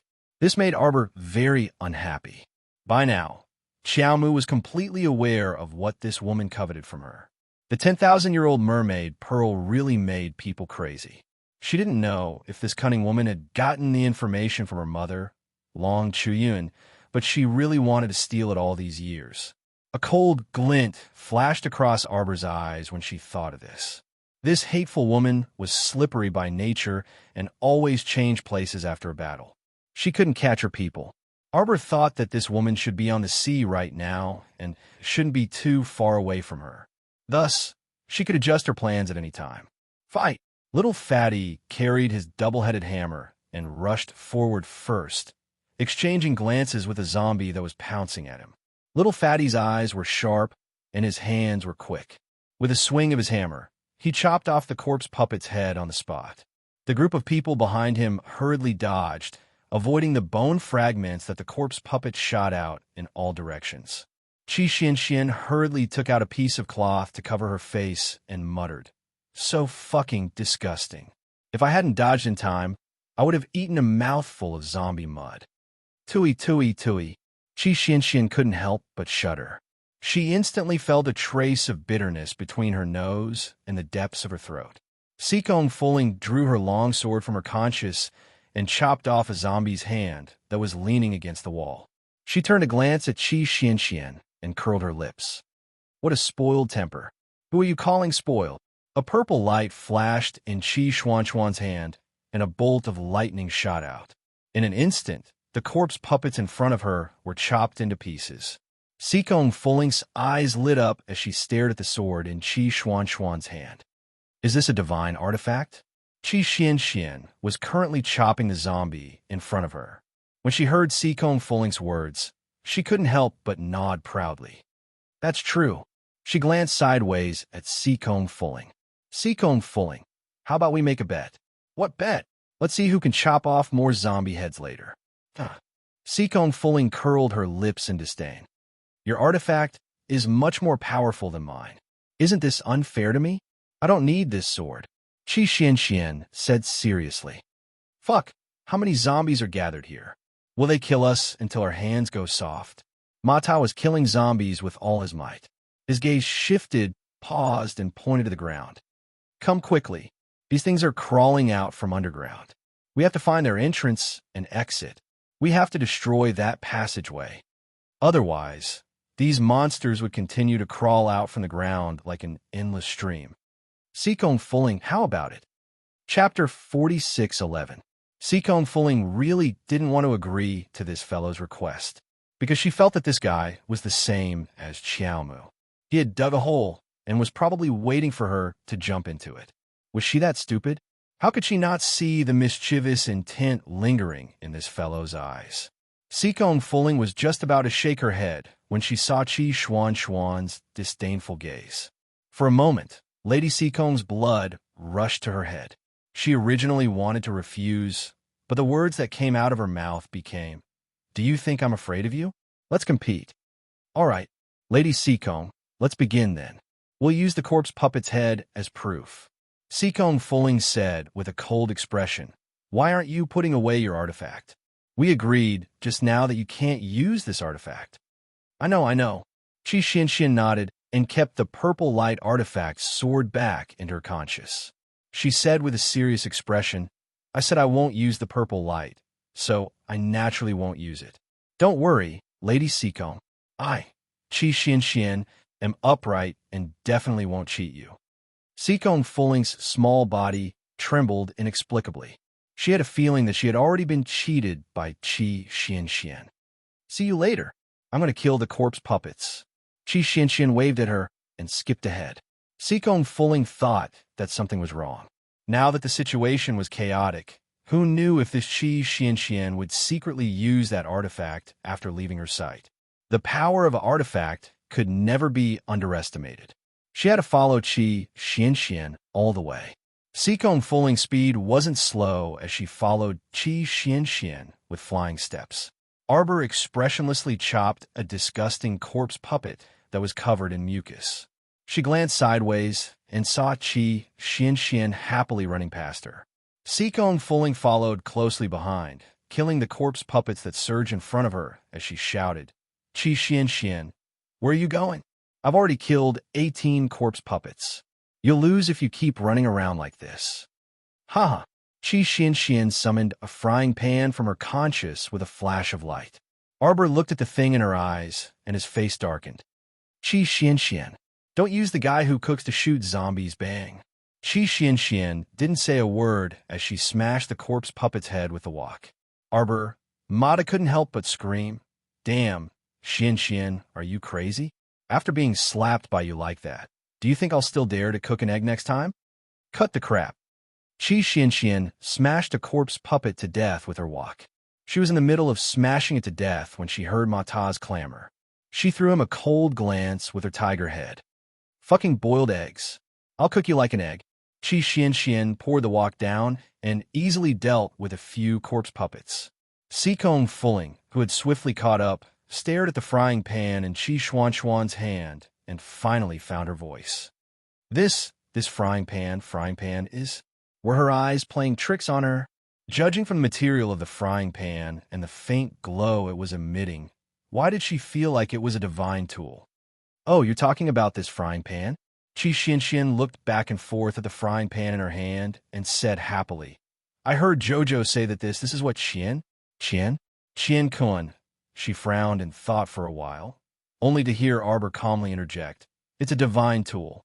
"Oh, right, this frying pan is a divine tool." Chapter 46:12. Qi Xianxian flattened the head of a zombie in front of her and chuckled. "As expected, it's very useful." Seacombe Fulling speechlessly looked up at the sky. If she still didn't realize that she had been tricked by the little girl in front of her at this point, then she would truly be too foolish. How many divine weapons did this fellow have on her? How could she break the rules and cheat like this? She said she wasn't going to use that purple sword, but in the end she casually pulled out a frying pan from her pocket, and that was a great divine weapon. Fuck, what kind of people were these? Since when did divine artifacts become cabbages on the roadside stalls? Could they just grab a bunch of them casually? Arbor silently glanced at Seacombe Fulling's expression and could only mourn for her in his heart. To be honest, when he saw Xianxian tricking Seacombe Fulling, Sir Jojo was still a bit amused. Qi Xianxian didn't give Seacombe Fulling a chance to react and repeatedly chopped at the zombies' heads with the frying pan. A round little white squirrel was currently sweeping through the battlefield, leaping back and forth around everyone's feet. Its furry little arms were wrapped in a floral cloth. It picked up the zombie crystal cores on the ground and casually wiped them with a rag before tossing them into the floral cloth bag. Its movements were quite adept and very swift, so no one noticed it at first. Everyone was fighting with all their might against the zombies, so they didn't think to collect those zombie crystal cores of various colors scattered on the ground. By the time someone wanted to collect the crystal cores, they discovered that the crystal cores were long gone. A little fat squirrel was wagging its 8 furry tails. It arched around their feet and jumped up and down. It was very agile. A ring of light silver high-level zombie crystal cores had already fallen around Duan Yu and He-chun. When the little fat squirrel saw them, it eagerly jumped over and collected all the crystal cores around them. Little Tai Sui couldn't resist rolling its eyes. You really came from the same path as your master. The fat squirrel turned its head and glanced at him with its beady black eyes before chirping in protest. He-chun couldn't resist covering his face. This freaking sacred beast had no moral integrity when it acted cute. You can speak human language, all right? Yet you like to pretend to be a harmless little animal. Chirp, chirp. Arbor turned around and hurriedly chirped at it. The little fat squirrel jumped quickly and high, and in an instant, it was on Arbor's arms. The fire spirit in Arbor's hand moved, and the blue spiritual cleansing flame killed a little zombie that was as tall as a 5-year-old child. He coldly said, "Be careful. These little zombies will hide in the big one's stomachs or carry them on their backs. They might jump out and attack at any time." "Oh, you scare me to death." The peony fairy patted her chest and cried. "Everyone, come over quickly. We found the underground passage." Little Fatty shouted from outside the crowd. Everyone quickly gathered around him. "Quick, use the fire spirit burn. Let's see if they can climb out of the sea of fire." A member of the killing team hurriedly roared and shot out a line of fire, burning towards the entrance of the underground tunnel. His team members heard him and gathered together. The fire spirit master and the team immediately walked to the front and threw out fire spirits, attacking the underground tunnel together. At the same time, Arbor looked up with a slight frown. Duan Yu, little Tai Sui, and the venerable Peach Blossom Immortal were also looking up at the roof. From here, one could see the corner of a white robe fluttering in the wind. Clang! The crisp sound of a zither flowed down from the roof, jolting everyone's minds. Chapter 46:13. The little fat squirrel squatted on Arbor's shoulder and stomped its little paws, but she pressed it down with one hand. "Don't move." Chirp, chirp. The little fat squirrel shook its 8 furry tails. Master, I've already recovered my 8 tails." The implication was, "I'm already very strong and can properly protect Master." However, Arbor still shook her head. "You're too small. Stay here properly. We can resolve the matters here." If it weren't for the fact that she wanted Chirp to come out and pick up scraps, Arbor wouldn't have let it out. It would be too late for regrets if anything happened to it in this kind of place where corpse poison was rampant. She had to properly protect her little companions. The little fat squirrel couldn't help but blink. Even in Master's eyes, the group of cute little creatures around her were very, very, very weak. No matter how powerful they could display previously, once little Master labeled them as cute little creatures, they would be included in the list of protected species.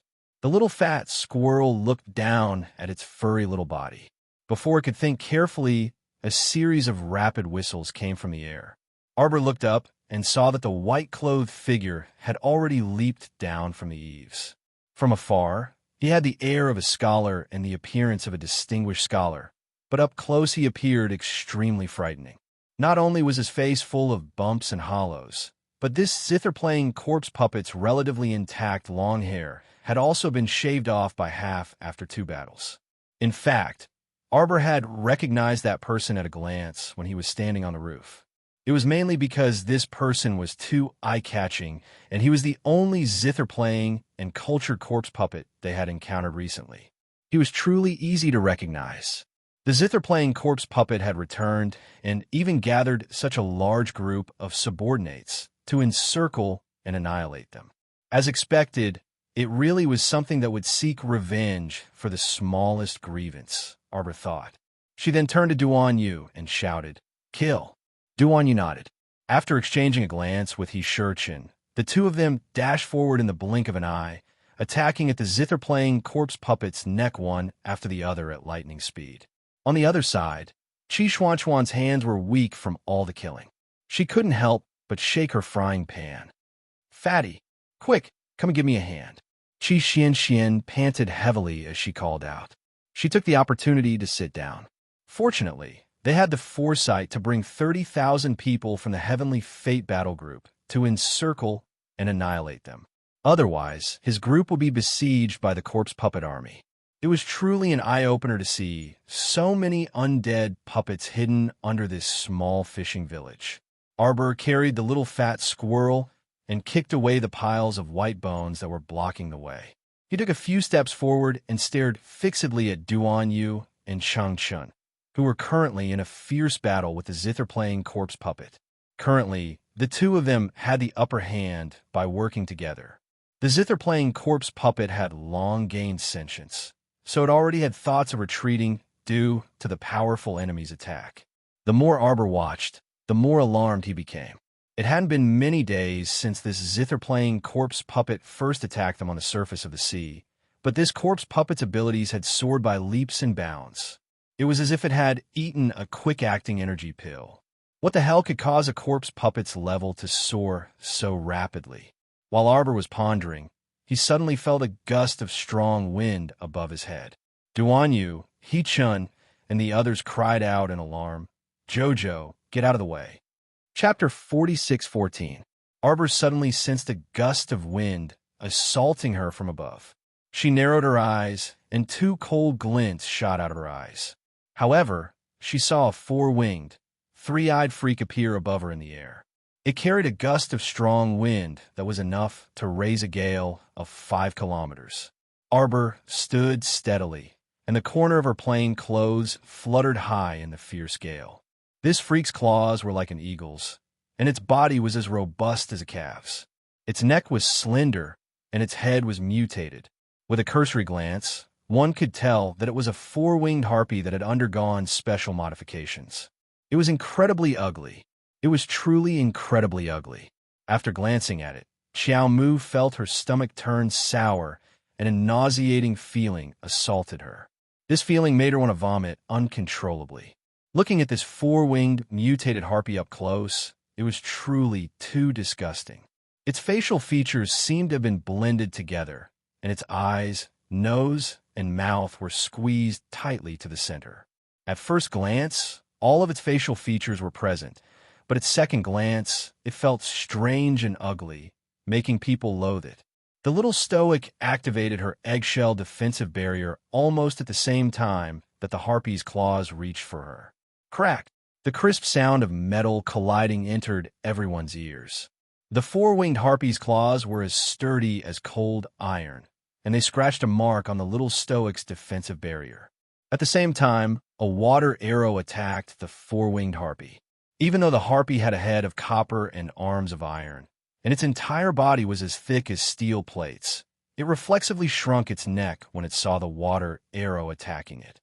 It flapped its wings and flew high into the sky, dodging it instantly. Duan Yu arrived very quickly, and he appeared next to the little stoic in the blink of an eye. He retracted the water arrow in his hand. Through the defensive barrier, he happened to see the little stoic raise her small hand and wink at him. For words were written on the little stoic's hand: "Push the boat with the current." Duan Yu glanced at it, and his handsome face immediately darkened. "No." He withdrew his smile and flatly refused. He raised his hand and passed through the defensive barrier, grabbing her wrist without a second word. In the blink of an eye, the zither-playing corpse puppet abruptly jumped 3 feet into the air with that tattered zither in hand. An out-of-tune zither note abruptly sounded, and it carried strands of energy as it blasted towards Duan Yu's direction. The little stoic raised her hand to push him and blinked at him while saying, "Hurry up and go." She then conveniently took a step back. Duan Yu's anger flared up, and he turned around to grab her. Just as he said, "You're not allowed to mess around," he casually blocked and caught the zither-playing corpse puppet's claws. Shocking waves instantly surged in Duan Yu's beautiful peach blossom eyes. He said coldly, "You can die now." The zither-playing corpse puppet let out a shrill howl, calling for the other corpse puppets to gather around and protect them. But it was too late. Duan Yu's fingers moved slightly, and a rising silver-white flame instantly burned along the zither-playing corpse's withered arm. A group of people who had come to kill the Heavenly Fate Squad after hearing the news had gathered together in an organized manner. They opened up a path from all directions and moved closer to the center. At this moment, he suddenly heard an extremely strange and shrill wail. Everyone's heart tightened slightly, and they subconsciously raised their heads to look at the source of the sound. They were greatly shocked by what they saw. They saw a white figure floating in the air with his back facing them. At this moment, his entire body was surrounded by a strange silver-white flame. It was him who had let out this human-like wail. His voice gave people goosebumps. Chapter 46:15. Everyone couldn't help shuddering when they saw this scene. That thing was currently completely surrounded by silvery white flame and could only roll back and forth in the air, looking abnormally unlucky. Seekong Fuling tightened her grip on the sword in her hand and reflexively glanced at her elder brother. Young Master Ding was looking in that direction with an indecipherable expression. His gaze seemed to be fixated on that zither-playing zombie, and he didn't return to his senses for a long time. At this moment, all the zombies present inexplicably quieted down and didn't make a single sound. But this silence only lasted for a few seconds. After a moment, they let out earth-shattering roars of anger, and one after another, they charged forward violently. They attempted to disperse the surrounding assassination teams and rushed to Duan Yu and the other side. "Restrain them," a team leader commanded solemnly. "Everyone, don't scatter. Set up a formation. Set up a formation. Separate them urgently." The assassination teams on the side had already started moving long ago. They separated the zombies wave by wave in a well-trained manner and completely trapped them in several shrunken encirclements before exterminating them. Duan Yu grabbed Arbor's small arm and gruffly dragged her to his side. "Why are you messing around like this?" Arbor couldn't resist rolling her eyes. She looked at the handwriting on her small hand and thought, "I wrote it for nothing." She originally wanted to act in secret, so she planned to secretly inform Duan Yu.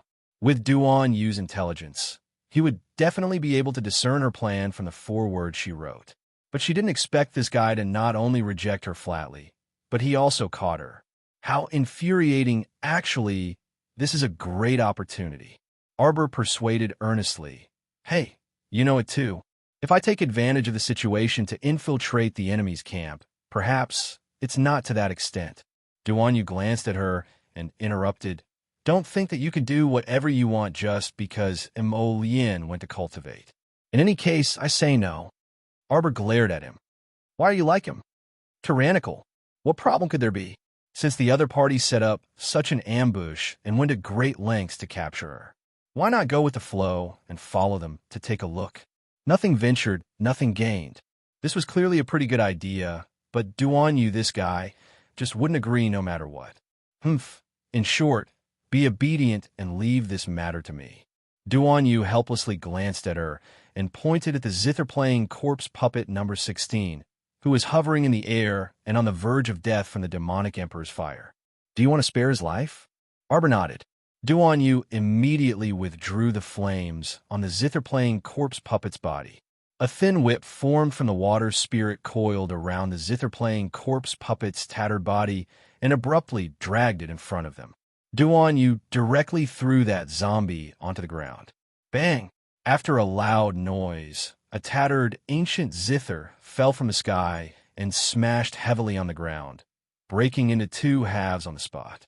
The zither-stroking corpse puppet was probably still breathing. Arbor took out a sealing ball and stuffed it inside. Then, she threw the sealing ball into an empty storage talisman. Doing this would provide double protection. Of course, it was to prevent this zombie from causing trouble inside the storage talisman and tearing it open on its own. As long as the sealing ball broke, she would immediately sense it and take measures. But judging from this zombie's dying state, she reckoned that he wouldn't be able to do anything. Chapter 46:16. Arbor thought that this zither-playing zombie number 16 was an important fighter of Flying Paradise, so it would be useful to keep her around. The 4-winged, 3-eyed harpy saw that the situation wasn't right and roared. That sharp voice seemed to want to pierce everyone's eardrums. Following its shriek, The entire army of corpse puppets retreated in unison like marionettes, no longer lingering in the battle. Seeing this, Xian shouted, surround him, surround him. Don't let them escape. Don't let a single one escape. If these zombies are released, it will definitely be a disaster. Everyone hastened their movements. Spirit weapons flew everywhere, and the power of the 5 spirits collided randomly in the air, exploding into balls of 5-colored spirit light one after another. Seeing that there was nothing else for her to do, Arbor found a clean rock to sit on. Her petite face was still panting with anger. Look at how good her original plan was. As long as she pretended to be caught and followed that group of idiots back, they would immediately find her. Then he would be able to find Mu Qingya, who was hiding in the rat hole, by following the vine to the melon. This woman was too annoying. She had already completely lost her patience. Her desire to make her die a horrible death intensified as time passed. Jojo, are you hiding something from us? Duan Yu tugged at her and asked seriously, is there something you can't say? Nothing. What could there be? It's nothing. Arbor shook her head. No, you are not. Duan Yu glanced at her. Just now, you suddenly had a whim to pretend to be caught and follow those people back. Is it because you have your own ideas and have no choice but to follow them? I hope you can speak frankly. Duan Yu stared at her. Speak clearly. What? The venerable Peach Blossom Immortal, little Tai Sui, and the others rushed over. When they heard this, their expressions involuntarily shifted.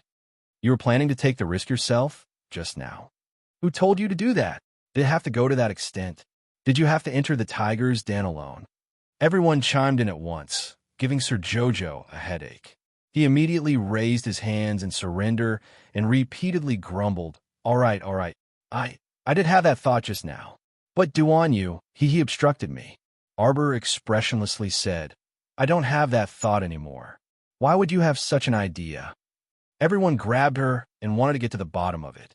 Arbor pointed at the 4-winged, 3-eyed harpy in the air. If you keep chattering around me, it's going to escape. Escape? He Chun sneered. Where can it escape to? This place is already under our control. There's nowhere for them to run. Okay. Arbor waved his little hand. Then you guys stay here. I'll go look elsewhere. After saying this, the little fellow knew that he was in the wrong, so he fled with a guilty conscience. Duan Yu furrowed his brows as he watched her fleeing figure. She has a purpose, but she doesn't say it. He Chun sighed. She always wants to do everything by herself. I really don't know if I should praise her for being independent or vexed. Vexed, of course it's vexed. The little fatty scratched his head and said, should we send someone to follow her? That's fine too. I'll send a team to kill the heavenly fate realm to follow her. Otherwise, this little fellow would keep thinking about entering the tiger's den. Who knew if something else would happen?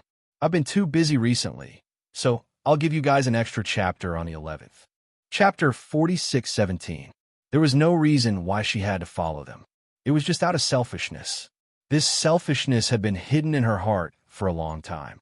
Due to her vengeful nature, due to her very dark, vengeful mentality. Yes, she wanted that woman to die a horrible death. She wanted to dig her out of the rat hole, crush her flesh into pieces, and then put her to death by 1,000 cuts. Arbor pulled out a vine whip and smashed a stone blocking the way in front of her. She ran all the way to the beach, took a deep breath, and exhaled. It was really annoying to bury hatred in one's heart. But this person had enmity with her for 2 lifetimes. If she didn't take revenge, she would be letting down the many sufferings she had suffered in her previous life. She would also be letting down the carefree and unrestrained way she had in this life. Whoever said that one must repay evil with good was an idiot. How could there be so much holy light in this world? How could there be so much kindness and virtue? She just wanted to personally end this feud and put an end to her previous life and this life. It could also be considered as giving herself a clear explanation. Why couldn't she fight back after being fooled for 2 lifetimes? She and Mu Qingya would settle the score between her previous life and this life. Now, she didn't have much patience to play the cat and mouse game with this woman. She wanted to crush her. Now, this moment. She didn't want to wait for another second. Arbor suddenly turned around and looked coldly at the dozen four-winged, three-eyed harpies standing behind her. The corners of her mouth curled up into a sneer. Sure enough, they still hadn't given up and still wanted to take her away. She didn't wait for them here in vain. The instructions Muchinya gave to this group of harpies were probably capture her at all costs and bring Arbor back. It doesn't matter if you're injured or not. It doesn't matter if you're seriously injured. As long as you're still breathing, it's fine. Boom! The door of the cabin was kicked open by someone, and the entire moving wooden plank crashed into the cabin, breaking into several pieces. Gong Songfeng walked into the cabin with a group of people. The silver ghost mask on his face reflected a cold arc. Who told you to set up the ambush? Who told you to send the mutated three-eyed harpy and number 16? Muchinya, I need your explanation. If you don't have a reasonable explanation, don't blame me for being heartless and severely punishing you for violating the rules of the organization. Mu Xiaoxue, who was sitting on the edge of Muchinya's couch, was startled by their menacing appearance. She hurriedly stood up and called out timidly, "Mother!" Muchinya patted her hand soothingly and slowly tugged at the silk robe draped over her body. Glancing at Gong Songfeng, Muchinya smiled faintly. She stood up gracefully and bowed. "Hall Master Gong, why are you so angry?" "Of course, I'm doing this because I have an edict in my hands." Muchinya smiled at Gong Songfeng. He raised his hand and took out a rolled-up piece of silk paper from his sleeve. "If Hall Master Gong doesn't believe me, you can take a look at it yourself." Gong Songfeng took the parchment from Muchinya and skimmed through it. When he raised his head again, his eyes were extremely sharp as he stared at Muchinya. He gritted his teeth and forced out a few words. "You're indeed capable. Hall Master Gong, you flatter me." Muchinya smiled and stuffed the parchment back into her sleeve. She looked up at Gong Songfeng. Chapter 46:18. "Actually, Hall Master Gong doesn't need to be so angry," Muchinya said unhurriedly as she smoothed out the creases on her thin muslin outer robe. "If we can successfully capture her this time, I'll put in a few good words for Hall Master Gong and his group in front of Master." Muchinya didn't even need to look at Gong Songfeng's face under his mask to know that Hall Master Gong's expression must be very unsightly right now. Just looking at Vice Hall Master Meng's slightly pale face behind him, Muchinya couldn't help but feel a strange excitement flash through her heart. If she captured the little stoic and ordered people to cut open her stomach in front of them to take out the mermaid pearl, wouldn't that be very interesting? She was truly too blessed and too lucky. Why was a 10,000-year-old mermaid pearl in her body? She had already fallen to a place like the lower star domain, so how could she still grow up so smoothly? This shouldn't be the case at all. All of her plans had come to naught. Back then, when Muchinya first saw the little stoic in the Mu family of the Divine Province, she knew that nearly half of her overall plan had already been ruined. She wanted to take a gamble for herself and her daughter. It would be great if she could seize this opportunity, but if she couldn't, then it should be fate. The 10,000-year-old mermaid pearl could pull a dying infant back from the brink of death. All these years, it had been imperceptibly influencing that little stoic's constitution. It must be like this. It must be like this. If the 10,000-year-old mermaid pearl was in her Shue'er's body, Shue'er could also become a powerful figure who could look up to heaven and earth without needing to rely on anyone to survive. Opportunity. All she lacked was an opportunity, and this opportunity was about to arrive very soon. Muchinya glanced at Fan Meng with a smile. "Vice Hall Master Meng, you don't look well. Are you sick? What do you want to do to her?" Fan Meng seemed to see the little girl's cold and clear eyes staring at her without any signs of life. A wave of icy coldness instantly assaulted his heart. Previously, when the little girl said that they were lying to her, her gaze was so cold that it could almost shatter ice shards. Fan Meng couldn't forget that gaze for a long time, and she inexplicably woke up from her dreams several times. It was as if the little girl's icy claws were clutching her neck. How would the little girl punish the swindler? Fan Meng, the red-robed man, turned to look at her and frowned slightly. Recently, Fan Meng and Fan, you were a little absent-minded. They were not in the right state and would be distracted from time to time. Mu Qingyao looked at Fan Meng with pity. She pursed her lips and said with a smile, "If Vice Hall Master Meng isn't feeling well, then you should stay in the cabin and rest instead of walking around. As for how I'm going to deal with that stoic face." Mu Qingyao's eyes gradually turned cold. "Isn't it written clearly on Master's silk paper? Die." Fan Meng's heart trembled as her slender body swayed slightly. Fan Yu hurriedly reached out to support his arm. She turned to look at Mu Qingyao and said coldly, "You dream of 1,000 years?" Fan Yu scoffed coldly and said, "Those shrimp soldiers and crab generals you sent out simply can't do anything to the little stoic. So, don't be delusional." Reporting to Hall Master Gong and Hall Master Mu, the three-eyed harpy has returned with his team. Chapter 4619. The four-winged, three-eyed mutated harpy had returned. Mu Qingya's eyes involuntarily lit up, and she hastily asked, "Did you find anything?" "They captured a young woman, and she's on the deck right now." Mu Qingya hastily walked outside, suppressing a hint of excitement in her eyes. "Did you tie her up with the spirit-binding rope? Did you lock her conscious pool at the first moment? How's her condition now? Is she injured? How are the people around her now? Did no one chase after her?" Mu Qingya quickly walked to the ship's corridor. "Hall Master Mu." A gloomy voice came from behind her. Mu Qingya frowned slightly, and when she turned around, a smile blossomed on her face. "It's great Master Mao Yang. Why aren't you resting in your room? Did the servants fail to serve you well? You could just tell me." Mao Yang's cold gaze swept over her smiling face. "This old man heard that you captured that little girl."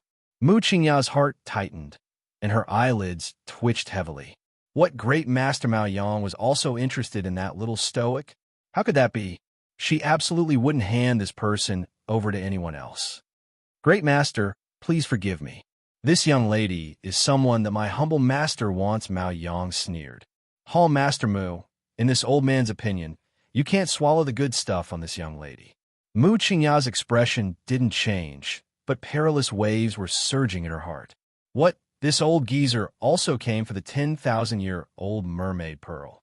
Where did he find out that Arbor had the 10,000-year-old mermaid pearl? This is this old man's first time seeing someone truly refine a mystic realm. A feverish glint flashed through the old geezer's eyes. "I suspect that this little fellow has refined more than one mystic realm. Her conscience must be connected to the divine realm she carries with her." "Ha ha ha ha!" The old geezer laughed wildly. "This little girl is mine for sure." Mu Qingya looked dumbfoundedly at the old geezer who walked to the deck ahead of her. She nearly shattered her teeth from clenching them, and she forced her voice out. "Hurry, go. Look, this old geezer's realm was unfathomable. If he wanted to snatch someone, even the 100 people on this ship wouldn't be his match. Of course, if all of the three-eyed harpies were gathered together, they might be able to defeat the old man. It was just that this old man was originally a guest elder of the All-Seer sect, a formation grandmaster, and was highly valued by the master. Mu Qingya didn't want to fall out with the old man unless she had no other choice. She was just an ordinary person. If she were to chase away an array master in such a high-profile manner, the organization would definitely not let her off. Mu Qingya took a deep breath and hurriedly followed the old man to the deck. Fan Meng, Gong Song Feng, and the others hurriedly followed. When they reached the deck, they saw an expressionless young lady standing alone in the middle of the deck. She had a spirit-binding rope on her hand, and her eyes were as cold as ice as she looked over. After passing through the crowd, his gaze finally landed on Mu Qingya. An imperceptible coldness appeared on his lips. A meaningful light flashed in his eyes. "Ha ha ha!" Mao Yang opened his arms to welcome her. "It's really you, little girl? Grandmaster Mao Yang. Hurry up and seal her consciousness." "Do I need you to tell me that?" Mao Yang sneered and impatiently glanced at Mu Qingya. "As long as she steps on this ship, she won't be able to escape even if she has wings. However, if she's willing to enter her own divine realm, that's not impossible.